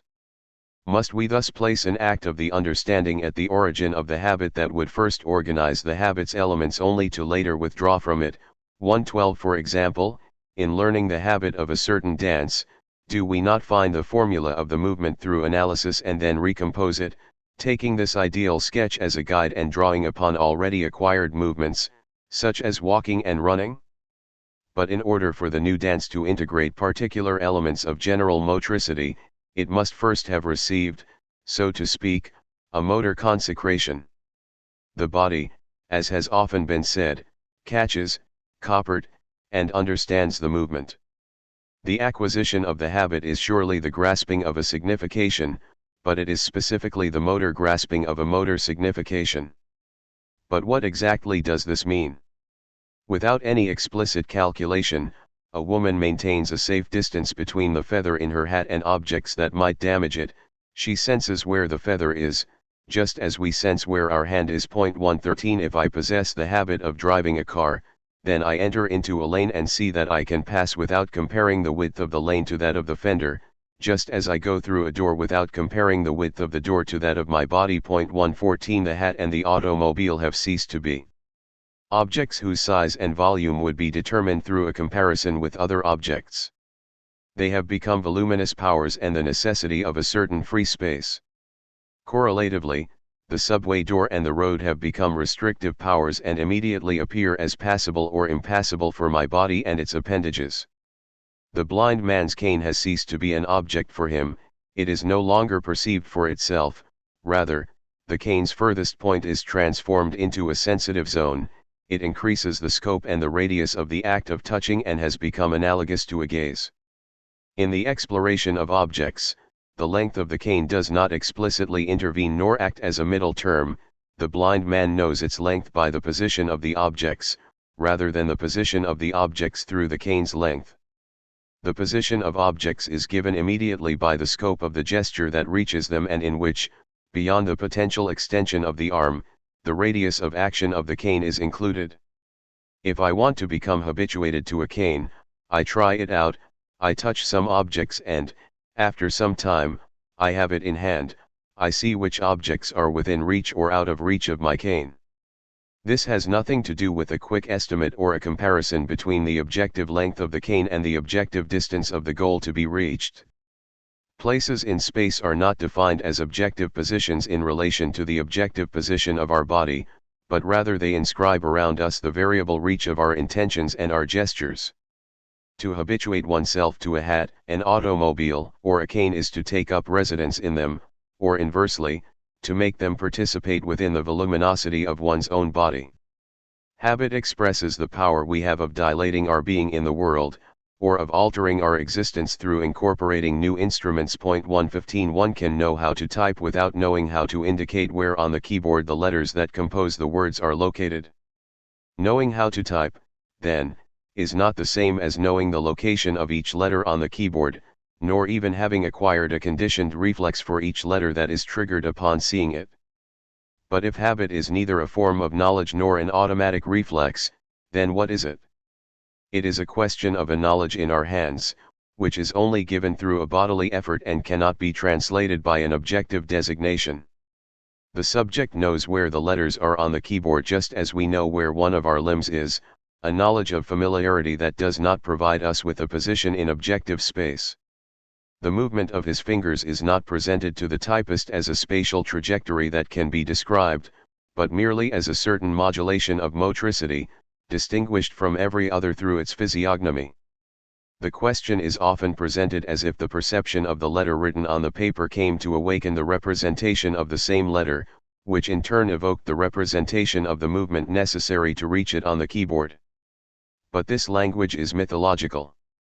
When I glance over the text offered to me, there are no perceptions awakening representations, but rather wholes that arrange themselves at the present moment, endowed with a typical or familiar physiognomy. When I take my place before my machine, a motor space stretches beneath my hands where I will play out what I have read. The word that is read is a modulation of visual space, the motor execution is a modulation of manual space, and the whole question is how a certain physiognomy of visual wholes can call forth a certain style of motor responses, how each visual structure in the end provides its own motor essence, without our having to spell out the word or to spell out the movement in order to translate the word into movement. But this power of habit is not distinguished from the one we have over our body in general. If I am told to touch my ear or my knee, I bring my hand to my ear or to my knee by the shortest path without my having to imagine the position of my hand at the outset, the position of my ear, or the trajectory from one to the other. We said above that in the acquisition of habit it is the body that understands. This formula will seem absurd if understanding is the act of subsuming a sensory given under an idea, and if the body is a mere object. But the phenomenon of habit in fact leads us to rework our notion of understanding and our notion of the body. To understand is to experience épreuver the accord between what we aim at and what is given, between the intention and the realization, and the body is our anchorage in a world.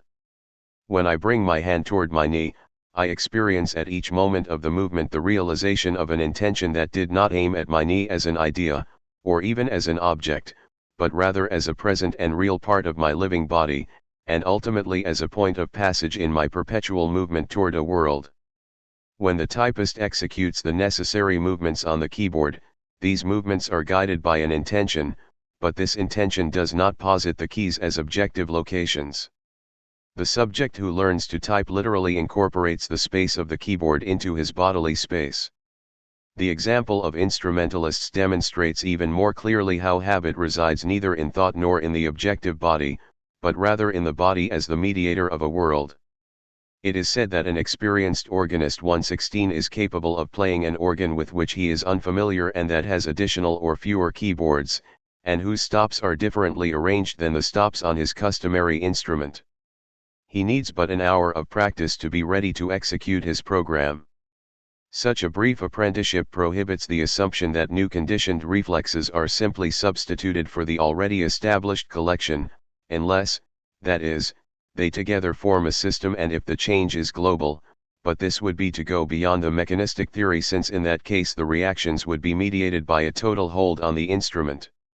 Shall we say, then, that the organist analyzes the organ, that he forms and maintains a representation of the stops, pedals, and keyboards, as well as their relation in space? But during the short rehearsal that precedes the concert he hardly behaves like someone who wants to draw up a plan. He sits on the bench, engages the pedals, and pulls out the stops, he sizes up the instrument with his body, he incorporates its directions and dimensions, and he settles into the organ as one settles into a house. He does not learn positions in objective space for each stop and each pedal, nor does he entrust such positions to memory. During the rehearsal, just as during the performance, the stops, the pedals, and the keyboards are only presented to him as powers of such and such an emotional or musical value, and their position as those places through which this value appears in the world. Between the musical essence of the piece such as it is indicated in the score and the music that actually resonates around the organ, such a direct relationship is established that the body of the organist and the instrument are nothing other than the place of passage of this relation. From then on, the music exists for itself, and everything else exists through it. 117 There is no place here for a memory of the location of the stops, and the organist does not play within objective space. In fact, his rehearsal gestures are gestures of consecration, they put forth affective vectors, they discover emotional sources, and they create an expressive space, just as the gestures of the augur define the templum. The entire problem of habit here is to determine how the musical signification of the gesture can be condensed into a certain locality to the extent that, by entirely giving himself over to the music, the organist reaches for precisely the stops and the pedals that will actualize it. Of course, the body is eminently an expressive space. No sooner have I formed the desire to take hold of an object than already, at a point in space that I was not thinking about, my hand as that power for grasping rises up toward the object. I do not move my legs insofar as they are in space and 80 centimeters from my head, but rather insofar as their ambulatory power continues my motor intention downward. The principal regions of my body are consecrated to actions, the parts of my body participate in their value, and the question as to why common sense places the seat of thought in the head is the same as the question of how the organist distributes musical significations in the space of the organ. But our body is not merely one expressive space among all others, for that would be merely the constituted body. Our body, rather, is the origin of all the others, it is the very movement of expression, it projects significations on the outside by giving them a place and sees to it that they begin to exist as things, beneath our hands and before our eyes. Even if our body does not impose definite instincts upon us from birth, as the animal's body does, then it at least gives the form of generality to our life and prolongs our personal acts into stable dispositions. Our nature, in this sense, is not an ancient custom, since custom presupposes nature's form of passivity. The body is our general means of having a world. Sometimes it restricts itself to gestures necessary for the conservation of life, and correlatively it posits a biological world around us. Sometimes, playing upon these first gestures and passing from their literal to their figurative sense, it brings forth a new core of signification through them. This is the case of new motor habits, such as dance. And finally, sometimes the signification aimed at cannot be reached by the natural means of the body. We must, then, construct an instrument, and the body projects a cultural world around itself. At all levels, the body exercises the same function, which is to lend a bit of renewable action and independent existence 118 to the momentary movements of freedom. Habit is but a mode of this fundamental power. The body, then, has understood and the habit has been acquired when the body allows itself to be penetrated by a new signification, when it has assimilated a new meaningful core. What we have discovered through the study of motricity is, in short, a new sense of the word sense. The strength of intellectualist psychology, as well as of idealist philosophy, comes from the ease with which they show that perception and thought have an intrinsic sense and cannot be explained through an external association of fortuitously assembled contents. The cogito was the moment of insight into this interiority. And yet, every signification was simultaneously conceived as an act of thought, as the operation of a pure eye. If intellectualism easily won out over empiricism, it itself remained incapable of accounting for the variety of our experience, for the regions of nonsense in our experience, and for the contingency of its contents. The experience of the body leads us to recognize an imposition of sense that does not come from a universal constituting consciousness, a sense that adheres to certain contents. My body is this meaningful core that behaves as a general function and that nevertheless exists and that is susceptible to illness. In the body we learn to recognize this knotting together of essence and existence that we will again meet up with in perception more generally, and that we will then have to describe more fully. 4. The synthesis of one's own body. A. Spatiality and corporeality. The analysis of bodily spatiality has led us to results that can be generalized. We observe for the first time with regard to one's own body what is true of all perceived things, the perception of space and the perception of the thing, or the spatiality of the thing and its being as a thing, are not two distinct problems. The Cartesian and Kantian tradition already teaches us this. It turns spatial determinations into the very essence of the object, and it shows existence parties, extra parties, and the spatial distribution to be the only possible sense of existence in itself. But this tradition clarifies the perception of the object through the perception of space, whereas the experience of one's own body teaches us to root space within existence. Of course, intellectualism sees that the thing motif and the space motif one intertwine, but it reduces the former to the latter. Experience reveals, beneath the objective space in which the body eventually finds its place, a primordial spatiality of which objective space is but the envelope and which merges with the very being of the body. As we have seen, to be a body is to be tied to a certain world, and our body is not primarily in space, but is rather of space. Two persons suffering from anosognosia who speak of their arm as a long and cold serpent 3 are not, strictly speaking, unaware of its objective contours, and even when the patient looks for his arm without finding it or fastens it in order not to lose it, for he surely knows where his arm is, since that is precisely where he looks for it and where he fastens it. If, however, the patients experience prevent the space of their arm as strange, and if I can in general sense the space of my body as enormous or as tiny despite the evidence of my senses, this is because there is an effective presence and extension of which objective spatiality is neither the sufficient condition, as is shown in anosognosia, nor even the necessary condition, as is shown by the phantom limb. The spatiality of the body is the deployment of its being as a body, and the manner in which it is actualized as a body. By seeking to analyze it, we thus did nothing but anticipate what we have to say concerning bodily synthesis in general. We discover in the unity of the body the same structure of implication that we described above with regard to space. The various parts of my body, its visual, tactile, and motor aspects, are not simply coordinated. If I am seated at my desk and want to pick up the telephone, the movement of my hand toward the object, the straightening of my torso, and the contraction of my leg muscles envelop each other. I desire a certain result, and the tasks divide themselves up among the segments in question, and the possible combinations of movements are given in advance as equivalent. I could remain leaning back in my chair provided that I extend my arm further, I could lean forward, or I could even partly stand up. All of these movements are available to us through their common signification. This is why, in the very first attempts at grasping, children do not look at their hand, but at the object.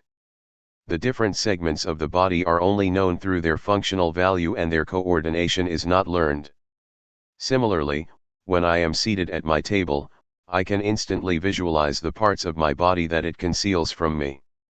As I clench my foot inside my shoe, I can see it.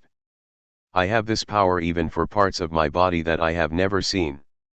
This is how some patients have the hallucination of their own face seen from within. 5. It has been shown that we do not recognize our own hand in a photograph, or even that many subjects hesitate in recognizing their own handwriting among other samples, but that, conversely, everyone recognizes his own silhouette or a filmed version of his own gait.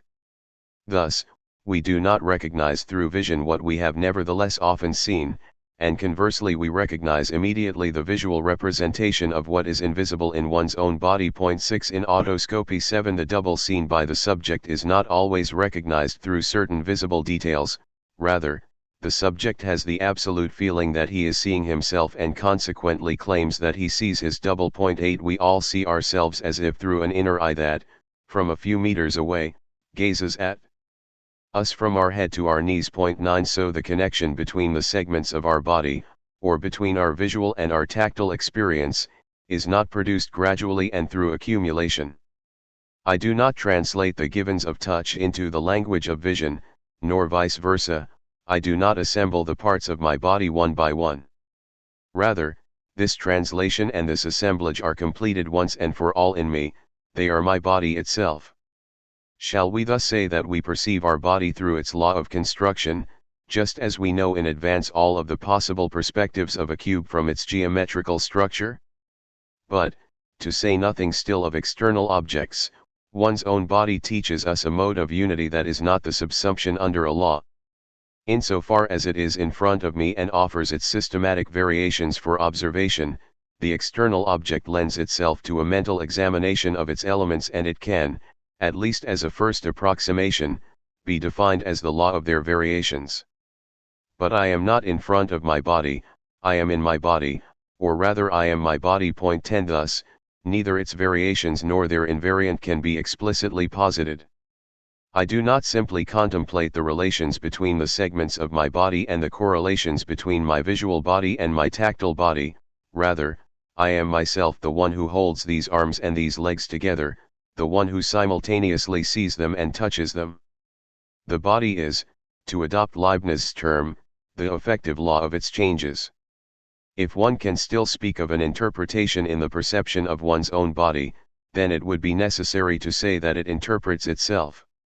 Visual givens only appear here through their tactile sense, and tactile givens only through their visual sense, each local movement only against the background of a global position, each bodily event, whatever the analyzer that reveals it, only against a significative background where the furthest repercussions are at least indicated and the possibility of an intersensory equivalence is immediately provided. What unites the tactile sensations of the hand and links them to the visual perceptions of the same hand and to perceptions of other segments of the body is a certain style of hand gestures, which implies a certain style of finger movements and moreover contributes to a particular fashion in which my body moves. Point 11. b. The unity of the body and the unity of the work of art. Asterisk. The body cannot be compared to the physical object, but rather to the work of art. In a painting or in a piece of music, the idea cannot be communicated other than through the arrangement of color or sounds. If I have never seen his paintings, then the analysis of Cézanne's oeuvre leaves me the choice between several possible Cézannes. Only the perception of his paintings will present me with the uniquely existing Cézanne, and only in this perception can the analyses take on their full sense. And even though they are composed of words, the same is true of a poem or a novel. It is well known that a poem, if it carries a primary signification that can be translated into prose, also leads a secondary existence in the mind of the reader that defines it as a poem. Just as speech does not merely signify through words, but also through accent, tone, gestures, and facial expressions, and just as this supplemental sense reveals not so much the thoughts of the speaker, but rather the source of his thoughts and his fundamental manner of being, so too poetry, while it may be accidentally narrating and signifying, is essentially a modulation of existence.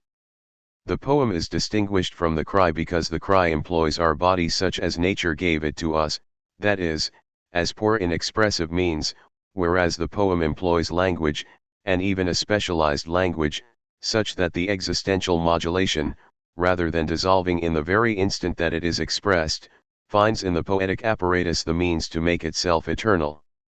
But even if it is independent of our living gestures, the poem is not independent of all material support, and it would be irremediably lost if its text was not perfectly preserved.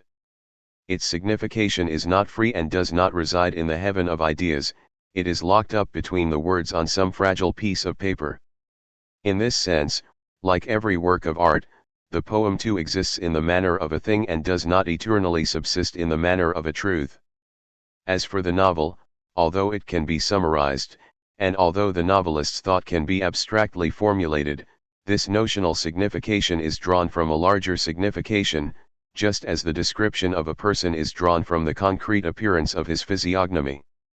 The novelist's role is not to set forth ideas, or even to analyze characters, but rather to present, without ideological commentary, an interhuman event and to allow it to ripen and burst forth to such an extent that every change in the order of the narration or in the choice of perspectives would modify the novelistic sense of the event. A novel, a poem, a painting, and a piece of music are individuals, that is, beings in which the expression cannot be distinguished from the expressed, whose sense is only accessible through direct contact, and who send forth their signification without ever leaving their temporal and spatial place. It is in this sense that our body is comparable to the work of art. It is a knot of living significations and not the law of a certain number of covariant terms. A certain tactile experience of the arm signifies a certain tactile experience of the forearm and the shoulder, as well as a certain visual appearance of the same arm.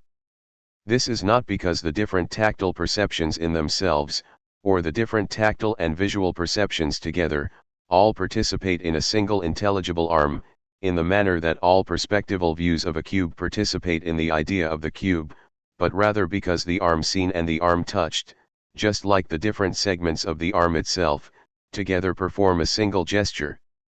C. Perceptual habit as the acquisition of a world. Just as we saw above that the motor habit sheds light on the particular nature of bodily space, here habit in general likewise clarifies the general synthesis of one's own body.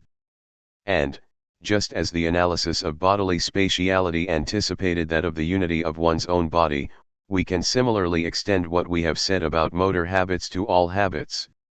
In fact, every habit is simultaneously motor and perceptual because it resides, as we have said, between explicit perception and actual movement, in that fundamental function that simultaneously delimits our field of vision and our field of action. The exploration of objects with a cane, which we gave above as an example of a motor habit, is just as much an example of a perceptual habit. When the cane becomes a familiar instrument, the world of tactile objects expands. It no longer begins at the skin of the hand, but at the tip of the cane. One is tempted to say that the blind man constructs the cane and its various positions through the sensations produced by the pressure of the cane upon his hand, since these different positions in turn mediate an object to the second degree, namely, an external object. Perception would remain a reading of the same sensible givens, just one that is accomplished faster and performed upon more and more tenuous signs. But habit does not consist in interpreting the pressure of the cane on the hand like signs of certain positions of the cane, and then these positions as signs of an external object, for the habit relieves us of this very task. The pressures on the hand and the cane are no longer given, the cane is no longer an object that the blind man would perceive, it has become an instrument with which he perceives. It is an appendage of the body, or an extension of the bodily synthesis. Correlatively, the external object is not the geometrical plan or the invariant of a series of perspectives, it is a thing toward which the cane leads us and whose perspectives, according to perceptual evidentness, are not signs, but rather appearances. Intellectualism can only conceive of the passage from the perspective to the thing itself, or from the sign to the signification, as an interpretation, an apperception, or an epistemic intention. Sensory givens and perspectives at each level would be contents grasped as, Aufgefassals, manifestations of a single intelligible core. 12 But this analysis simultaneously distorts the sign and the signification, it separates them by objectifying the sensory content, which is already pregnant with a sense, and the invariant core, which is not a law, but a thing. The analysis masks the organic relation between the subject and the world, the active transcendence of consciousness, and the movement by which it throws itself into a thing and into a world by means of its organs and instruments. The analysis of motor habit as an extension of existence continues, then, into an analysis of perceptual habit as an acquisition of a world. Reciprocally, every perceptual habit is still a motor habit, and here again the grasping of a signification is accomplished by the body. When the child becomes habituated to distinguishing between blue and red, we see that the habit acquired with regard to this pair benefits all the others. 13 Is it thus the case that through the pair blue, red the child perceived the signification color? Is the decisive moment of habit thus to be found in this moment of insight, in the advent of a color perspective, or in this intellectual analysis that subsumes the givens under a category? But in order for the child to be able to perceive blue and red under the category of color, this category must be rooted in the givens, otherwise no act of subsuming could recognize this category therein. This particular manner of vibrating and of attracting the gaze that we call blue and red must be manifested from the outset upon the blue and red panels the child is shown. With the gaze we have available a natural instrument comparable to the blind man's cane. The gaze obtains more or less from things according to the manner in which it interrogates them, in which it glances over them or rests upon them. Learning to see colors is the acquisition of a certain style of vision, a new use of one's own body. It is to enrich and to reorganize the body schema. As a system of motor powers or perceptual powers, our body is not an object for an I think, it is a totality of lived significations that moves toward its equilibrium. Occasionally a new knot of significations is formed, our previous movements are integrated into a new motor entity, the first visual givens are integrated into a new sensorial entity, and our natural powers suddenly merge with a richer signification that was, up until that point, merely implied in our perceptual or practical field, or that was merely anticipated in our experience through a certain lack, and whose advent suddenly reorganizes our equilibrium and fulfills our blind expectation. V. The body is a sext being one. All along our goal was to shed light upon the primordial function by which we make space, the object or the instrument exist for us and through which we take them up, as well as to describe the body as the place of this appropriation. But insofar as we focused on space or the perceived thing, it was not easy to discover the relation between the embodied subject and his world, because this relation transforms itself in the pure exchange between the epistemological subject and the object. Indeed, the natural world is given as existing in itself beyond its existence for me. The act of transcendence by which the subject opens to the natural world carries itself along, and we find ourselves in the presence of a nature that has no need of being perceived in order to exist. Thus, if we wish to reveal the genesis of being for us, then we must ultimately consider the sector of our experience that clearly has sense and reality only for us, namely, our affective milieu. Let us attempt to see how an object or a being begins to exist for us through desire or love, and we will thereby understand more clearly how objects and beings can exist in general. A. Sexuality is not a mixture of representations and reflexes, but an intentionality. Affectivity is usually conceived as a mosaic of affective states, self-contained pleasures and pains, which are not immediately understood and can only be explained through our bodily organization. Even if it is conceded that human affectivity is shot through with intelligence, all that is meant is that simple representations can replace the natural stimuli of pleasure and pain according to the laws of the association of ideas or those of conditioned reflexes. Moreover, it is meant that these substitutions attach pleasure and pain to circumstances that are naturally indifferent to us, and that, through one transfer after another, secondary or tertiary values are constituted that have no apparent relation to our natural pleasures and pains. The objective world plays less and less directly upon the keyboard of our elementary affective states, but their value remains as a permanent possibility of pleasure and pain.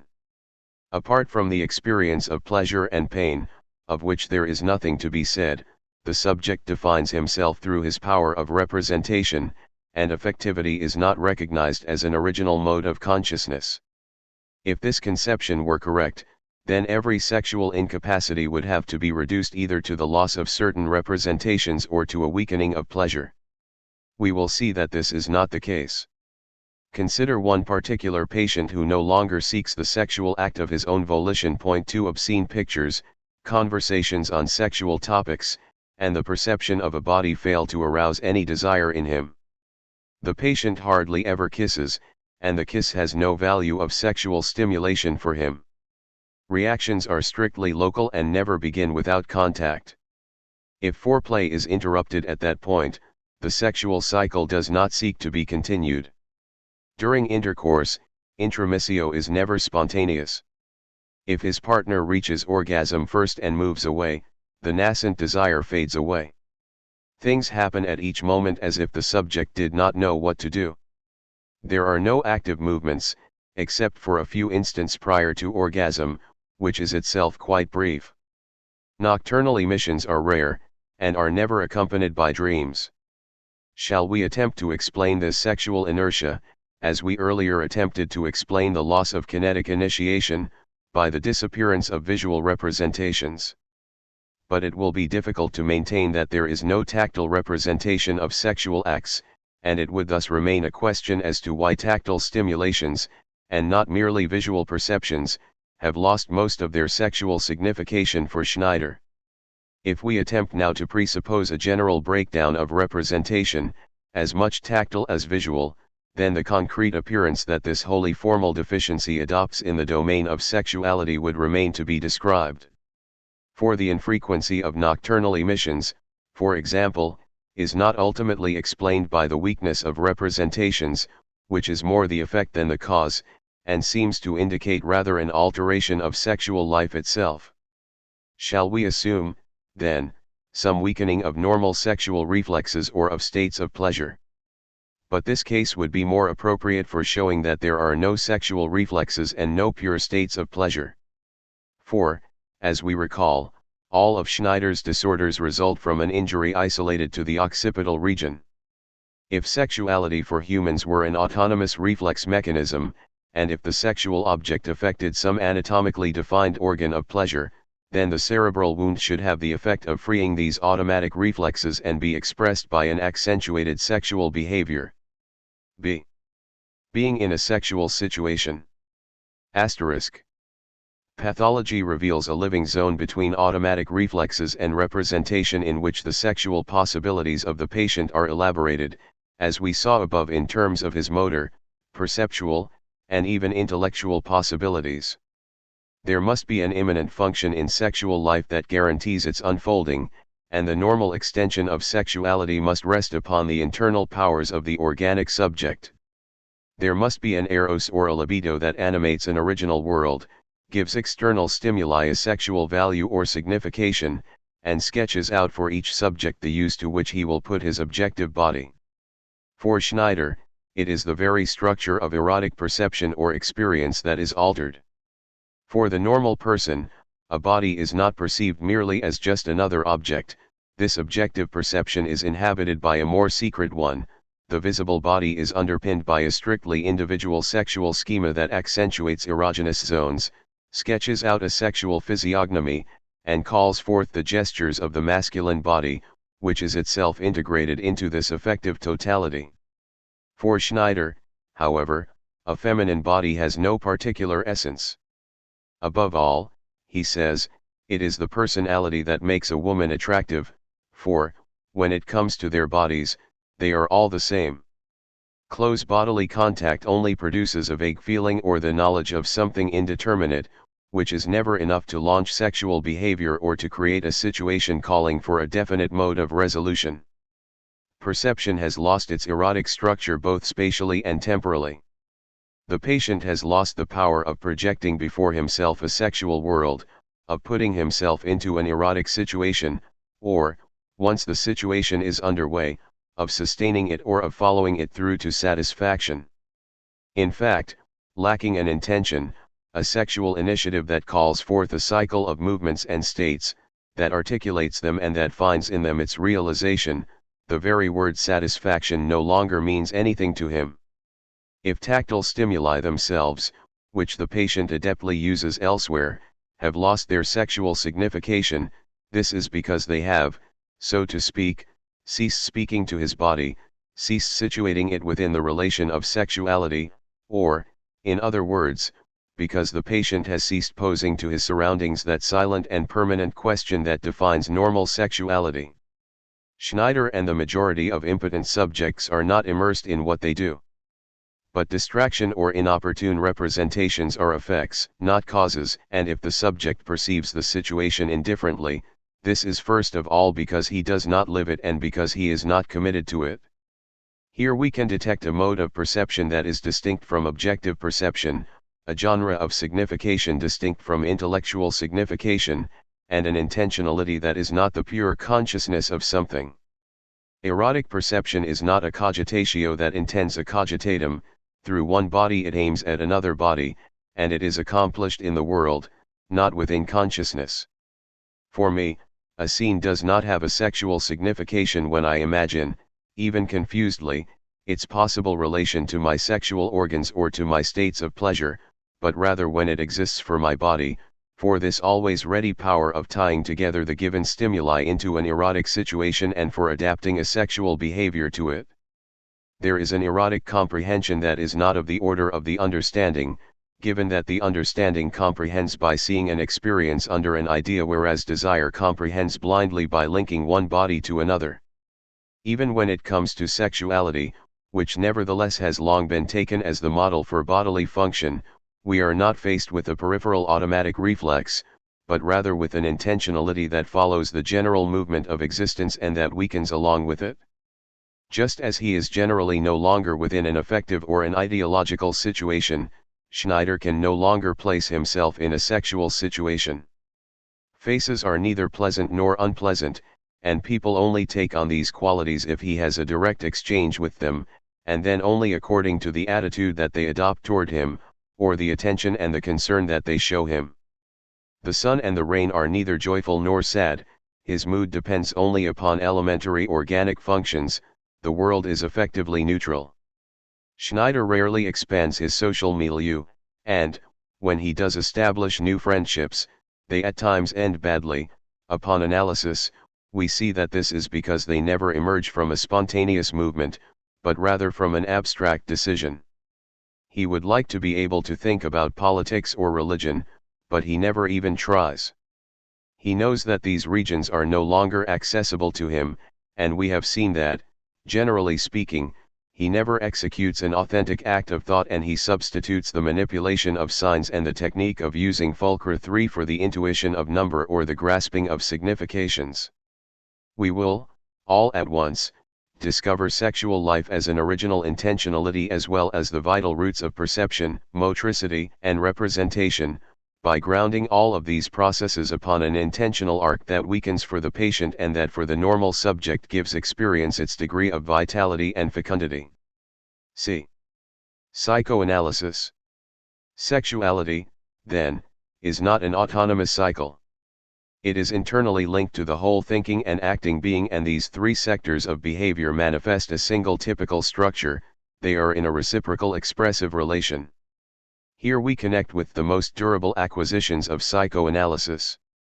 Whatever Freud's principal claims may have been, psychoanalytical research does not end up explaining man through the sexual infrastructure, but rather in revealing in sexuality certain relations and attitudes that previously passed for relations and attitudes of consciousness, and the significance of psychoanalysis is not so much in making psychology biological as it is in discovering a dialectical movement in functions believed to be purely bodily and in reintegrating sexuality into human existence. For example, one of Freud's dissenting disciples foreshows that frigidity is almost never linked to anatomical or physiological conditions, that it most often expresses the refusal of the orgasm, of the feminine condition, or of the condition of being sexed etre sexu, and that this latter is in turn the refusal of the sexual partner and of the destiny that he represents. It would be a mistake to believe that psychoanalysis, even for Freud, excludes the description of psychological motives and is opposed to the phenomenological method. Psychoanalysis has, on the contrary, and unwittingly, contributed to developing the phenomenological method by claiming, as Freud puts it, that every human act has a sense, 5, and by seeking everywhere to understand the event rather than to tie it to mechanical conditions. For Freud himself, the sexual is not the genital, sexual life is not a mere effect of processes situated in the genital organs, and the libido is not an instinct, that is, the libido is not an activity naturally oriented toward determinate ends, rather, it is the subject's general power of adhering to different milieus, of determining himself through different experiences, and of acquiring structures of behavior. The libido is what ensures that a man has a history. If the sexual history of a man gives the key to his life, this is because his manner of being toward the world, that is, toward time and toward others, is projected in his sexuality. There are sexual symptoms at the origin of all neuroses, but these symptoms, if interpreted properly, symbolize an entire attitude, either an attitude of conquest, for example, or one of flight. If it is taken to be the elaboration of a general form of life, then all psychological motives can sneak into the man's sexual history, because there is no longer any interference coming from competing causalities and because the genital life is geared into the total life of the subject. And the question is not so much as to whether human life is based upon sexuality, but rather to know what is understood by sexuality. Psychoanalysis represents a double movement of thought. On the one side, it insists upon the sexual infrastructure of life, on the other, it inflates the notion of sexuality to the point of integrating all of existence into it. But its conclusions remain ambiguous precisely for this reason, just like those of our previous section. When we generalize the notion of sexuality and turn it into a manner of being in the physical and interhuman world, do we mean that ultimately the whole of existence has a sexual signification, or rather that every sexual phenomenon has an existential signification? On the first hypothesis, the notion of existence would be an abstraction or another name for designating sexual life. But since sexual life can no longer be circumscribed, since it is no longer a separate function definable through the causality proper to an organic apparatus, there is no longer any sense in saying that all of existence is understood through sexual life. Rather, this proposition becomes a tautology. So must we say, conversely, that the sexual phenomenon is only an expression of our general manner of projecting our milieu? But sexual life is not a mere reflection of existence. An effective life, on the political or ideological level, for example, can be accompanied by a ruinous sexuality. It can even benefit from this ruinous state. Conversely, sexual life might possess, such as for Casanova, a sort of technical perfection that does not respond to any particular vigor of being in the world. Even if the sexual apparatus is shot through by the general current of life, it can seize that current to its own advantage. Life is particularized into separate currents. Either the words are meaningless, or sexual life designates a sector of our life that maintains peculiar relations with the existence of the sexual organ. Sexuality cannot be submerged in existence, as if it were merely an epiphenomenon. For if we admit that the sexual disorders of neurotic patients express their fundamental drama in an exaggerated form, it remains to be seen why the sexual expression of this drama is more precocious, more frequent, and more striking than others, and why sexuality is not simply a sign, but in fact a privileged one. D. An existential psychoanalysis is not a return to spiritualism. Asterisk. Here we discover a problem that we have encountered several times already. We showed with Gestalt theory that we cannot identify a layer of sensory givens that would immediately depend upon the sense organs. The slightest sensory given cannot be presented except as integrated into a configuration and as already articulated. This, we said, does not prevent the word seeing or hearing from having a sense.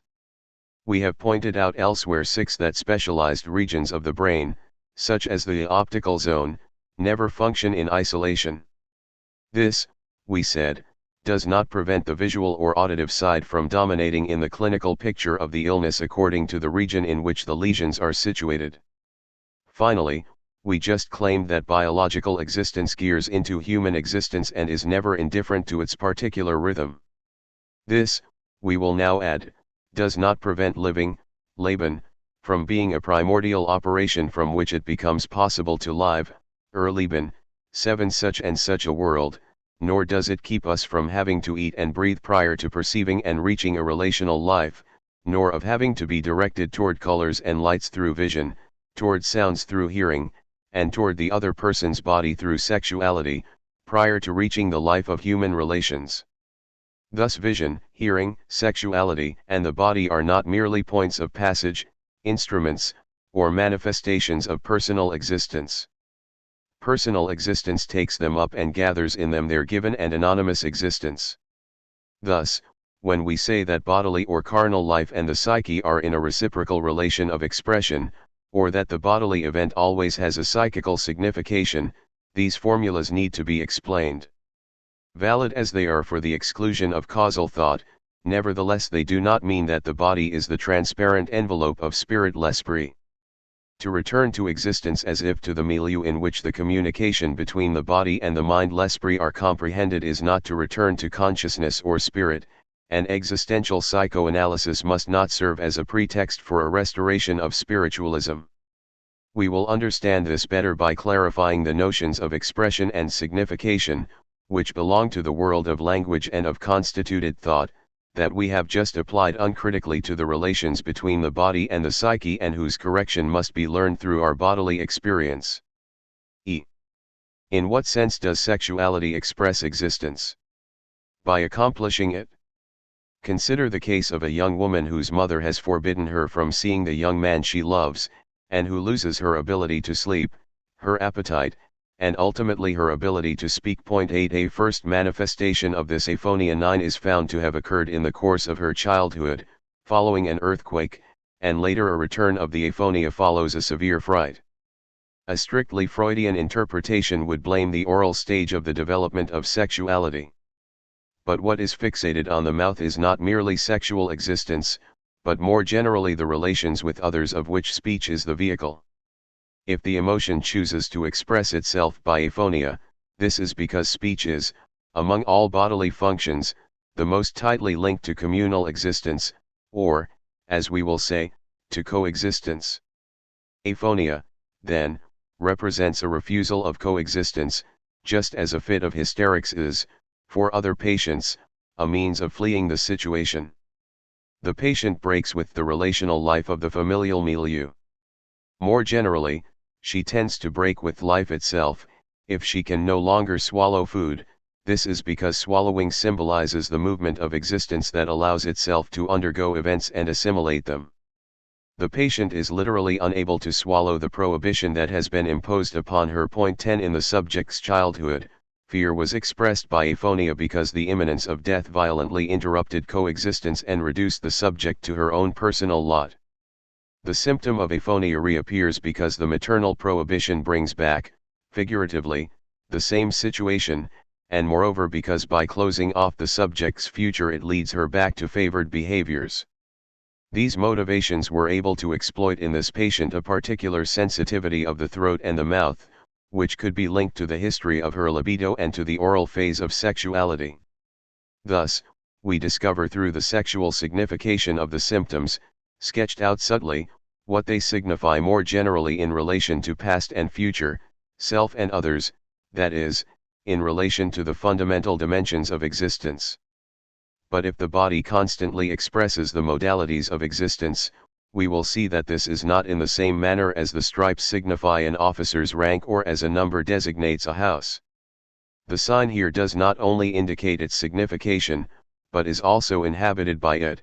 Here the sign is, in a sense, what it signifies, just as a portrait is the quasi-presence of the absent Pierre 11 or in magic when wax figures are just what they stand for.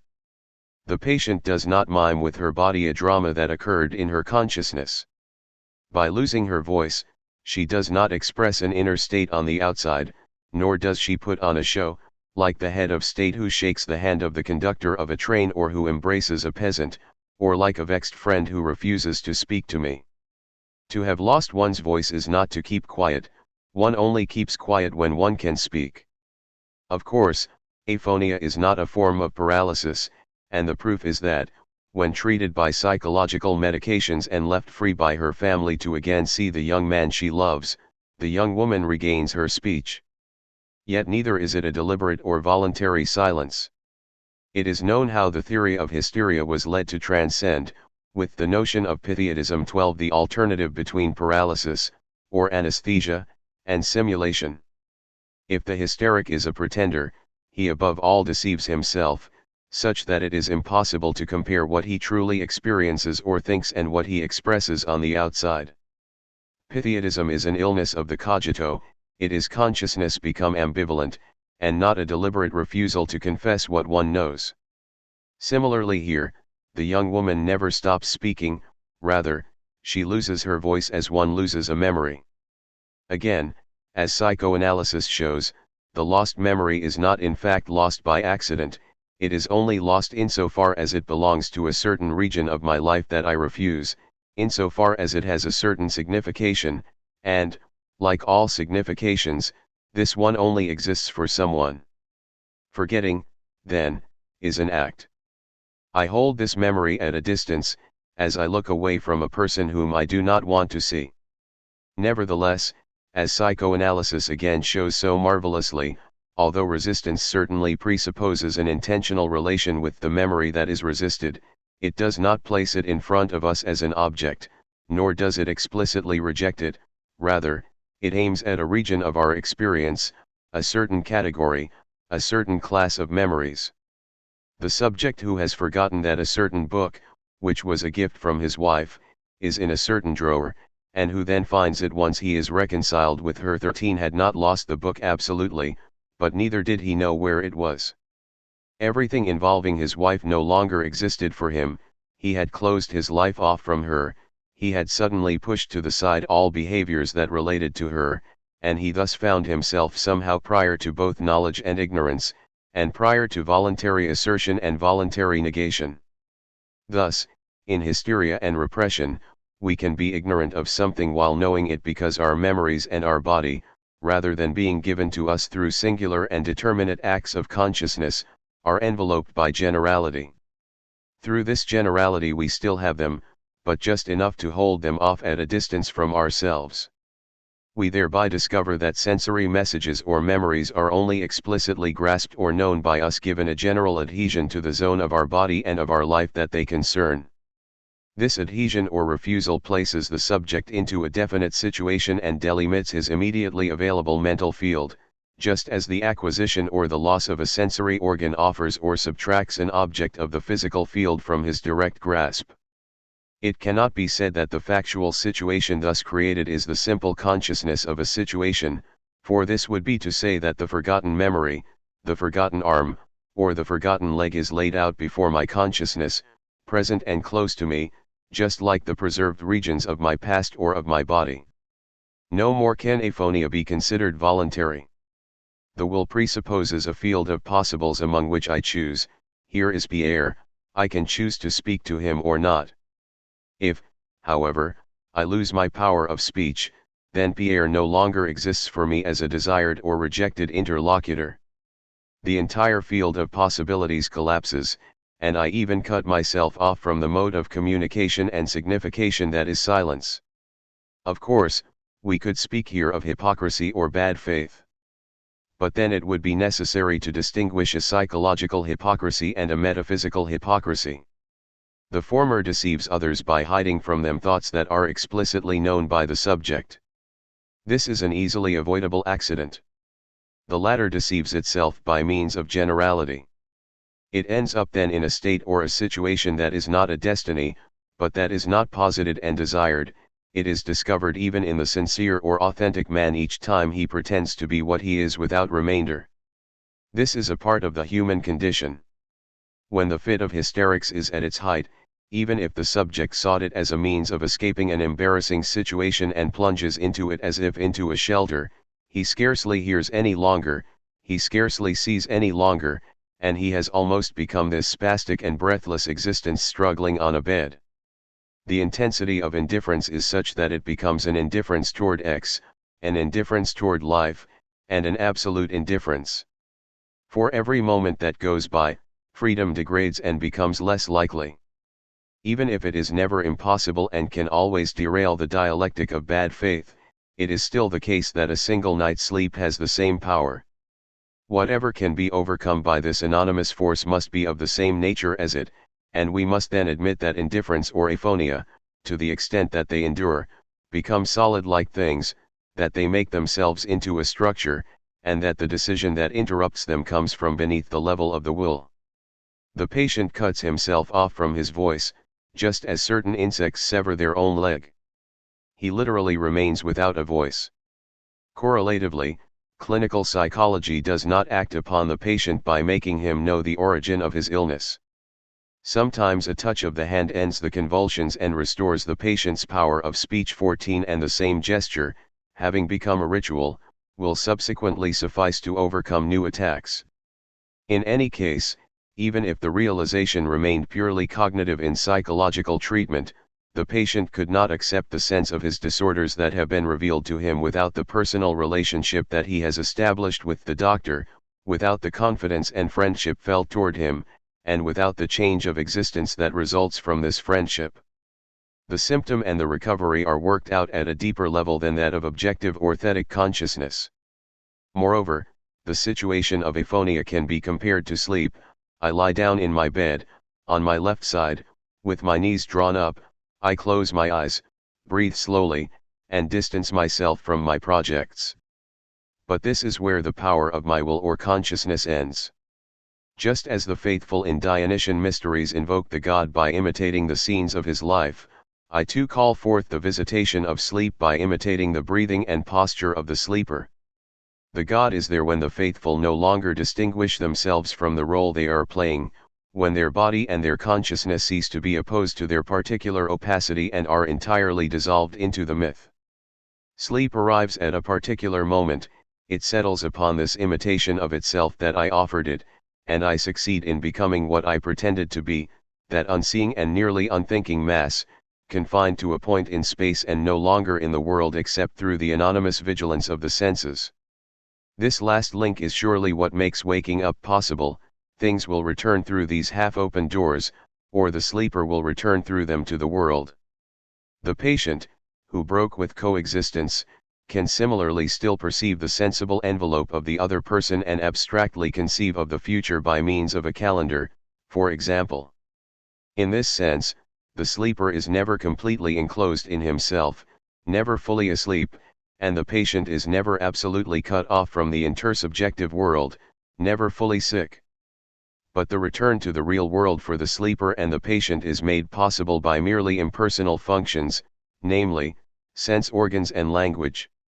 We remain free from sleep and illness to the precise extent that we always remain engaged in the waking or healthy state. Our freedom rests upon our being situated, and it is itself a situation. Sleeping, waking, illness, and health, these are not modalities of consciousness or will, rather, they presuppose an existential step. 15 Aphonia does not merely represent a refusal of speaking, nor anorexia a refusal of living. They are this refusal of others or this refusal of the future, torn out of the transitive essence of inner phenomena, generalized, consummated, and transformed into factual situations. The role of the body is to ensure this metamorphosis. It transforms ideas into things and my mimicry of sleep into actual sleep. If the body can symbolize existence, this is because it actualizes it and because it is its actuality. It aids its double systolic and diastolic movement. On the one hand, my body is indeed the possibility for my existence to resign from itself, to make itself anonymous and passive, and to settle into a pure formalism unscholastique. For the patient we have been discussing, movement toward the future, the living present, or the past, and the power to learn, to mature, and to enter into communication with others are all somehow blocked by a bodily symptom. Existence has become entangled and the body has become life's hiding place. 16 For the patient, nothing ever happens, nothing takes on a sense and form in his life, or, more precisely, nothing comes to pass but always identical nows. Life flows back upon itself and history is dissolved into natural time. Even when the subject is normal and engaged in interhuman situations, insofar as he has a body, he continuously preserves the power to withdraw from it. At the very moment when I live in the world and am directed toward my projects, my occupations, my friends, or my memories, I can close my eyes, lie down, listen to my blood pulsing in my ears, lose myself in some pleasure or pain, and lock myself up in this anonymous life that underpins my personal life. But precisely because it can shut itself off from the world, my body is also what opens me up to the world and puts me into a situation there. The movement of existence toward others, toward the future, and toward the world can begin again, as a river thaws. The patient will rediscover her voice, not through an intellectual effort or through an abstract decree of the will, but through a conversion that gathers her entire body together, through a genuine gesture, as we seek and find a forgotten name not in our mind but in our head or on the tip of our tongue. Memory or voice are rediscovered when the body again opens to others or to the past, when it allows itself to be shot through by coexistence and when it again signifies, in the active sense, beyond itself. Moreover, even when it is cut off from the circuit of existence, the body never completely falls back on itself. Even if I am absorbed in the experience of my body and in the solitude of sensations, I do not achieve a complete suppression of every reference to the world that is included in my life. At each moment some new intention springs forth from me, whether it be toward the objects that surround me and fall before my eyes, or toward the instants that arrive and push back into the past that I have just lived through. I never fully become an object in the world. The fullness of being of a thing is always lacking for me, my own substance always runs away from me through the inside, and some intention is always sketched out. Insofar as it includes sense organs, bodily existence never rests in itself. It is always tormented by an active nothingness. It continuously offers me some form of living, and natural time, in every instant that arrives, ceaselessly sketches out the empty form of the genuine event. This offer surely remains unanswered. The instant of natural time establishes nothing. It must immediately be renewed, and is in fact renewed in another instant. Sensorial functions by themselves do not make me exist in the world. When I am absorbed in my body, my eyes present merely the sensible envelope of things and of other men. Things themselves seem uncanny, behaviors decomposed into absurdity, and even the present, as in false recognition, loses its consistency and turns toward eternity. Bodily existence, which streams forth through me without my complicity, is but the sketch of a genuine presence in the world. But it, at the very least, grounds the possibility of such a presence and establishes our primary pact with the world. I can, of course, withdraw from the human world and take leave of my personal existence, but this is only to reveal in my body the very same power, this time without a name, by which I am condemned to being. We might say that the body is the hidden form of self-being. 17 or, reciprocally, that personal existence is the taking up and the manifestation of a being in a given situation. If we therefore say that the body continuously expresses existence, then this is intended in the sense that speech expresses thought. As we shall see, prior to the conventional means of expression, which only manifest my thought to another person because, for both of us, significations are already given for each sign and which in this sense do not achieve a genuine communication, it is necessary to recognize a primordial operation of signification in which the expressed does not exist apart from the expression and in which the signs themselves externally induce their sense. The body expresses total existence in this way, not that it is an external accompaniment of it, but because existence accomplishes itself in the body. This embodied sense is the central phenomenon of which body and mind, or sign, and signification are abstract moments. F. The sexual drama does not reduce to the metaphysical drama, rather, sexuality is metaphysical. Understood in this way, the relation between the expression and that which is expressed, or between the sign and the signification, is not a one-way relation, such as the relation that exists between the original text and its translation. Neither the body nor existence could pass for the original model of the human being, since each one presupposes the other and since the body is existence as congealed or generalized, and since existence is a perpetual embodiment.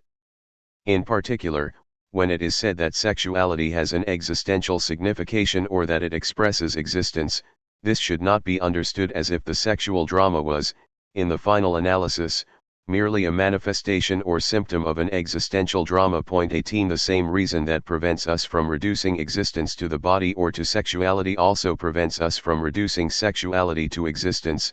It is because existence is not an order of facts, like psychical facts, that one could reduce to other facts or to which these others could be reduced. Rather, it is the equivocal milieu of their communication, the point where their boundaries merge, or again, their common fabric. This has nothing to do with turning human existence on its head. We must recognize, beyond all question, that modesty, desire, and love have a metaphysical signification in general, that is, they are incomprehensible if man is treated as a machine governed by natural laws or even as a bundle of instincts, and that they concern man as consciousness and as free. Man does not ordinarily show his body, and, when he does, it is either nervously or with the intention to fascinate. It seems to him that the alien gaze that glances over his body steals it from him or, on the contrary, that the exhibition of his body will disarm and deliver the other person over to him, and in this case the other person will be reduced to slavery. Thus, modesty and immodesty take place in a dialectic of self and other, that is the dialectic of master and slave. Insofar as I have a body, I can be reduced to an object beneath the gaze of another person and no longer count for him as a person.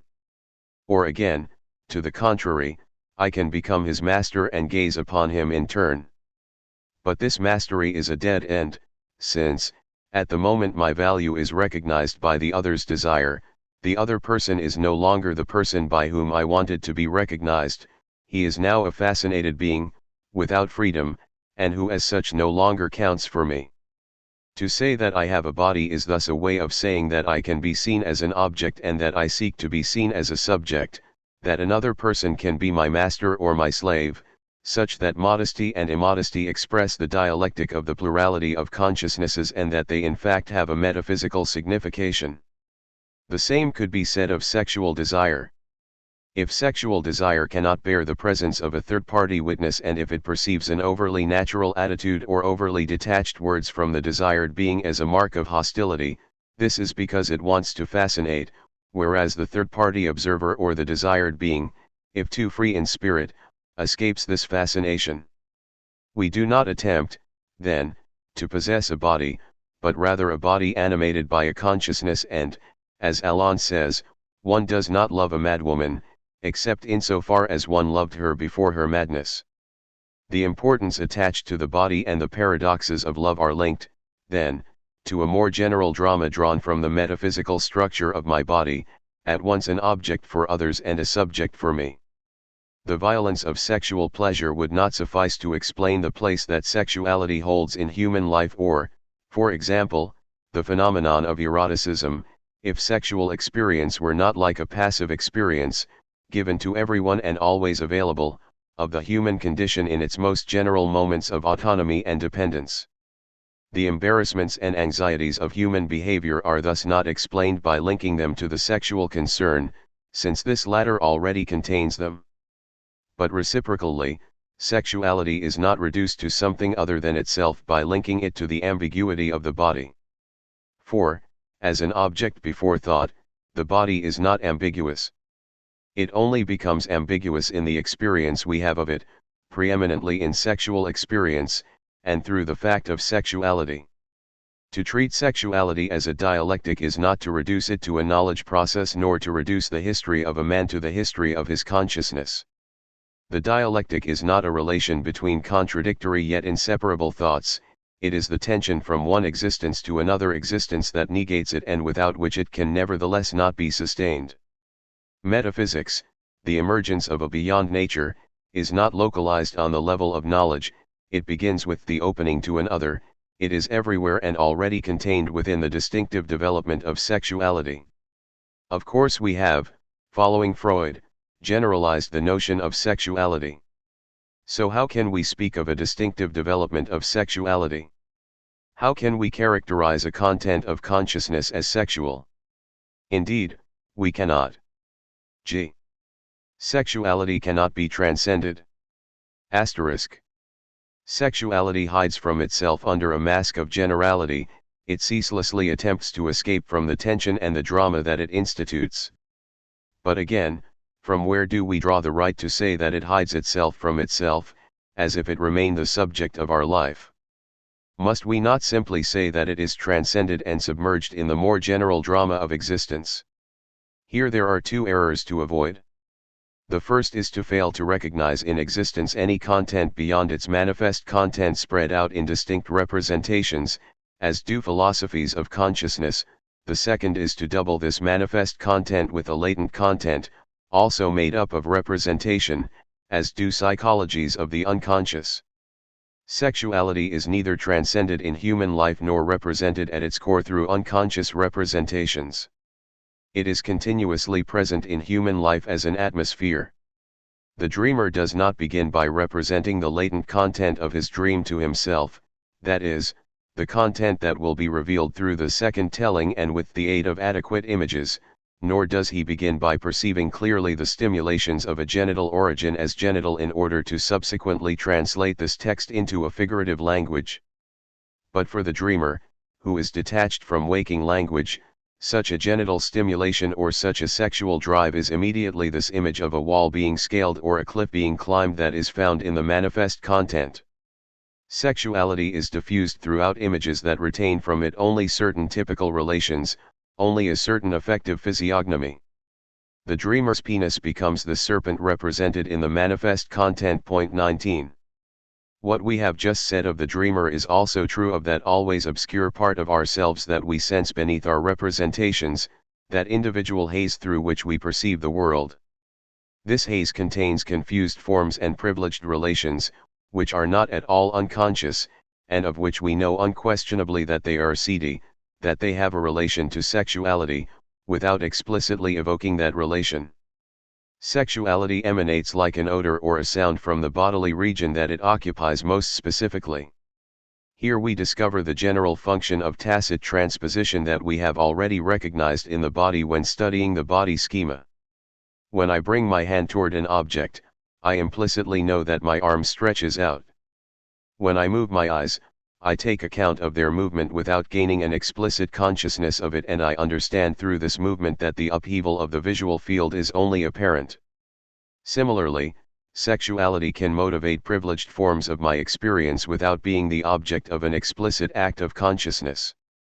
Thus understood as an ambiguous atmosphere, sexuality is coextensive with life. In other words, ambiguity is essential to human existence, and everything that we live or think always has several senses. A style of life, such as an evasive attitude and a need for solitude, is perhaps a generalized expression of a certain state of sexuality. By bringing itself into existence in this way, sexuality is charged with such a general signification that the sexual theme was able to be, for the subject, the opportunity for taking true and accurate notice of so many things in themselves and of so many rationally based decisions, and it has become so weighed down along the way that it is impossible to seek the explanation for the form of existence in the form of sexuality. The fact remains that this existence is the taking up and the making explicit of a sexual situation, and that it therefore always has at least a double sense. There is osmosis between sexuality and existence, that is, if existence diffuses throughout sexuality, sexuality reciprocally diffuses throughout existence, such that it is impossible to identify the contribution of sexual motivation and the contribution of other motivations for a given decision or action, and it is impossible to characterize a decision or an action as sexual or as non-sexual. In human existence, then, there is a principle of intermination, and this intermination does not merely exist for us, it does not result from some imperfection in our knowledge, and we must not hold that a God might sound out our hearts and minds and determine what comes from nature and what comes from freedom. Existence is indeterminate in itself because of its fundamental structure, insofar as existence is the very operation by which something that had no sense takes on sense, by which something that only had a sexual sense adopts a more general signification, by which chance is transformed into reason, or in other words insofar as existence is the taking up of a de facto situation. Transcendence is the name we shall give to this movement by which existence takes up for itself and transforms a de facto situation. Existence, precisely because it is transcendence, never definitively leaves anything behind, for then the tension that defines it would disappear. It never abandons itself. What it is never remains external and accidental to it, since it takes it up in itself. Sexuality, no more than the body in general, must not be taken for a fortuitous content of our experience. Existence has no fortuitous attributes and no content that does not contribute to giving it its form, it does not admit any pure facts in themselves, because it is the movement by which facts are taken up. One might respond that the organization of our body is contingent, that one could conceive of a man without hands, feet, or a head, 20 and, even more so, conceive of a man without sexual organs who could reproduce through cutting or layering. But this is only true if we consider hands, feet, the head, or the sexual organs abstractly, that is, as fragments of matter and not in their living function, and only if we also form an abstract notion of man into which only the cogitatio is allowed entry. If, however, we conceive of man through his experience, that is, through his distinctive way of articulating the world, and if the organs are reintegrated into this functional whole from which they are cut out, then a man without hands or without a sexual system is as inconceivable as a man without thought. Or again, one might respond that our proposition only ceases to be paradoxical by becoming a tautology. We claim in short that man would be different from what he is, and would thus no longer be a man, if he were missing a single one of the relational systems that he actually possesses. But, they will add, this is because we defined man through empirical man, such as he in fact exists, and that we tie together, through an essential necessity and in a human a priori, characteristics of this given whole that are gathered together there merely through the encounter of multiple causes and by the caprice of nature. But in fact, we are not imagining some essential necessity through a retrospective illusion, rather, we are observing an existential connection. Since, as we have shown above through the analysis of Schneider's case, all functions in man, from sexuality and motricity through to intelligence, are rigorously unified. It is impossible to distinguish in the total being of man a bodily organization that one could treat as a contingent fact and other predicates that necessarily belong to him. Everything is necessary in man, and, for example, it is not through a simple coincidence that the reasonable being is also the one who stands upright or who has opposable thumbs. The same manner of existing is expressed in both of these cases. Point 21. And everything is also contingent in man in the sense that this human way of existing is not guaranteed to each human child through some essence acquired at birth, in the sense that it must be continuously renewed in him through the accidents of the objective body. Man is an historical idea, not a natural species. In other words, there is no unconditioned possession in human existence, and yet neither is there any fortuitous attribute. Human existence will lead us to revisit our usual notion of necessity and of contingency, because human existence is the change of contingency into necessity through the act of taking up. Point 22. All that we are on the basis of a factual situation that we make our own and that we ceaselessly transform through a sort of escape that is never an unconditioned freedom. There is no explanation of sexuality that reduces it to something other than itself, for it is already something other than itself. It already is, so to speak, our entire being. It is said that sexuality is dramatic because we engage our whole personal life therein. But why precisely do we do this? Why else would our body be, for us, the mirror of our being, if not because it is a natural self, a given current of existence, such that we never know if the forces that carry us belong to us or belong to our body, or rather, such that they are never entirely our bodies or entirely ours. Sexuality cannot be transcended, and yet there is no self-enclosed sexuality. No one is fully saved, and no one is fully lost. Note on the existential interpretation of dialectical materialism 23. The condemnation of reductive conceptions and causal thought in the name of a descriptive and phenomenological method can no more rid us of historical materialism than of psychoanalysis, for historical materialism is no more committed to the possible causal versions of it than is psychoanalysis, and like psychoanalysis it too can be stated in a different language.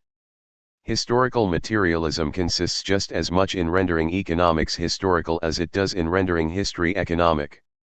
The economics upon which it bases history is not, as in classical science, a closed cycle of objective phenomena, but rather a confrontation between productive forces and forms of production that only reach completion when the productive forces emerge from their anonymity, become self-conscious, and thereby become capable of articulating the future. Now, this coming to awareness is clearly a cultural phenomenon, and in this way all of the psychological motivations can be introduced into the fabric of history. A materialist history of the revolution does not consist in explaining each revolutionary thrust through the retail price index at the moment in question, but rather in placing each revolutionary thrust back into the class dynamic and conscious relations, fluctuating from February to October, between the new proletarian power and the old conservative power. Economics is reintegrated into history rather than history being reduced to economics. Historical materialism, in the works it inspired, is often nothing other than a concrete understanding of history that takes into account, beyond its manifest content, such as official relations between citizens in a democracy, its latent content, that is, the interhuman relations such as they are actually established in concrete life. When materialist history characterizes democracy as a formal regime and describes the conflicts by which it is tormented, the real subject of history, which it seeks to find beneath the juridical abstraction of the citizen, is not merely the economic subject or man as a factor of production, but more generally the living subject, man insofar as he is a certain productivity, insofar as he wants to give his life form, insofar as he loves, hates, and creates or does not create works of art, insofar as he has children or does not. Historical materialism is not an exclusively economic causality. One would be tempted to say that it does not base history and ways of thinking upon production and the ways of working, but more generally upon the manner of existing and coexisting, upon interhuman relations. It does not reduce the history of ideas to economic history, but puts them back into the unique history that they both express, namely, the history of social existence. Solipsism as a philosophical doctrine is not an effect of private property, rather, the same existential commitment to isolation and mistrust is projected into the economic institution and into the conception of the world. Yet this interpretation of historical materialism might seem ambiguous. We are inflating the notion of economics, just as Freud inflated that of sexuality.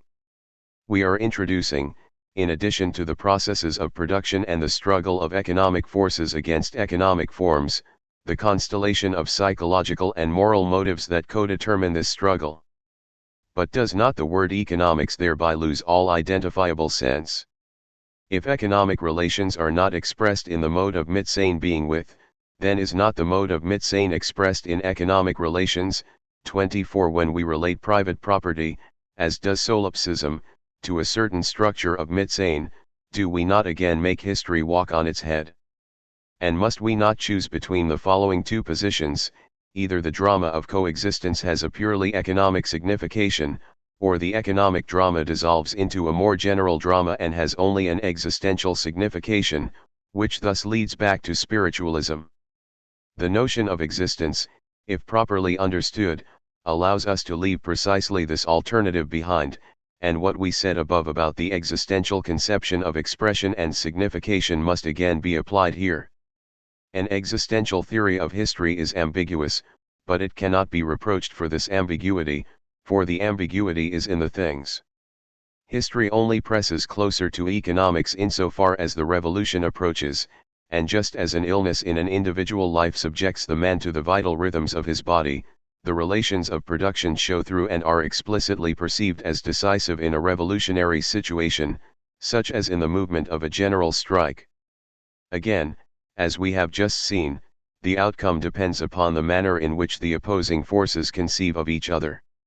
All the more so in periods of depression, in which economic relations are only effective insofar as they are lived and taken up by a human subject, that is, wrapped in ideological rags, through a process of mystification, or rather through a permanent equivocation that is part of history and that has its own weight. Neither the conservative nor the proletarian are aware of being engaged in a merely economic struggle, and they always give their action a human signification. In this sense, there is never a purely economic causality because the economy is not a closed system and because it is part of the total and concrete existence of society. But an existential conception of history does not strip economic situations of their power of motivation. If existence is the permanent movement by which man takes up and assumes a certain factual situation for himself, then none of his thoughts will be completely detached from the historical context in which he lives and, in particular, from his economic situation. The external becomes internal and the internal becomes external precisely because economics is not a closed world and because all motivations intersect at the center of history, and no part of our existence can ever be wholly transcended. It would be absurd to consider Paul Valéry's poetry a mere episode of economic alienation, for pure poetry can have an eternal sense. But it is not absurd to seek in the social and economic drama, or in the mode of our Mitsein, the motive of this moment of insight. Just as our entire life, as we have said, breathes within a sexual atmosphere, without our being able to identify a single content of consciousness that would be purely sexual or that would not be sexual at all, so too the economic and social drama offers each consciousness a certain background or again a certain imago that it will decode in its own manner, and, in this sense, this drama is coextensive with history. The artist's or the philosopher's act is free, but not unmotivated. Their freedom resides in the power for equivocation of which we just spoke, or again in the process of escape of which we spoke above. It consists in taking up a factual situation by giving it a figurative sense beyond its literal sense. Thus Marx, not content to be the son of a lawyer and a student of philosophy, thinks his own situation as that of a petty bourgeois intellectual, and from this new perspective of the class struggle. Thus Valery transforms into pure poetry a malaise and a solitude of which others would have made nothing. Thought is the interhuman life such as it comprehends and interprets itself. In this voluntary taking up, in this passage from objective to subjective, it is impossible to say where the forces of history end or where ours begin, and strictly speaking the question is meaningless, since history only exists for a subject who lives through it and a subject only exists as historically situated. History has no single signification, what we do always has several senses, and this is how an existential conception of history is distinguished from both materialism and spiritualism. But every cultural phenomenon has, among others, an economic signification and, no more than can history be reduced to economics, history in principle never transcends economics either. The conception of law, morality, religion, and economic structure are co-signified in the unity of the social event, just as the parts of the body are all co-implicated in the unity of a gesture, or just as physiological, psychological, and moral motives intersect in the unity of an action. Moreover, it is impossible to reduce interhuman life either to economic relations or to juridical and moral relations conceived by men, just as it is impossible to reduce the individual life either to bodily functions or to the knowledge that we have of that life. But one of the orders of signification can be considered dominant in each case, one gesture can be considered sexual, another one loving, and still another warlike, and even within coexistence, some period of history can be considered as above all cultural, or primarily political or economic. To ask whether our current history has a primarily economic sense and whether our ideologies give nothing but a secondary or derivative sense of it is a question that no longer comes from philosophy, but rather from politics. It is a question that will only be resolved by researching which scenario fits the facts more completely, the economic scenario or the ideological one. Philosophy can only show that resolving the question is possible by starting from the human condition. 6. The body as expression and speech. We have discovered in the body a unity distinct from that of the scientific object. We have just discovered, even in the body's sexual function, an intentionality and a power of signification. By now seeking to describe the phenomenon of speech and the deliberate act of signification, we will have the opportunity to leave behind, once and for all, the classical subject-object dichotomy. A. Empiricism and intellectualism in the theory of aphasia, equally insufficient. The recognition of speech as an original region naturally comes late.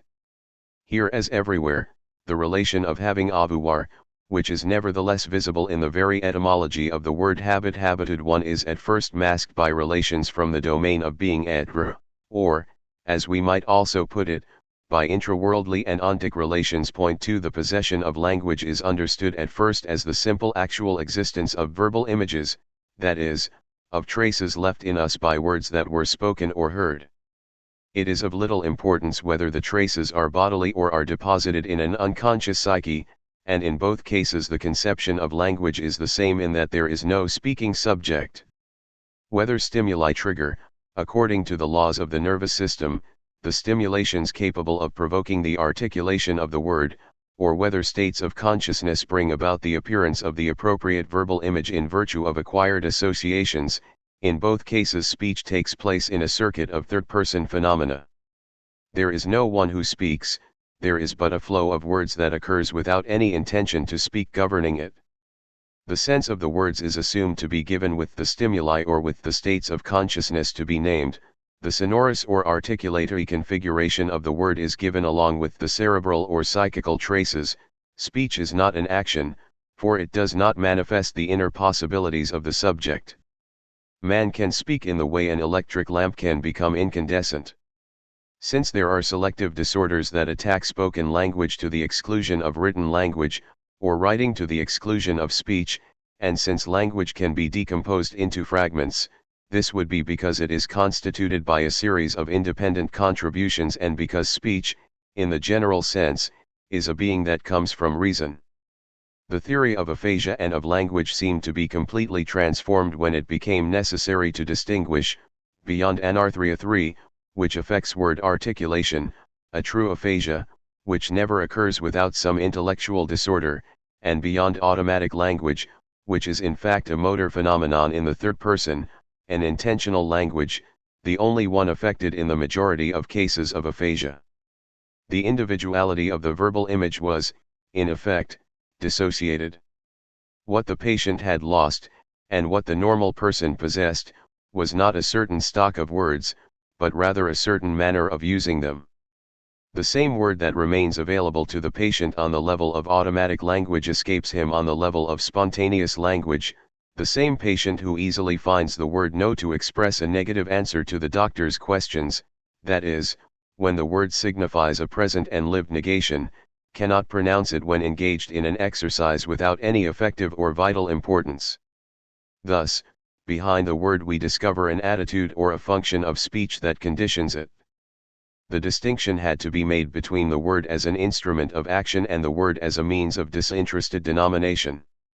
If concrete language remained a third-person process, then spontaneous language or authentic denomination became a phenomenon of thought, and so the origin of certain types of aphasia had to be sought in some mental disorder.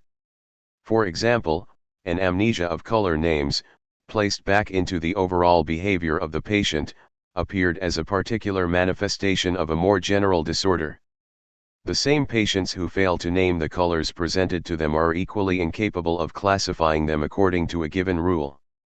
For example, if they are asked to sort samples according to their fundamental tint, it is first observed that they perform the task more slowly and more meticulously than a normal subject. They bring the samples together to compare them, and they do not see at a glance which ones go together. Moreover, after having correctly assembled several blue ribbons, they commit incomprehensible errors. For example, if the last blue ribbon was of a pale shade, they proceed by adding a pale green or a pale pink ribbon to the blue pile, as if it were impossible for them to sustain the proposed principle of classification and of considering the samples from the point of view of color from the beginning to the end of the operation. They have thus become incapable of subsuming the sensory givens under a category and incapable of immediately seeing the samples as representatives of the IDOS blue. Even when they proceed correctly at the beginning of the test, it is not the participation of the samples in a single idea that guides them, but rather the experience of an immediate resemblance, and this is why they can only classify the samples after having brought them together. For these patients, the sorting test reveals a fundamental disorder of which the amnesia of color names will only be another manifestation. For to name an object is to tear oneself away from what its individual and unique properties are in order to see it as the representative of an essence or of a category. And if the patient cannot name the samples, this is not because he has lost the verbal image of the word red or the word blue, it is because he has lost the general power of subsuming a sensory given under a category.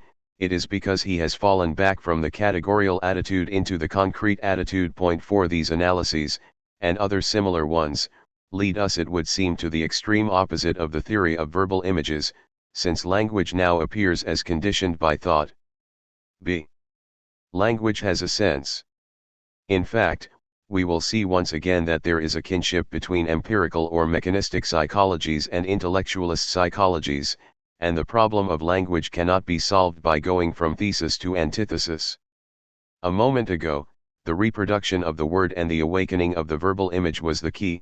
Now, the word is no more than the envelope of genuine denomination of authentic speech, which is an inner operation. These two theories, however, concur in the claim that the word has no signification. This is clear in the first case, since the evocation of the word is not mediated by any concept, and because the stimuli or the given states of consciousness call forth the word according to the laws of the nervous system or according to those of association. Hence the word does not bear its sense, it has no inner power, and is nothing more than a psychical, physiological, or even physical phenomenon juxtaposed with others and brought to light through the play of an objective causality. Nothing changes when the denomination is doubled by a categorial operation. The word is again stripped of any efficacy of its own, this time because it is merely the external sign of an inner recognition that could be accomplished without it and to which it does not contribute. The word is not stripped of sense, since behind it there is a categorial operation, but the word itself does not have this sense, it does not possess it. Thought has a sense and the word remains an empty envelope. The word is merely an articulatory, sonorous phenomenon, or the consciousness of this phenomenon, but in any case, language is only an external accompaniment of thought. In the first account, we exist prior to the word as meaningful, in the second account, we are beyond it. In the first, there is no one who speaks, in the second, there is certainly a subject, but it is the thinking subject, not the speaking subject. With regard to speech itself, intellectualism hardly differs from empiricism, and it is no more able to do without an explanation through automatic reflexes. Once the categorial operation has been accomplished, the appearance of the word that accomplishes it remains to be explained, and again an explanation is found through a physiological or psychological mechanism, since the word is an inert envelope. Thus, we move beyond intellectualism as much as empiricism through the simple observation that the word has a sense. C. Language does not presuppose thought, it accomplishes thought. If speech presupposed thought, or if speaking was primarily the act of connecting with the object through a knowledge intention or through a representation, then we could not understand why thought tends toward expression as if toward its completion, why the most familiar object appears indeterminate so long as we have not remembered its name, and why the thinking subject himself is in a sort of ignorance of his thoughts so long as he has not formulated them for himself, or even spoken or written them, as is shown through the example of so many writers who begin a book without knowing just what they are going to include. A thought, content to exist for itself outside the constraints of speech and communication, would fall into the unconscious the moment it appears, which amounts to saying that it would not even exist for itself. To Kant's famous question, we can respond that it is indeed an experience of thought, in the sense that we give our thought to ourselves through inner or outer speech. It certainly moves forward instantly, as if through flashes, but it subsequently remains for us to appropriate it, and it is through expression that thought becomes our own. The designation of objects never happens after recognition, it is recognition itself. When I focus on an object in the shadows and I say, "It's a brush," there is no concept of the brush in my mind beneath which I could subsume the object and that moreover could be linked with the word brush through a frequent association. Rather, the word bears the sense, and, by imposing it upon the object, I am conscious of reaching the object. As has often been said, the object is only known by the child once it has been named. The name is the essence of the object and resides in it, just like its color or its form. 5 For pre-scientific thought, to name an object is to bring it into existence or to modify it. God creates beings by naming them, and magic affects objects by speaking of them. These errors would be incomprehensible if speech was based upon the concept, for the concept would always have to know itself as distinct from speech and to know speech as an external accompaniment. If one responds that the child learns to know objects through the designations of language, that, presented primarily as linguistic beings, objects thereby only receive a natural existence secondarily, and finally that the actual existence of a linguistic community accounts for these childish beliefs, then this explanation leaves the problem intact. For if the child can know himself as a member of a linguistic community prior to knowing himself as a thought about nature, this is on condition that the subject can be unaware of himself as a universal thought and can grasp himself as speech, and on condition that the word, far from being the simple sign of objects and significations, inhabits things and bears significations. For the speaker, then, speech does not translate a ready-made thought, rather, speech accomplishes thought. 6 Even more so, it must be acknowledged that the person listening receives the thought from the speech itself. At first glance, one might believe that speech that is heard can bring him nothing. He gives the words and the phrases their sense, and even the combination of words and phrases is not some external contribution, since it would not be understood if it did not encounter in him the power of actualizing it. Here as everywhere, it seems true at first glance that consciousness can only find in its experience what it had itself put there. Hence the experience of communication would be an illusion. One consciousness constructs, for X, this language machine that will give to another consciousness the opportunity to enact the same thoughts, but nothing actually passes from one to the other. Nevertheless, given the problem of knowing how according to all appearances consciousness learns something, the solution cannot consist in asserting that it knows everything in advance. The fact is that we have the power to understand beyond what we could have spontaneously thought. People can only speak to us in a language we already know, and each word of a difficult text awakens thoughts in us that belong to us in advance, but these significations sometimes combine into a new thought that reworks them all, and we are transported to the heart of the book and connect with the source. There is nothing here comparable to the resolution of a problem, where an unknown term is discovered through its relation with known terms. For the problem can only be resolved if it is determinate, that is, if the cross-checking of the givens assigns one or several definite values to the unknown. In understanding others, the problem is always indeterminate 7 because only the solution to the problem will make the givens retrospectively appear as convergent, and only the central motive of a philosophy, once understood, gives the philosopher's texts the value of adequate signs. Through speech, then, there is a taking up of the other person's thought, a reflection in others, a power of thinking according to others' aid which enriches our own thoughts. Here, then, the sense of words must ultimately be induced by the words themselves, or more precisely their conceptual signification must be formed by drawing from a gestural signification, which itself is immanent in speech.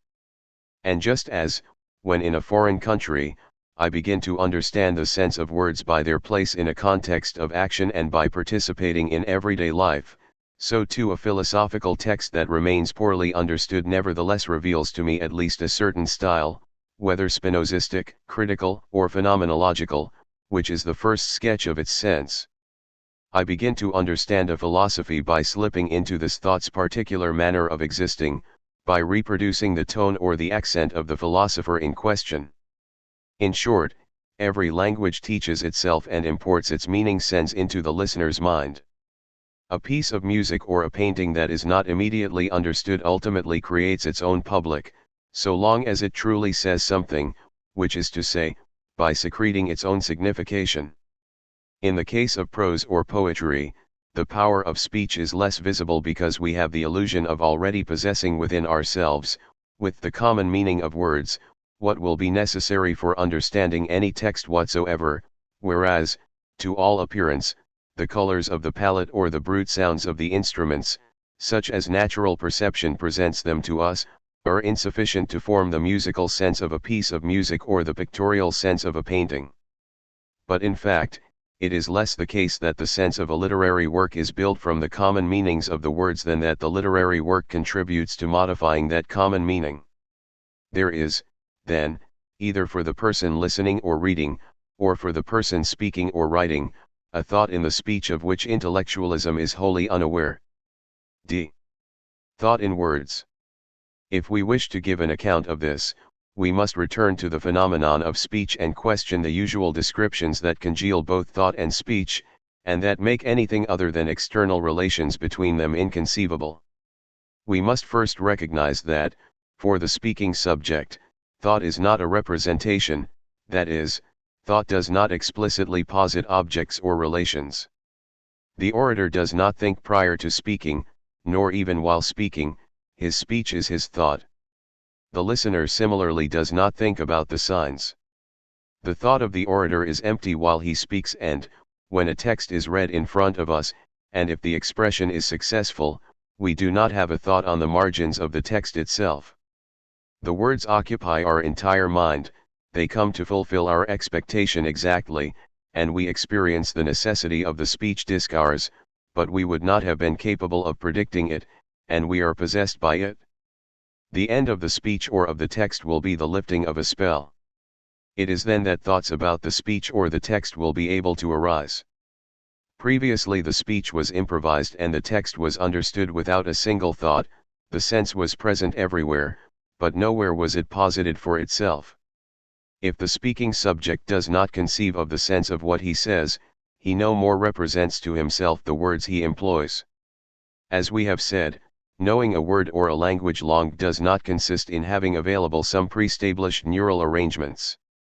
But for all that, neither is it the preservation of some pure memory or some weakened perception of the word. The Bergsonian alternative between habit memory and pure memory does not account for the near presence of the words that I know. They are behind me, like the objects behind my back or like the horizon of the village surrounding my house.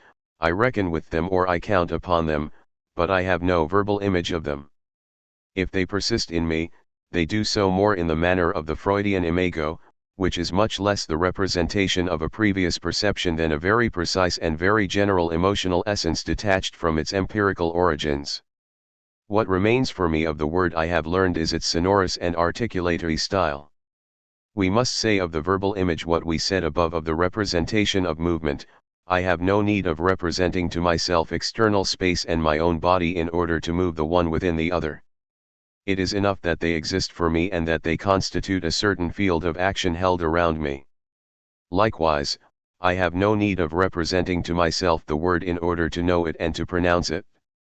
It is enough that I possess its articulatory and sonorous essence as one of the modulations or one of the possible uses of my body. I relate to the word just as my hand reaches for the place on my body being stung. The word has a certain place in my linguistic world. It is a part of my equipment. The only means I have of representing it to myself is by pronouncing it, just as the only means the artist has of representing to himself the work he is pursuing is by producing it. When I imagine absent Pierre, I am not conscious of contemplating Pierre in an image numerically distinct from Pierre himself. As far away as Pierre might be, I aim at him in the world, and my power of imagining is nothing other than the persistence of my world around me. 9 To say that I imagine Pierre is to say that I obtain a pseudo-presence of Pierre by triggering the Pierre behavior.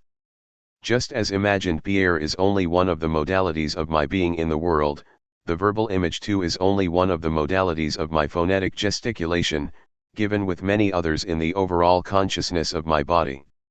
This is clearly what Bergson means when he speaks of a motor structure of recollection 10. But if these pure representations of the past come to insert themselves into the structure, then it is not clear why they would have need of it in order to become actual again. The role of the body in memory can only be understood if memory is not the constituting consciousness of the past, but rather an effort to reopen time beginning from the implications of the present, and if the body, being our permanent means of adopting attitudes and hence of creating pseudo-presence, is the means of our communication with both time and space. 11 The function of the body in memory is that very function of projection that we have already encountered in kinetic initiation.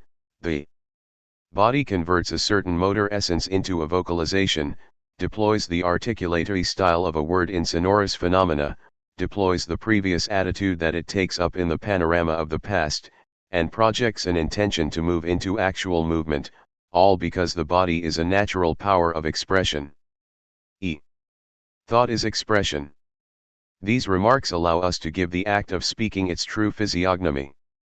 First, speech is not the sign of thought, if by this we understand a phenomenon that announces another as smoke announces fire.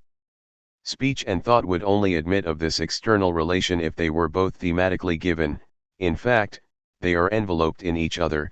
Sense is caught in speech, and speech is the external existence of sense. We can no more admit, as is ordinarily done, that speech is a simple means of solidifying thought, or again, that it is the envelope or the clothing of thought. If the so-called verbal images need to be reconstructed each time, why would it be easier to recall words or phrases than to recall thoughts? And why would thought seek to double itself or to clothe itself in a series of vocalizations, if the latter do not carry and do not contain their sense in themselves? Words can only be the fortresses of thought, and thought can only seek expression if the words are by themselves a comprehensible text and if speech possesses a power of signification of its own. In one way or another, the word and speech must cease to be a manner of designating the object or the thought in order to become the presence of this thought in the sensible world, and not its clothing, but rather its emblem or its body. There must be, as the psychologists say, a linguistic concept, Sprachbegriff, 12, or a verbal concept, Wortbegriff, a central internal experience, specifically verbal, thanks to which the sound heard, pronounced, read, or written becomes a fact of language. 13. Some patients can read a text expressively despite not understanding it. This is because speech or words carry a primary layer of signification that adheres to them and that gives the thought as a style, as an affective value, or as an existential mimicry, rather than as a conceptual statement. We discover here, beneath the conceptual signification of words, an existential signification that is not simply translated by them, but that inhabits them and is inseparable from them. The most important achievement of expression is not to commit to writing some thoughts that might otherwise be lost. A writer hardly ever rereads his own works, and, on the first reading, a great work deposits in us everything that we will subsequently draw from it. The operation of expression, when successful, does not simply leave to the reader or the writer himself a reminder, it makes the signification exist as a thing at the very heart of the text, it brings it to life in an organism of words, it installs this signification in the writer or the reader like a new sense organ, and it opens a new field or a new dimension to our experience. This power of expression is well known in art, for example in music. The musical signification of the sonata is inseparable from the sounds that carry it. Prior to having heard it, no analysis allows us to anticipate it. Once the performance has come to an end, we cannot do anything in our intellectual analyses of the music but refer back to the moment of the experience. During the performance, the sounds are not merely the signs of the sonata, rather, the sonata is there through them and it descends into them. 14. Likewise, the actress becomes invisible, and it is Phaedra who appears. The signification absorbs the signs, and Phaedra has so fully taken possession of Burma that her ecstasy in Phaedra seems to us to be the pinnacle of naturalness and of facility. 15. Aesthetic expression confers an existence in itself upon what it expresses, installs it in nature as a perceived thing accessible to everyone, or inversely rips the signs themselves, the actor's person, the painter's colors and canvas, from their empirical existence and steals them away to another world. No one will object that here the expressive operation actualizes or accomplishes the signification and is not merely a matter of translating it. But despite appearances, the same is true for the expression of thoughts by speech. Thought is nothing inner, nor does it exist outside the world and outside of words. What tricks us here, what makes us believe in a thought that could exist for itself prior to expression, are the already constituted and already expressed thoughts that we can silently recall to ourselves and by which we give ourselves the illusion of an inner life. But in fact, this supposed silence is buzzing with words, this inner life is an inner language. Pure thought is reduced to a certain emptiness of consciousness and to an instantaneous desire. The new meaningful intention only knows itself by donning already available significations, which are the results of previous acts of expression. The available significations suddenly intertwine according to an unknown law, and once and for all a new cultural being has begun to exist. Thought and expression are thus constituted simultaneously when our cultural assets are mobilized in the service of this unknown law, just as our body suddenly lends itself to a new gesture in the acquisition of habit. Speech is a genuine gesture and, just like all gestures, speech too contains its own sense. This is what makes communication possible. In order for me to understand the other person's words, I must already know his vocabulary and his syntax. But that does not mean that the words act by arousing representations in me, which could be associated with them and which, when taken together, could eventually reproduce in me the speaker's original representation. I do not primarily communicate with representations or with a thought, but rather with a speaking subject, with a certain style of being, and with the world that he aims at. Just as the significative intention that initiated the other person's speech is not an explicit thought, but rather a certain lack that seeks to be fulfilled, so too is my taking up of this intention not an operation of my thought, but rather a synchronic modulation of my own existence, a transformation of my being. We live in a world where speech is already instituted. We possess in ourselves already formed significations for all of these banal words paroles. They only give rise in us to second-order thoughts, which are in turn translated into other words that require no genuine effort of expression from us, and that will demand no effort of comprehension from our listeners. Thus, language and the comprehension of language seem self-evident. The linguistic and intersubjective world no longer causes us any wonder, we no longer distinguish it from the world itself, and we reflect within a world already spoken and speaking. We become unaware of what is contingent in expression and in communication, either for the child who learns to speak, or for the writer who says and thinks of something for the first time, in short, for those who transform a certain silence into speech. It is, however, clear that constituted speech, such as it plays out in everyday life, assumes that the decisive step of expression has been accomplished.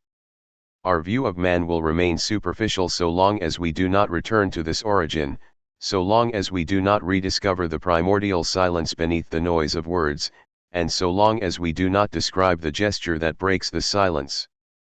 Speech is a gesture, and its signification is a world. F.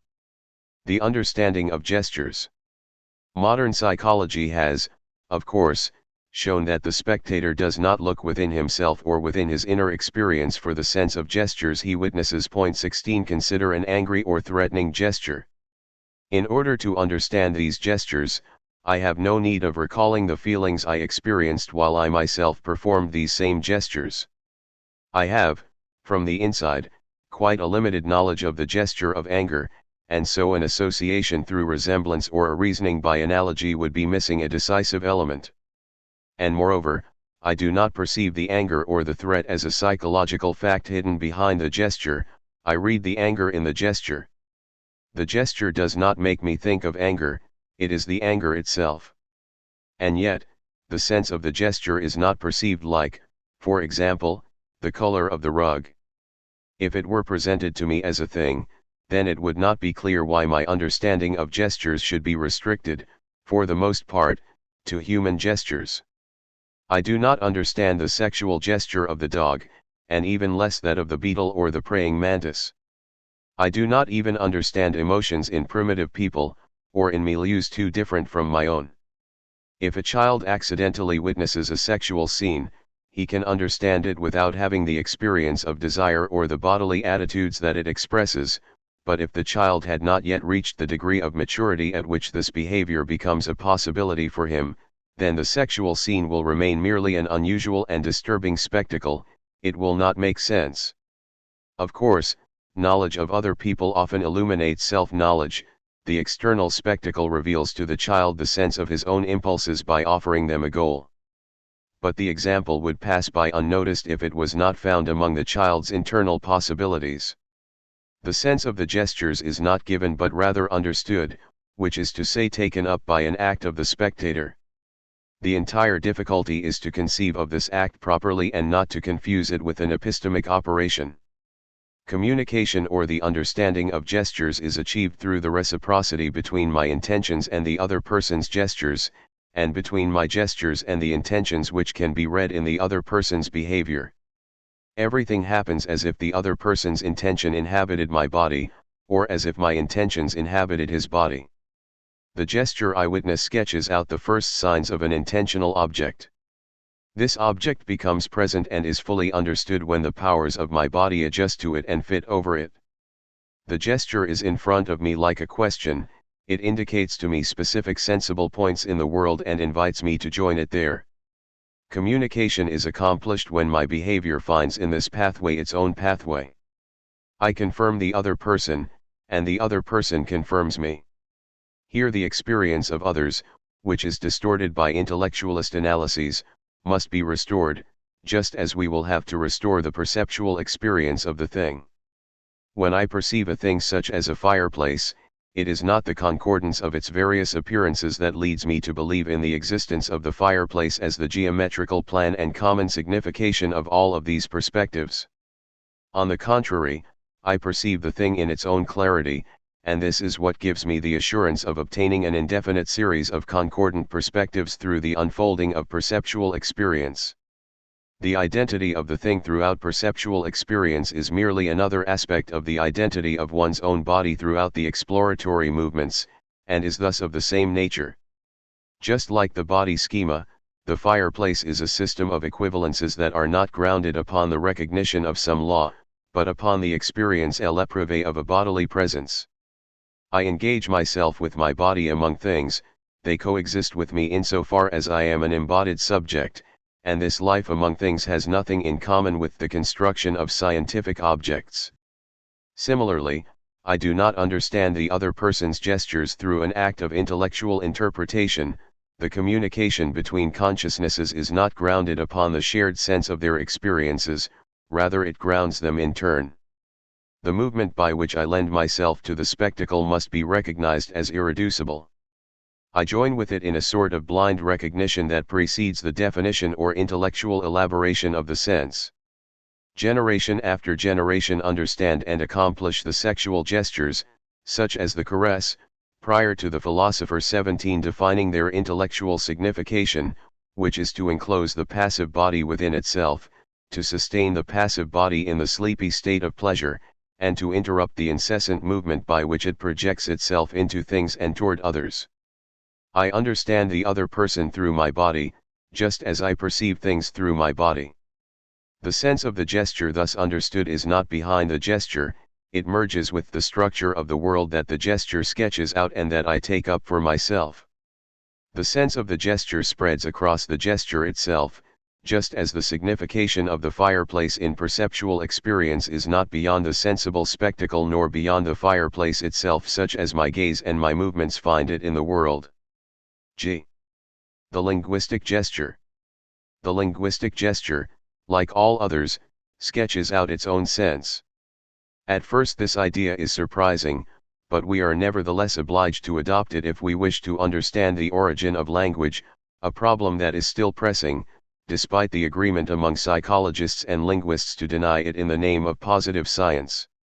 At first, it seems impossible to allow either words or gestures an immanent signification, because the gesture is limited to indicating a certain relation between man and the perceptible world, because this world is given to the spectator through natural perception, and because the intentional object is hence offered to the observer at the same time as the gesture itself.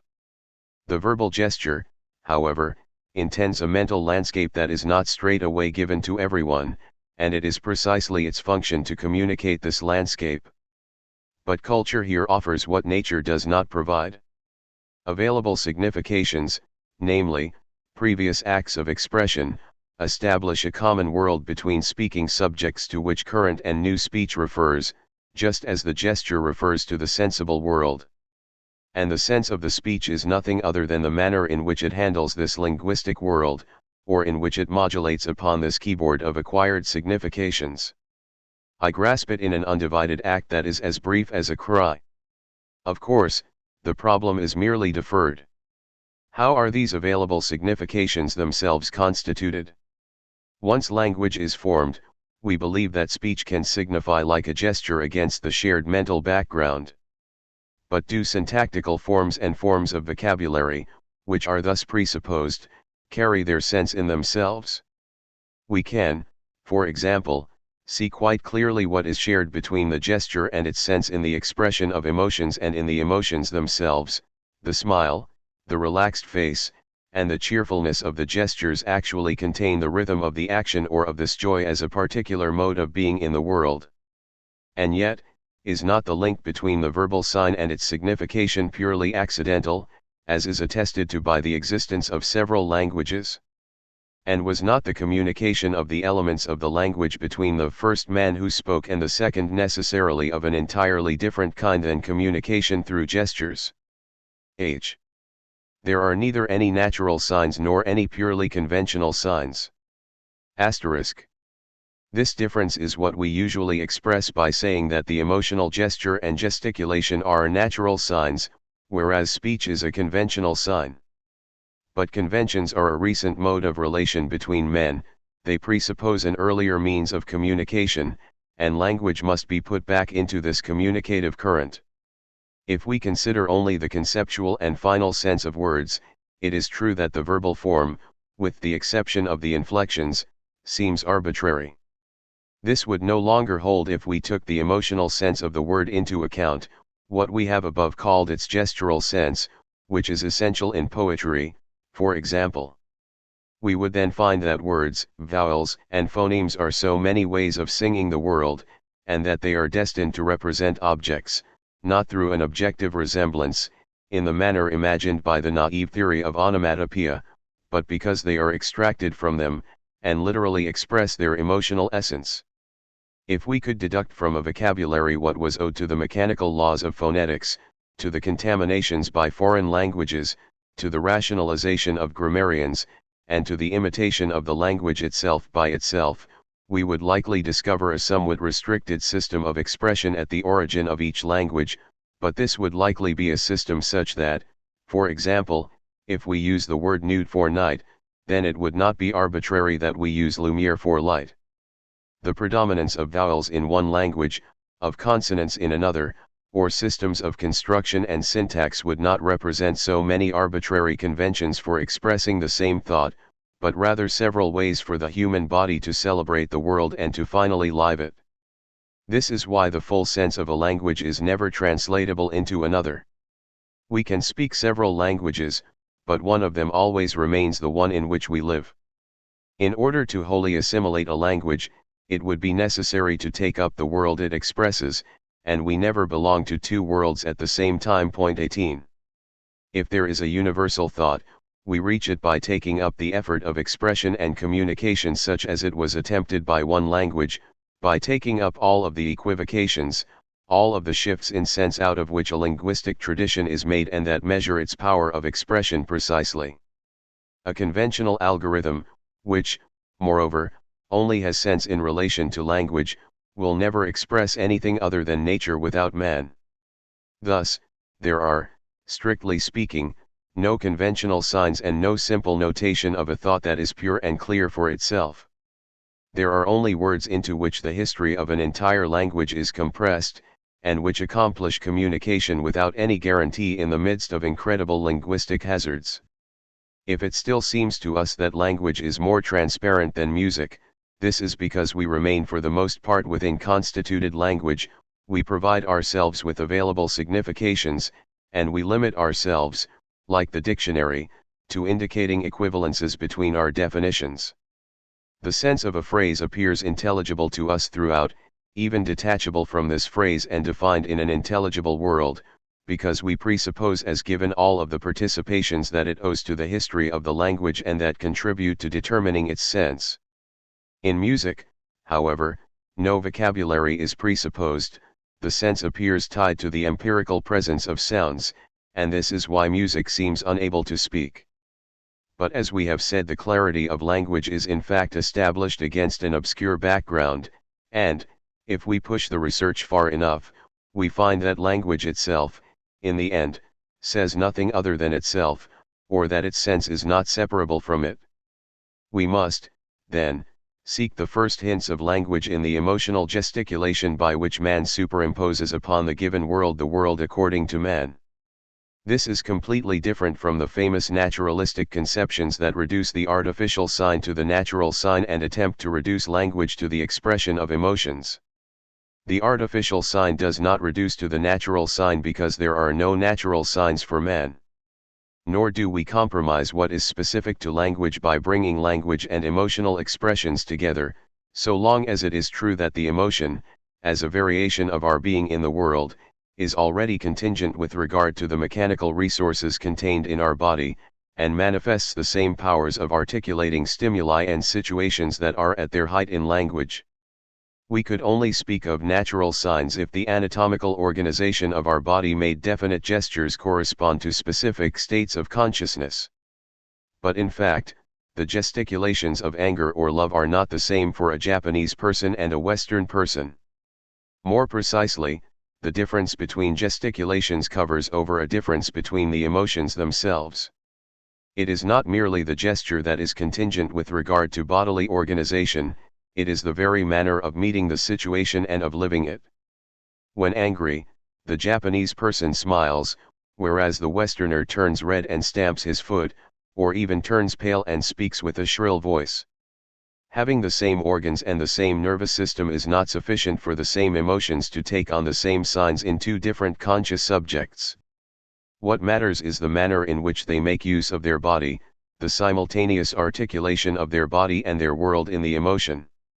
The psychophysical equipment leaves so many possibilities open, and here we see that, just as in the domain of instincts, there is no human nature given once and for all. The use that a man makes of his body is transcendent with regard to that body as a mere biological being. It is no more natural and no less conventional to cry out in anger or to express love through the kiss 19 than it is to call a table a table. Just like words, passionate feelings and behaviors are invented. Even the ones that seem inscribed in the human body, such as paternity, are in fact institutions. 20 It is impossible to superimpose upon man both a primary layer of behaviors that could be called natural and a constructed cultural or spiritual world. For man, everything is constructed and everything is natural, in the sense that there is no single word or behavior that does not owe something to mere biological being, and, at the same time, there is no word or behavior that does not break free from animal life, that does not deflect vital behaviors from their direction sense through a sort of escape and a genius for ambiguity that might well serve to define man. Already the mere presence of a living being transforms the physical world, makes food appear over here and a hiding place over there, and gives to stimuli a sense that they did not have. This is even more the case for the presence of a man in the animal world. Behaviors create significations that are transcendent in relation to the anatomical structure and yet immanent to the behavior as such, since behavior can be taught and can be understood. We cannot do without this irrational power that creates and communicates significations, and of which speech is merely a particular case. Transcendence in language. What is simply true, and what justifies the special place that is ordinarily accorded language, is that, of all the expressive operations, speech alone is capable of sedimenting and of constituting an intersubjective acquisition. This fact is not explained by observing that speech can be recorded on paper, whereas gestures or behaviors are only transmitted through direct imitation.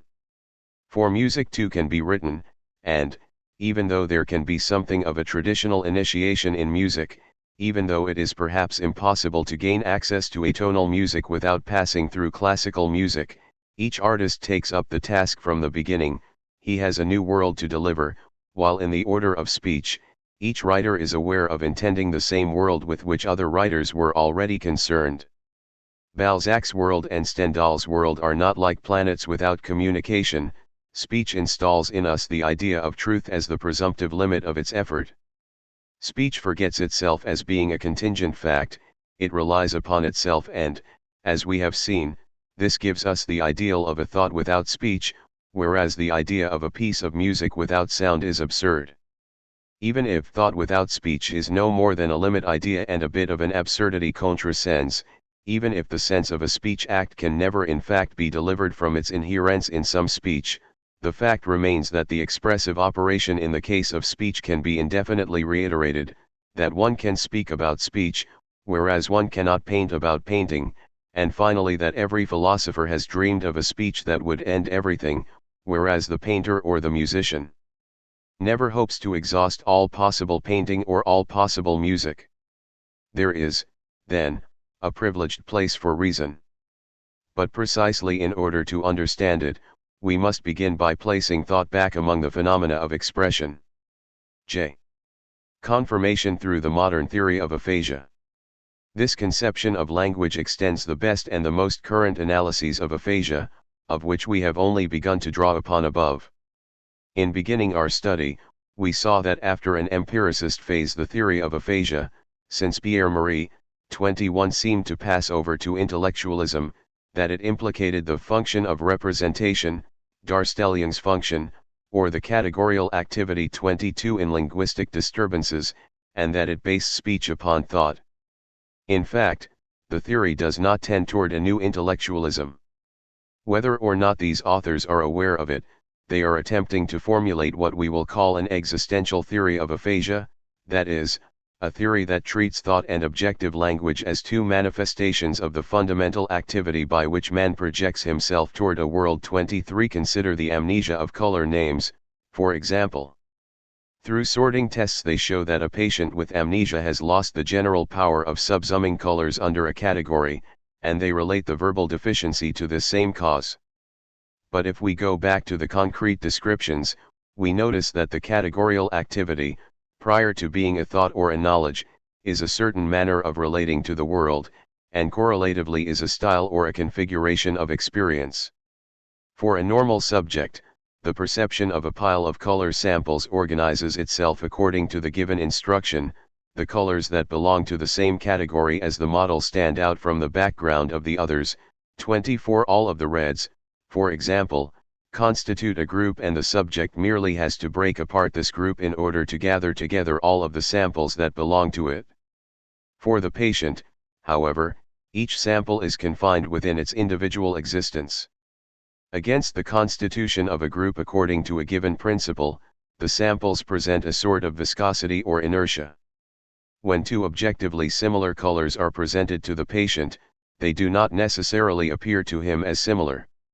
It can happen that the fundamental tone dominates in one, while the degree of light or warmth dominates in the other. 25 We can obtain an experience of this sort by placing ourselves in front of a pile of samples with an attitude of passive perception.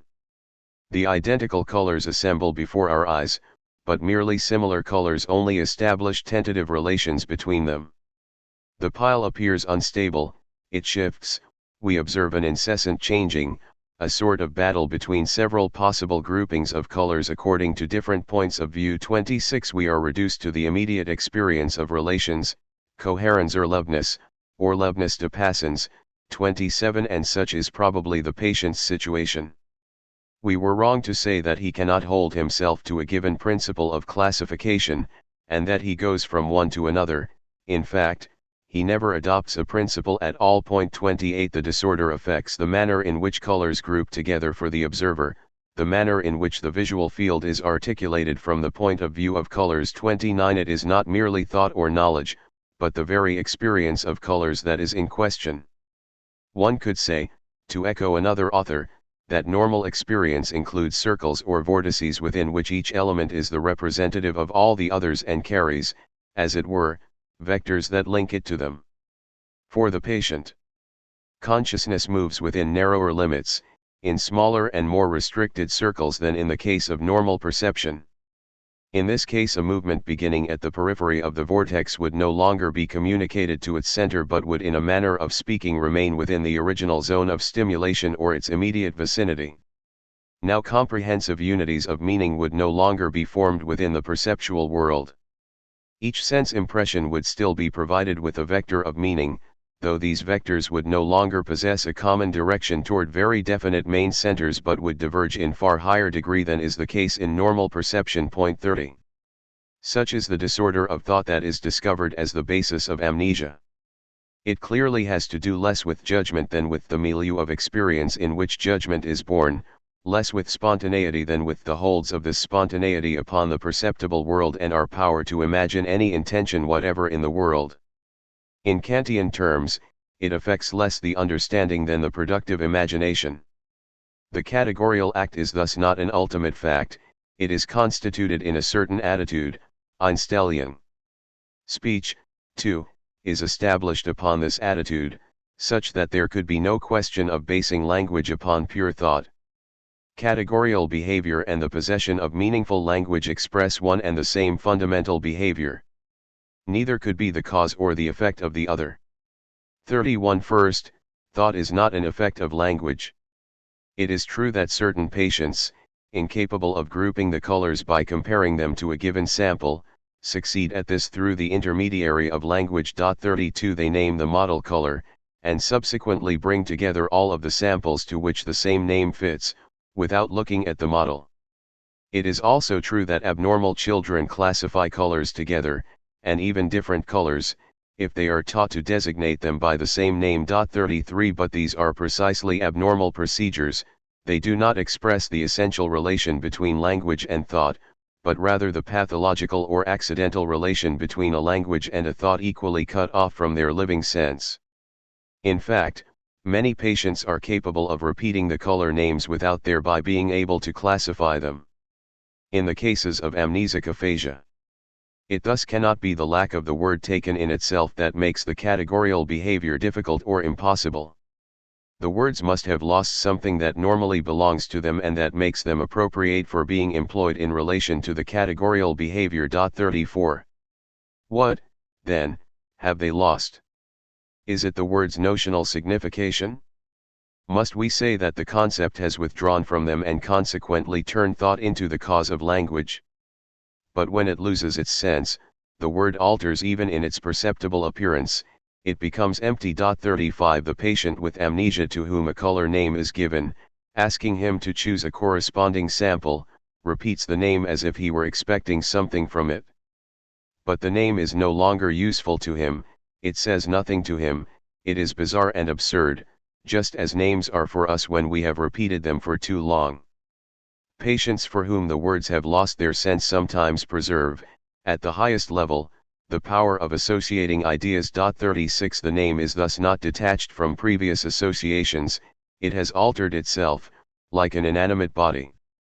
The link from the word to its living sense is not an external link of association, the sense inhabits the word, and language is not an external accompaniment of intellectual processes. 37. Thus we are clearly led to recognize a gestural or existential signification of speech, as we said above. Language certainly has an interior, but this interior is not a thought closed in upon itself and conscious of itself. What, then, does language express if it does not express thought? It presents, or rather it is, the subject's taking up of a position in the world of his significations. The term world is here not just a manner of speaking, it means that mental or cultural life borrows its structures from natural life and that the thinking subject must be grounded upon the embodied subject. For the speaking subject and for those who listen to him, the phonetic gesture produces a certain structuring of experience, a certain modulation of existence, just as a behavior of my body invests, for me and for others, the objects that surround me with a certain signification. The sense of the gesture is not contained in the gesture as a physical or physiological phenomenon. The sense of the word is not contained in the word as a sound. Rather, it is the definition of the human body to appropriate, in an indefinite series of discontinuous acts, meaningful cores that transcend and transfigure its natural powers. This act of transcendence is initially found in the acquisition of a behavior, and then in the silent communication of the gesture, the body opens itself to a new behavior and renders that behavior intelligible to external observers through the same power. A system of definite powers suddenly disintegrates here and there, breaks apart, and is reorganized under a law that is unknown to the subject or the external observer, and which is revealed to them in this very moment.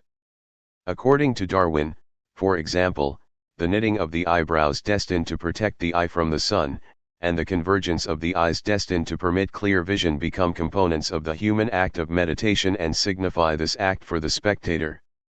Language, in turn, poses no other problem, the contraction of the throat, the sibilant emission of air between the tongue and the teeth, a certain manner of playing with our body suddenly allows itself to be invested with a figurative sense and signifies this externally. This is no more and no less miraculous than the emergence of love from desire, or that of the gesture from the uncoordinated movements at the start of life.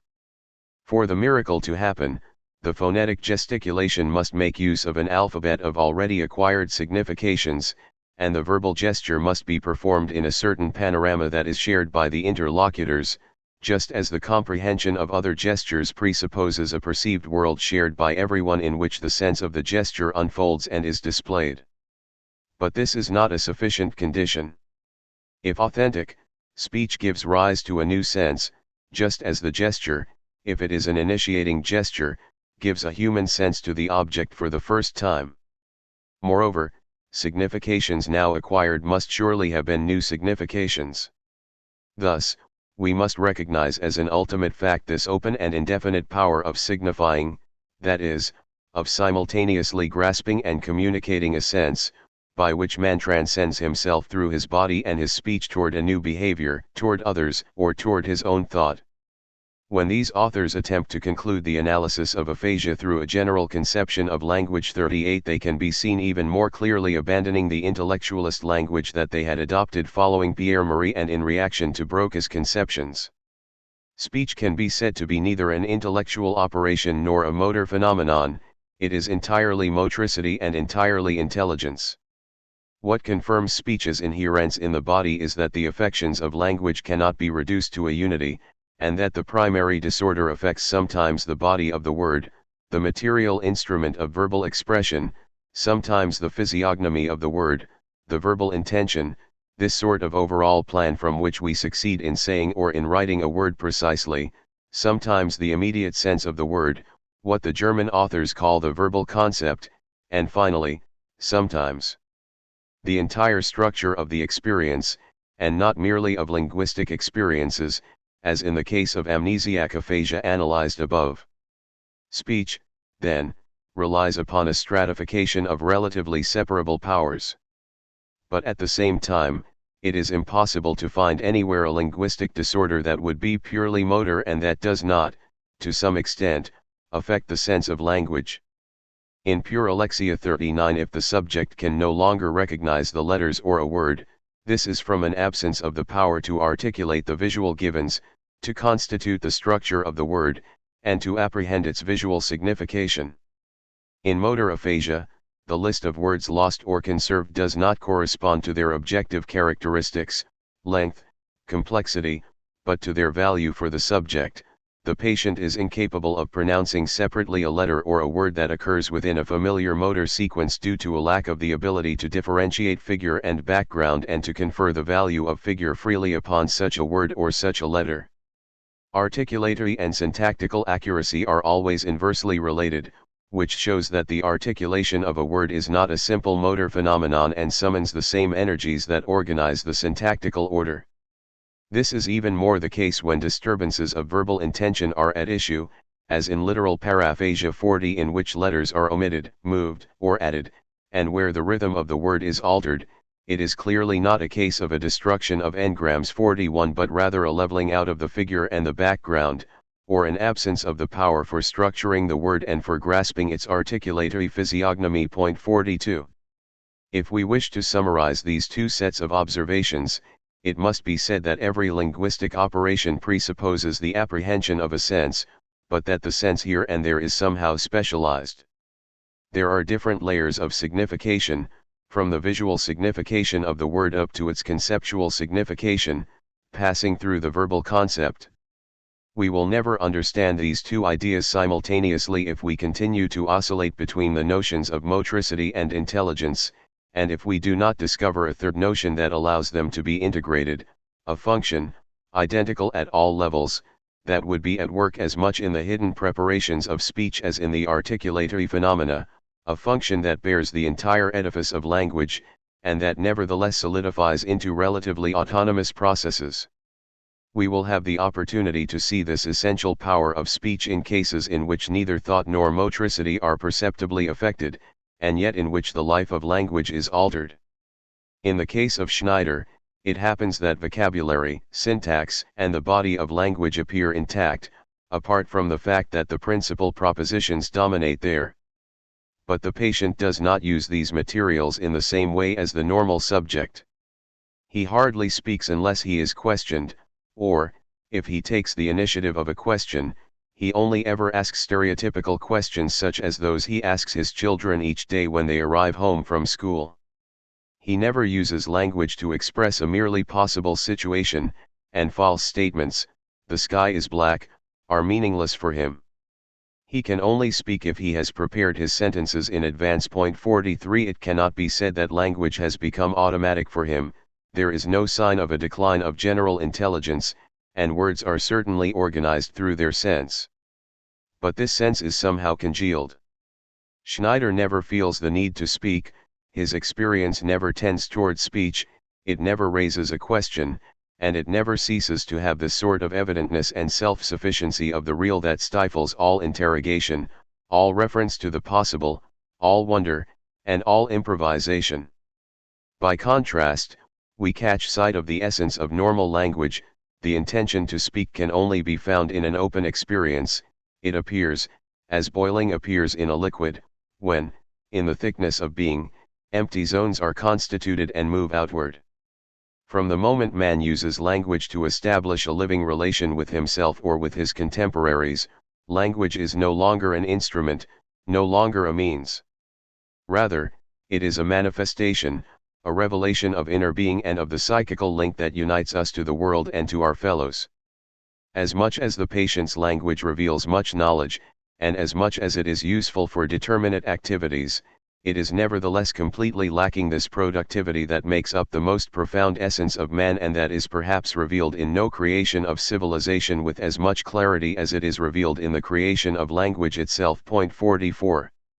By taking up a famous distinction, it might be said that languages, languages, that is, constituted systems of vocabulary and syntax, or the various empirically existing means of expression, are the depository and the sedimentation of acts of speech parole, in which the unformulated sense not only finds the means of expressing itself on the outside, but moreover acquires existence for itself, and is truly created as sense. Or again, the distinction could be made between a speaking speech and a spoken speech. 45 In the former, the meaningful intention is in a nascent state. Here existence is polarized into a certain sense that cannot be defined by any natural object. Existence seeks to meet up with itself beyond being, and this is why it creates speech as the empirical support of its own non-being. Speech is the excess of our existence beyond natural being. But the act of expression constitutes a linguistic and cultural world, it makes that which stretched beyond fall back into being. This results in spoken speech, which enjoys the use of available significations like that of an acquired fortune. From these acquisitions, other authentic acts of expression, those of the writer, the artist, and the philosopher, become possible. This ever-recreated opening in the fullness of being is what conditions the first speech of the child and the speech of the writer, the construction of the word and the construction of concepts. Such is the function revealed through language, which reiterates itself, depends upon itself, or that like a wave gathers itself together and steadies itself in order to once again throw itself beyond itself. K. The miracle of expression in language and in the world. Even more clearly than our remarks on spatiality and bodily unity, this analysis of speech and expression leads us to recognize the enigmatic nature of one's own body. It is not an assemblage of particles where each one would remain in itself, or again, it is not an intertwining of processes defined once and for all, it is not where it is not what it is, since we see it in itself secreting a sense that does not come from nowhere, projecting this sense upon its material surroundings, and communicating it to other embodied subjects. It was always observed that the gesture or speech transfigure the body, but no more was said than that they developed or manifested a different power, such as thought or the soul. It was not seen that, in order to be able to express these, the body must ultimately become the thought or the intention that it signifies to us. It is the body that shows, that speaks, and this is what we have learned in this chapter. Cézanne once said of a portrait, "If I weave around your expression the whole infinite network of little bits of blue and brown that are there, that combine there, I'll get your authentic look on my canvas. And God help them if they can't see how you make a mouth look sad or a cheek smile by joining a green shade to a red one." 46. This revelation of an immanent or nascent meaning sense in the living body extends, as we will see, to the entire sensible world, and our gaze, informed by the experience of one's own body, will discover the miracle of expression in all other objects. In Le Pot de Chagrin, Balzac describes a tablecloth white as a bed of freshly fallen snow, on which the places were laid in orderly array, crowned with honey-colored rolls 47, and Cézanne concedes. All my early life I wanted to paint that, the tablecloth of fresh snow. Now I know that one must want to paint merely, the places laid in orderly array and honey-colored rolls. If I paint crowned I'm done for. Do you understand? And if I truthfully balance and relate my places and my rolls as they are in nature, you can be sure that the crowns, the snow, and all the excitement will be there. Point 48. The problem of the world, and to begin with, the problem of one's own body, consists in the fact that everything resides within the world. The body and Cartesian analysis 49. The Cartesian tradition has taught us to disentangle ourselves from the object. The reflective attitude purifies simultaneously the common notions of body and of soul by defining the body as a sum of parts without an interior and the soul as a being directly and fully present to itself. These corresponding definitions establish a clarity within us and outside of us, namely, the transparency of an object without folds, and the transparency of a subject who is nothing other than what it thinks it is.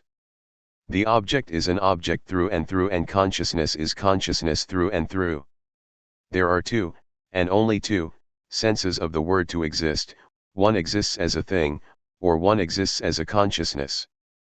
The experience of one's own body, however, reveals to us an ambiguous mode of existence. If I attempt to conceive of it as a bundle of third-person processes, vision, motricity, sexuality, I observe that these functions cannot be linked among themselves or to the external world through causal relations.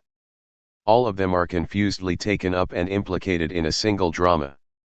The body, then, is not an object.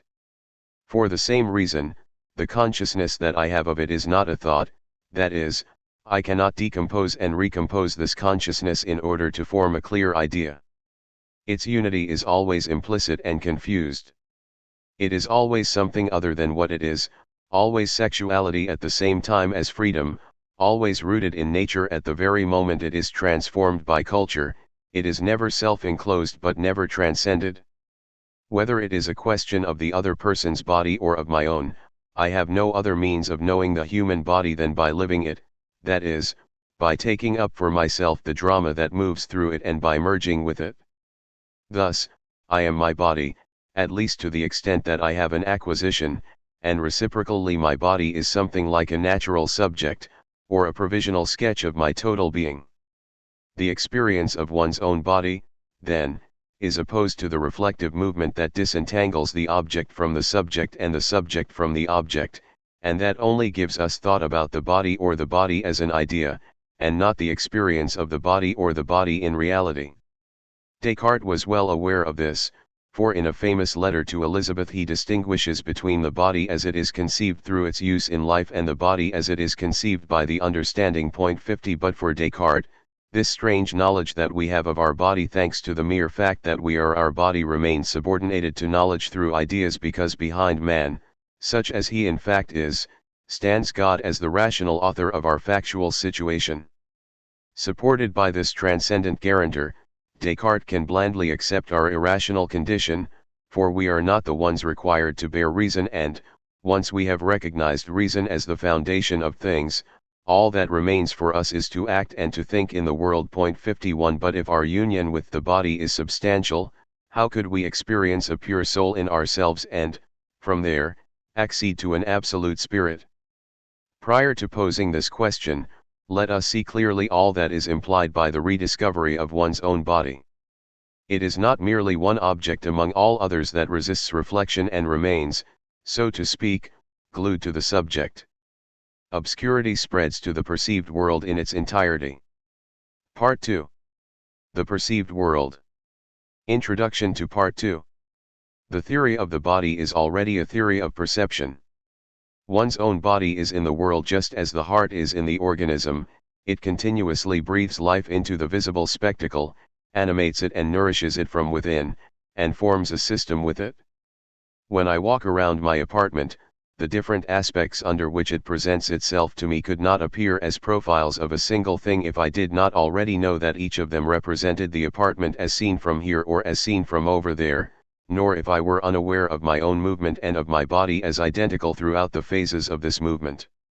Of course, I might conceive of my apartment as if from above, I might imagine it or draw a floor plan of it on a piece of paper, but even then I would not be able to grasp the unity of the object without the mediation of bodily experience, for what I call a floor plan is nothing but a more extensive perspective. This is the apartment as seen from above, and if I can summarize in it all of the customary perspectives, this is only on condition of knowing that a single embodied subject could successively see from different positions. One might respond that, by putting the object back into bodily experience as one of the poles of that experience, we strip it of precisely what gives it its objectivity. From my body's point of view, I never see the 6 faces of a cube as equal, even if it is made of glass, and yet the word cube has a sense. The cube itself, the real cube above and beyond its sensible appearances, has its 6 equal faces. To the extent that I move around the cube, I see the front face, which was a square, lose its shape and then disappear, while the other sides appear and each in turn become square. But the unfolding of this experience is, for me, nothing but the opportunity for conceiving of the total cube with its 6 equal and simultaneous faces, that is, the intelligible structure that makes sense of this experience. And in order for my walk around the cube to motivate the judgment here is a cube, my movements themselves must already be located in objective space and, far from the experience of my own movement conditioning the position of an object, it is rather by conceiving of my body as a moving object that I can decode the perceptual appearance and construct the true cube. The experience of my own movement would, then, be merely a psychological circumstance of perception and would not contribute to determining the sense of the object. The object and my body would thus certainly form a system, but it would be a cluster of objective correlations and not, as we said just above, a collection of lived correspondences.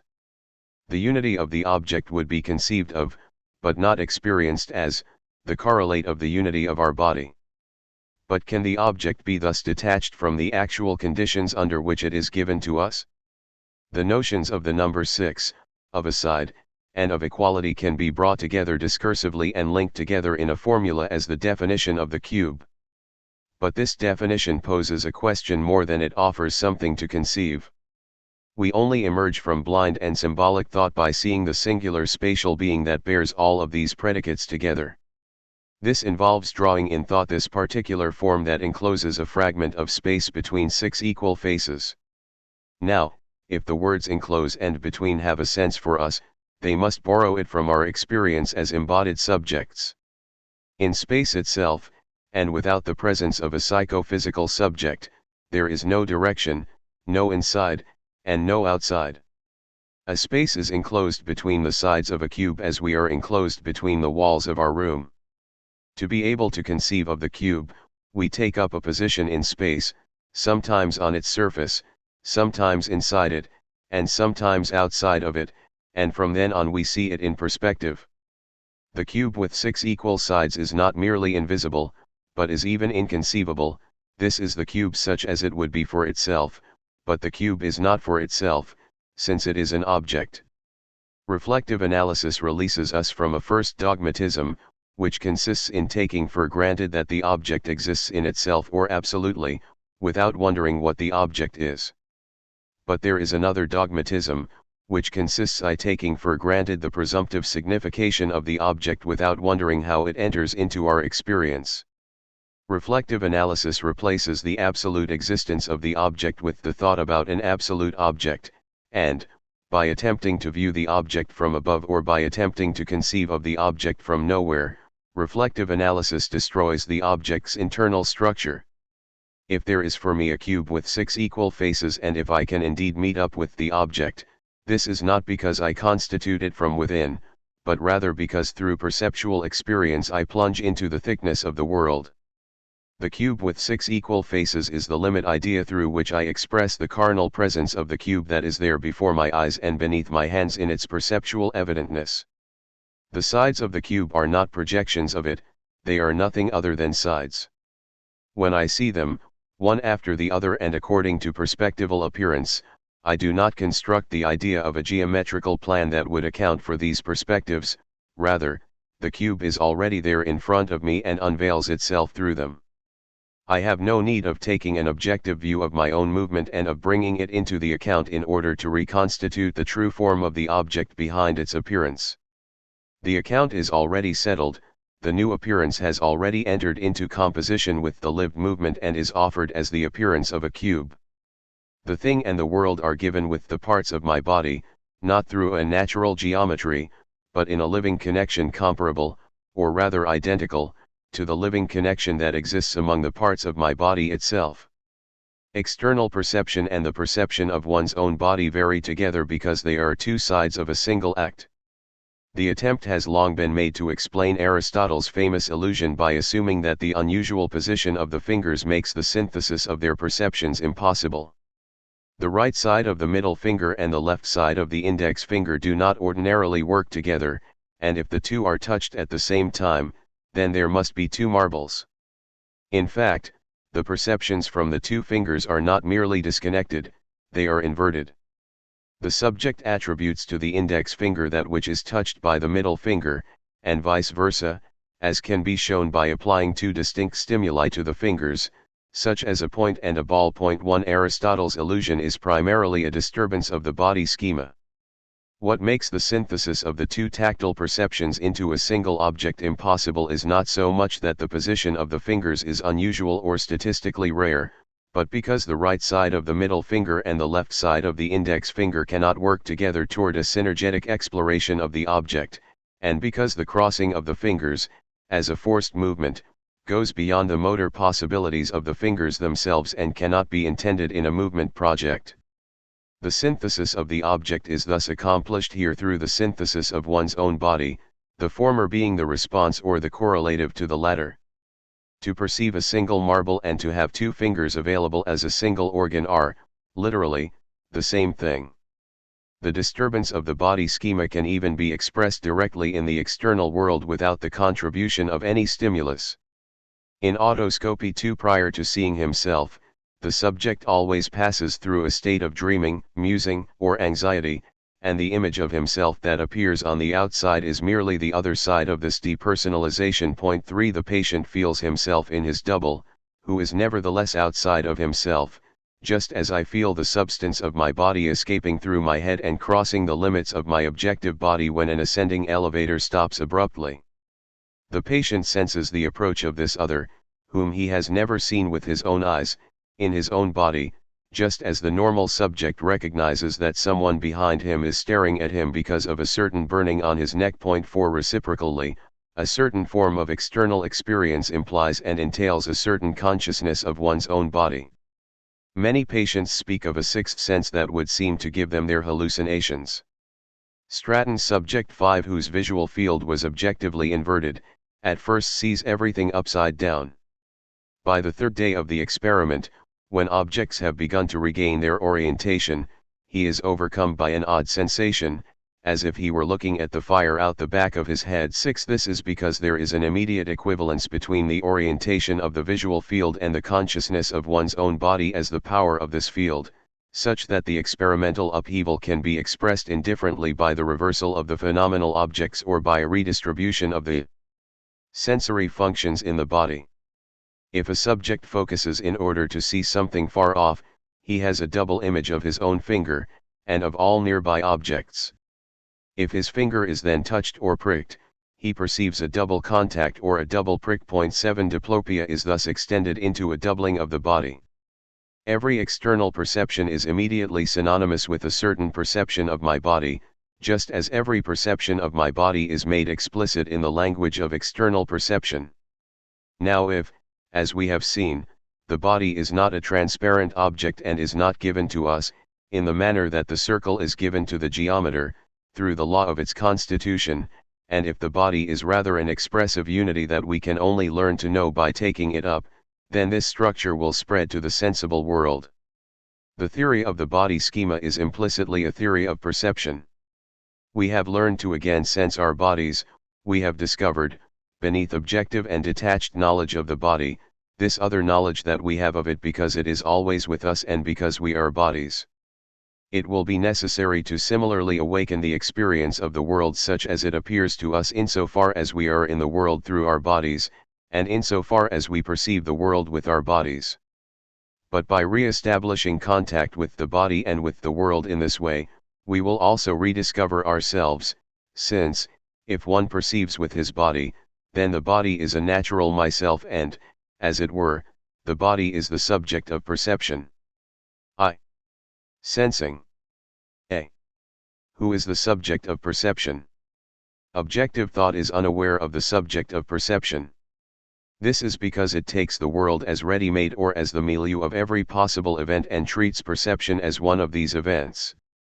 The empiricist philosopher, for example, considers subject X while perceiving and attempts to describe what happens.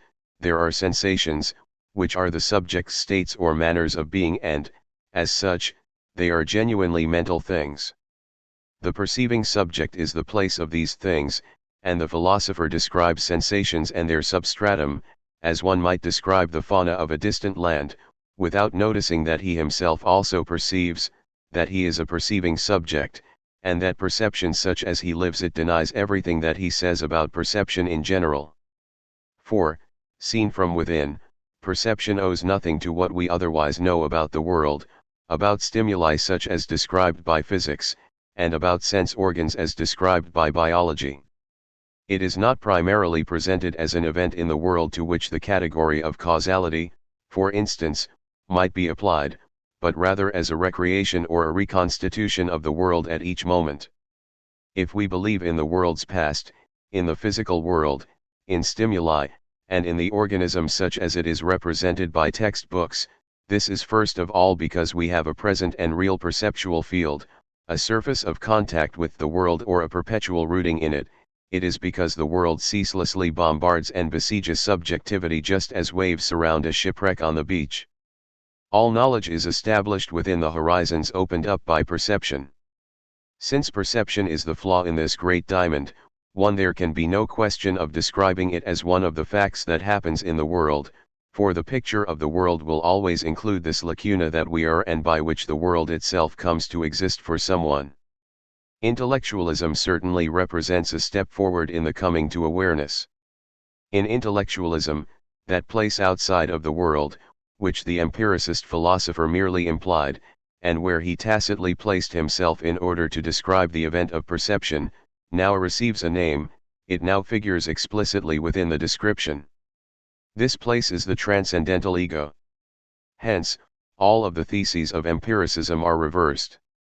The state of consciousness becomes the consciousness of a state, passivity becomes a positing of passivity, the world becomes the correlate of a thought about the world and no longer exists except for a constituting ego. And yet it remains true to say that intellectualism also takes the world as ready-made. For the constitution of the world, such as conceived by intellectualism, is a simple stylistic requirement. To each term in the empiricist description the phrase, consciousness about, must be added. The entire system of experience, world, one's own body, and empirical self, is subordinated to a universal thinker, charged with sustaining the relations among these three terms. But since this universal thinker is not engaged in this system, the terms remain what they were in empiricism, namely, causal relations laid out on the level of cosmic events. Now, if one's own body and the empirical self are merely elements in the system of experience, merely objects among other objects beneath the gaze of the genuine eye, then how can we ever merge with our body? How could we have believed that we saw with our own eyes what we had in fact grasped through an inspection of the mind? How is it that the world is not perfectly explicit in front of us, and why does it only deploy itself little by little and never in its entirety? And finally, how does it happen that we perceive? We will only understand this if the empirical self and the body are not immediately objects, and never fully become objects, if, that is, saying that I see the piece of wax with my eyes makes sense, if correspondingly this possibility of absence, this dimension of escape and of freedom that reflection opens at the foundation of ourselves and that is called the transcendental I are not initially given and are never absolutely acquired, and finally, if I can never say I absolutely and if every act of reflection, every voluntary taking up of a position is established against the background and upon the proposition of a pre-personal life of consciousness. The subject of perception will remain unknown so long as we cannot escape the alternative between created nature and creating naturant, between sensation as a state of consciousness and as the consciousness of a state, between existence in itself and existence for itself. Let us return, then, to sensation and examine it closely enough such that it teaches us the living relation of the one who perceives with both his body and his world. Relations between sensing and behaviors, quality as the concretion of a mode of existence, sensing as coexistence. Inductive psychology will aid us in the attempt to give sensation a new status by showing that it is neither a state or quality, nor the consciousness of a state or quality. In fact, each so-called quality, red, blue, color, sound, is inserted into a certain behavior. For the normal subject, sensory stimulations, and above all those in the laboratory, which have almost no living signification for him, hardly modify general motricity. But illnesses of the cerebellum or frontal cortex reveal what the influence of sensory stimulations upon the muscular tonus might be if they were not integrated into an overall situation and if the tonus was not, for the normal person, adjusted with regard to certain privileged tasks. The gesture of raising the arm, which can be taken as an indication of a motor disturbance, is modified differently in its amplitude and its direction by a red, yellow, blue, or green visual field. In particular, red and yellow encourage smooth movements, whereas blue and green encourage jerky movements. For example, when red is applied to the right eye, it encourages a stretching movement of the corresponding arm toward the outside, whereas green encourages a bending movement and a folding toward the body point to the privileged position of the arm, where the subject senses his arm balanced and at rest, which is further from the body for the patient than it is for the normal subject, is modified through the presentation of colors. Green brings the position nearer to the body point. 3. The color of the visual field makes the subject's reactions more or less precise, whether it involves performing a movement with a given amplitude or showing a determinate length with his fingers. With a green visual field, the valuation is precise. With a red visual field, it is imprecise by excess. Movements toward the outside are accelerated by green, slowed down by red. Red modifies the locating of stimuli upon the skin in the direction of abduction. Yellow and red accentuate errors in the estimation of weight and of time. In the case of cerebellar patients, blue and particularly green help to compensate. In these different experiments, each color always acts in the same direction, such that we can attribute to it a definite motor value. Overall, red and yellow encourage abduction, blue and green adduction. Now, in a general manner, adduction signifies that the organism turns toward the stimulus and is drawn out into the world. Abduction signifies that it turns away from the stimulus and retreats toward its core point. 4. Sensations, or sensible qualities, are thus far from being reduced to the experience éprouvée of a certain state or of a certain indescribable quality. They are presented with a motor physiognomy, they are enveloped by a living signification. It has long been known that sensations include a certain motor accompaniment, that stimuli trigger nascent movements that are associated with the sensation or the quality and form a halo around it, and that the perceptual side and the motor side of behavior communicate. But for the most part, it is assumed that this relation changed nothing in the terms between which it is established. For in the examples we gave above, there is no question of an external relation of causality that would leave intact the sensation itself. Motor reactions provoked by blue, or blue behavior, are not effects in the objective body of the color defined by a certain wavelength and a certain intensity. A blue obtained through contrast, and to which no physical phenomenon corresponds, is enveloped by the same motor halo. 5. The motor physiognomy of the color is not constituted in the physicist's world, nor through the effect of some hidden process. Is it constituted then in consciousness, and must it thus be said that the experience of blue as a sensible quality gives rise to a certain modification of the phenomenal body? But it is not clear why the becoming aware of a certain quality would modify my appreciation of size, and moreover why the sensed effect of the color does not always correspond precisely to the influence that it exercises upon behavior. Red can exaggerate my reactions without my noticing. Point 6. The motor signification of colors can only be understood if colors cease to be self-enclosed states or indescribable qualities offered to the observation of a thinking subject, if they effect in me a certain general arrangement by which I am adapted to the world, if they entice me toward a new manner of evaluating the world, and if, on the other hand, motricity ceases to be the simple consciousness of my present or imminent changes of place in order to become the function that continuously establishes my standards of size, the variable scope of my being in the world. Blue is what solicits a certain way of looking from me, it is what allows itself to be palpated by a specific movement of my gaze. It is a certain field or a certain atmosphere offered to the power of my eyes and of my entire body. Here the experience of the color confirms and clarifies the correlations established by inductive psychology. Green is commonly taken to be a peaceful color. It encloses me within myself and calms me down, says one patient. 7. It asks nothing of us and does not summon us to do anything, says Kandinsky. Blue seems to yield to our gaze, says Goethe. Red, to the contrary, penetrates the eye, continues Goethe. Point 8. Or as one of Goldstein's patients reports, red tears open and yellow is stinging. In general, we have on the one hand the experience of a tearing open, or of a movement that goes away from the center for red and yellow. On the other hand, we have the experience of rest and concentration for blue and green. Point 9. The vegetative and motor background, and the living signification of qualities can be revealed by applying either weak or very brief stimuli. The color, before being seen, is foreshadowed by the experience of a certain bodily attitude that alone fits with it and determines it with precision.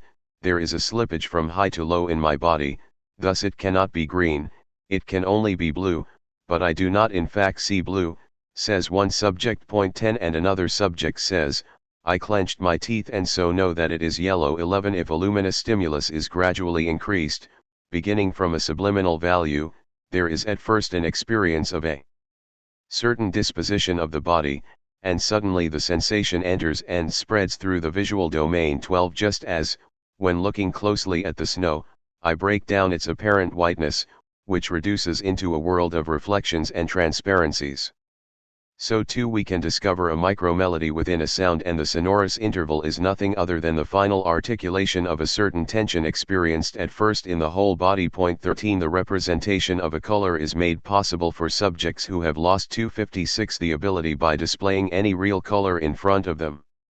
For the subject, the real color produces a concentration of color experience that allows him to draw together the colors in his eye. 14. Thus, prior to being an objective spectacle, the quality allows itself to be recognized by a type of behavior that intends it essentially, and this is why I obtain a quasi-presence of blue from the moment my body adopts the blue attitude.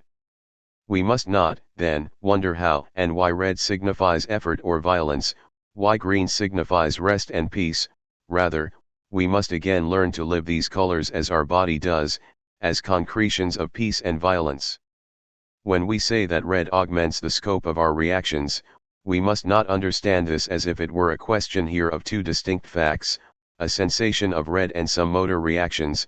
Rather, it must be understood that red, through its texture that our gaze follows and joins with, is already the amplification of our motor being. The subject of sensation is neither a thinker who notices a quality, nor an inert milieu that would be affected or modified by it. The subject of sensation is a power that is born together with a certain existential milieu or that is synchronized with it. The relations between sentient and sensible are comparable to those between the sleeper and his sleep. Sleep arrives when a certain voluntary attitude suddenly receives from the outside the very confirmation that it was expecting. I breathe slowly and deeply to call forth sleep, and suddenly, one might say, my mouth communicates with some immense external lung that calls my breath forth and forces it back. A certain respiratory rhythm, desired by me just a moment ago, becomes my very being, and sleep, intended until then as a signification, turns itself into a situation. Similarly, I offer my ear or my gaze with the anticipation of a sensation, and suddenly the sensible catches my ear or my gaze. I deliver over a part of my body, or even my entire body, to this manner of vibrating and of filling space named blue or red. This is just as the sacrament does not merely symbolize, in a sensible way, an operation of grace, but is the real presence of God and makes this presence occupy a fragment of space and to communicate it to those who eat the bread, given that they are inwardly prepared. In the same way, the sensible does not merely have a motor and vital signification, but is rather nothing other than a certain manner of being in the world that is proposed to us from a point in space, that our body takes up and adopts if it is capable, and sensation is, literally, a communion. From this point of view, it becomes possible to give the notion of sense a value that intellectualism refuses it. Intellectualism holds that my sensation and my perception can only be identifiable and thus can only exist for me by being a sensation or a perception of something, such as a sensation of blue or red, or a perception of the table or the chair. But blue and red are not this indescribable experience that I aim at when I coincide with them, and the table and chair are not this ephemeral appearance at the mercy of my gaze. The object is only determined as an identifiable being through an open series of possible experiences, and only exists for a subject who produces this identification. Being only exists for someone who is capable of stepping back from it and is thus himself absolutely outside of being. This is how the mind becomes the subject of perception and the notion of sense becomes inconceivable.